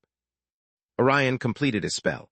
He conjured 5 shields made of ice, each one almost as big as the corridor was wide, that converged on Nalar from above and all the 4 sides. Fighting fire with ice is beyond dumb, Nalar thought. As long as I have mana, I can fuel my flames, melting his toys way before they can harm me. Much to her surprise, the shield's aim wasn't to hit. A mage knight was mostly a defender. They would attack only at close quarters once the enemy left them no choice. The shields grew in size and thickness according to Orion will. Their edges merged, keeping themselves away from the Final Sunset spell's core while creating an airtight space. It was Orion's personal spell, Sealing Cube. Nalar's flames roared trying to consume the ice restricting them, only to disappear into nothingness. The stronger the fire, the more air it consumes, Orion thought. Take away the air and a fire mage becomes helpless. Final Sunset failing her shocked Nalar, but not as much as finding herself suddenly gasping for air. The oxygen inside the cube wasn't even enough to sustain a candle, let alone the deep breaths invigoration required. Her vision became blurry, but she managed to activate the powers of her iron glove again, shattering her prison with a series of powerful shockwaves. Her freedom came at a heavy price, making it a hollow victory. All the mana she had poured in Final Sunset was lost, invigoration was broken, and she was coming dangerously close to exhausting her magical equipment. No matter how powerful the mana crystals were, they still needed some time to recharge, and Nalar had been forced using the non-stop. To make things worse, Orion had devised Sealing Cube to implode rather than explode when subjected to extreme vibrations. Air and fire were the natural counters to ice, so he had made them their own worst enemy. Nalar screamed in pain. Her body was pierced by countless ice shards, bleeding profusely. There was only so much damage her professor robe could block. She activated her sword again, releasing a flurry of lightning to buy some time and recover. Gianni had seen countless cornered magicians and outlived them all. As soon as she recognized the crackling sound, she struck 4 of her needles in the 4 corners of the corridor, channeling her own air magic inside them. The needles were indeed one of Orion's best works. They acted as lightning rods, turning Nalar's desperation move into a fool's errand. The electricity was safely grounded, allowing Orion to cast his next spell while Floria took the offensive. She charged forward, keeping the enemy's attention on herself to buy her father the time he needed. Nalar was still catching her breath. Her spell wasn't ready yet. She moved her blade, pretending she was going to execute a horizontal slash, while she used the momentum from her spin to lunge forward with her sword, adding it to the boost air and fire fusion granted her. Floria's swordsmanship was better, allowing her to read the enemy feint and dodge the blade by a hair, turning her body so that her back was against Nalar's chest. Floria's right arm wrapped around Nalar's, locking it in place. Floria switched her blade to her left hand, cutting off Nalar's right hand in one fluid movement. The agony didn't stop the traitorous professor from striking her with the iron glove in the back with the strength of a charging bull. Floria was sent flying for several meters. She managed to remain conscious only thanks to her willpower and the powerful potion she had ingested earlier. Orion and Gianni were flabbergasted when they saw Nalar's severed hand go back into place, reattaching itself like nothing had happened. Lith knew that it was thanks to spirit magic and invigoration, just like he knew that her hand was far from being really useful. He had almost regained enough strength for a final attack. Gianni rushed towards Nalar, fast enough to allow her to run on the sidewall while her needles returned to her hand on their own. They assembled together to the rest of the set, shape-shifting into a spear. Gianni wasn't a mage. She needed all the range advantage she could get to keep enough distance to predict and evade the enemy's spells. She lunged it at Nalar's eye to take her out in one blow. Nalar didn't have enough strength in her left arm, so she was forced to use spirit magic to support her blade and deflect the attack. Floria used that moment of distraction to blink behind her back. Her blade easily pierced through the professor robe and her hardened skin alike. Nalar managed to dodge at the last second, turning a fatal blow to the heart to one at her shoulder. Her right hand was still useless, her left arm fell limp, but she was still alive. She roared in fury, unleashing a Tier 5 spell while Orion did the same. Nalar's Thunderdome was capable of trapping the surrounding enemies into a thick cover of lightning-imbued ice. Unlike a normal thunder, it couldn't be avoided and continued to inflict damage until all the ice wasn't disposed of. The cold surface formed a closed circuit that would allow the electricity to strike over and over until the enemy wasn't turned into charcoal. Orion's nether seal was an hexial mental sphere that enveloped the opponent, greatly reducing the area of effect of their spells. It required a precise timing and concentration. It was a static spell, hence if cast too soon the enemy could simply move to avoid it. Too late and it would be useless. That was the reason Orion didn't cast it even after completing the chant. He had only one chance and had to make it count. Nether seal blocked Thunderdome, restricting it to barely 1 meter radius. Gianni and Floria needed a single backstep to get to safety. Why don't you just die? Nalar felt she was going insane, as in even more than she already was. Chapter 320 Final Struggle Part 1. Never before someone had fought his battles. In all his 3 lives, Derek McCoy aka Lith had always been on the front lines, be it to protect his brother Carl from his father or working his ass off to give his sisters some meat and bread. Sitting limply in a corner was a new experience for him. It moved something inside the rotten heart of his. In a way, the Ernas were the family he had always dreamed to have when he was a little child. Super-powered beings that fought the bad guys together, no matter the odds. Spectating their battle almost made him feel like he had found somewhere he belonged. Almost. What really amazed him was how quickly everything was happening. He and Solus barely had the time to appreciate Orion's strategic prowess, Gianni's amazing reaction speed, or Floria's swordsmanship, that the combat had already shifted from one side to another. Fuck, in those damn action movies, the actors dance with bad guys for minutes, while I only got 4 breaths worth of energy since the fighting started. Lith knew that in such a short time frame Nalar couldn't have lost much of her strength. She was an awakened with a lot of mana and a deranged mind. He knew all too well what kind of nightmare she could unleash if she was given the slightest chance. Lith knew because he was one as well. "Why don't you just die?" Nalar's scream was his cue, that and the blue aura that enveloped her body like a blazing flame. Lith quickly stood up, weaving several spells at once while imbuing the gatekeeper with part of his strength. He was ready, yet he didn't move. Orion had reminded him of the importance of timing and precision against a superior opponent. Instead of charging blindly like a bull, Lith chose to wait for his opportunity to appear. They had the situation under control, so he kept chanting while using Solus's senses to not miss a single detail. The information she could get by spending her mana was overwhelming. The slight alteration in the room temperature, the mana density, and even things like neural pathways flaring up whenever someone was about to do something. Lith had no idea what most of it meant, and neither did Solus. The only thing he was certain of was that if they weren't one, with Solus acting both as a source and as a filter, all that information would have burned his brain. Nalar tried to snap Gianni's neck with spirit magic, but the mana running through her veins thanks to the potion reduced the pressure to an itch. Cursing Constable Erna's once again, Nalar unleashed a spirit magic blast by making her aura detonate. It didn't inflict damage. It was just a very strong push, yet being invisible it took Gianni and Floria by surprise, giving Nalar a moment to catch her breath. Or at least so she hoped. Lith was already in front of her, releasing 5 different Tier 3 spells, each one aimed at a different body part. Nalar was still weaving her next spell while drawing a deep breath. She had no time to move nor hidden card to play. She used spirit magic on herself, moving her body as a puppet and raising her left arm in the nick of time. The iron glove emitted another series of shockwaves, blasting away Lith's spells before proceeding to do the same with him. Nalar realized too late that a similar thing had happened earlier. Lith falling for the same trick twice was unlikely. Indeed it was. Lith released his 6th spell, conjuring a concave ice wall in front of himself. It was just a regular ice wall with a different shape, but Lith hoped it would be enough. Orion had shown him how the shockwaves were just sound.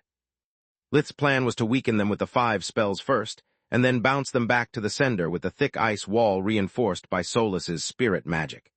It was an improvised spell born out of sudden inspiration, so even when it only partially succeeded, Lith still considered it a success. The wall reflected only half of the shockwave's strength while the other half struck Lith. Both the awakened ones were sent flying, but only one of them had allies. The hit broke Nalar's focus, disrupting her spell and breathing technique alike.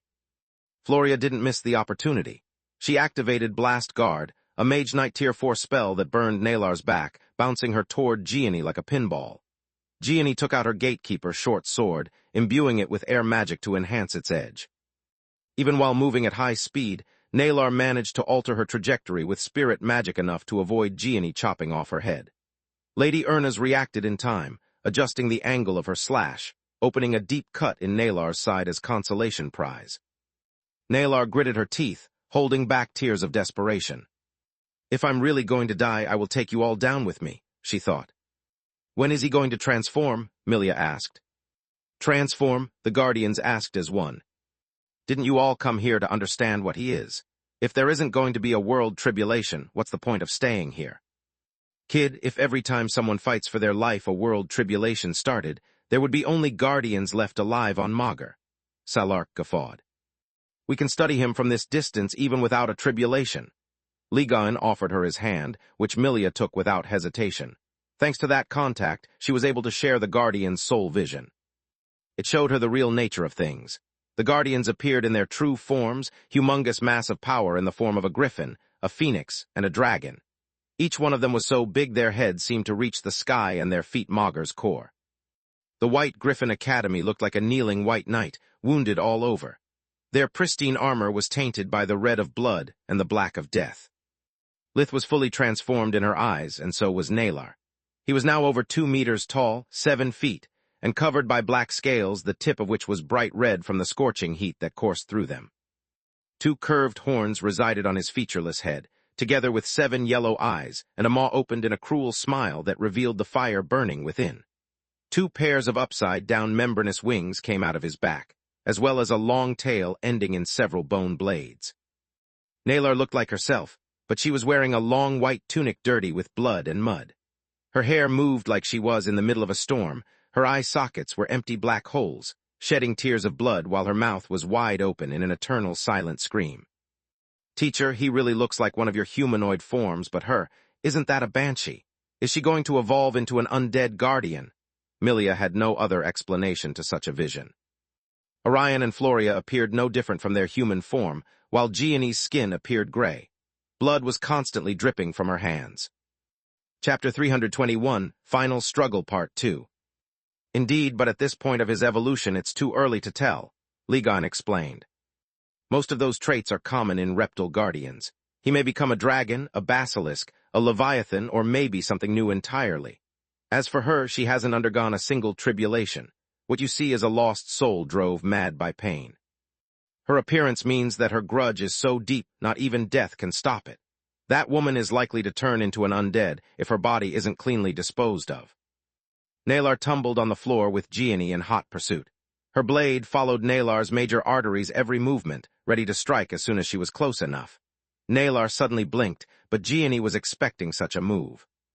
She sidestepped while executing a circle slash, putting her back against the wall and hitting the space 180 degrees around her at the same time. Yet Nalar wasn't there. She appeared in front of a stunned Orion, hitting him squarely on the jaw with the iron gauntlet. He didn't lose consciousness, but he would be incapacitated for a few seconds, more than enough to put an end to the fight. She blinked again, a split second before Lith could exploit the opening at her back. He cursed his lack of true dimensional magic, which made him slower than Nalar while using a healing spell on Orion, hastening his recovery. Nalar blinked back to Gianni, a knife dripping poison in the left hand and the sword in the right one.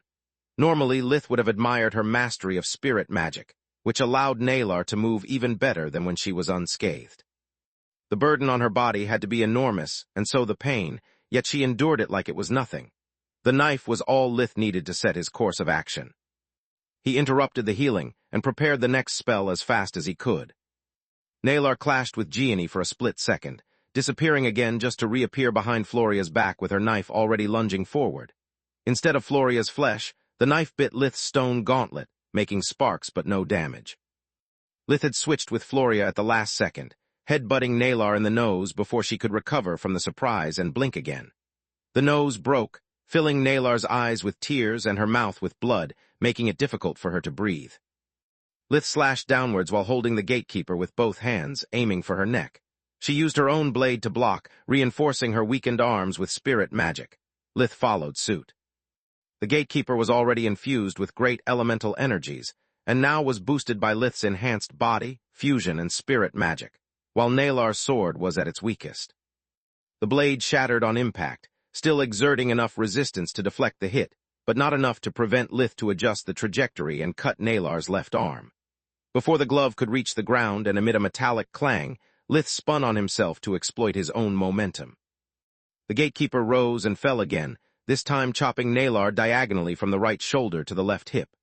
Lith had the sword reduce its size, short enough to decapitate her and stab her heart in a single fluid motion. The energies coursing through the blade consumed the corpse like fire-burning dried grass until nothing remained. "Does that qualify as clean disposal?" Milia asked. "It surely does," Tyrus nodded. Nalar's death marked the end of the hostilities inside the White Griffin. Once the master ring lost her imprint, it turned to dust, and so did all the slave items. It was one of Hathorn's safety features to leave behind no traces after the deed was done. Lith fell on his knees. The rushed switch and the use of spirit magic to overcome his limits had drained him of any strength. Floria helped him to get up. His legs were too shaky to sustain Lith anymore.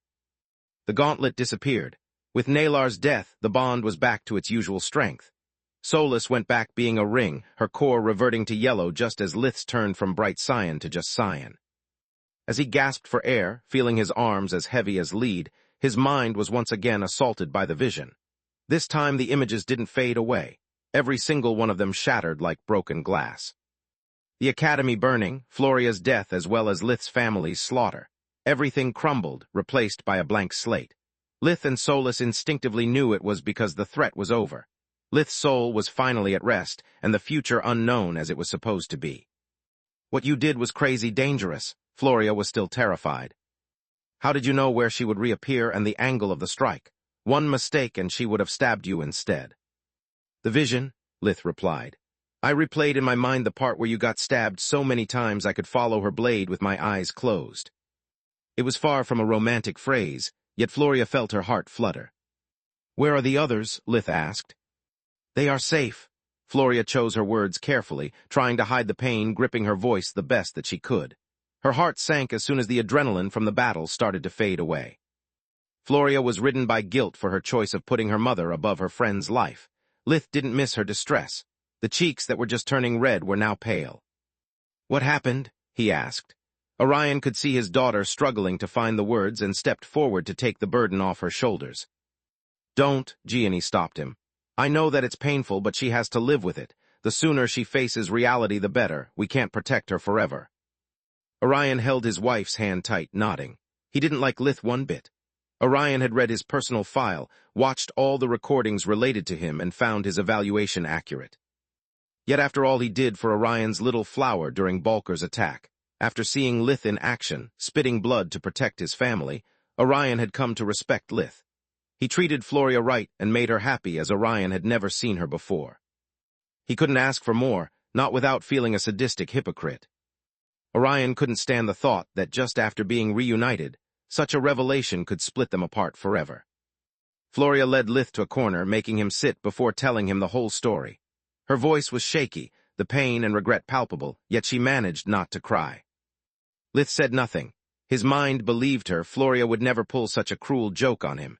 His heart, however, was struck in denial. Can I see his body? Lith had managed to prevent the vision from coming true, yet it felt a hollow victory to him. I'm sorry, I'm too weak to open a warp steps right now. Floria shook her head. I'm so sorry, I'm always so useless. Tears started to streak from her eyes. No, you are not. Lith forced himself to stand up, hugging her and letting Floria bury her head on his shoulder. It's all my fault, she sobbed, searching for his warmth. If that's true, then I'm as responsible for Uriel's death as you are. If only I cared for him a bit more, then maybe my vision would have shown us his fate too. Maybe his father would have allowed him to stay home. Chapter 322, Moving Forward Part 1. How can it be your fault? Floria raised her head, looking Lith in the eyes. You warned us multiple times. You wanted us to stay away from the academy. How can it be your fault? Lith took her face between his hands, caressing her cheeks with his thumbs. You did all you could in an impossible situation. In your shoes, I would have done the same thing. We always give priority to those we love the most. My vision is a perfect example of it. I don't know about you two, but I'm dead tired. Taking down crazy professors is way harder than I imagined. Gianni sat down, leaning her back against the wall and dragging Orion to her side. She was happy the kids were having a moment, but she couldn't allow them to keep beating themselves up. They were clearly exhausted, both mentally and physically. Floria has too much on her plate already. Uriel's death, killing humans for the first time, spectating all the horrors humans inflict on their own kind. If she doesn't rest a bit, when the nervous breakdown hits her, it could be fatal. Gianni knew her daughter well. It wasn't a matter of if, the only variable was when. Floria followed suit. There was nothing she wanted to say or hear anymore. She was so tired that words, like violence, could only cause her more pain. Floria and Lith fell asleep almost immediately, leaning against each other while clenching their hands like they were a lifeline. Gianni looked at them with a tender expression, before turning to Orion with her trademark, "I told you so," grin. He snores. It was all he could think about for a snarky reply. And so does she. They make a fine tune nonetheless, Gianni rebuked. Look, I'm too tired to play this game, Orion sighed. Why don't we follow their lead and get a little shut-eye? Because we are the adults, and because we don't know if Nalar had associates or a backup plan. I'm not lowering my guard until we are back home. Tyrus appeared next to Amala Farg, bringing her back to her peak condition with a simple touch. She woke up abruptly. A gatekeeper longsword appeared in her hand while she looked around for the enemy. I hope you have learned your lesson, Tyrus said with a gentle smile. I hope everyone will. She sighed, looking at Billow and Thorman still laying on the ground, alive but unconscious. What happened? How could she recover like that? Farg was shocked. She was still a rookie in the corps. She never expected for natural awakened to be so different from the artificial ones. Awakening, it's the first step towards becoming one with Magur. She was a much lesser version of a guardian, but still had access to an almost endless supply of mana. Tyrus's explanation was cryptic on purpose. She wanted Farg to understand her limits without giving her any hints about the awakening process. Tyrus had learned from experience that power couldn't be gifted recklessly. It had to be earned. What? Farg felt her heart skip a beat, promising herself that from that moment onwards she would always put down an unknown enemy unless ordered otherwise. Almost, Tyrus repeated herself. Follow me, there is still much I have to teach you before the academy starts again. Gianni's worries turned out to be groundless. Nothing happened for several minutes until the academy's power core turned back online. It allowed the members of the army to cross the warp gate and secure the place. Thanks to the Royal Override Code, Gianni could temporarily turn off the arrays, making it possible for Floria to bring Freya and Quilla back. Freya was barely able to walk, while Quilla was still out cold. Gianni moved them all to the White Griffin Hospital with a warp steps. For the first time in its history, the hospital was understaffed and unprepared to handle an emergency of such a scale. There wasn't a single free spot. Its wings, usually so orderly and quiet, were now a chaotic mess. Manohar managed to check them up, marking Quilla as the only one in need of urgent medical attention. After stabilizing her condition, he immediately returned to his most severe cases. Gianni had let them sleep until the whole academy was safe again, so Lith had regained a part of his strength. My body is still battered. Even with invigoration, I can barely access to 60% of my full power. It's still much better than when I saved Protector. Uriel's body is inside a dimensional amulet, so there isn't much hope. If there is even a ghost of a chance, I must give it a try. I wish I knew how to contact Scarlet, Lith sighed. The Lord of the Forest had saved him and Protector in the past. Her expertise with true magic was unparalleled. Freya took out Uriel's corpse from her dimensional amulet, laying it on a bed. Lith used invigoration together with all the diagnostic spells he knew. Nothing worked. There was no life force, no mana core, nothing he could rejuvenate. He's really dead. Lith shook his head. He covered Uriel's corpse with a sheet, hiding the gaping wound that lesser healing magic had failed to treat. The surviving members of the group hugged each other, sharing their pain. All hope was lost. The only thing left to do for them was grieving. The following days were hectic, at least for the royals and the staff of the White Griffin Academy. Nalar's contingency plan consisted in releasing to the public all the video recordings and documents connecting many of the most powerful noble households to Archmage Lucart. They revealed their plans for the Civil War, proving the involvement of many influential nobles in funding Hathorn's work and providing her the necessary materials to realize the improved slave items.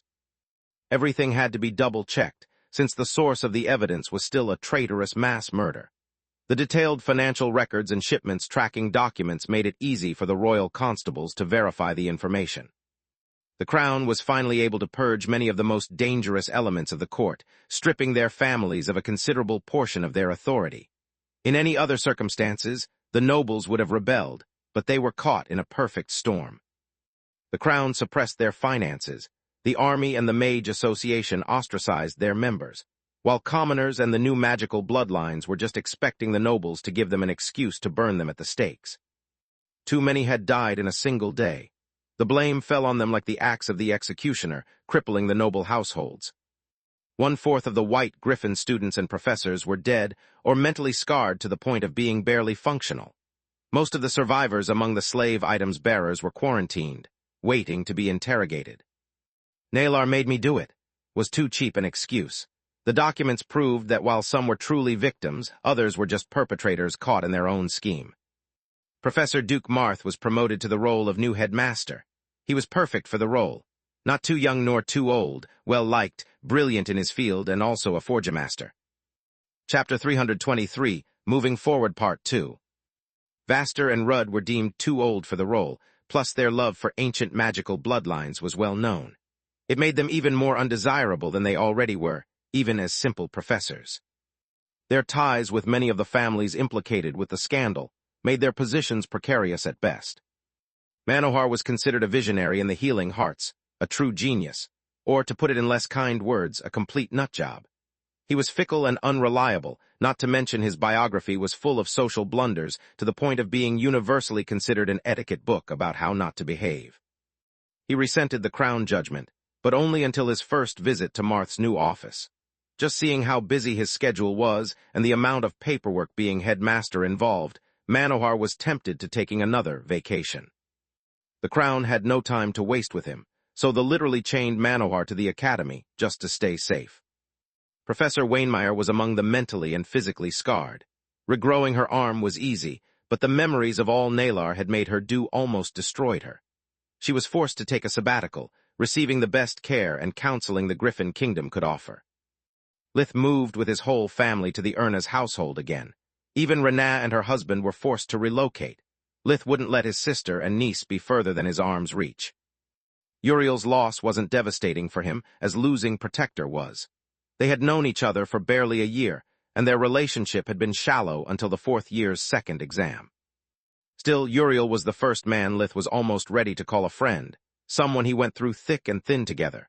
Lith wasn't responsible in any way for his death, and not being present when it happened made it easier for him to feel detached. At least until Archmage Darius went to visit him, Lith's first impulse was to kick the man in the groin and beat him to death, an impulse he quickly suppressed. Velan Darius was guilty of being an uncaring father, but nothing more. Lith knew that just like after Protector's disappearance, his first instinct was to find someone to put the blame on. The visit was very brief. Lith could control his violent impulses, but his eyes were filled with scorn and reproach. Archmage Darius couldn't stand those eyes. They were identical to those that pierced his soul every time he was in front of a mirror. He remained only the time necessary to give Lith a small package. It was full of notebooks filled with Uriel's handwriting. They contained all the knowledge he had acquired about the impossible arrays, the results of his experiments, and his suggestions about how to further the research. Darius knew who to give them because on the first page of each of them was written in big letters, "For Lith." He had found them once he opened his son's dimensional amulet after recovering his body. Velan had also found Uriel's diaries, discovering how painful his existence had been, how neglected he had felt. How, despite having found a better family within the academy walls rather than inside his own household, Uriel was still ready to perform his duty. Uriel's love for his father and his people was greater than everything life had put him through. Velan Darius cried a lot reading his son's most private thoughts, finding himself more monstrous than any of those involved in Uriel's death. He had nurtured a future leader, a great mage, but at the same time he had shown no care for the man destined to bear those pompous titles. Velan realized to have killed his own son multiple times over the years, always putting his own interests over Uriel's well-being.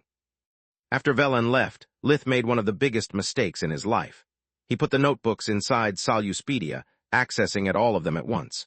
In between of his research notes, Uriel had also written all the things that he wanted to share with Lith. All the thoughts they never had the time to talk about because of the academy. Reading how Uriel had always considered him like a big brother and a true friend ripped Lith's soul to shreds. It made him understand how precious was their bond. He had moved to the Erna's household only because he knew that to overcome the grief before the academy started again, he needed all the help his family could give him. A noble household was the safest and most comfortable place for his purpose.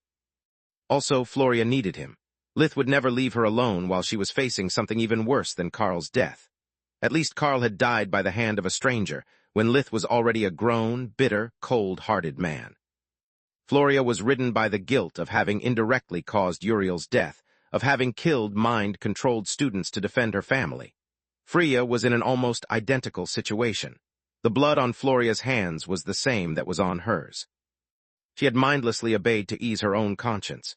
It was because of her incompetence that saving Gianni took so long, causing Uriel's demise as well as that of many others. She had seen Lith healing much worse wounds in much less time. During Balker's attack, he even treated Uriel and Floria at the same time.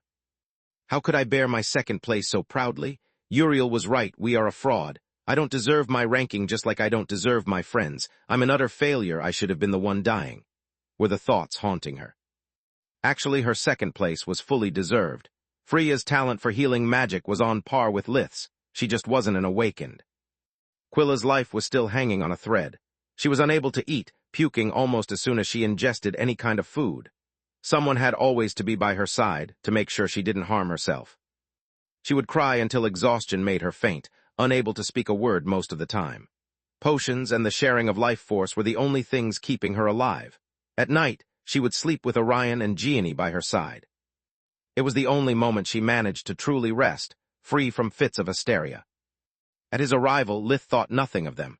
To him, they were just Floria's accessories, something he would worry about in his spare time. Uriel's words changed his mind. Maybe they were nothing to him, but the opposite wasn't necessarily true. Lith had already lost an opportunity because, after the second exam, he had simply promoted his companions from strangers to fish in a tank. He never treated them as persons, only as something to feed and watch from time to time. A living screensaver, less than pets. As much as Lith found it unbelievable, there were actually people that really cared for him outside of his family. Yet he would never be able to recognize them if he didn't give them at least a chance before discarding them like trash. Uriel's death showed him that life was too short to worry about outliving those who would die of old age. They were the lucky ones. Chapter 324, Final Rankings, Part 1. The White Griffin Academy didn't stay close for long, just a couple of weeks. During that time, Lith did all he could to help the three girls recover. Despite the traumatic events their daughters had gone through, the earnest couple had a duty to uphold. They would be rarely at home, mostly for the meals and for the night. Sometimes one or both of them were forced to stay away for a day or more. They were the only surviving witnesses to not have any relationship with the Academy's politics, and also those who had put an end to Nalar's threat. They had to write multiple reports, confer with the royals, the council of the headmasters, and all the upper echelons involved in the administration of the country. The old and new noble families wanted someone to blame. Heads were going to roll before the storm would pass. Gianni and Orion were the keystones in many ongoing high-profile trials, not only as witnesses, but also as a royal constable and a member of the Knights Guard, respectively. While the Queen's Corps dealt with all the threats related to magic, the Knights Guard had a defensive role inside the Griffin Kingdom. They were tasked with protecting and assisting the royal constables during their investigations. It was a corps comprised only by Forgemasters and Mage Knights. Only a few, like Orion, were both, making them the cream of the crop. It has to be said that an academy wasn't the only way to learn a specialization. The army had the means and the knowledge to train its members. Unlike an academy, the process could take far more than 2 years, depending on the talent and the number of missions a guard had to take. Also, the candidate had to prove their worth beforehand the training began. Most of the members of the Knights Guards would start with only one specialization and learn the other over the years. During their absence, Lith took care of the three girls to the best of his abilities and with the help of his family. Alas, there wasn't much he could do. No words could ease their suffering, no simple gesture could make their trauma fade away. He could only stick by their side, not letting them hole up in their rooms. Only time could help. Lith was an expert on grieving and facing pain, but his methods couldn't be shared.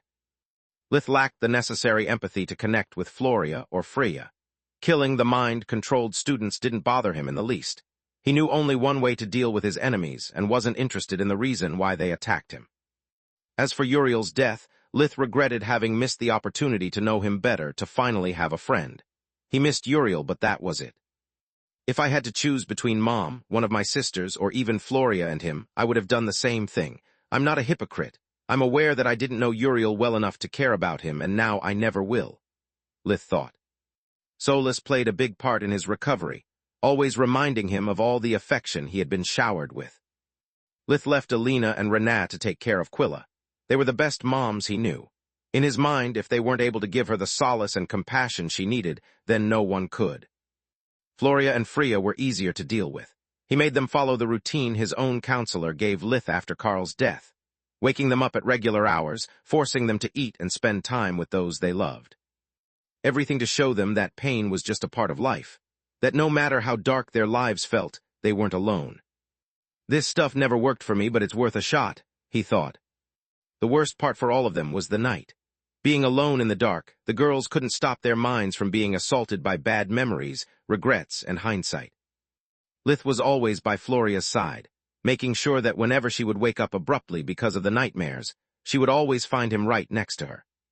When the academy started again, Quilla wasn't in the condition to move. Like many other students, she received permission to stay home and recover. She would get back to the academy the following year or whenever she was ready. Lith, Freya, and Floria resumed their lives, drowning themselves into work to keep their anxiety at bay. Professors were now able to cross from one floor to another. There hadn't been enough time to find replacements for the fallen ones, so Ironhelm now taught Forgemastering to both the 4th and the 5th year. With Linjos gone, after the last tragedy, Headmaster Marth decided to go back to written and spellcasting exams inside the academy, just like in the past. The students had got enough real-life experience in the last 2 years. Now they needed peace and quiet. The Civil War was no longer an issue, the traitor was gone, and when the anniversary came, Balker didn't send any note. No one could believe to such luck, so they all made their children go back home and went into hiding for the following 3 days. Balker didn't send a single undead, giving the Griffin Kingdom the first piece of good news after so much suffering. Lith, Freya, and Floria were inseparable during their days at the academy. The girls rarely left him alone, studying and eating together. Floria didn't leave his side even at night. Even though everything was clean like nothing bad had ever happened, seeing those corridors and all the common spaces still pierced her heart. It reminded her of Uriel, of all the blood spilled. Lith's warmth and affection were the only lines of defense she had against the despair that would grip her mind if left alone. The 5th year went by quickly. Lith never got out the academy except for visiting Quilla, his dates with Floria, and going back to his family. First, he had to deliver his niece, Lyria, and later his little brother, Aaron. The final exams were easy for Lith. Saluspedia made the written exams a walk in the park. Casting spells in a closed classroom in front of the professors didn't cause him any stress compared to Linjos's teaching methods. Before the results came out, Lith was once again summoned to the headmaster's office. This time there was no one beside Marth waiting for him. He seemed dead tired, but being his first year as headmaster, it was understandable. The pressure he was being subjected was nothing compared to Linjos's. The ancient noble households were not as overbearing as in the past, Balker was missing, and not a single accident had occurred. Yet Headmaster Marth was still learning the ropes, and until all investigations and trials were over, it was his duty alone to take care of the Academy's power core. Lith sat in front of him, expecting the usual batch of bad news. The only time he had entered into a headmaster's office without someone getting royally pissed off was when Marcianus de Star introduced him to Linjos. Chapter 325, Final Rankings, Part 2. I'm glad to see you have made a complete recovery. Your grades have not been affected in the least by what happened with Nalar. I wish I could say the same for the others. Marth sighed deeply. The White Griffin now not only had fewer students than any other academy, but also the lowest average in terms of grades. Despite using the old exam system, many students had yet to recover. The situation was so bad that the king had decreed the students of the White Griffin who failed their finals could attend the year a second time as a last chance. It was an unprecedented case in the Academy's history, but so was Nalar's scheme. I've called you here to congratulate you on your achievements. You are ranked first overall and in the light department too. Marth handed him a piece of paper that listed the students in ascending order according to their points value. Lith was ranked first with 14,456 points, Freya second with 12,486, and Floria third with 10,753. Lith was surprised seeing the gap between the top 3 scores, especially since Floria with only one specialization had run circles around the 4th ranked with her 8,731 points. Okay, if this is the off-the-record score, what will be the official one? Lith was angered at the thought the events of the 4th year were about to repeat themselves.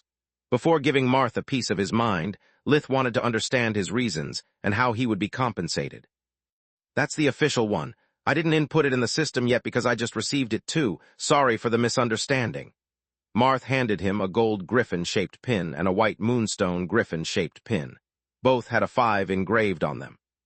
Seeing the gold pin reminded him of Uriel, making Lith's heart ache for a second. He wore them nonetheless, placing the pins right above his heart. What does the asterisk near my score mean then? Lith asked. To avoid further embarrassment to the other students and academies, we have split your academic points from those you earned from sharing your spell. In light of its usefulness, the Council of the Headmasters has decided to value it 10,000 points. Lith almost couldn't believe his own ears. It had taken a long time to assess Lith's resonance spell's worth. Despite being a Tier 1 spell, it had made it possible to reduce the time needed for recovering the full use of a regrown limb from years to months. It was an invaluable tool. which allowed soldiers and mages alike to go from crippled to fit for duty faster than it had ever been thought possible. What do you mean with further embarrassment? Well, let's just say that our average sucks, but our third ranker has scored more points than the first rankers of the other academies. Marth replied with a smirk on his face. Now, I need to know if you're going to participate to the ceremonial graduation tourney. No, thank you. Only at the end of the 5th year, there would be a friendly competition among the students to demonstrate their battle prowess. Linjos's system made it obsolete, but it was still part of the academy customs. Usually, the student ranked first would also be the winner of the tourney. For a lower-ranked student to win the competition meant a huge boost in prestige for his family. Are you sure? Marth asked. It will not give you any points, but whatever you decide to do in the future, it could help you in your career. Absolutely, Lith nodded. I have beaten all old noble households in the rankings. Winning the tourney would bring me only troubles. I think it's better to leave them a chance to prove themselves and restore their honor, rather than make more enemies. Besides, I survived a Valor, a Wyvern, and even Nalar. I know I can beat any student of the White Griffin, and that's enough for me. I don't have to prove myself anymore. That's great to hear. The headmaster could finally sigh in relief. Thank the gods Lith isn't another self-absorbed asshole. It's the best political choice he could make. Giving face to the noble households will make things easier for the academy and the royals both. They will be really pleased when I'll report them this conversation, he thought. It also brings us to the next topic. Marth handed him another pin. This one was shaped like Silverwing's hexagram, but the lines connecting the 6 dots were depicted as broken in multiple points. Professor Farg, Constable Ernez, and Guard Ernez all testified your valor as a fighter against Nalar. The Crown has decided to make you an honorary member of the Spellbreaker Order as a reward. Spellbreakers were mages tasked with disposing of criminal practitioners of the mystical arts.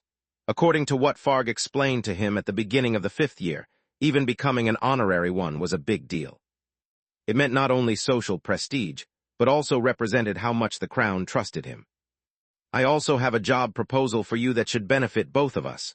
Marth steepled his fingers. Everything he said up to that point was in preparation for this moment. Lith wore the 3rd pin too, nodding. As you know, the White Griffin is short-staffed. We lost 1/4 of our instructors. Finding so many talented and trustworthy professors in such little time is not easy. Since you are still 2 years away from becoming an adult, I thought you could be interested in a position as assistant professor. You are too young and lack the experience to be a professor, but your foundations are solid. We could use someone like you to cover for the basic lessons. It would give you a place to stay, a good income, and merits. If you accept, the Mage Association will take you as a member without the usual procedure. What about my sister? Lith had already mentioned to him Tista wanted to attend the White Griffin Academy. She can take the test. You have my word our judgment will be fair, but nothing more. We care only for talent. Admitting Tista just to have her fail at the first trimester would be a waste of our and her time both, Marth replied. Lith pondered for a second about the answer. With her bright green core, Tista will be among the weakest students, but since she is only interested in the healing specialization, she should be fine. Also, if she is really going to awaken, this way I can keep an eye on her and make sure Tista doesn't get into trouble, Lith thought. Working for the academy also means unlimited funds and materials for my research, plus all the time I need to keep copying magic books. It's an offer I can't refuse. When Lith accepted, Marth felt a huge burden lifted from his shoulders.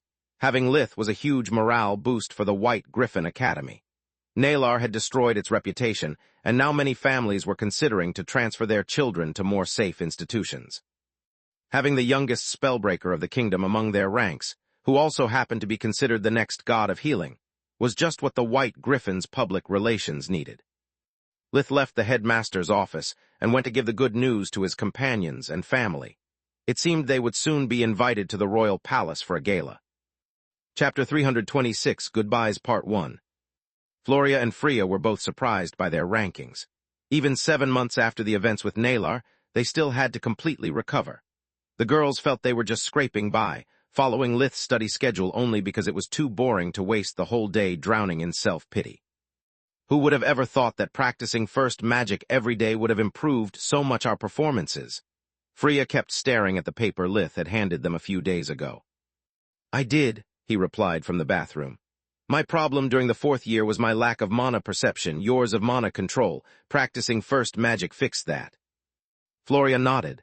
She too regretted having always considered first magic just like servant's magic. If only she practiced it more, she could have achieved so much during the first 4 years of academy. Their parents took the news enthusiastically. They couldn't wait to celebrate the happy event. Lith came out of the bathroom wearing only his pants. During the last year he had grown even taller and was now 1.75 meters, 59, high, almost as much as Floria. The vision made Freya yelp and turn beet red. Lith's face was still sharp, his eyes cruel, but when he didn't look at you with the intention to kill, he could be considered good-looking. His body was another story. Between the physical training with Floria and the core refinement, it was a sight to behold. No impurities meant no imperfections during the growth spurt, no moles, no excess body hair or fat. Every inch of his body was chiseled like that of an Olympic athlete at his prime. "Why don't you cover up?" she said, turning half sideways, looking at him with one eye only. "First, this is my room. Second, you should be used to my presence as much I am to yours since we spend almost all day together. Third, I have the right to hit on my girlfriend." His answer made Floria giggle like a little girl, Freya not so much. "Do you need my help again?" Floria caressed his face. "Yes," Lith sighed. Growth spurt also meant a growing beard, but unlike on Earth, his new body produced one like he was already 20. It wasn't just a few hairs. It only needed a couple of days to turn into a stubble for to start itching. To make things worse, Lith couldn't resort to magic for shaving. Magic couldn't hurt its owner, and the beard was still part of his body. So he had Floria do it for him with air magic. That way, it would only take a couple of seconds to shave, and it would also reinforce their mutual trust. For Lith, exposing his throat like that was a leap of faith. Freya knew it, and her heart was riddled with envy from start to finish. It peaked when they shared a passionate kiss after Floria finished without inflicting him even a small cut. Ever since Balker's attack, she had been jealous of them. Over time, the feeling had only grown. At first, she disliked Lith. He was too shady and had too many secrets. Then she had learned to appreciate him as a friend and a brother in arms. After Nalar, though, things got so much worse. The multiple rape attempts Freya suffered had left a deep scar in her heart. She had become much warier of those who approach her, and thanks to Gianni's teachings, she could easily spot the greed or lust in the eyes of her suitors. All things that made the faces of her assailants pop in front of her eyes again, making her almost puke. She could never forget those eyes, staring at her like a thing to possess, as she was nothing more than her body or her title. It killed all the chances she had got so far to have a boyfriend, leaving her utterly alone. After spending so much time together during the 5th year, Freya felt she was to a dangerous crossroad. Between still don't like him as a boy as much as for what he represented and really like him. Lith was never condescending with her, never tried to impress her or to hide his real nature. He always treated Freya as a person and a friend. That, plus his body and her being single from birth, had a huge impact on Freya over time. "Shouldn't you go change for the evening?" Lith asked, while a thick black and white substance crawled up his skin, taking the form of a black evening suit with a white shirt. "Is that the new evening clothes the royals sent you?" Freya asked. Yes, Lith was appreciating the tailor-made suit and its silky fabric. While the Ernas had their own tailor and bought their own clothes, Lith would always use the "I'm a poor commoner" excuse to have someone buy them for him. "There is no point in wasting money for something that I'll wear maybe twice in my life," was his reasoning. Truth to be told, he was still a cheapskate at heart. "I should buy one of those things too. It looks a bit disgusting with those lifelike movements, but it would save me a lot of time. You have no idea how long does it takes to wear a corset, stockings, and fixing all those frills." Freya sighed in envy, leaving the room. Floria came out of the bathroom wearing a silk satin red evening dress and white evening gloves, emphasizing her olive-colored skin due to the prolonged exposure to the sun. It was skin-tight, with a neckline that somehow exerted a push-up effect. She wore part of her hair down, like a silky black waterfall that reached her tights, while the rest formed a tress resembling a wreath over her head. It was decorated with flower-shaped small jewels. Lith's golden lily pendant was the only necklace she wore, drawing the attention on her slim neck. "How do I look?" she asked with a tinge of red on her cheeks. "Stunning like always," he said, embracing her before giving her a long, deep kiss. "How did you fix your hair so fast?" "You know how silly." Floria went in front of the mirror to finish the last details. Since she was already fully developed, Lith's treatment had a limited effect on her. It still made Floria healthier, her skin smoother, and her hair didn't tangle anymore. She only needed a couple of brushstrokes to fix them as she wanted. After Floria checked the back of her dress, she made sure Lith's pins were placed at the eye level of an average man and properly emphasized by the black suit.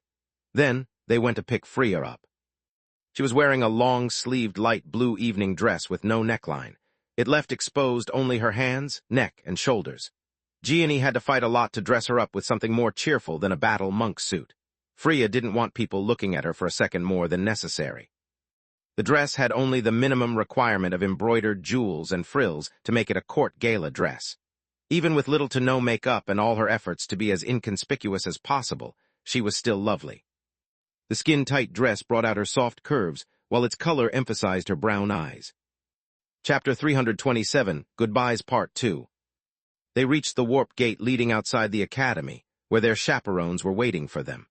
The girls would bring along their parents while Lith had asked to Marcianus de Star and Count Lark to be his escort.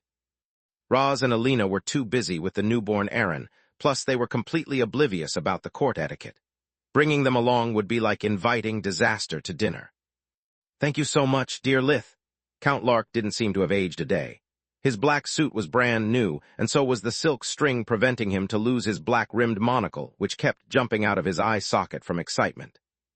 "I never attended a royal graduation ceremony before. I'll never thank you enough for giving me this opportunity." "Don't mention it, old friend," Lith replied. "If it wasn't for you, I would have never attended an academy. I'm glad to have you by my side today and to be able to call someone like you a friend. If you or your family ever need my help, you just have to ask." Lark had to fight back the tears. Lith's words moved him deeply. Lith turned around, needing but a glance to notice something was out of place. Marcianus de Star had the smug grin you would expect from someone accompanying the 3 highest rankers in all the Griffin Kingdom. Gianni looked at the 2 youths with the usual eyes full of expectations, like she hoped Lith had already proposed to Floria or was about to. The odd thing was that instead of the polite and detached attitude usually Orion gave Lith, he seemed to be as eager as Gianni, if not more. Lith shrugged it off as one of the many false flags his paranoia pointed out. The warp gate led them directly inside the royal palace, just a few rooms away from the banquet hall. The battle mages and mage knights in charge of security didn't care for Gianni's royal constable badge. Only after checking thoroughly their IDs and communication amulets the guards let them, though. While waiting for the background checks to be over, Lith looked around the room. Disgusting. Despite this place is just a waiting room, it's so full of gold and artworks to be tacky, at least by my standards, he thought. "That's just because you are stingy," Solus reproached him. "The room is furnished with proper taste. It resembles the royal palace of Versailles from your memories, not a rapper's house. Royals have the duty to not only be powerful, but also to appear as such." The path towards the banquet hall was filled with marvels.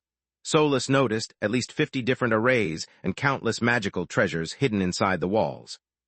To think that Balker could bypass all this, an attempt on the royals lives 5 years in a row, makes you understand how powerful he is. Lith and Solus thought as one. The double doors leading inside were wide open. Before they could enter, a valet checked their IDs again before announcing their arrival, speaking with a magically enhanced voice.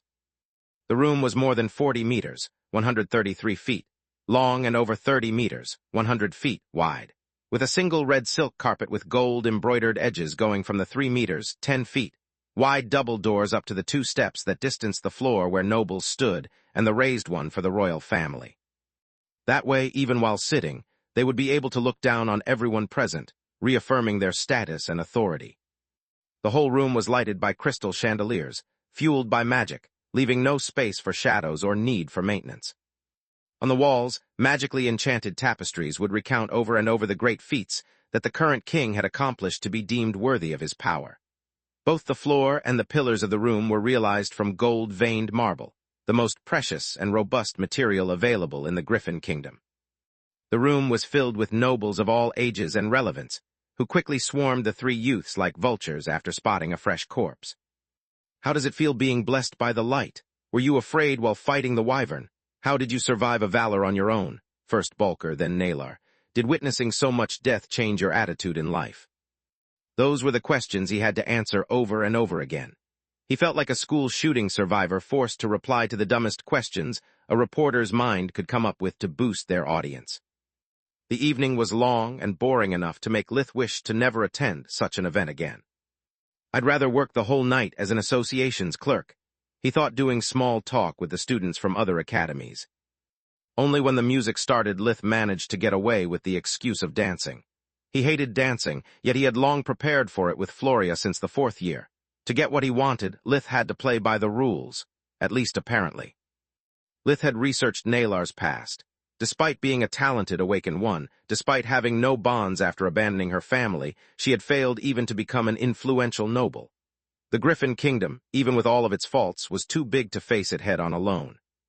He danced with Floria first, and then with other noble dames, trying to establish their worth as connections. Solus would jot down their names, titles, add everything relevant they said, which usually amounted to very little. After a while, Lith took a couple of drinks and went together with Floria on a balcony to get some fresh air. She seemed to be more annoyed than he was, if not even sad. Lith's instinct raised another flag, this time too big to ignore. "Cheer up, this nightmare will not last long. Worst-case scenario will be back home in 2 more hours, he said. "I'm sorry." Lith knew Floria enough to know that whatever she was talking about, she meant it. "Sorry about what?" "I wanted to wait until the gala ended before telling you, but I don't want our last memory together to be us quarreling." Her voice was sad. Only after taking a deep breath, she looked Lith in the eyes. "Okay, what the fuck are you talking about?" He touched her arm while activating invigoration. She was fit as a fiddle, just like the last time he checked. Her impurities were still so far from the core it was impossible for her to have awakened and being turned by the royals in some sort of secret weapon. "The academy is over. In less than 2 days I'm going back home. After that, I'll start the Army's mandatory booth camp for new recruits. It will last 6 months with no breaks nor leaves. Then I'll be dispatched where my talents are needed. I don't know how long will it take for me to join the Knights Guard, nor it would be fair on you pretending things are going to stay the same. I think it's best if we break up before I leave the academy." Lith was speechless, feeling like a big chunk of his heart had just been ripped off from his chest. Chapter 328, Family Name Part 1. Pain was Lith's oldest friend, yet it took him a few seconds to recover. "I thought you wouldn't leave before spring." Lith was looking forward, spending the winter months together at her home again. "The army is not the academy, silly." Floria's laugh was low and joyless. "There are boot camps all year round, so that people can enlist as soon as they become adults." "Why didn't you tell me this earlier? Why now can't you delay it?" "What would have changed?" Floria sighed. "We would have spent the time we had left arguing before you accepted my decision, as I know you will." She slowly caressed his face. "Then you would be sulking the whole time. This way we had our happiness. As for your other questions, I need to go as soon as possible, not because of my family, nor for the army, for myself." Floria stared at the moon glowing up in the sky. Her voice was steeled with resolve.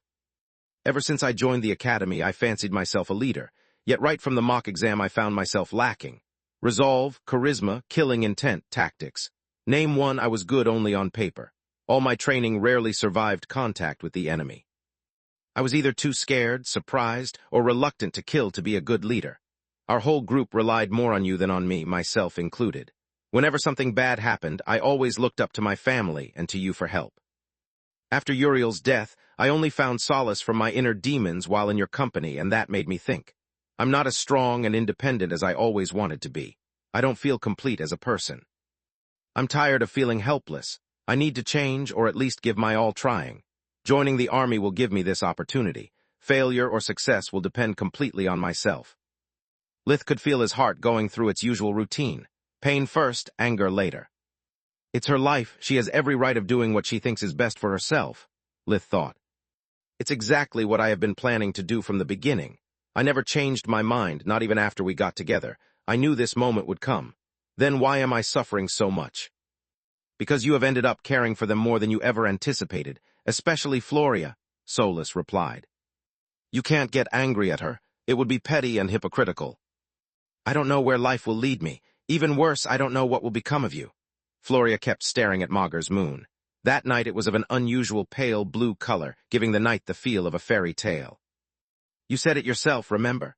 I guess you are the right person for me, but we met at the wrong time of our lives.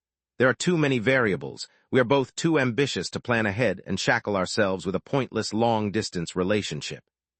I want to be happy. I want you to be happy. We can't waste our time waiting for each other and fantasizing about what might have been. Life is short, Uriel taught us that. Maybe we'll meet again in the future. Until then, I want you to have the chance to live your life at its fullest. If you meet someone special, I want you to be able to give her the love she deserves.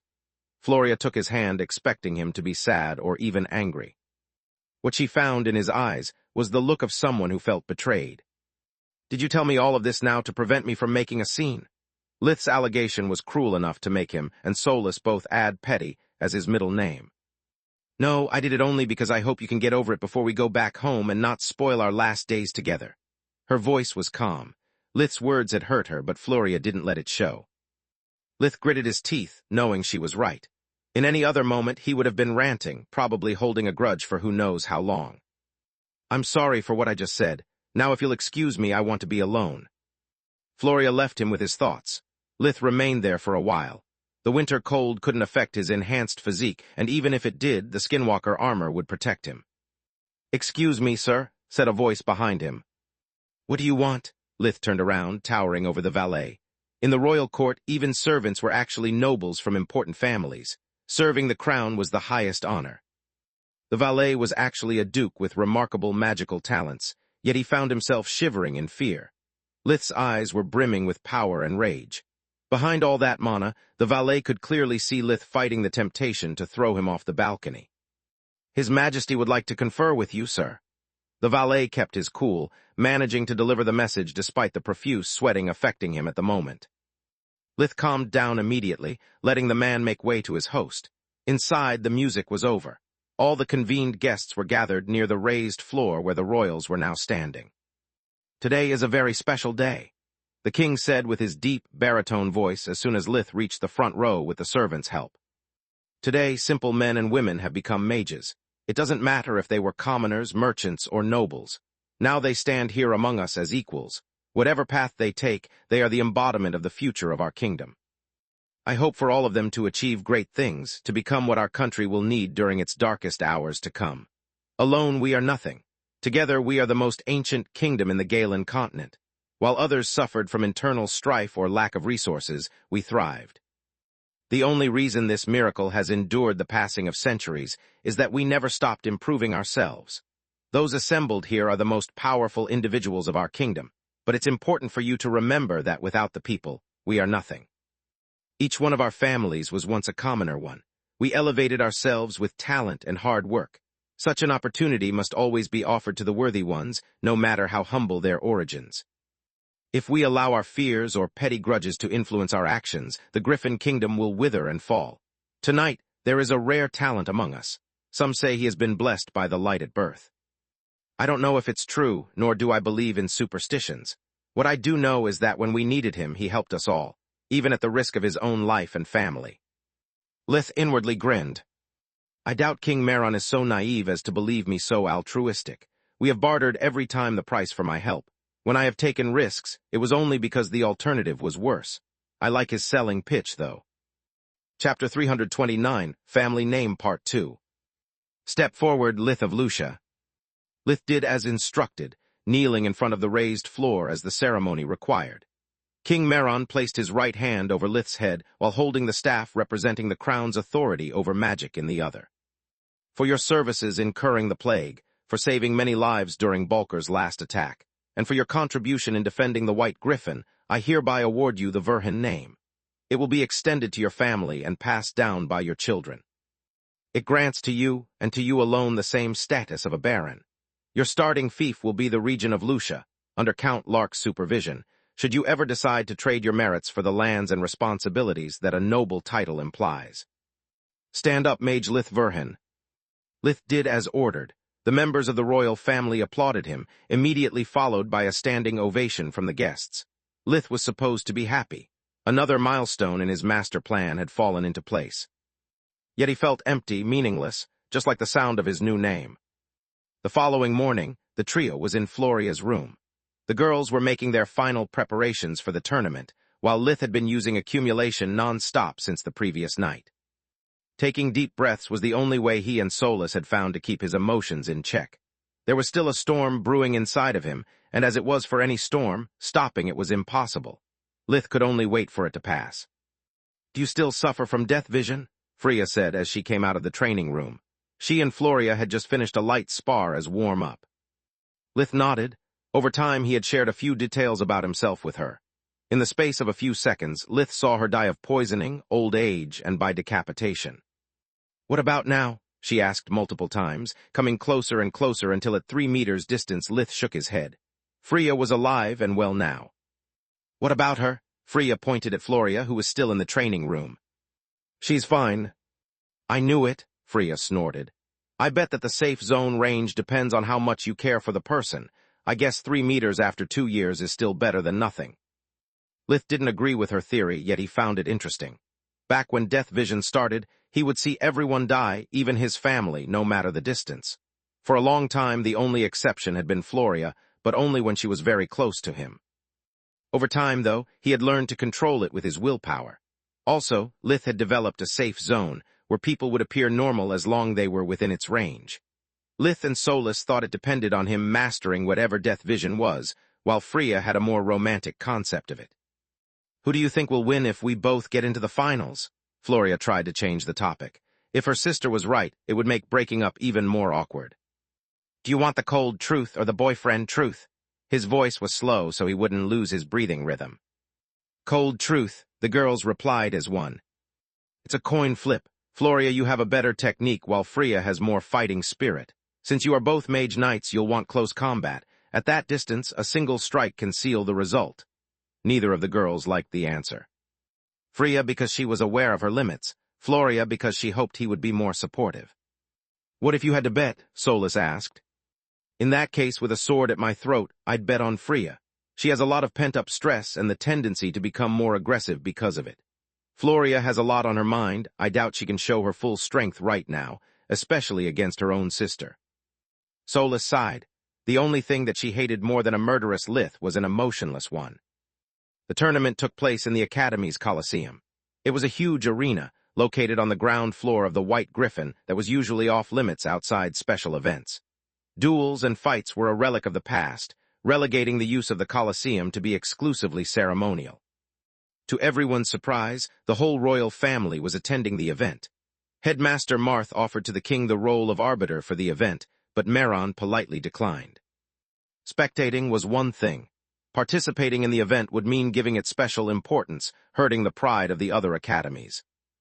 Both girls fought fiercely, showing that the point difference between them and the other rankers wasn't just a fluke. They literally wiped the floor with any opponent they faced in 10 moves at worst.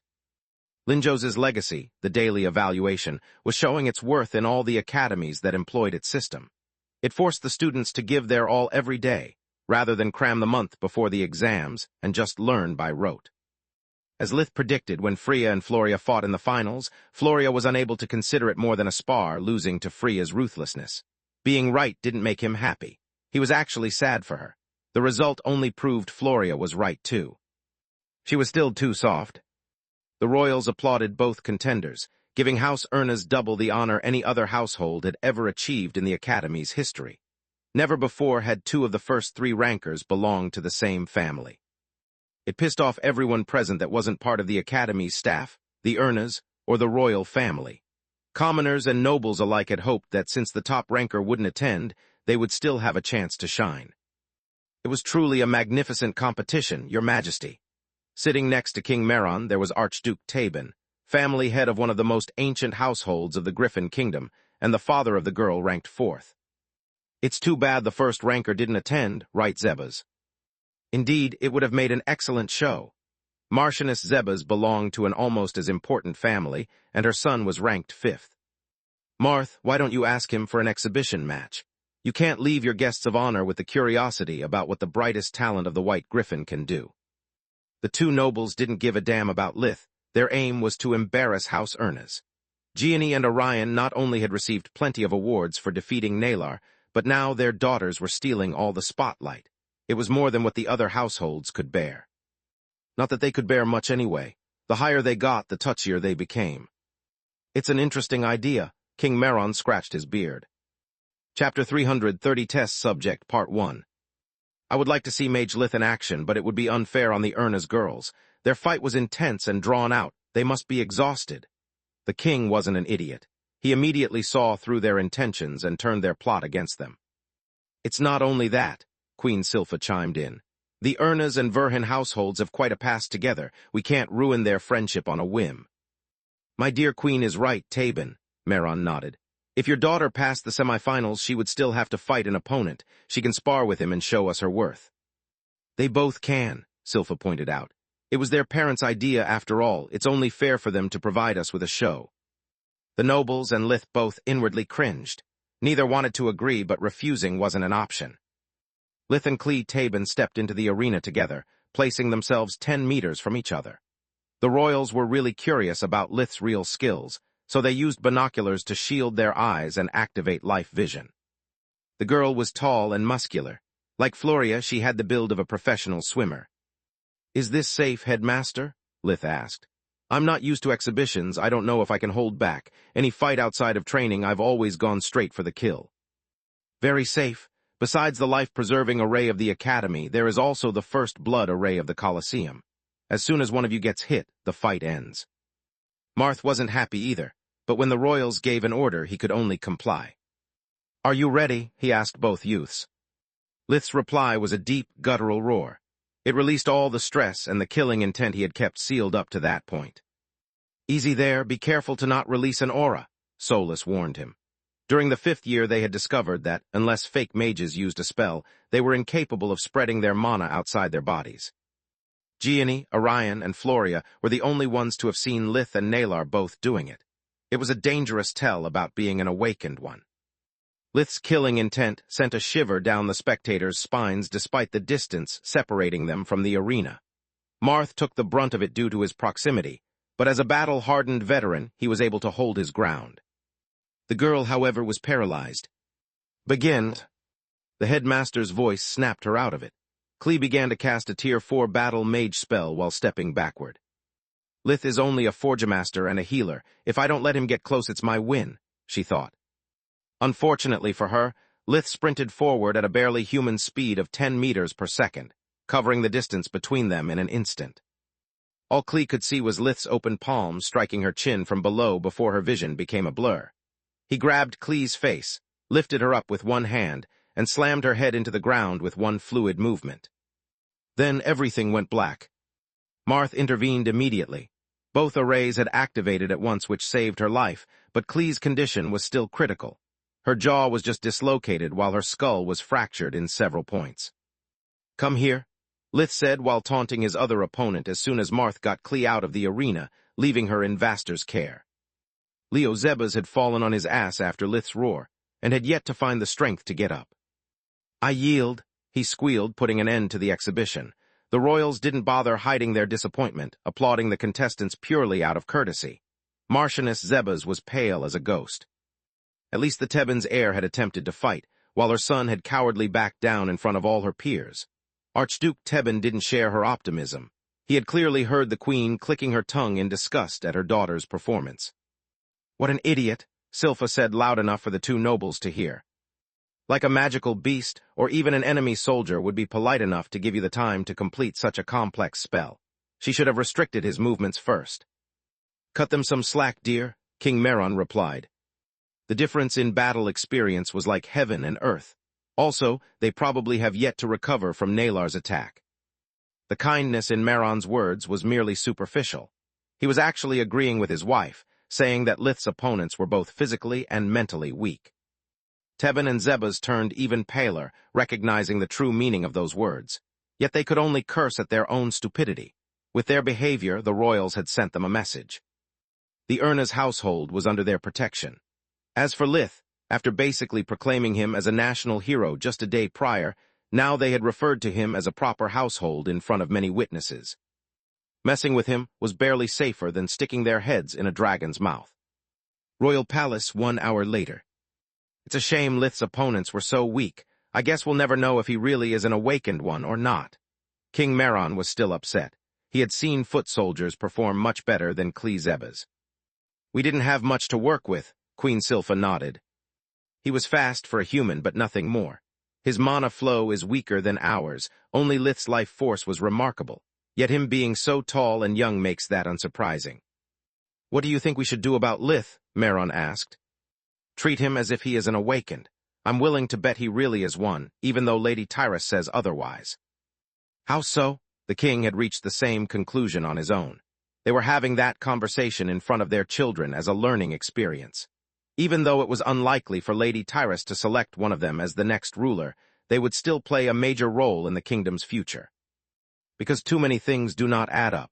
His achievements are too outstanding for someone his age. Plus, based on what Captain Yerna and Constable Ernest said, his mastery of the Gatekeeper sword's powers is unnatural for a fake mage. Even if I'm wrong, even if he is just the combat-oriented version of Manohar, Lith is still a good investment. His sister has gotten admitted to the White Griffin too. If she manages to graduate, the Verhin household will be recognized as a magical bloodline. Not to mention Tista and Lith have gained a little brother and a niece. By the gods, 4 mages in a single generation would be terrifying. Meron put enough emphasis on his words to make his children turn pale. My point exactly, Silpha sighed. Verhin household, aka Lith's house, a week later. Lith's life as a student was over for good. He and Floria had broken up right before leaving the academy, which left him with a small hole in his heart. Not even Tista scoring 82/100 at her admission test for the academy lifted his spirits. Lith was in a terrible mood, to the point that even his family couldn't soothe his grumpiness. Chapter 330, One Test Subject Part 2. Ever since his return home, Lith received countless invitations from noble households that wanted to get to know him or introduce their daughters to him. Most of them came from outside the county of Lustria. Luckily it was winter, so the fireplace was usually lit. Fire was a great helper in sorting Lith's mail. I still can't believe we have a family name. Alina was radiant with joy. Her life seemed to have turned into a fairy tale ever since Lith's birth. Things were always getting better. If only Lith shared even 1/10 of her happiness, Alina would consider her life perfect. One awarded by the crown at that. I wonder if your brother will use it. He makes me worry so much, she sighed. Aaron is too little to care about a name, Lith replied. Also, he is perfectly fine. I checked on him a minute ago. I meant Tryon, Alina snorted. Her oldest son seemed to have disappeared years ago, yet Lith didn't care. It was another sour note in Alina's life. Don't you dare ask who, Solus reprimanded him in advance. If left unchecked, Lith was capable of ruining everyone's mood. Renan now used both her husband's and her own family name. Her father-in-law had insisted she and his nephew both keep the Verhin name. Zekel was proud, not stupid. Bearing a mage's name was like having an army. Like Lith, Tista had managed to enroll at White Griffin thanks to performing Silverwing's hexagram. Her core was still bright green, but thanks to Lith's teaching, her skills were top-notch. Lith's house had been constantly renovated and now looked like a merchant's home, at least from the outside. On the inside, it was almost as good as modern house on Earth. The only thing it lacked was internet. With his mastery of the magic crystals, Lith had provided the house with thermal insulation, central heating, running water, and even 2 fully equipped bathrooms. It was so comfortable that Renan and her husband had moved back to her family home for the winter. Running hot water and 2 healers was something even most nobles couldn't afford. Don't worry, little brother, I'm sure you'll find another girlfriend. Tista stamped a kiss on his cheek. Her attempt only made Lith snarl. Ever since Tista had started seriously practicing magic, her impurities had slowly but steadily moved towards her core. To make things worse, she seemed to become more gorgeous by the day. Between her awakening and her beauty, Tista will make me kill so many people that the Griffin Kingdom will miss Balker dearly, Lith thought. He left the house going for a stroll in the Tron woods. As always, he passed by Celia's house first. Lith was still hoping that the huntress would return one day. Walking was one of the few things that calmed him down. Lith always hoped some magical beast would attack him, giving him the opportunity to vent out his rage. Alas, so far even the surviving kings of the woods had kept their distance. So far, Lith smelled something odd, just a split second before something hit the spot where he was standing with the strength of a freight train. Lith dodged it easily, leaving only an after image to greet the impact. Lith was surprised. He would have never expected to meet him so near his own house. We meet again, fresh meat. Fillard the Croxy, A.N., crocodile-type magical beast, greeted Lith with a snarl before attacking him again in a frenzy. The two had met during the Academy's second exam. Fillard looked like a humanoid alligator. He stood on 2 legs reaching 2.5 meters, 82, in height. He wore a belt from which several trinkets hung, while he wielded a double-headed axe and a hammer axe in his hands. Fillard swung his weapons in an X shape, not giving Lith the space to dodge to the sides.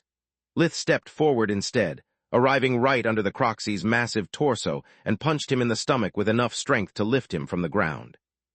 That and the plague arrow Lith released at point blank inflicted upon the beast enough damage to send him into the berserk rage typical of a wounded Croxy.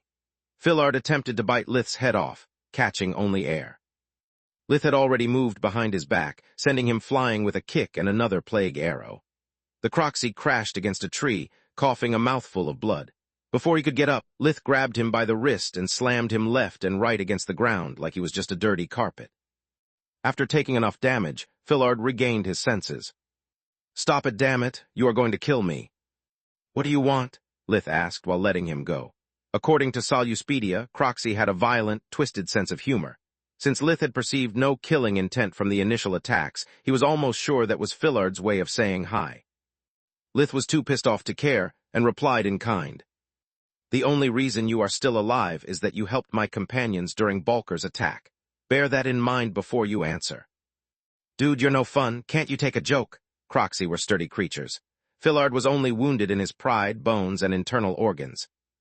"Death it is, then." Lith's hand held enough energy to blast him into oblivion. "Wait, I have a business offer for you. I didn't come this far just to get killed over a prank." Faced with imminent death, Fillard turned very talkative. He explained to Lith how after Linjos's death Scarlet the Scorpicore had decided to leave the forest. She couldn't leave before another lord was chosen, so Scarlet had helped all her lieutenants to awaken.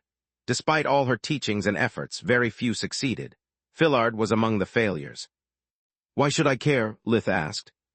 "I spoke a lot with Protector back then. He told me you have a different method." "Again, this explains why you need my help, not why should I spare you." "Protector also told me about your cubs, how you love your sweet ill sister." Fillard almost chocked when he realized his poor choice of words. All the shadows of the Tron woods converged on them, but while Lith seemed to become stronger for it, the Croxy felt his life slipping away. "I mean that by helping me you can also help her. Help all of them. Wouldn't you like to awaken them?"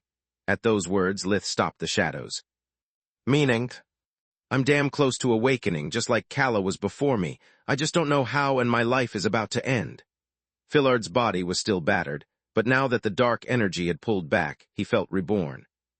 "Protector told me about your experiments. I'm offering myself as a test subject. I have nothing to lose, whereas you have everything to gain. Whatever you learn from me, you can use it for your cubs." Lith pondered that offer. Magical beasts were very similar to awakened ones, capable of using true magic from birth. He had never experimented on them because of his bond with Protector and the other kings. Also because magical beasts were proud creatures. They would rather die than submit. "I wonder how much I can discover with a subject willing to let me know what works and what doesn't," Lith thought. "I have never spectated someone else's awakening. If it happens to Tista during the academy, I can use the knowledge for damage control." "Deal," Lith said while helping Fillard get up and healing his wounds. "2 rules. First, pull another prank on me and I'll kill you." "Don't worry, I've learned my lesson. You mess with the scourge, you get buried." "Second, joking about my sister was a bad move. It will cost you a couple of ribs." Before the Croxy could reply, Lith's fist hit his ribcage like a sledgehammer, forcing him to emit the first of many screams of pain. Chapter 332, New Job Part 1. Lith spent his days teaching Tista and his nights teaching or experimenting on Fillard. Contrary to the Croxy expectations, he was even further behind than Tista in the awakening process. "Who needs magic when you have these babies?" Fillard used to say while flexing his enormous muscles. He never liked magic much, preferring to overpower his enemies with pure brute strength. Lith had to literally beat some common sense into him to force Fillard to practice magic, following the same training schedule he had prepared for his sister. By the end of the winter, the Croxy's core had improved by leaps and bounds. Maybe it was because magical beasts were naturally attuned with magic. Maybe it was because of Lith's experiments on Fillard to help him sense the world's energy. Or maybe it was just death being an incredible motivator. Fillard hadn't lied to him. Lith could see with death vision that his test subject had about a year left to live, and Lith never missed an opportunity to remind him. When the first day of spring arrived, Tista and Lith left together for White Griffin Academy. "What's the Academy's only rule?" Lith asked Tista for the umpteenth time in the last 3 months. There are only 3 kinds of students in there. Those who will suck up on me to get into my pants, those who will do it to get into yours, and then there is me. At first, Tista thought Lith was just being a killjoy, but after speaking with Freya, she wasn't so sure. Good girl, see you in the classroom. Lith ruffled her hair before going to the headmaster's office to receive his ring and assignments for the day. He found a pleasant surprise when he walked through the door. Freya, Quilla, nice to see you again. What are you two doing here? Lith asked. Lady Quilla has decided to attend 5th year again, Marth explained. Mage Freya has offered to serve as an assistant professor, just like you. Quilla had grown quite a lot. She was now 1.6 meters, 53, high with shoulder-length brown hair. Despite Vaster's tonic and the growth spurt, she still looked incredibly frail. Her body was almost as scrawny as when they first met. Her complexion was sickly. Lith knew she had spent the last year as a recluse, rarely coming out of her room. For someone that until a few months ago had problems keeping her food down, returning to the academy was a huge leap. You would have known if you had visited us even once during winter. Freya clacked her tongue. She seemed to be quite angry. I was busy, Lith snarled back before turning to Quilla. Are you sure, little one? He asked while caressing her head. Lith still had problems seeing her like this. It reminded of his limits. Even when he had given his all, Lith was still unable to help her. He was just a healer, not a miracle worker. I'm sure, thanks. At that familiar touch, Quilla finally smiled. It was a small, forced smile, but it was still better than nothing. If anyone bothers you, just give me a call and I'll kill them. Marth cleared his throat loudly. He could appreciate the sentiment, but not the way it was expressed. Not literally, Lith clarified, making Marth nod in relief. I will take away so many points from them they'll wish they were dead. Marth went pale while Quilla chuckled. The 3 left the headmaster's office and were finally able to speak freely. I lied in there. I can really kill them if you want. Quilla knew he wasn't joking, yet she couldn't stop laughing when she thought about Marth's face. Don't worry about me. Freya only accepted the role of assistant to be able to act as my lady-in-waiting inside the academy. What? Lith blurted out in surprise. Isn't it the same thing you're doing for your sister? Freya asked. I mean, if it was possible to bring along a relative, all those stuck-up bastards would. Being an assistant, I can warp from floor to floor and spend time with her. My reasons are entirely different from yours. Lith shook his head. This was my best and only real option. Until I turned 16, I have too many restrictions. Back home, I could only waste my days hunting animals or small-time criminals. I need the money, the merits, and the resources of the academy. For me and my family. Couldn't you help your parents with the farm? I'm sure they would like to spend more time in your company, Quilla asked. I've already done that in the past, and it never ends well. My father is happy at first, but then he feels useless. His workers have nothing to do and fear losing their jobs. The same happens to Mom. It's nice having someone around that can do in a second what takes you hours, but after a few days, you find yourself having too much free time. Aaron doesn't keep them that busy. Their job is still their life. Freya and Quilla remained stunned for a second. Being magicians, there were too many things they could do and so little time. They had never thought how even a simple job could be important enough to define someone's existence. The trio separated. Lith was in charge of principles of advanced magic for the 4th year, while Freya and Quilla would be busy with magic creation on the 5th floor. Lith warped in front of the classroom. Memories of his own first day at the academy flooded his mind. He walked through the double doors to find exactly what he had expected. The classroom was noisy since Marth had yet to hand over the ballots. Small cliques had already formed. Some were just talking while others were hazing commoners and less powerful nobles. Tista was sadly between a rock and a hard place. From what Lith could hear with his enhanced hearing, a group of girls was trying to slut-shame her, while a group of boys was offering her protection in exchange for entertainment. What a show-off little bitch you are! The leader of the pack was a blonde girl, flat as a board and much shorter than Tista. What she lacked in physique, she made up in attitude. Why don't you wear your robe? You're a disgrace to all the students of the White Griffin. The uniform is supposed to make us feel empowered, not look like whores, she said while pointing at Tista's generous chest. The other girls either laughed or joined her, piling cruel words on their victim. The boys were enjoying the show, discussing Tista's body like she wasn't even there. I wonder how many professors already got a taste of that pretty body and face of yours to stoop so low as to admit an old hag like you. With her 16 years, Tista was indeed old for the 4th year. She had been accepted because of her talent, and because between Balker and Nalar, the White Griffin had already lost too many mages. Tista attempted to reply, outraged by those words, but the blonde girl slapped her hard as soon as Tista attempted to stand up. Chapter 333, New Job Part 2. If I say sit, you sit. You are a bitch, so act like one, otherwise I'll be forced to teach you how to play dead. Thunderous laughter followed. Most of the class was truly enjoying the moment. Tista was on the verge of tears, but instead of falling apart, she stood up again.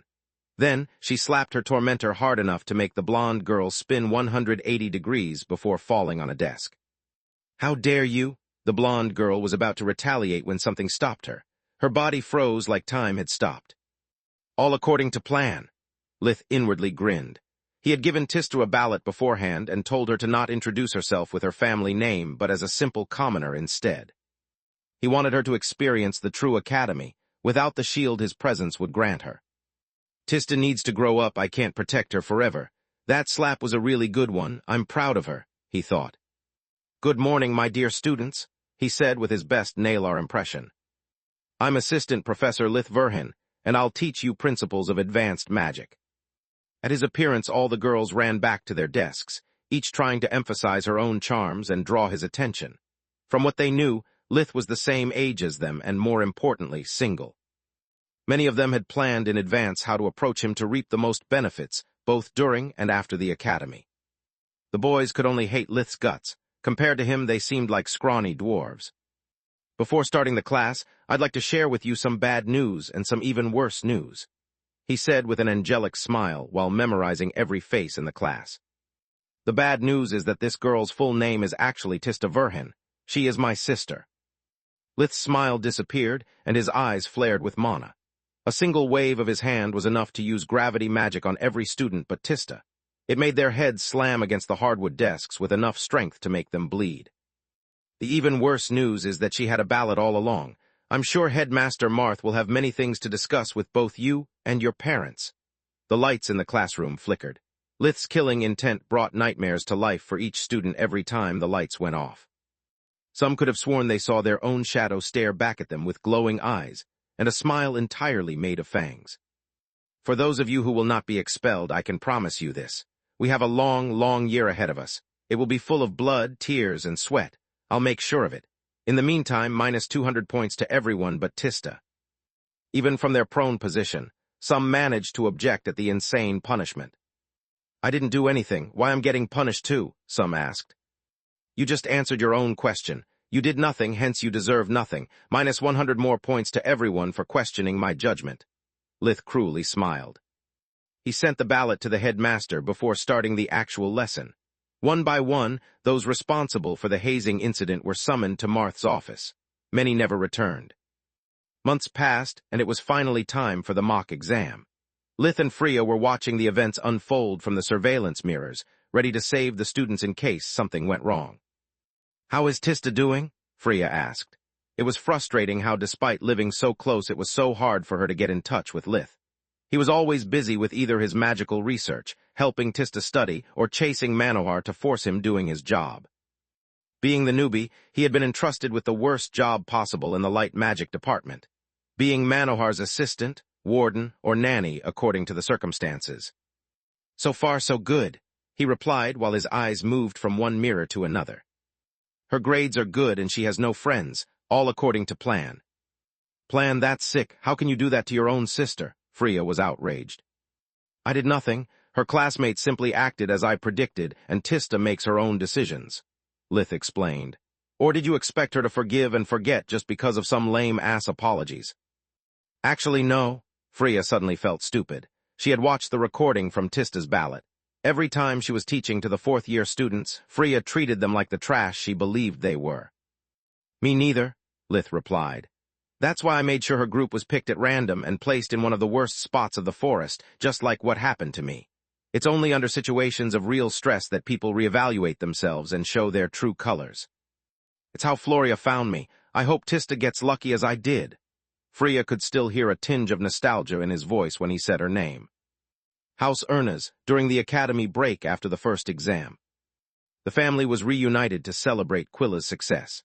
Despite having spent so long without practicing light magic, A few failures and a lot of effort was all it took for her to regain the ground she had lost.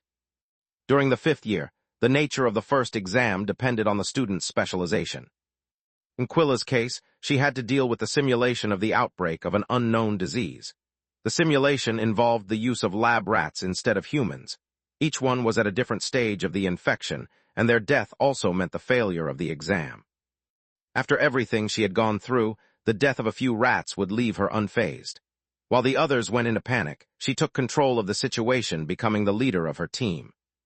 She assigned a role to each member based on their strong points. The less talented healers were tasked with keeping the zone quarantined, preventing the infection from spreading to the healthy specimens. Those with mediocre talent were to use their abilities to slow the progression of the disease, while Quilla and the others studied the pathogen in search of a cure. Her team achieved the best score, and Quilla had received many compliments for her presence of mind. Aside from Floria, the whole family was reunited for the event, even Gunian and Chilean, Floria's blood brothers. It was the first time in years that Orion had managed to bring his sons back home. Not only had Quilla aced her exam, but she was also slowly regaining her health. She had friends again, and even a boy she liked. Despite all that, Orion Ernest was so down that he spent most of the evening staring out of the window. "What's wrong with you, dear?" Gianni was seriously worried about him.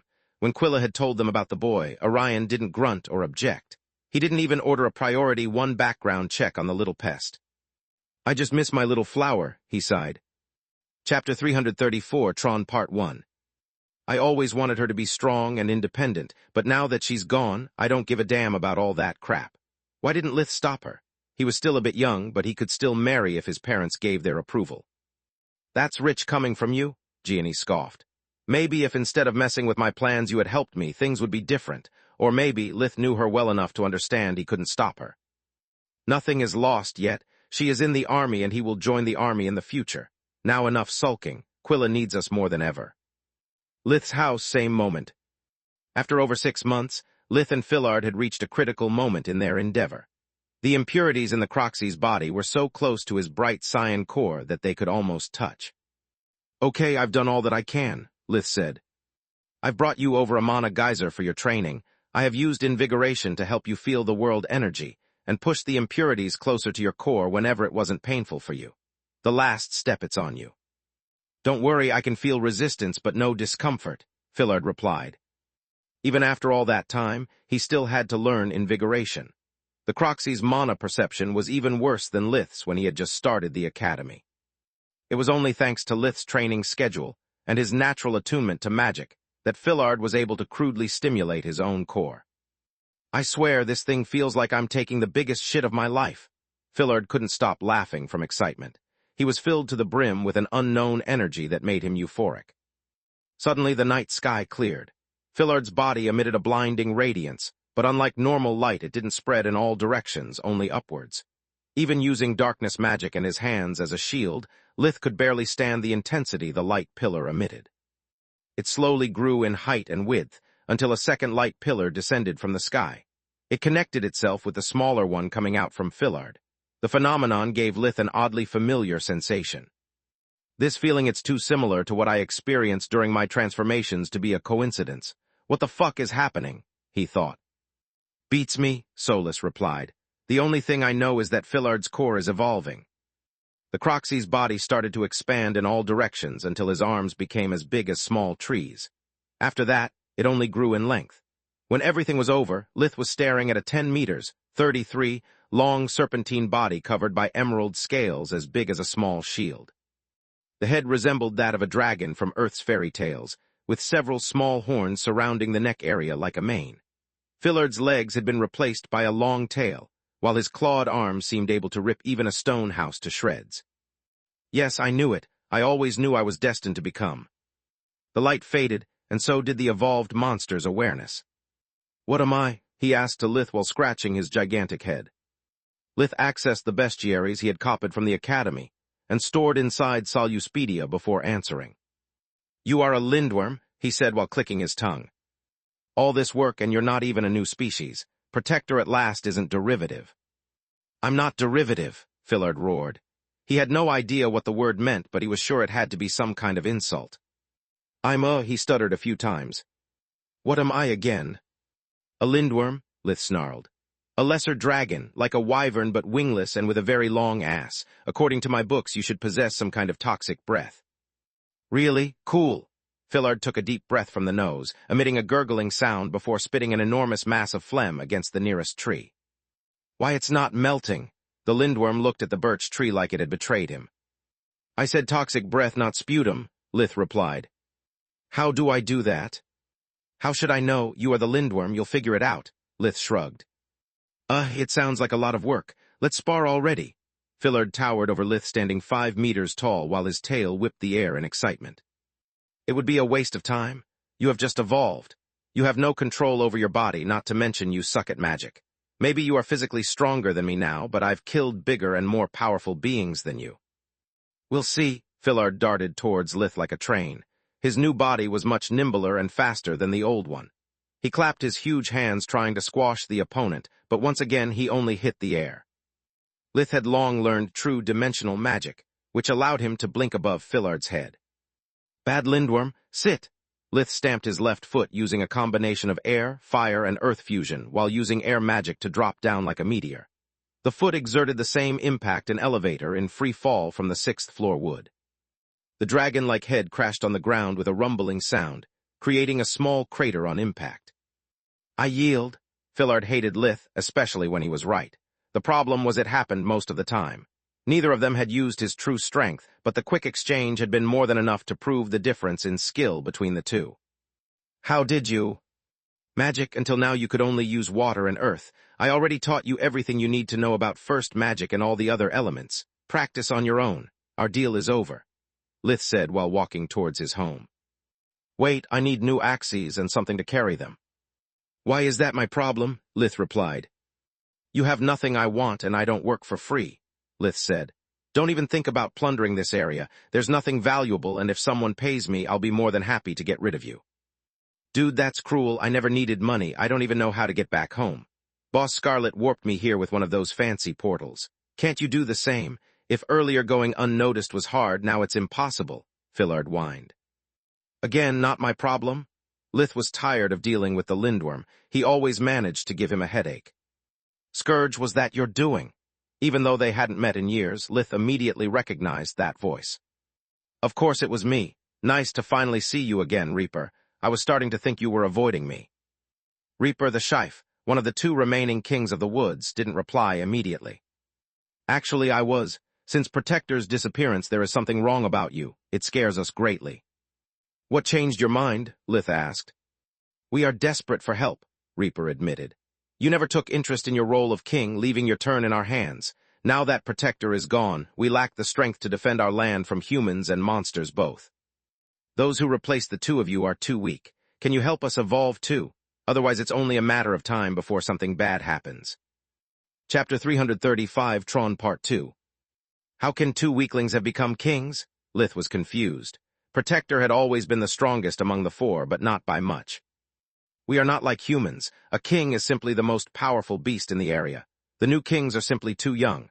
Those of my generations have all died, either of old age or by challenging my authority, Reaper explained. Replacing a single king is not an easy feat. 2 is impossible. Soulless, Lith asked. I am not sure we can help them. Reaper is not as strong as Fillard was when he got here. There are still too many things we don't understand. I'm sorry, Reaper. I could do it, but it would take time and a considerable amount of risk. I spent over 6 months to awaken him through painstaking efforts. Mostly mine, Fillard snarled, especially the pain part. If you wanted a walk in the park, you were free to go any time, Lith replied. Without my teachings and experiments, you would still be waiting for death. Bottom line, Reaper, what you are asking from me is impossible. I don't have the time to teach you and Lifebringer, let alone focus on even weaker beasts. Even if I did, there are no guarantees of success. You could die, or worse. You could turn into an abomination and I'd be forced to put you down. Unless... Lith looked at Fillard with renewed interest. Seems you guys are lucky. He needs a place to live until he learns dimensional magic. Lith pointed at the lindworm. While the kings need someone capable to give them a hand and teach them the basics, you are a match made in heaven. You are asking quite a lot from me and offering nothing in return, Fillard snorted. I can survive on my own. Why should I waste my time with him? Do you still want your new axes? Lith asked with a wolfish smile. Time to make a new deal. I'll give you what you want in exchange for your help. Make them enchanted, then? The Lindworm raised the stakes. Teaching was like thinking, something he hated doing. Deal, Lith instantly replied, catching both the creatures by surprise. What a sucker, Fillard inwardly gloated. He didn't even try to bargain. We have gravely misjudged him. Reaper was deeply moved by Lith's altruism. He truly deserves the trust, and the title of Crownless King Protector gave him. Lith had always refused to rule over the west area of the Tron Woods. He would help the kings to deal with threats like abominations or crazed beasts, only to disappear whenever a crisis was resolved. Hence Protector's moniker. What a moron! Lith inwardly grinned while shaking the Lindworm's hand and sealing the deal. He asked for enchanted weapons, not for good ones. He is in for a nasty surprise. As for you guys, I need something in return. Lith turned toward Reaper. Name it and it will be done. I swear it on my pack. Reaper's reply stunned Lith for a second. According to Protector, it was the most sacred oath a magical beast could take. Soon I'll go away. My cubs will be left unprotected, and I don't trust humans. I want from those of you who will survive the treatment to guard my pack, no matter how long will it take. Protect all those who carry my blood. If they truly carried your blood, they wouldn't need any protection. Reaper grinned, crouching on his front paws, giving Lith a small bow. I'll make sure everyone understands it's a gamble. I'll introduce to you only those who are willing to take my same oath. When are you going to leave? Soon, Lith replied. Tron Woods, after Lith's left for the academy. Reaper and Fillard were visiting one tribe after the other, searching for volunteers. Power and longevity were a powerful siren, especially for those aware of their life span coming to an end. They were among the smartest beasts of the woods, but also those Reaper trusted very little. Wisdom and mastery of magic weren't the only thing a magical beast could develop over time. Despite their affinity with Maugre, they could become greedy for life. They would despise the humans, so weak and magically inept, yet blessed with a long life. I don't get it, Fillard said. How can a weakling like you be the king of anything? Boss Scarlet can pummel you with just a swing of her tail. Heck, maybe even I can. How many times do I have to tell you? Reaper sighed. The woods have a density of magical energy much lower than your forest. It has no will of its own. Kings have no special relationship with the woods nor share part of its power. Our duty is to protect the balance of the woods, hoping that one day it will awaken. Wow, sounds really boring. No wonder Protector left this place. Maybe if we manage to awaken a lot of you guys, things may even become interesting. Fillard scoffed. Are you even listening to yourself? Your idea is simply terrible. Either a lot of us will die, further weakening the woods, or if too many awaken at once, it could result in a war for the territory. We can't pick candidates at random, but only those strong enough to survive the process and trustworthy enough to be entrusted with such power. The more time they spent together, the more Reaper felt ashamed at the idea that a blockhead like Fillard had managed to awaken, while he and Lifebringer were still stuck as magical beasts. Whatever, I know that your house your rules, but I think you are being very rude. What are you talking about? Reaper was on the verge of a nervous breakdown. I've always been polite to you, even when you didn't deserve it. Whoa, first, chill. Second, I wasn't talking about me. It's just that I can't understand why after wasting our time with all those small fries you are purposely ignoring a big tribe of trolls. Fillard pointed one of his huge fingers towards the north. They are very strong. Boss Scarlet usually has to wipe them out fast before they swarm the forest. I'm really impressed by your ability to tame such fierce creatures. What trolls? If it wasn't for his brown fur, Reaper would have turned pale. Chapter 336, Trolls Part 1. Do you mean they aren't your friends? That sure would explain a lot, Fillard said while moving away from the menace as fast as he could. Of course they are no friends of mine. There have never been trolls in the Tron Woods. More importantly, what the heck are trolls? Reaper asked. Fillard pondered for a second, trying to remember Scarlet's words correctly. Trolls are one of the fallen races. They were once humanoid creatures of great wisdom and longevity. Like us magical beasts, they were in tune with two elements, but they were the same for everyone, light and darkness. At the same time, like humans, they could freely learn all kinds of magic. Their major weak point was their low reproductive ability, for balance and stuff. They were superior to us, but too few in numbers to expand their dominion. At some point, they decided to solve their problem with magic. They used light magic to force their evolution, becoming able to spawn faster and also increasing their physical abilities. At first, it was a great success. By altering their life force with light magic, they became the perfect race. At least until the unforeseen side effects started to appear. In a couple of generations, their children were raving mad from birth and plagued with an insatiable hunger. Their millennia-old society was destroyed in a matter of weeks. Wait a minute, how could children destroy a civilization in weeks? Why their parents didn't kill them? The idea that the same thing could happen to the Tron Woods terrified Reaper. Are you deaf or what? Fillard scoffed. I told you they spawn fast. The little bastards can reach maturity in a few hours with enough nourishment. They are damn strong and hard to kill. Light magic runs rampant in their bodies. They recover from any wound in a matter of seconds. Cut off an arm and in a few minutes you get double trouble. The troll regrows the limb while the limb regrows the troll. To make things even worse, their whole body is a frigging mouth. Attacking them without a weapon means literally throwing yourself in their maw. I almost got killed by them twice. That's why I want my frigging axes. Reaper stopped in his tracks, putting together everything Fillard told him. How long do we have before they swarm the woods? A week, maybe 2 if we are lucky, Fillard pondered. Depends on how much food they find and how hard they have to fight for it. The bastards can eat anything. Meat, fruits, grass, even trees if they are really hungry. Right now they are barely a dozen, but tomorrow they could be 24 and 48 the day after that. By the Great Mother, then we need to act now? What are their weak points? Reaper had a bad feeling. If even after turning into an evolved monster Fillard was eager to run away from them, he had to have a really good reason.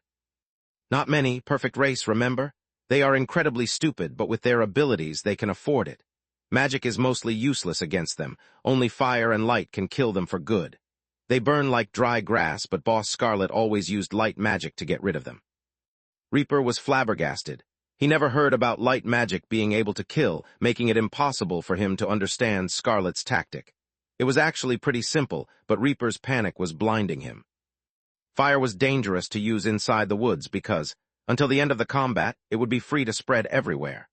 Also, the explosions usually associated with it could blast away a piece of troll, bringing it to safety. If it happened, it was only a matter of time before that single missing piece spawned a new tribe. It was exactly what had brought trolls in the woods.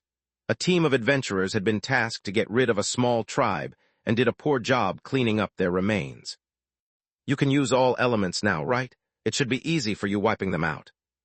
Dude, I've awakened from daze and magic has never been my thing. I can use water and earth, but they can barely stall for time. If you don't have a way of dealing with them, we're as good as dead. It's better to run to fight another day. Fillard's words almost crushed Reaper's hopes. The Lindworm was right. During his last days in the woods, Lith had only explained them invigoration and how to practice first magic. He had refused to teach Fillard any spell to force the Lindworm to understand the importance of magical research. Run away. If what you said it's true, then in a week those creatures will turn the woods in a barren land. At that point they'll attack Lucia. I'm sure that Lith will appreciate you breaking your oath and letting his family getting killed. Reaper retorted, making Fillard freeze in fear. We need to kill them now. I'll get all the help I can find. You keep an eye on them and prevent them from spreading. I've a plan. The Lindworm spent the following hour watching the horror the trolls were from a safe distance. He also weaved as many spells as he could, just to be safe.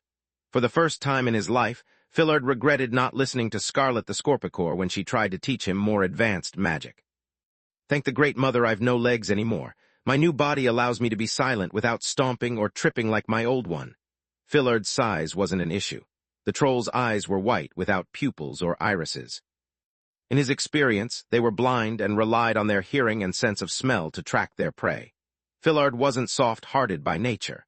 He often enjoyed playing with his meals before killing them, yet he couldn't help but pity the troll's miserable existence. They were over 2 meters, 67, tall, and their skin was of a sickly white color. They had no eyelids nor nose, breathing from 2 holes right in the middle of their faces.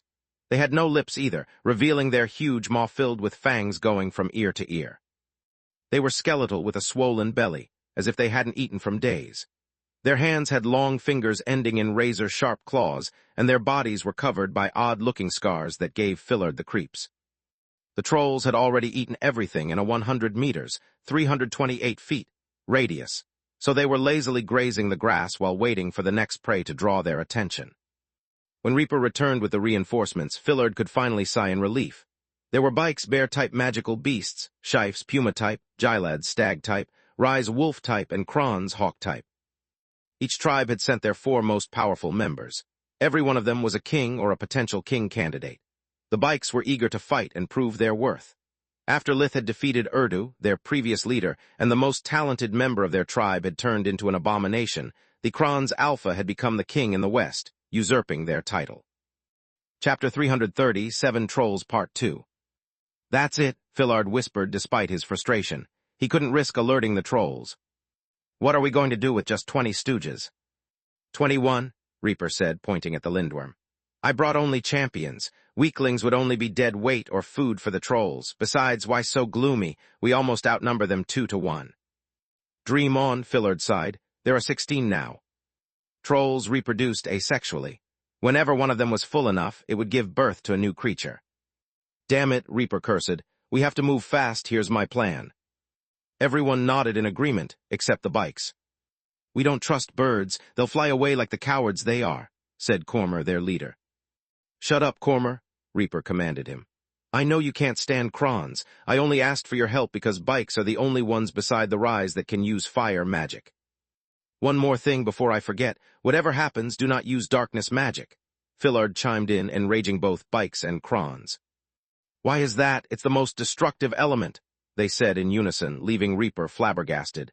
It was the first time they had agreed on anything. I don't remember, Fillard shrugged. Center told me so. She is a Kron too, so she can use air and darkness magic. I trust her, and so does Boss Scarlet. She's the next in line to become Lord of the Forest.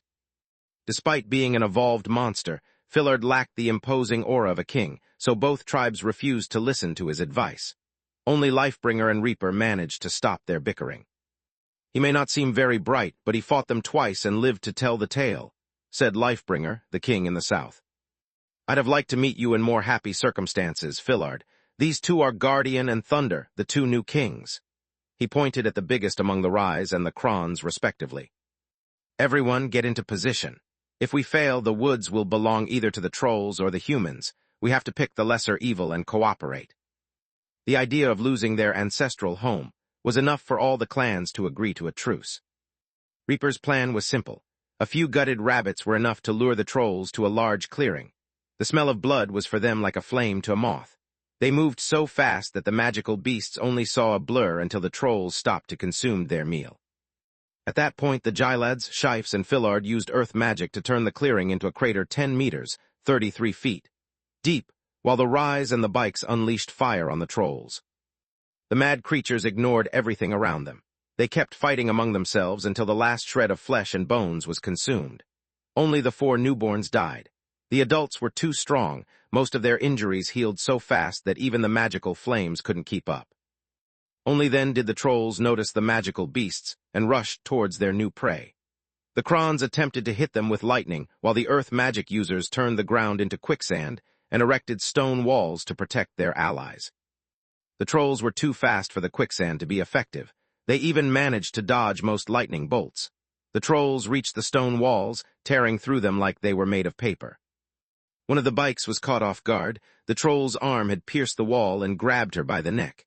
She didn't have the time to call for help. Her throat had already been replaced by a gaping hole. The maw on the troll's palm opened and closed repeatedly, eating its way to the spine. The other magical beasts didn't understand what was happening until the troll smashed through the wall, embracing the Bike. The odd-looking scars turned out to be more maws, consuming the poor creature in the blink of an eye. Cursing their bad luck, Guardian used a blast of air magic to send the troll back to the center of the crater, exploiting its feeding frenzy. Then she unleashed a pillar of fire that filled the whole crater and engulfed all the trolls, buying her allies the time they needed to adjust their formation. Damn it, I don't think we can make it. We have to call Lith before it's too late. Reaper knew that only by swallowing his pride as a king did they have a chance of success. Fillard, what are you waiting for? Fillard sighed. Reaper had clearly gone mad, yet he obeyed nonetheless. Lith, we need help, he screamed at the top of his lungs, almost deafening his own allies. Meanwhile, hundreds of miles away, at White Griffin Academy. I wonder why my ears are burning, Lith thought while explaining advanced body sculpting to Quilla's class. Are you insane? Reaper was on the verge of a nervous breakdown, again. What was that for? How the heck I'm supposed to call Lith, with our friendship power? Fillard snarled, sending the trolls back in the crater with well-timed swings of his tail. Despite being strengthened by earth fusion, the lindworm's body was covered with bite marks. Small chunks of meat were missing. Reaper realized that Fillard had no communication amulet. It was likely that he didn't even know they existed. The only option left was fighting to the bitter end.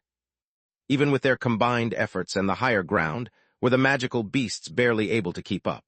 It was only thanks to their perseverance and the trolls' lack of spells that they slowly managed to turn the tides. The fire kept burning the trolls like candles, forcing the light magic coursing through their bodies to deplete their nutrients to keep them alive.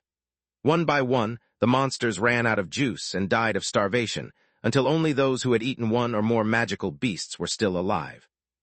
Only 4 trolls remained against 15 magical beasts. The Krons were the only tribe with no casualties, since they never touched the ground. Cursed birds, come down instead of flying like cowards. Cormer, the bike alpha, got distracted in his outrage. The troll that had already tasted Bike's meat didn't miss the opportunity, grabbing him by the throat. Cormer went into a panic, unleashing darkness magic against the monster to get rid of it. Contrary to his expectations, the creature emitted a moan of pleasure. The troll's body was now bulging with muscles, its eyes white no more. Cormer could perceive the mouth closing on his throat, yet it didn't bite. Fear made him ignore the sudden burst of intelligence from the previously mindless creature. The bike sent more and more darkness magic into his captor's body. You idiot! Fillard reacted as quick as he could, piercing both the bike and the troll with countless ice spears. Now I remember, trolls are also known as the unliving. It's the lack of darkness energy in their bodies that makes them a fallen race. That stupid bike gave the troll enough darkness to regain its senses, Fillard thought. The troll roared in outrage. With Cormer's death, it could already feel its mind slipping away again. The troll ate the bike's corpse with its hand, before freeing himself from the ice spears by flexing his muscles. The hideous troll was quickly regaining its humanoid features, taking the appearance of a man with gray skin and 4 arms. The creature now had gold-colored eyes that glowed with mana, reminding Fillard of Lith's life vision. The troll charged at the lindworm, releasing small bolts of light when they were almost at close quarters. Unlike darkness magic, light magic was fast, but its range was even worse. Fillard managed to dodge most of the bolts, but some struck him, making his body go limp. That's a watered-down version of Boss Scarlet's offensive light spell, Fillard thought while watching the troll's maws ripping through his flesh. Chapter 338 Boot Camp Part 1. Fillard had no memory of ever being an animal. His first recollection was standing up on his legs, feeling the need to fill his belly. As a magical beast, he had always been on the top of the food chain. Fear was a rare emotion for him, something he experienced only when facing evolved monsters or, more recently, Lith. Being eaten alive made Fillard discover the emotion of terror. The awareness that, even if he somehow managed to get rid of the troll, he could still die from his wounds, was almost enough to make him panic. Almost. His body was weak, but his mind was strong. Tendrils of earth emerged from the ground, shoving themselves down the troll's many maws. Mud and rocks tasted terrible. A disgusted expression appeared on the fallen's face while it tried to get rid of the fetters restricting its movements. Reaper exploited the moment the two were finally separated to unleash his most powerful lightning on the still struggling troll. Hammer Fall was the equivalent of a Tier 4 air spell. The lightning bolt was as big as a small house, and instead of striking once before disappearing into the ground, it coiled around its prey, hitting it multiple times. The troll's skin was blackened, and the smell of grilled meat accompanied his charred body. It made the lindworm hungry, reminding him he was an apex predator. All those who opposed him were bound to become food first and manure later. The troll started to heal the instant the lightning stopped, its hands glowing with light magic. Guardian the Rye struck it with several fire bolts, but in its humanoid form the troll wasn't vulnerable to fire anymore. I'm useless here, she said. I'll go back and help the others, try to hold on until we get rid of the other 3 trolls. Easier said than done, Reaper cursed. Letting a single troll go would mean that all of their fallen companions would have died for nothing. Running away wasn't an option. Fillard roared his challenge and stood up on his tail despite the agony from his multiple wounds and the blood spurting everywhere. The troll charged at the lindworm, releasing another barrage of daggers made of light. This time Fillard was ready. He clenched his right hand, raising a stone wall that blocked the light spell. The troll smashed through the wall, falling into Fillard's trap. Right behind the stone barrier, he had mixed water and earth to create a thick mud layer that thoroughly coated the troll. Suddenly the creature was deaf, blind, and slowed enough for the Lindworm to conjure a giant hammer made of stone. He used it to send the troll flying in the sky with a single powerful upward blow. "Strike it with everything you got." Fillard ordered both the Krons and Reaper while removing the earth and leaving the monster drenched in water. Lightning bolts struck from every direction with enough force to almost prevent the troll from falling down. Fillard made sure the creature never regained its footing. He swung the stone hammer, sending the troll flying every time it was about to reach the ground. With no spells and its mobility sealed, soon the troll reverted back to its hideous form and died shortly thereafter. Fillard was exhausted. He was doing everything he could to treat his wounds, but his knowledge of light magic was limited to chore magic. He could only dress the wounds with earth magic to stop the bleeding. When he saw that the 3 other trolls were still alive, rage blinded him. "Why don't you just die?" he roared. The air in his lungs mixed with the unique mana running through his body. A spark of his life force ignited the mana, turning the roar into a green cloud that enveloped the trolls and filled the crater. The rocks melted, and the earth decaying, emitting the disgusting smell of rotten eggs. Everything touched by the toxic breath died, and the trolls were no exception. Their bodies turned into pools of white liquid. Not even bones were left behind. "Fuck my life," Fillard cursed. "Couldn't I have learned that 5 minutes ago?" Of the 21 magical beasts, only 14 remained, and many others wouldn't survive their wounds. Floria's boot camp was a nightmare. She knew what to expect. Orion had told her everything in advance, yet no words could describe the harsh reality she had faced during the last 6 months. First, her long hair had been shaved to a buzz cut, and then all of her magical items had been confiscated. Everything that reminded her of her past life, every link with her family, had been severed. They strictly forbid the use of magic outside of chore magic during the training course. The cadets could only use their first name and the service number assigned to them. It was for their own protection. The military was the polar opposite of an academy. The male-to-female ratio was 7-3, and nobles would suffer from hazing if discovered. Most of the applicants were poor people trying to build a better future for themselves. More often than not, they had been forced to run away from an unfair ruler, either to spare their families from more taxes or to avoid a grudge. Nobles were despised by both officers and grunts, forcing them to hide in plain sight.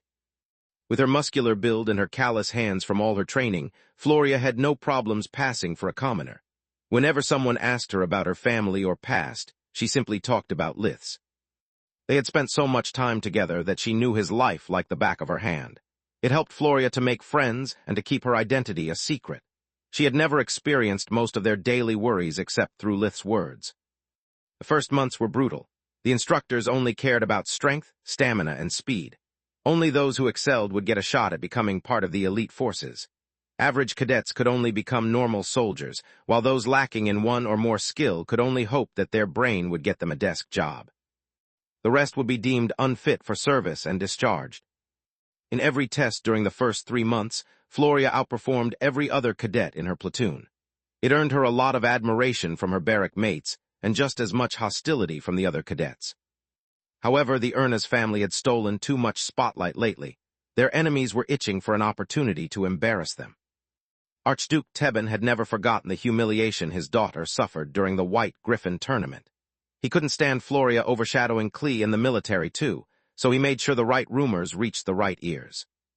When her identity was casually discovered, all Floria's hard work was for naught.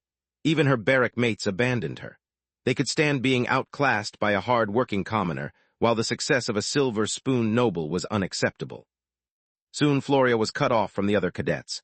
The only thing worse than the daily hazing and humiliation was the isolation. Things hit rock bottom when her platoon met their sergeant instructor, Tryon Proudstar.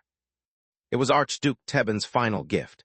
He knew Tryon hated his brother so much that he had refused Lith's family name and bought one with his own merits instead of using them to further his career. Chapter 339, Boot Camp Part 2. Tryon was powerless to do anything to Lith. No commanding officer in his right mind would put 2 brothers in the same platoon. Floria, though, was a whole different story. Tryon did his worst to ruin her military file. He charged her with insubordination whenever she objected to the impossible tasks he assigned to her, and gave her demerits when she inevitably failed to accomplish them. Floria wasn't a stunner, but everything about her drove Tryon crazy with envy. She was now 1.78 meters, 510, tall, while he barely reached the average height of 1.65 meters, 55. The idea that a noble dame belonging to one of the most important households in the kingdom, who also was a very powerful mage, had been his brother's girlfriend was something he couldn't stand. According to the rumors, this whore slept with him for over a year.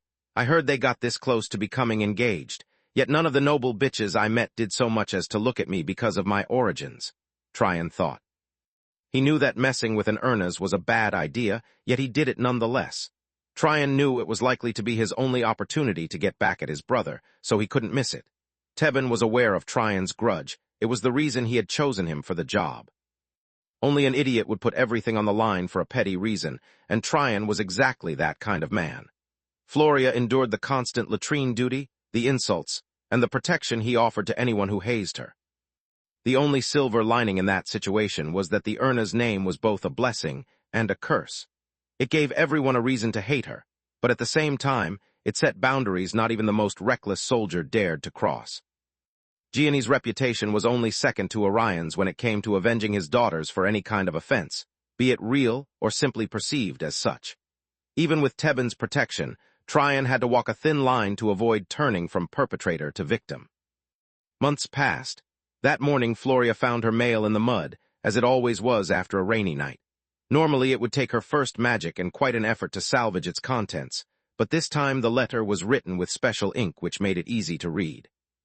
She grinned and had the courtesy to slam the barracks door behind her and waking everyone up. A lot of swear words filled the morning silence, but she didn't care. For once, she deserved them. Floria walked double time toward the officers' quarters, humming the whole time. "What are you doing here, Private Ernest?" Tryon's voice was full of contempt, putting emphasis on her rank being at the bottom of the barrel. "I'm going to receive my new assignment, Sergeant Proudstar, sir." She gave him the salute. Her voice was unusually happy. "You have no assignment until I say so," he yelled. Tryon might have been a simple sergeant instructor, but to a private in boot camp he was a king. "Haven't you learned that I hate sass? Drop down and give me 20. "I'm not in the mood, thanks. Do it yourself, I have better things to do." Tryon turned bright red in outrage. Never before had someone dared to defy his orders. "This is the army, not your precious household, little missy. Your insubordination will cost you dearly." Floria's reply was but a simple word. "Kneel." Suddenly Tryon felt his body weight increase until he wasn't able to stand up anymore. His hands hit the muddy ground with a thud, requiring all of his strength to not end up face first in the dirt. "That does it. Using magic on your commanding officer will get you court-martialed. Not even your family can save you this time," he said with a grunt while his face inched closer and closer to the ground. "I don't think so. I'm just using magic on a measly sergeant to punish his bad manners which border on insubordination." Floria placed the letter where he could read its contents. She had just been promoted to second lieutenant. The only reason why Floria endured Tryon for the past 3 months was that she knew that there was little he could do if she didn't fall for his provocations. The only results that mattered were those assigned to the whole platoon. If Tryon set them too high to make her fail, everyone would fail. Whenever he underrated her performances, all she had to do was to ask for a second evaluation. "For your information, Sergeant, gravity magic is another thing I learned from your brother. After meeting you, I'm not surprised your family has completely forgotten about you." Her voice was stone cold. She pressed down on his head with her boot until Tryon's nose dipped into the mud. "I don't believe you." Despite the anger behind his words, his voice lacked conviction. "Do you know that you have another little brother? That Renan now has a daughter. Except for Alina, no one cares if you are dead or alive. Both babies have been named after Lith, you know. Instead of running away as you did, he made their life better." Floria used the truth to hide her lies, making them as painful as possible. "You are nothing but a little man inside and out. I could ruin your career with a call, but you are not worthy of my time. 2 years and you are still a sergeant. Pathetic." Her words and her boot crushed his resistance, making Tryon fall flat into the mud.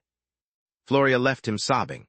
She wanted to wear her new uniform and settle all the scores she had left before leaving the camp. White Griffin Academy. After the end of lessons, All Lith had left to do was to make sure Manohar was properly entertained. Ever since Marth became headmaster, the eccentric genius had stopped going missing. Marth made sure he would receive new components and ingredients from time to time, instead of getting them all at once. This way Manohar would explore the possibilities that each branch of his research offered before moving on to the next project. Lith's duty was to check if Manohar's boredom levels were reaching the danger zone. In such cases, Lith was allowed to provide him with new toys that would keep him busy in his lab. Judging from the Do Not Disturb sign hung to Manohar's door and the amount of neglected paperwork on his desk, Lith could sigh in relief. It's when he starts doing his job without being forced to that I have to worry, Lith reminded himself. Then he used his ring to open a warp steps to the 5th floor, right in front of Quilla's door. Thanks for coming. I'm sorry to bother you so often. Quilla hugged him as soon as he stepped inside and away from prying eyes. Stop saying that every time we meet, little one, he replied while patting her head. Ever since her return to the academy, Lith had done his best to stay close to her and help Quilla overcome her sense of guilt for killing Uriel while under Nalar's influence. Quilla needed all the support she could get. Lith was the only one in the group that had no role in the accident.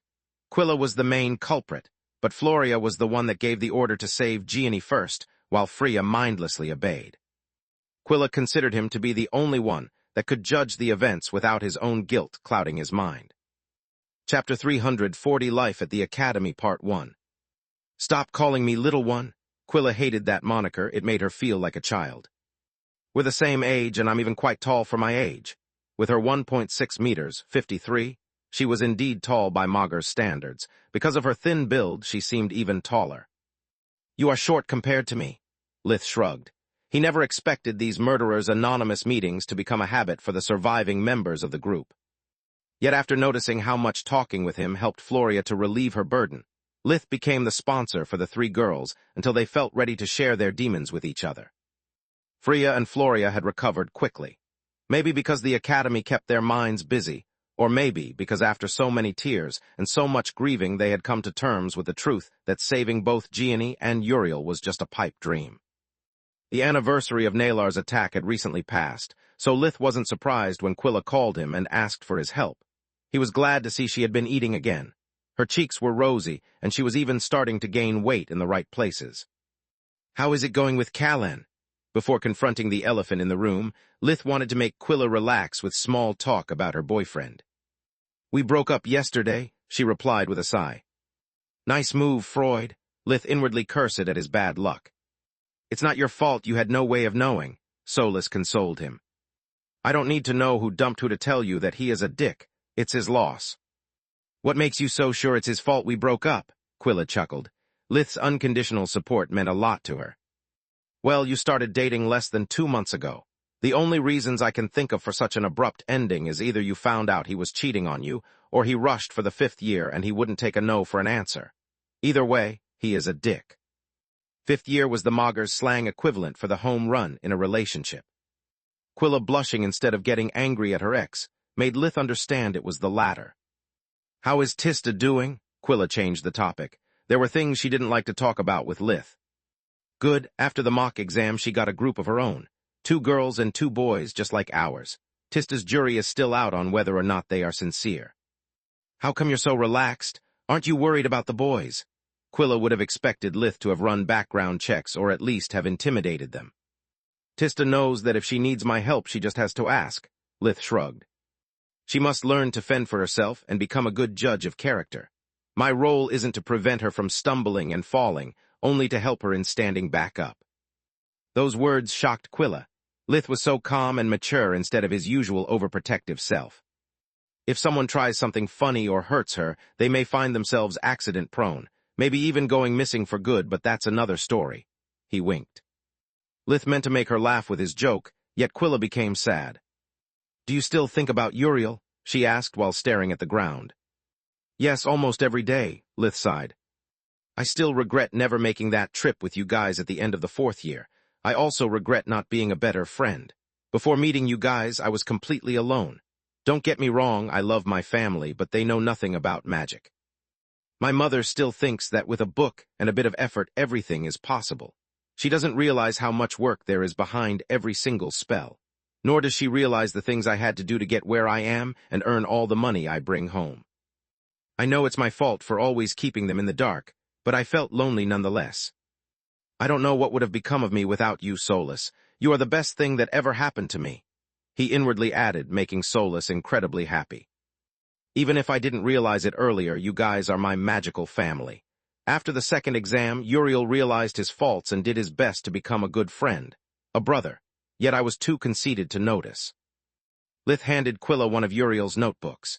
It was open to a page where, after discussing one of the impossible arrays, Uriel had let his mind wander about his feelings towards the group and Quilla in particular. He expressed his regrets for having treated her as an asset rather than a person at first, thinking only of how he could exploit her help to improve his grades. Uriel also wrote about how he had protected her from the shadows, getting rid of those who approached her with a hidden agenda. "I think Quilla is too kind for her own good," Uriel wrote. "Don't let her know that I told you, but I believe she's the most dazzling girl I've ever met. Despite Quilla's harsh life, she retained her sweet and loving personality. I wish I didn't always act like an idiot in front of her. I hope one day I'll be able to repay all the kindness she has showered me with, even when I did nothing to deserve it. I hope she'll think fondly of me like I do of her." Quilla started sobbing. She dropped the notebook, incapable of reading those words for 1 second longer. She felt undeserving of such affection. "How can you forgive me for what I did?" she said through the tears. "I'm sure Uriel spent his last moments of life hating me, thinking I had betrayed his trust." Lith embraced her. He caressed her hair and back while she vented her pain. "You have nothing to be forgiven for," he said. "I didn't show you that notebook to torture you, but only to let you know what his feelings for you were. Uriel could never hate you. He loved us too much to have such thoughts. I'm sure he was worried more about you than about himself." Lith paused for a second before continuing. "Quilla, no one blames you for what happened but yourself. Life is for the living, not for the dead. You can't let Nalar's madness ruin your life. Don't turn him into a vengeful ghost haunting you. That's the only thing Uriel could never forgive you for." Lith knew he was being a hypocrite, yet he didn't care. Carl's death was always lingering in the back of his mind, affecting every decision he made. Getting over the untimely death of a loved one wasn't something he should preach about to others. "My body count has already reached 3 digits, while Quilla has still a chance to be normal. She needs hope more than anything else," he thought. Feeling that little frail body quivering through tears, Lith deeply regretted having given Nalar a swift death instead of one filled with excruciating agony. Chapter 340, One Life at the Academy, Part 2. Months passed, and soon came the end of the second trimester. Lith's teaching methods gave Martha a headache, but it was the good kind. Unlike other professors, Lith wouldn't leave everything to self-study and give only cryptic advice. Lith always gave a full explanation of the exercises he assigned, and even a short tutorial. The problem was that none of his lessons were simple. The exercises always required a deep understanding of the principles of advanced magic and the ability to put them into practice. It resulted in half the class acing the exercises and the other half failing miserably. Oddly enough, the results seemed to be influenced more by each student's amount of practice rather than by raw talent. The reason why Marth hadn't ordered him to use more orthodox methods was that those who thrived in Lith's lessons would also improve in most of the other subjects. Maybe these kinds of exercises are better suited for an elective class, or perhaps even an exam, Marth thought. I'll give him until the end of the year before deciding what to do. Fillard the Lindworm and the magical beasts of the Tron Woods survived the battle with the trolls. Lith returned the following weekend and brought all those who still lived back to their peak condition. He taught Fillard several healing spells, so that even in his absence someone could take care of injuries or illnesses. Reaper introduced him to 17 magical beasts, but Lith dismissed half of them right off the bat. Only those who already had a cyan core were suitable for his experiments. The memory of the green cord bike turning into an abomination was still fresh in his mind. After the near-death experience, Fillard was strongly motivated to learn. Through relentless practice, he mastered accumulation and invigoration, becoming capable of assisting Lith in teaching the magical beasts. By the end of the year, out of the 9 magical beasts under his care, only Reaper and Lifebringer managed to evolve into a manticore and a Kirin respectively. Lifebringer's new body resembled a gigantic white horse, partially covered in scales. Emerald flames came out of his hooves and antlers. Thunder and 2 more beasts died in the attempt. None of them returned as an abomination. The failures taught Lith many things he had missed during Fillard's awakening process, while the surviving members learned the importance of patience. I can use Solas's tower form to make the process easier and safer, but I can't risk revealing her existence. I won't trust any of them until I see how they behave when they believe they have reached my level of strength, he thought. Thanks to Solas, Lith was able to conceal part of his powers. He trusted magical beasts more than he did humans, but that didn't mean much. Lith had prepared several safeguards in preparation to kill anyone who dared to turn against him. Those 2 years as an assistant professor were one of the happiest times in Lith's life. His brother Aaron and his niece Lyria grew healthy thanks to their family's love. Lith didn't give them his special treatment. The idea of an awakened baby was something that gave him the creeps. Power without wisdom is the perfect recipe for a disaster, he thought.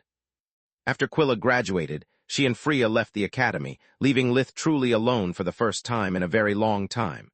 Tista was busy with her own friends.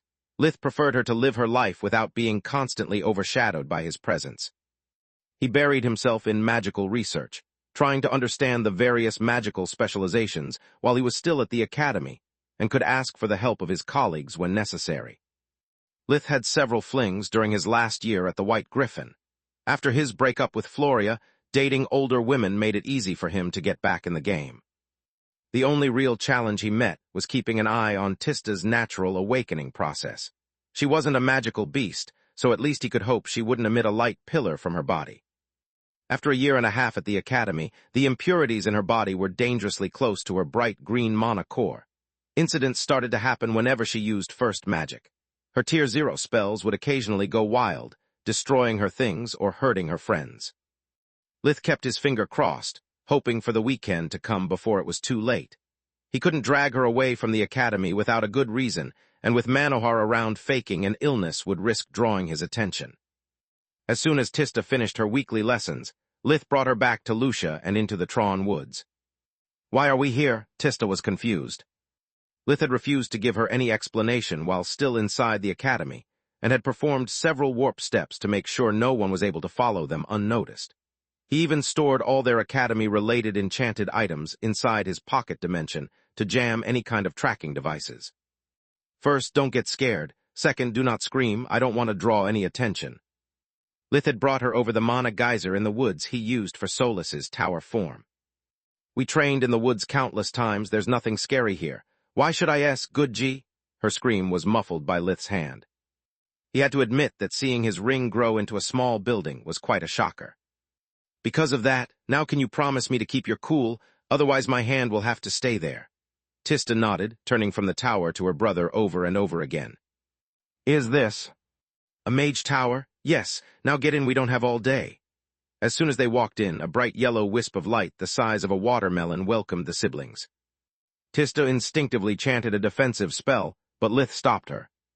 "Tista, allow me to introduce you to Solas. Solas, this is Tista." "It's nice to finally get to know you, Tista." Solas's silvery voice made Tista's jaw fall to the ground. "The tower speaks." She would have run away screaming if Lith wasn't right beside her, acting like nothing was happening. "Yes, she does. Also, she has a name unless you have completely forgotten your manners," Lith sighed. At this pace, the sun would set before he could even mention the awakening process. "Does Floria know about your tower girlfriend?" Tista didn't know whether to be more shocked or angry at all the secrets her brother kept from everyone else. "She's not my girlfriend." "I'm not his girlfriend." The two shouted in unison. "Also, no, I have never told anyone before because, you know, legendary artifacts rarely remain in the hands of someone stupid enough to flaunt them to the world. I'll be honest, I probably wouldn't have even told you until you finished the academy. I'm forced to do it now because Solas is the best chance I have of saving your life." "I beg your pardon?" Tista had still hundreds of questions, but Lith's last words made her reconsider her priorities. Chapter 342, Tista Part 1. Lith spent the next hour explaining Tista about fake magic, true magic, and the awakening process.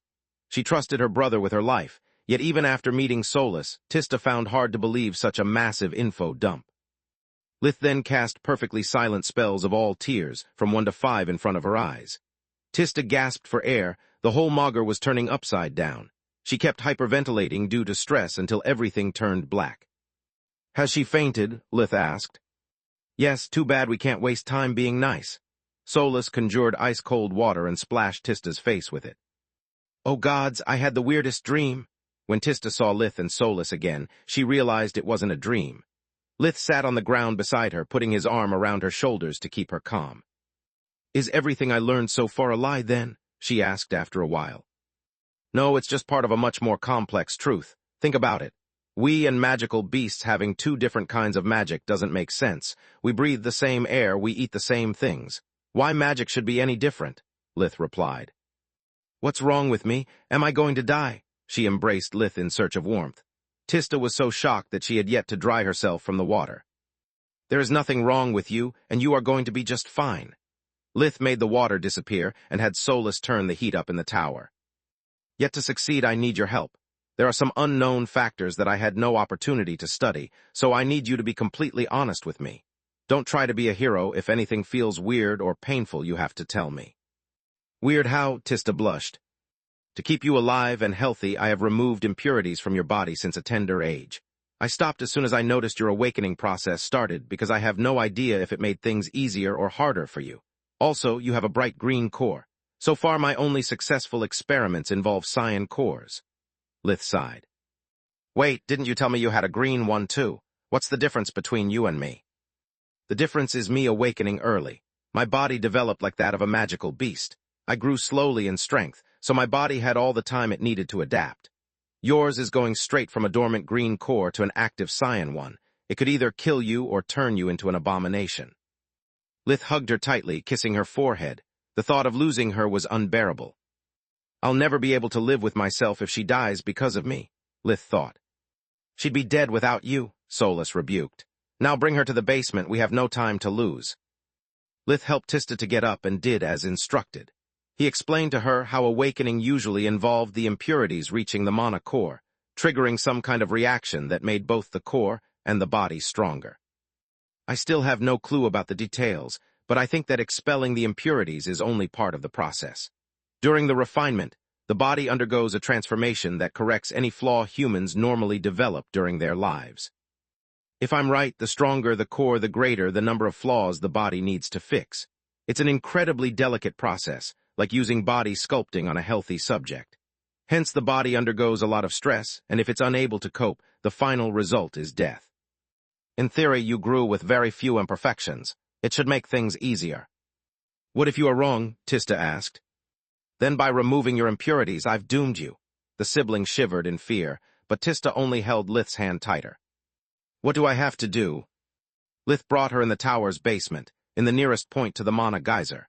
Then, he explained to her both invigoration and accumulation while Solus filled the air to the brim with world energy. If you learn accumulation before your awakening, we can have an idea if your body is ready. If you feel no discomfort, it would be a great sign.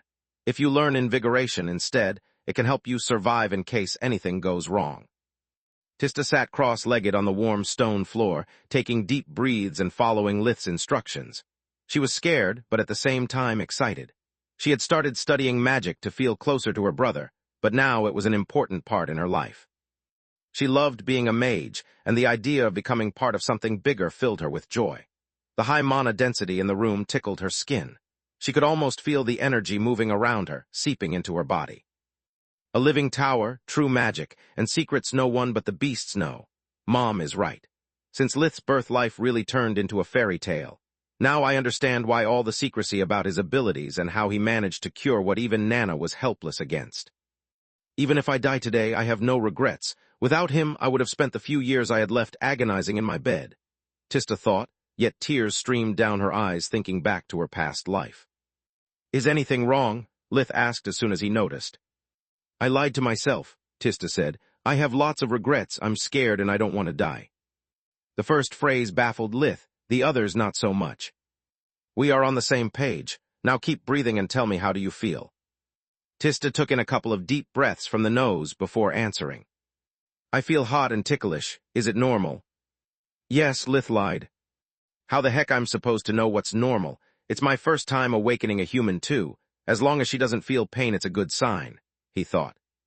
The hours passed. Lith could only check on Tista and Solus from time to time. Neither of them could afford losing focus or to get tired. Until Tista's awakening started, Lith preferred to have them rest if needed. "I think I learned invigoration," Tista suddenly said. "I can feel a warm flow of mana entering my body. It's the world energy. It's so different from casting a spell with fake mag." "Don't lose the breathing rhythm," Lith scolded her. "When the process starts, it will be painful. If you lose the rhythm, invigoration stops working." Tista wanted to rebuke, but realizing Lith was just worried about her, she moved to accumulation instead. Now she could visualize the impurities nearing her core, giving her a pricking sensation whenever they touched. Tista was about to report it to Lith when a big impurity struck her core, merging with it. Pain invaded her body, almost breaking her concentration. Tista had never felt such agony since she was a kid, when even breathing was a miracle to her. Pain was an old friend, so she welcomed it back, gritting her teeth and without losing her breathing rhythm. "It has begun," Solus said. Chapter 343, Tista Part 2. One after the other, the impurities reached Tista's green core, forcing their way in. The mana reacted strongly to the invasion, giving its all to wipe out the foreign objects. Lith could watch via invigoration a small-scale war of matter versus energy taking place inside Tista's body. The green core slowly turned black as more and more impurities amassed inside. The pain grew as Tista's core darkened, until Tista couldn't bear it anymore and screamed at the top of her lungs. Lith knew the pain was normal, so he kept watching. It had happened to him multiple times. Tista's mana core started to pulse, contracting and expanding like it was going to blow. Then it released a powerful wave of cyan mana that purged the impurities inside and outside itself. Lith could see the mana coursing through her body like it was searching for impurities to vent its wrath upon. Whenever it encountered them, they would be flushed out, no matter the cost. Flesh and muscles were torn, bones cracked. It was like Tista's body was suddenly disgusted by itself and had decided to start over from scratch. Tista's pain was nearing its peak. Lith kept watching and waiting. The refining process seemed identical to his own. The only thing he could do was to ease her pain with light magic and give her a bit of his life force whenever her body experienced a major breakdown. Not knowing what was actually helpful and what wasn't, he couldn't directly interfere.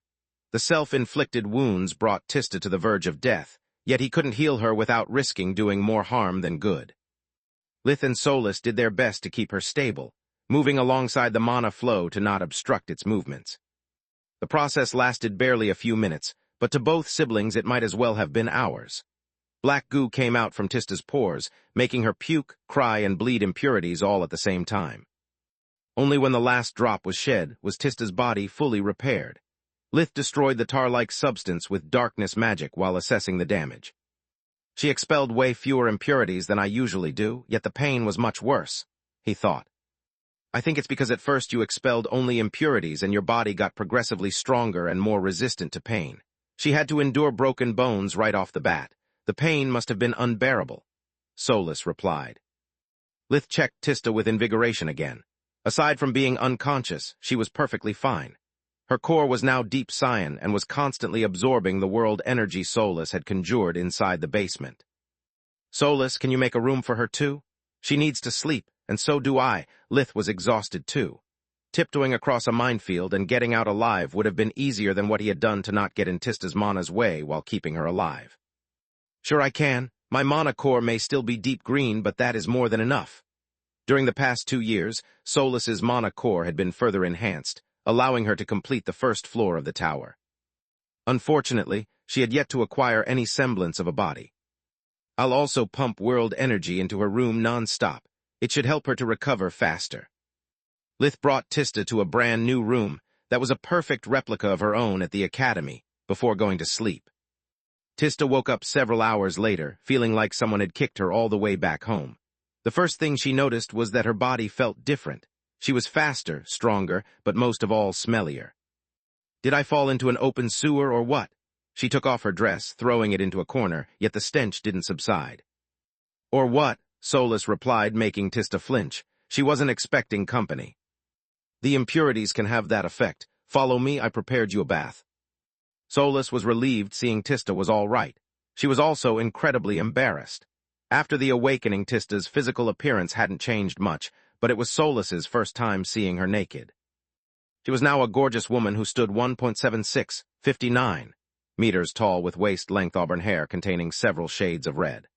What made Solus feel really awkward wasn't just the fact that Tista's three sizes were 92D 5888 centimeters, 37D 2335 inches, but also the perfect proportions of her body. I bet countless artists would be glad to spend their lives trying to reproduce her symmetry, Solus thought while staring at Tista's oval face and her delicate features. By my maker, if it keeps up this way, either my self-esteem will crumble or I'll develop a crush on her. How long have you known my brother? Tista asked, snapping Solus out of her reverie. A long time, since he was 4 years old. Now that she was submerged in water and foam, Solus had a much easier time thinking straight. Do you want me to show you? Solus had already asked Lith's opinion via their mind link. She already knows a lot, there's no harm in sharing the rest. Just keep my first 2 lives out of the picture and enjoy your first human friend, was his answer. Tista and Solus talked a lot about themselves, true magic, and their plans for the future. Solus would often show her images from their easiest battles or of the evolved beasts they befriended. Once I graduate from the academy, I want to see the world. When I was younger, Lucia was my everything, but now it feels like a cage, just like my house was back when I was still ill. I want to see the capital, the big cities I visited during my house calls for the White Griffin. I know people will be the same assholes wherever I go, but the scenery of some cities just stole my heart. What about you, Solus? There's not much I can plan, she sighed. Soon we will join the army, that's all I know. I never got why Lith wants to enlist. Can you explain it to me? Tista asked. It's not for me to say. How deep is your bond? Pretty deep. Do the two of you ever separate? I mean, where were you while Lil Brother was with Floria? Did you watch or something? Tista's question made the wisp turn beet red. No, I didn't. I always gave them their privacy. I can isolate myself from the outside world when it's necessary. Oh, Lith just woke up. He will be glad to know you are all right. Solus quickly changed the topic, materializing a replica of the uniform's academy out of thin air. I can give you any dress you want, but you can't take them outside. My creations disappear beyond the tower's walls, she explained. Tista dried herself with a wave of her hand before wearing her new clothes. She entered Lith's room without knocking. He was focused on practicing Silverwing's hexagram and another impossible array at the same time. What's that? Tista was referring to the 6-pointed star inscribed inside a silver circle originating from Lith's right hand. Uriel's hexagram, Lith replied. Something he theorized, and I'm working to turn it into reality. I still have a long way to go. Also, I could have been naked. Yeah, right. Even when we were kids, you always swam in the river with your clothes on, and your door was always closed whenever you changed. You always hated feeling vulnerable, Lil Brother. Isn't that the reason why you bought the Skinwalker armor? She pointed out. Point taken, but still. Lith dropped the matter. He preferred to explain to her the basics of true magic since it was almost time to go home before Alina started to worry. Chapter 344, Final Wish Part 1.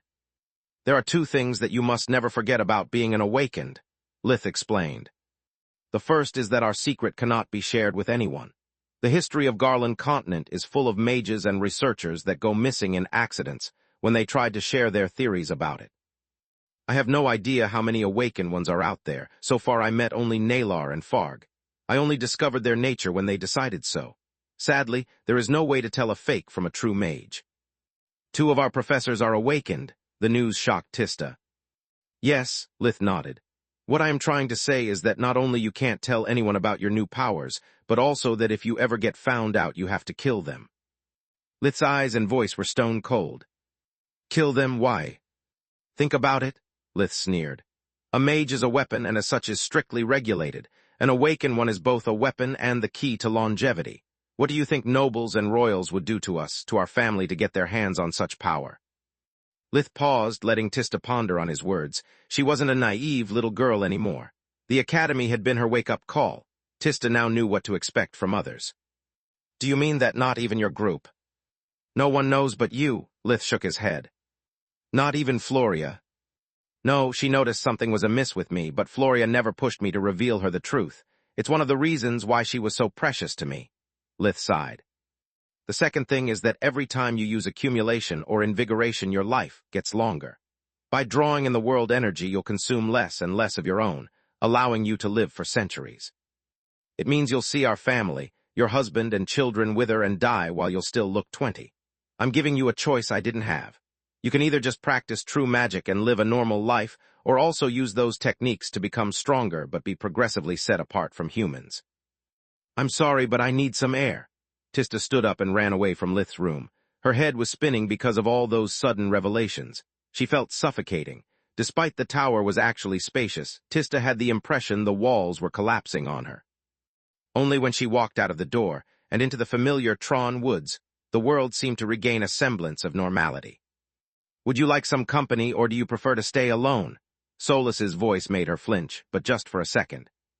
Oh, Solas, thank the gods you are here. Tista turned around and hugged the wisp.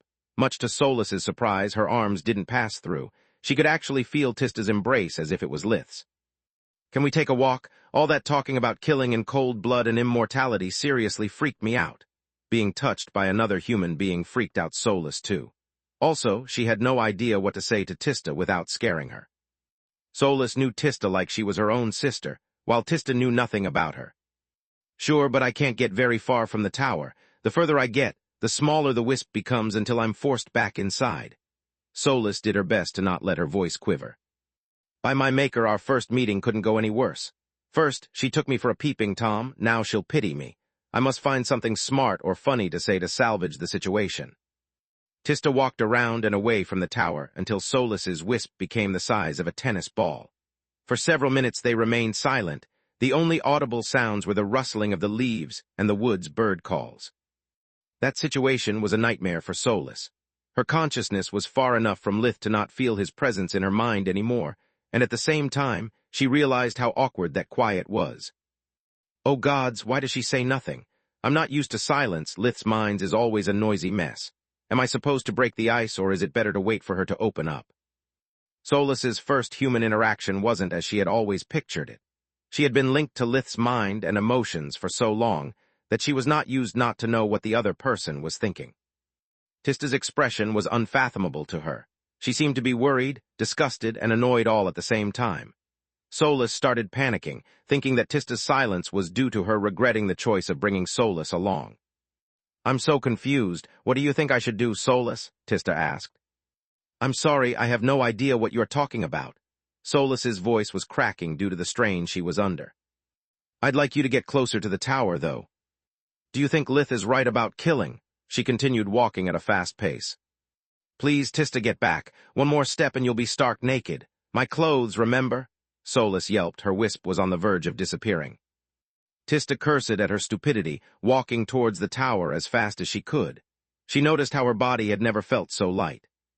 As for the killing, yes, I think he is right, Solas sighed. The wisp was back at half of its original size. I was just like you at the beginning, but all the things Lith and I experienced together changed my mind. Even if the person that discovers your secret is a good one, would you really risk your whole family's lives just to save a stranger? Would you risk them becoming hostages to keep you on a leash? There's nothing that people with power wouldn't do to not lose their power, even using slave items. Do you want to be a slave? Solas projected in front of Tista some of the images from Nalar's attack. The chaos and bloodshed forced her to avert her eyes. Please stop, I got what you mean. Solas stopped the projection, giving Tista some time to think. What do you think is better between longevity and power? I mean, the stronger I get, the longer I'll live, but I'm scared of ending up all alone. You have already lived for so long, do you have any advice for me? Solas felt flattered by so much trust in her judgment despite they had just shortly met. Honestly, no, I have no choice on the matter. I'm glad I lost all my previous memories, otherwise I would have gone insane a long time ago. There's one thing I can tell you, though. Your brother and I are as scared as you are of being alone. Lith always worries about the day he will grieve your deaths, while I worry about him. I'm so scared of losing Lith that I can't sleep for days after he fights a strong enemy. I'm scared at the thought that he will grow old and die while I'll be forced to look for a new host. Chapter 345 Final Wish Part 2. Why do you the idea so terrible? Seeing her issues through Solas's eyes made her worries seem so small that Tista was almost ashamed of herself. I'm not a thing, okay? Solas lashed out in frustration. It was the first time she had ever laid her worst fears bare in front of someone that wasn't Lith. I have feelings, memories. I learn new things every day. What would you do if you lost the person you have spent your whole life with? Someone who shared every one of your feelings, dreams, even thoughts. You can't simply replace such a person with a random stranger and move on. I'm sorry, I didn't mean to offend you. Tista had never considered Solus like an object. She simply didn't expect her to be so fond of her brother. What kind of relationship do the two of you have? I don't know either. Solus's voice sounded depressed. Solus shared with Tista how her lack of a body made her feel incomplete, how she hated being just a voice in his head, to be always powerless whenever someone needed her help. After hearing about all the things they had gone through together, Tista believed to have a proper answer to her own question. If after sharing so much for so many years you two don't hate each other's guts, you must be soulmates. Thanks, your words mean the world to me, but you are too kind and naive. It's only because of our bond that we share so many things. I forced it on him years ago, otherwise I doubt Lith would have opened to me. I think he likes me, but more like a friend. Floria instead. What about Floria?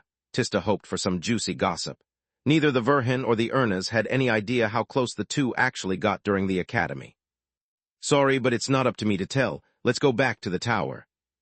During the weekend, Lith taught Tista about fusion and spirit magic. Whenever she had free time, he would pass on her all of his knowledge about true magic, all the tips and tricks he had learned over the years to disguise it as fake magic or make use of it during the exams. He also introduced her to Fillard, Reaper, and Lifebringer. Tista had never spoken with a magical beast, let alone with an evolved monster. In her eyes, they were all big and scary. Fillard, with his serpentine body and two clawed arms, was apparently the most menacing of the three. At least until she noticed they were as scared of her brother as she was of them. Reaper the Manticore had the body and the head of a lion with quills like those of a porcupine protruding from most of his body. He was big enough to look Tista in the eyes. He also had black feathered wings on his back, horns like an ibex on his head, and the tip of his tail was a mass of quills. Each one was infused with a different element and ready to be thrown. Lifebringer the Kirin had grown even bigger, developing a new horn in the center of his head, and what looked like a long beard made out of emerald flames covered his chin.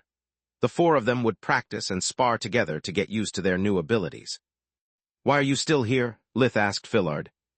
I'm not going anywhere until you deliver me my axes, the Lindworm snorted. Also, I still suck at magic. I'm even worse than the pipsqueak here. He pointed at Tista. How's her smell? Delicious. I mean, she is definitely human. Fillard's ribs still ached at the memory of how Lith appreciated his jokes. Lith made for each one of them a dimensional and a communication amulet so that they could ask for help if necessary.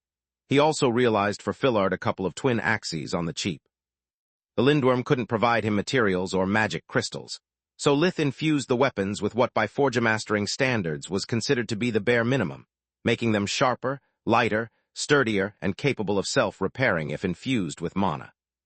Their only special property was they were able to shrink enough so that if Fillard ever learned how to assume human form, he could still use them. The Lindworm had never owned an enchanted weapon, so he considered them masterpieces and gloated for days thinking of having scammed Lith for good. Lith and Tista's last year of the academy was uneventful. Lith's only worry was to dodge all the noble dames and mages of marrying age that pestered him on a regular basis. Most of his female students couldn't wait for the third exam to come since their hot teacher was of their same age and still single. Lith disappointed them all by disappearing the very next day after the exam. He and Tista could finally rush back at Lucia. Attending the academy after the third exam was a mere formality. Both of them wanted to pay their respect to their old mentor before it was too late. Without Tista helping her, Nana's health deteriorated over time, no matter how much effort Lith put into treating her condition. Death and old age were two enemies that even he couldn't defeat. Many people were assembled outside her house to pay her a last visit. Nana hadn't become nicer just because of her impending death. She refused any visitor aside from Count Lark and the Verhin household. Damn hypocrites! Nana's voice was weak but still full of anger. Even on my deathbed, they still try to suck up on me. Never trust shameless people, kids, she said to both her apprentices. Isn't there something we can do? Tista asked Lith for the umpteenth time in the last months.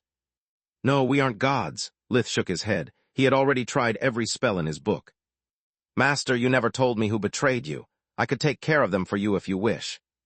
Bah, hear me well, king of the spirits. What kind of mentor would I be if I added my grudge to your already enormous baggage? Do you think I'm stupid? I always knew there is a darkness inside of you, and I'm proud you never became its slave. Nana wheezed for several seconds to catch her breath. She had little time left and still a few things to say. Thank you, Lark. Despite my stigma, you never stopped being my friend. A good, honest friend I never deserve. If there are gods on the other side, I'll make sure they compensate you properly, or they'll taste my wrath. Don't search for my enemies, Lith. It's only thanks to them that I had the opportunity to meet you and your sister. I rejoiced for your achievements like they were mine. I know it's hypocritical to say from someone that never wanted a family, but I'm glad a part of me will always live inside your magic. Thanks to me, a new magical bloodline was born. My enemies will probably follow me in death out of desperation. She half laughed, half coughed the last sentence. My only regret is that I failed you both. I never managed to teach you what you truly lack. Lith, the king of the spirits, must be strong, wise, but also loving. Otherwise, he is just a monster. Tista, my fairy queen, if you don't learn how to close your heart to others, they will rip it out your chest. Whenever someone bothers you, don't give them a second chance. Do like I would and fry they their ass. After making sure her disciples understood her last wish, Nana fell asleep. Everyone remained to her side until her heart stopped. Chapter 346, Enlist Part 1. Nana's death had a deep impact on both Lith and Tista, although for entirely different reasons. For Lith, it was one mourning too much. In the past 4 years, he had lost more people he loved than in his whole first life. He left the academy for good, after saying goodbye to all his colleagues. It's a pity Lith didn't change his mind, Marth said while drinking vintage wine with his friends from the light department. He could have been a good professor, after some proper training. I have decided to turn his version of Principles of Advanced Magic into an elective course. Many find it difficult, but those who succeed reap too many benefits to discard it as a failed experiment. I'm glad he's leaving. Vaster took a big sip from his cup. He's still young. The academy is better suited for old coots like us or madmen. Our duty is not only to teach magic, but also to guide people in life. Lith can't guide anyone. The kid is still lost in whatever the gods threw at him. Indeed, Manohar emptied his cup in one gulp. He liked drinking with company. Alcohol made people easier to bear for him and vice versa. Although I resent being called an old coot, I'm the youngest one in the room after all. Also, although he may be an odd fella, I can guarantee you that Marth is not a madman. You should apologize to him, Vaster. It was hard to understand when Manohar was serious and when he wasn't, especially after the second bottle. The 3 men laughed merrily at the joke. They were eager for winter to come. It was the only time of the year they could properly rest. For Tista, Nana's death was the moment she became truly aware of her own mortality. She had lost several patients over the years, but never someone she cared about. Tista realized she had to decide if power was worth so much suffering. She found solace in spending time together with her family, but at the same time she felt isolated. They knew nothing about magic and even less about awakened ones, so she spent more and more time with Solus. Lith was happy his companion had finally found a friend. Sometimes he would leave Solus in her tower form, allowing the 2 girls to be alone while he was elsewhere. Have you decided what you want to do? Solus asked. Yeah, I'm done with the academy for now. I'll spend the winter together with my family and friends. I'll leave the first day of spring in a random direction, Tista replied.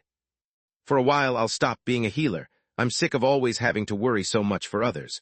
I want some me time for once. Money will not be an issue for a long time. I never spent a dime of what I earned working with Nana. Lith always paid for everything. What about you?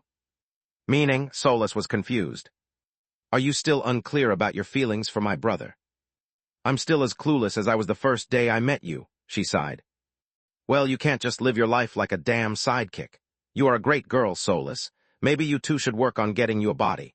Maybe the reason why you are so confused is because you spend too much time together. You need to make your own friends, experience a life that's only your own. How would I survive? Without Amana Geyser or your brother, I won't last long. Lith would be forced to stick around and delay all of his plans until I'm done. It wouldn't be fair. I don't think so, Tista shook her head. Maybe having your roles reversed for once might help both of you. I believe Lith would be happy to give you a chance at life. Meanwhile, Lith was at the Erna's household. Most of his recent losses were related to his life at the academy, so he felt the need to share his burden with someone that had lived those events with him. Quilla was not an option since she had too much on her plate already. That had led Freya and Lith to become closer, even if it wasn't in the way she would have liked. With her family's history, Freya was the one who could best relate to his mental state. Lith was lying on a sofa, with his head on Freya's lap while she caressed his soft hair. Good gods, when will you stop growing? She lamented. Lith was now an adult by Magus standards and also a giant at 1.83 meters tall, 6. Soon, I hope, otherwise I'll be forced to spend a fortune on clothing. The skinwalker armor is nearing its limits and I'd like to avoid getting a new one, he sighed. I'm glad to see that you and Quilla are all right. After losing Protector, Celia, Uriel, Floria, and now Nana, I don't know if I can take another blow. Protector, Celia, and Floria are not dead, she rebuked. They are simply gone, lost to me, disappeared from my life, Lith cut her short. What's the difference? Until Protector stops playing dead, I will not be able to find him. As for Floria, I haven't heard from her in 2 years. She might have become a completely different person. I'm sure she still cares for you. Yeah, then why did she never call, not even for my birthday? Lith rebuked. I don't know, maybe for the same reason you never called her. Freya clicked her tongue in disapproval. Wherever she is, she has the right to be happy. I prefer to be a happy memory rather than a chain preventing her from enjoying what she now has. That's why I don't call her. That's funny, she said almost the same thing the last time we talked. She what? Lith tried to jump up on his feet, but Freya pushed his chest, forcing him back down.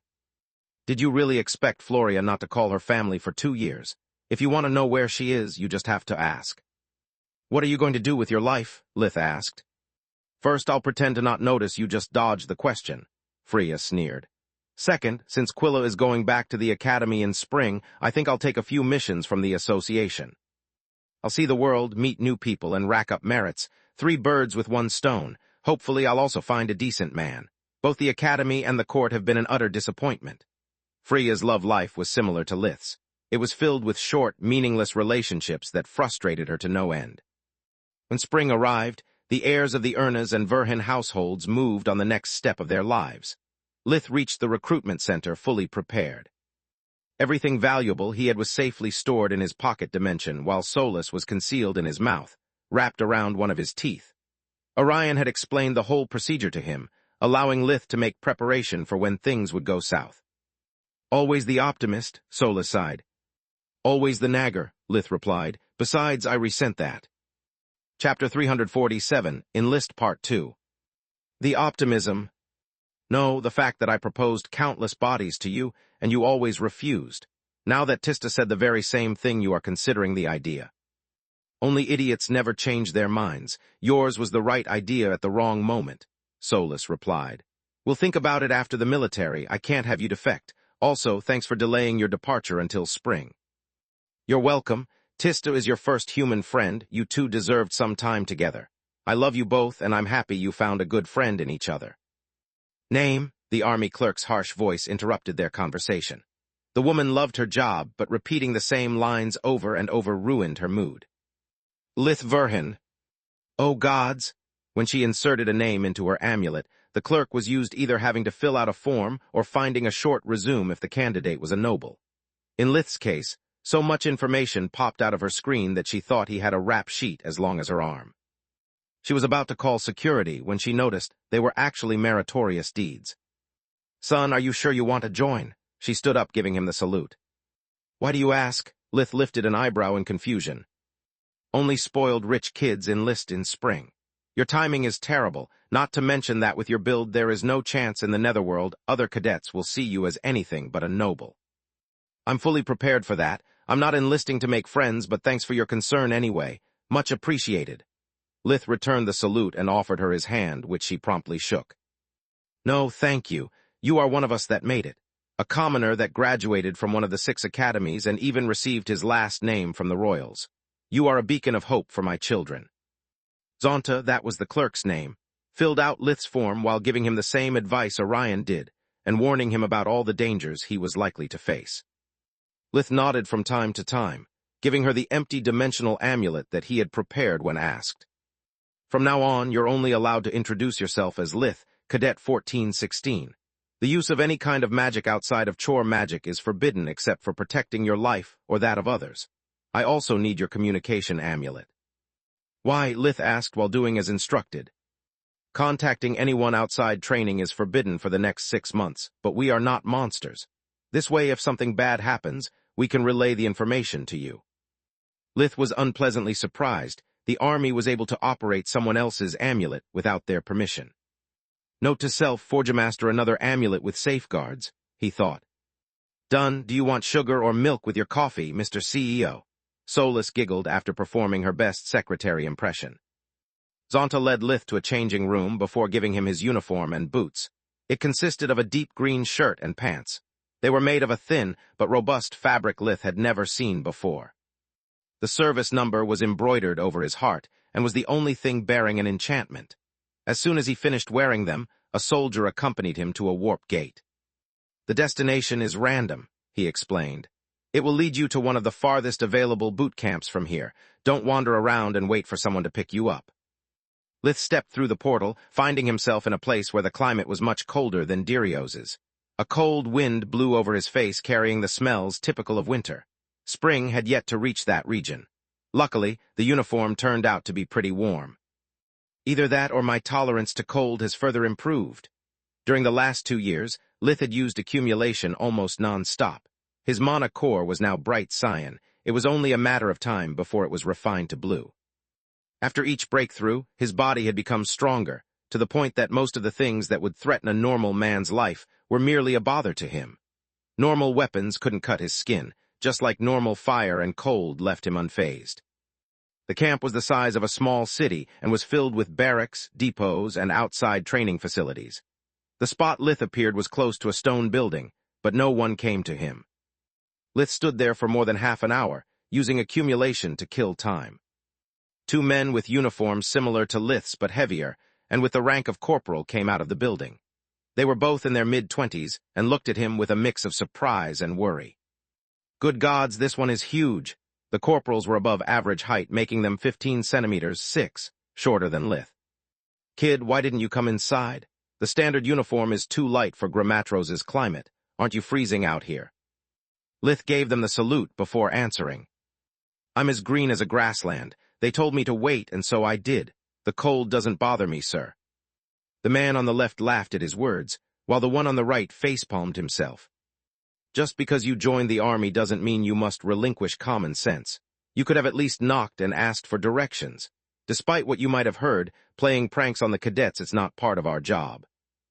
They led Lith inside and gave him a change of clothes before accompanying him to the cadets' quarters. Along the road, Lith noticed that the housings were split into 2, a block for the male soldiers and another for the female.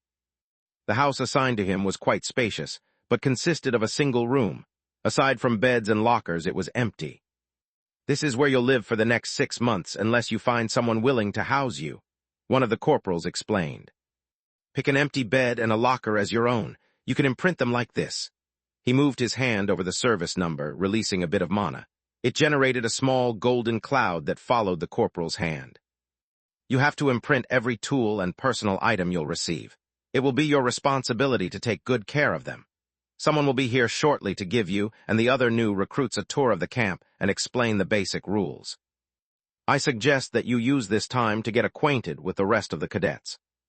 They pointed at a small group of youths.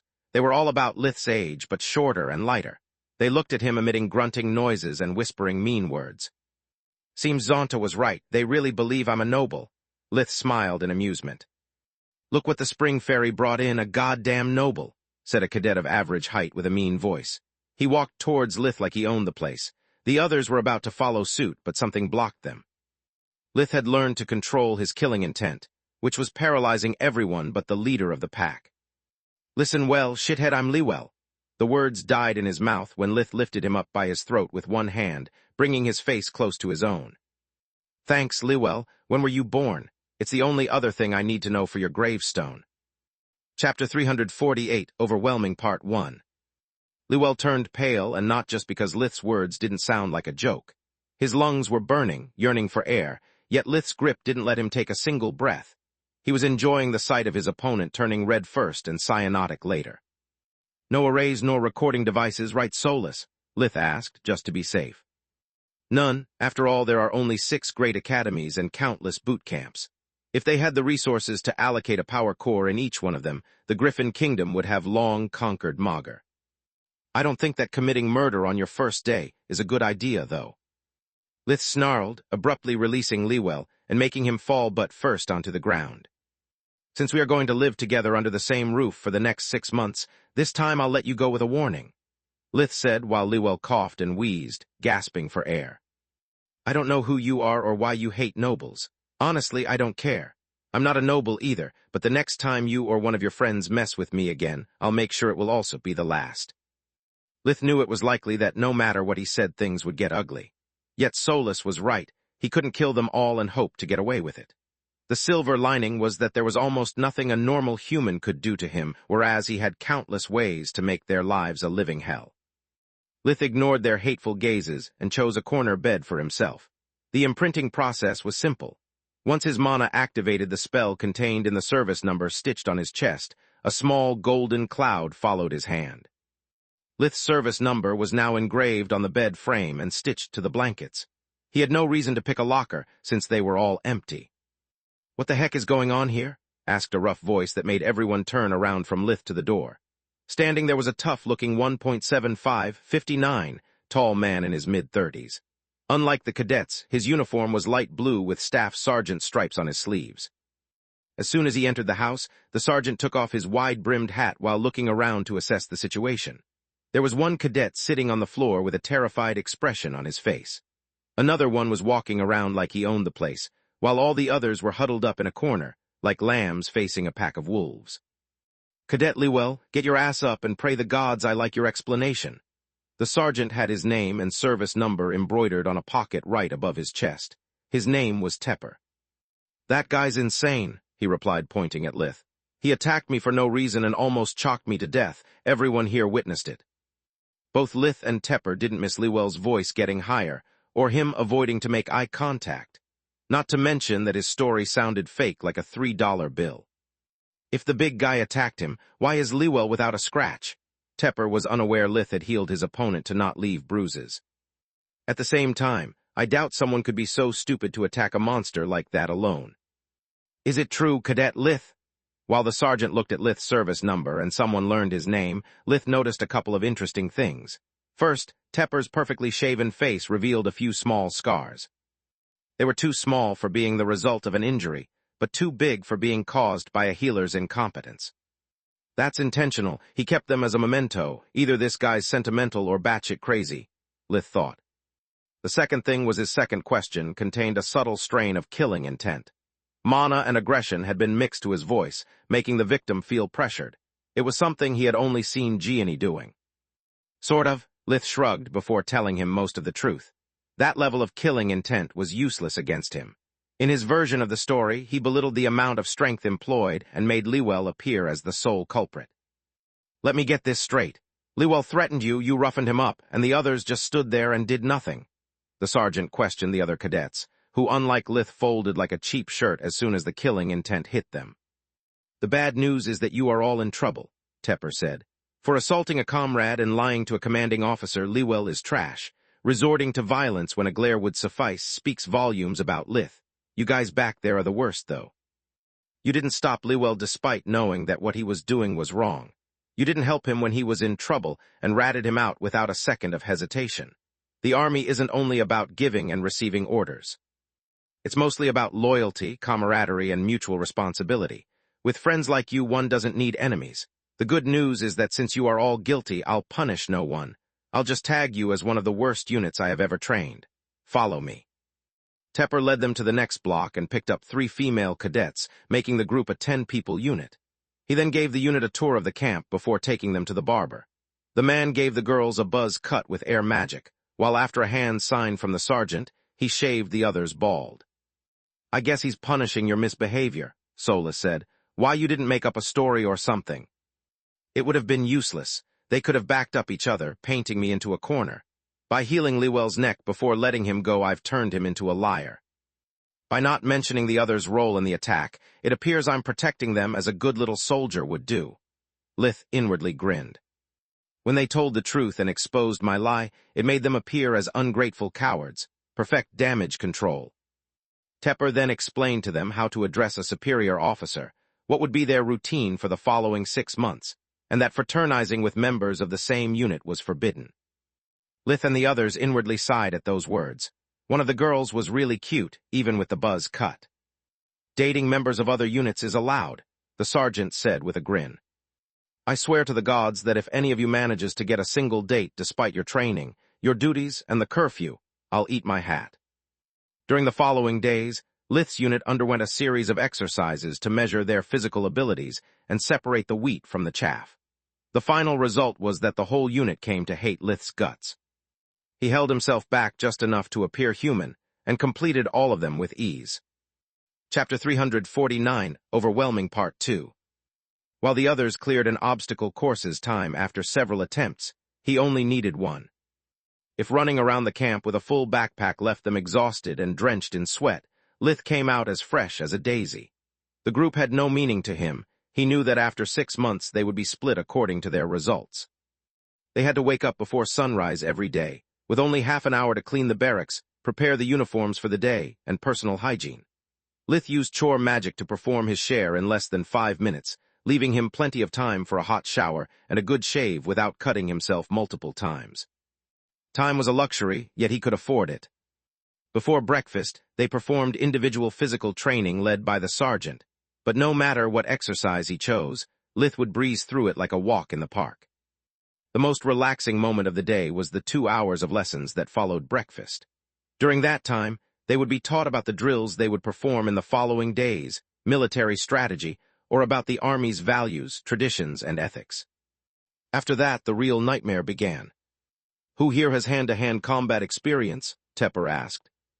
Lith raised his hand in response, like usual.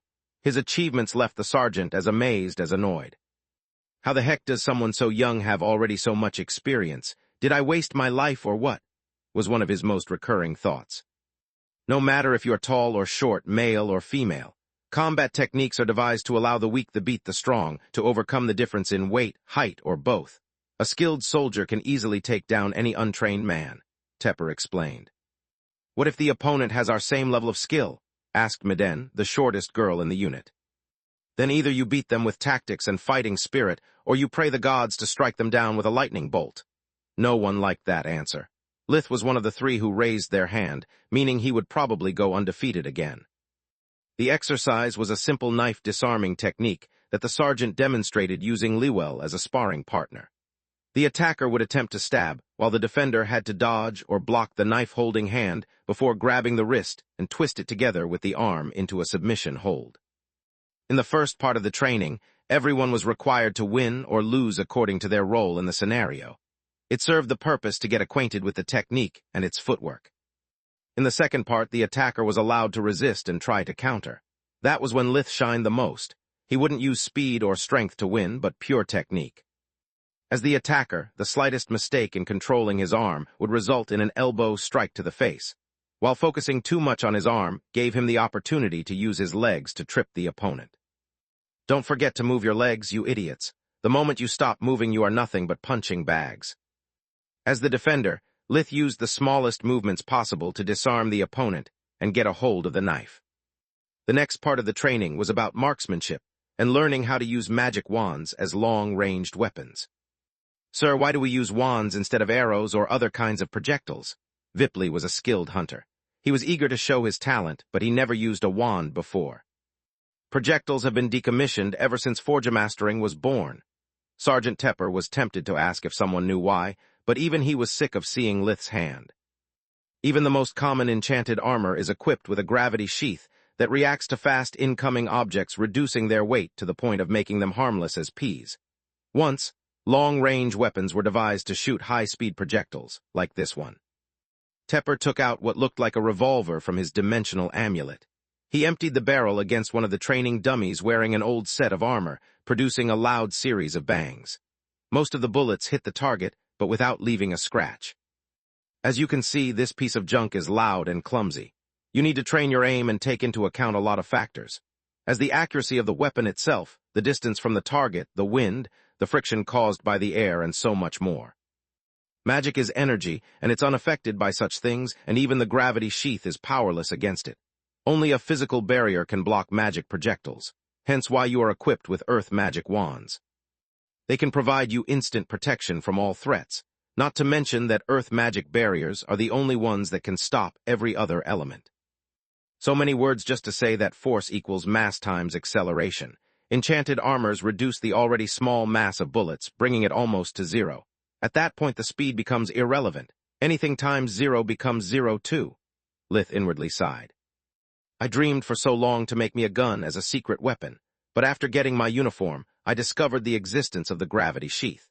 It's amazing how forge mastering and alchemy allow imbuing rare things like fusion and gravity magic into the most common objects. I will teach you which wand is best to use according to the circumstances. As a rule of thumb, fire magic is better suited for open spaces and enemies grouped together. Lightning is particularly effective against heavy infantry, since it bypasses the metal's protection. Contrary to Tepper's expectations, Lith wasn't an expert with wands. His first attempts were almost as clumsy as everybody else's. His experience with magic, however, was top-notch, so it only took him a few tries before securing himself the best score. At the end of the first 4 weeks, each member of the unit received their report cards. Some, like Vipley, achieved a lot of As and BS, boosting his confidence and earning him the respect of the unit. Others, like Miden, received too many CS to let them dream of becoming members of an elite squad. Last, but not least, Lith had no idea what his own report card meant. "I'm sorry, sir. I think there has been a mistake with my grades," he asked, handing the piece of paper to his commanding officer. "It seems normal to me," the sergeant replied. "I'm sorry again, sir. I've attended another school in the past, but I never scored an M as a grade. What does it stand for?" Monster. Chapter 350, Abyss Part 1. That day the mess hall was still open during the one free hour the cadets had between the end of their daily duty and the lights out. It was an opportunity for them to fraternize and get some extra food while celebrating the first evaluation. While the rest of the unit was waiting in line to get their snack, Lith was alone in the barracks, grumbling like usual. "I really can't stand this place. The academy is a wet dream compared to the army. I get scolded every day, no matter how well I perform. The mess hall is so small that every unit is forced to eat in a rush or others will not get their turn before resuming their duty. I don't give a damn about the sergeant insulting all of us for no reason, but what really drives me insane is when they make us stand at attention until someone moves so they get to punish us. Everything is designed to be a frigging torture," he thought. "I think it's on purpose, to train the cadets both physically and mentally. You said it yourself. It's only under critical circumstances that people reveal their true selves and reevaluate themselves." Solus tried to cheer him up with some of his favorite food. After checking with Mana since no one was in the proximity, she took out a steaming steak from her pocket dimension. Lith was so used to fast eating that he finished half of it without even feeling its taste before slowing down. "What about the MS in my report card? Even grades sound like an insult here." "Maybe they didn't expect someone to break past the S rank," Solus sighed. Usually she liked to rebuke at Lith's complaints, but this time she had a hard time not joining him. The army was putting even her patience to test. "More importantly, why didn't you join your comrades? The sergeant always speaks about camaraderie. If you keep being a loner, it may affect your evaluation. And waste my only free hour of the day together with people that can't stand me and vice versa. For what? To get some insipid food I'd have to swallow like an ostrich." Lith didn't have time to waste, not even for nagging. He cleaned his boots and squared his uniforms for the following day before being finally able to rest. Even if he didn't sweat as much as his comrades, he was forced to change uniform after every meal. He was also forced to use his free time to keep them clean and ready for use. It didn't take him much since magic could take care of most of his daily chores in a matter of minutes. It was all the little things that piled up together, grinding his nerves one day at the time. Lith had underestimated the army and its regulations. In the past years, he had got too used to being admired, respected, and most importantly, left alone when he wanted. The total lack of privacy made him want to kill someone on a daily basis. While the physical exercises were far too easy for him, the mental strain was enormous. "Gods know if I'd love to kick his ass back to the dragon who birthed him."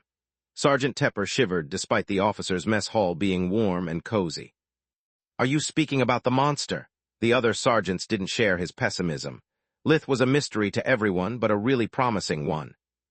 "I can take cocky recruits. Heck, I eat spoiled rich kids for breakfast. What really creeps me out is that he not only seems to already know everything, but also how he stares at you when you scold or question him about his duties. No matter how much mana or aggression I use, he doesn't flinch. He just stands there with those cold, lifeless eyes. I swear that once I had the impression he was about to rip my head off and shove it up my ass." Tepper had it right. Lith took the army's love as a personal affront. He wasn't cut out to be a soldier. Loyalty, discipline, and obedience were mere words to him. Why don't you fail him then? Rule number 1, always follow your gut. As seasoned veterans, they wouldn't underestimate a fellow officer's evaluation. Giving training to sociopaths was like handing matches and oil to a pyromaniac. I can't, he sighed. He never falls for any provocation, and his performance is outstanding. His psychic evaluation is a bit lacking, but well within parameters. Lith's unit hated his guts, but most of all, they were scared of him. His barracks mates had learned the hard way that catching him unprepared was impossible. Lith slept only once a week thanks to invigoration, and even when he did, Solus stood guard. The one time they attempted to pull a practical joke on him, he emitted killing intent non-stop for 3 consecutive nights, making it impossible for them to rest. One of them even collapsed due to exhaustion and had to be hospitalized. The worst part was they still had no idea who he actually was. Lith's mastery of chore magic was that typical of a magician, yet he fought like the heir of a military family and performed his daily chores with more skill than most commoners. Good morning, maggots. I hope you rested well because today you'll start learning about swordsmanship. Wands are not suited for close combat, and knives are either the last resort or something to perform a sneak attack. Pick from the rack a weapon you want to learn how to use. Sergeant Tepper was charming as usual. After the cadets made their choice, Tepper continued his explanation. The difference between an amateur and an idiot lies in their mushy brain. Only an idiot would pick a weapon too big or too heavy to use. This isn't a damn bard tale, he yelled at those who chose their weapon based on how cool it looked. Bigger doesn't mean better, just like using 2 swords isn't necessarily better than using one. Cadet Lith, how did you choose your weapon? I simply looked for a single-handed weapon light enough for me to use it without effort.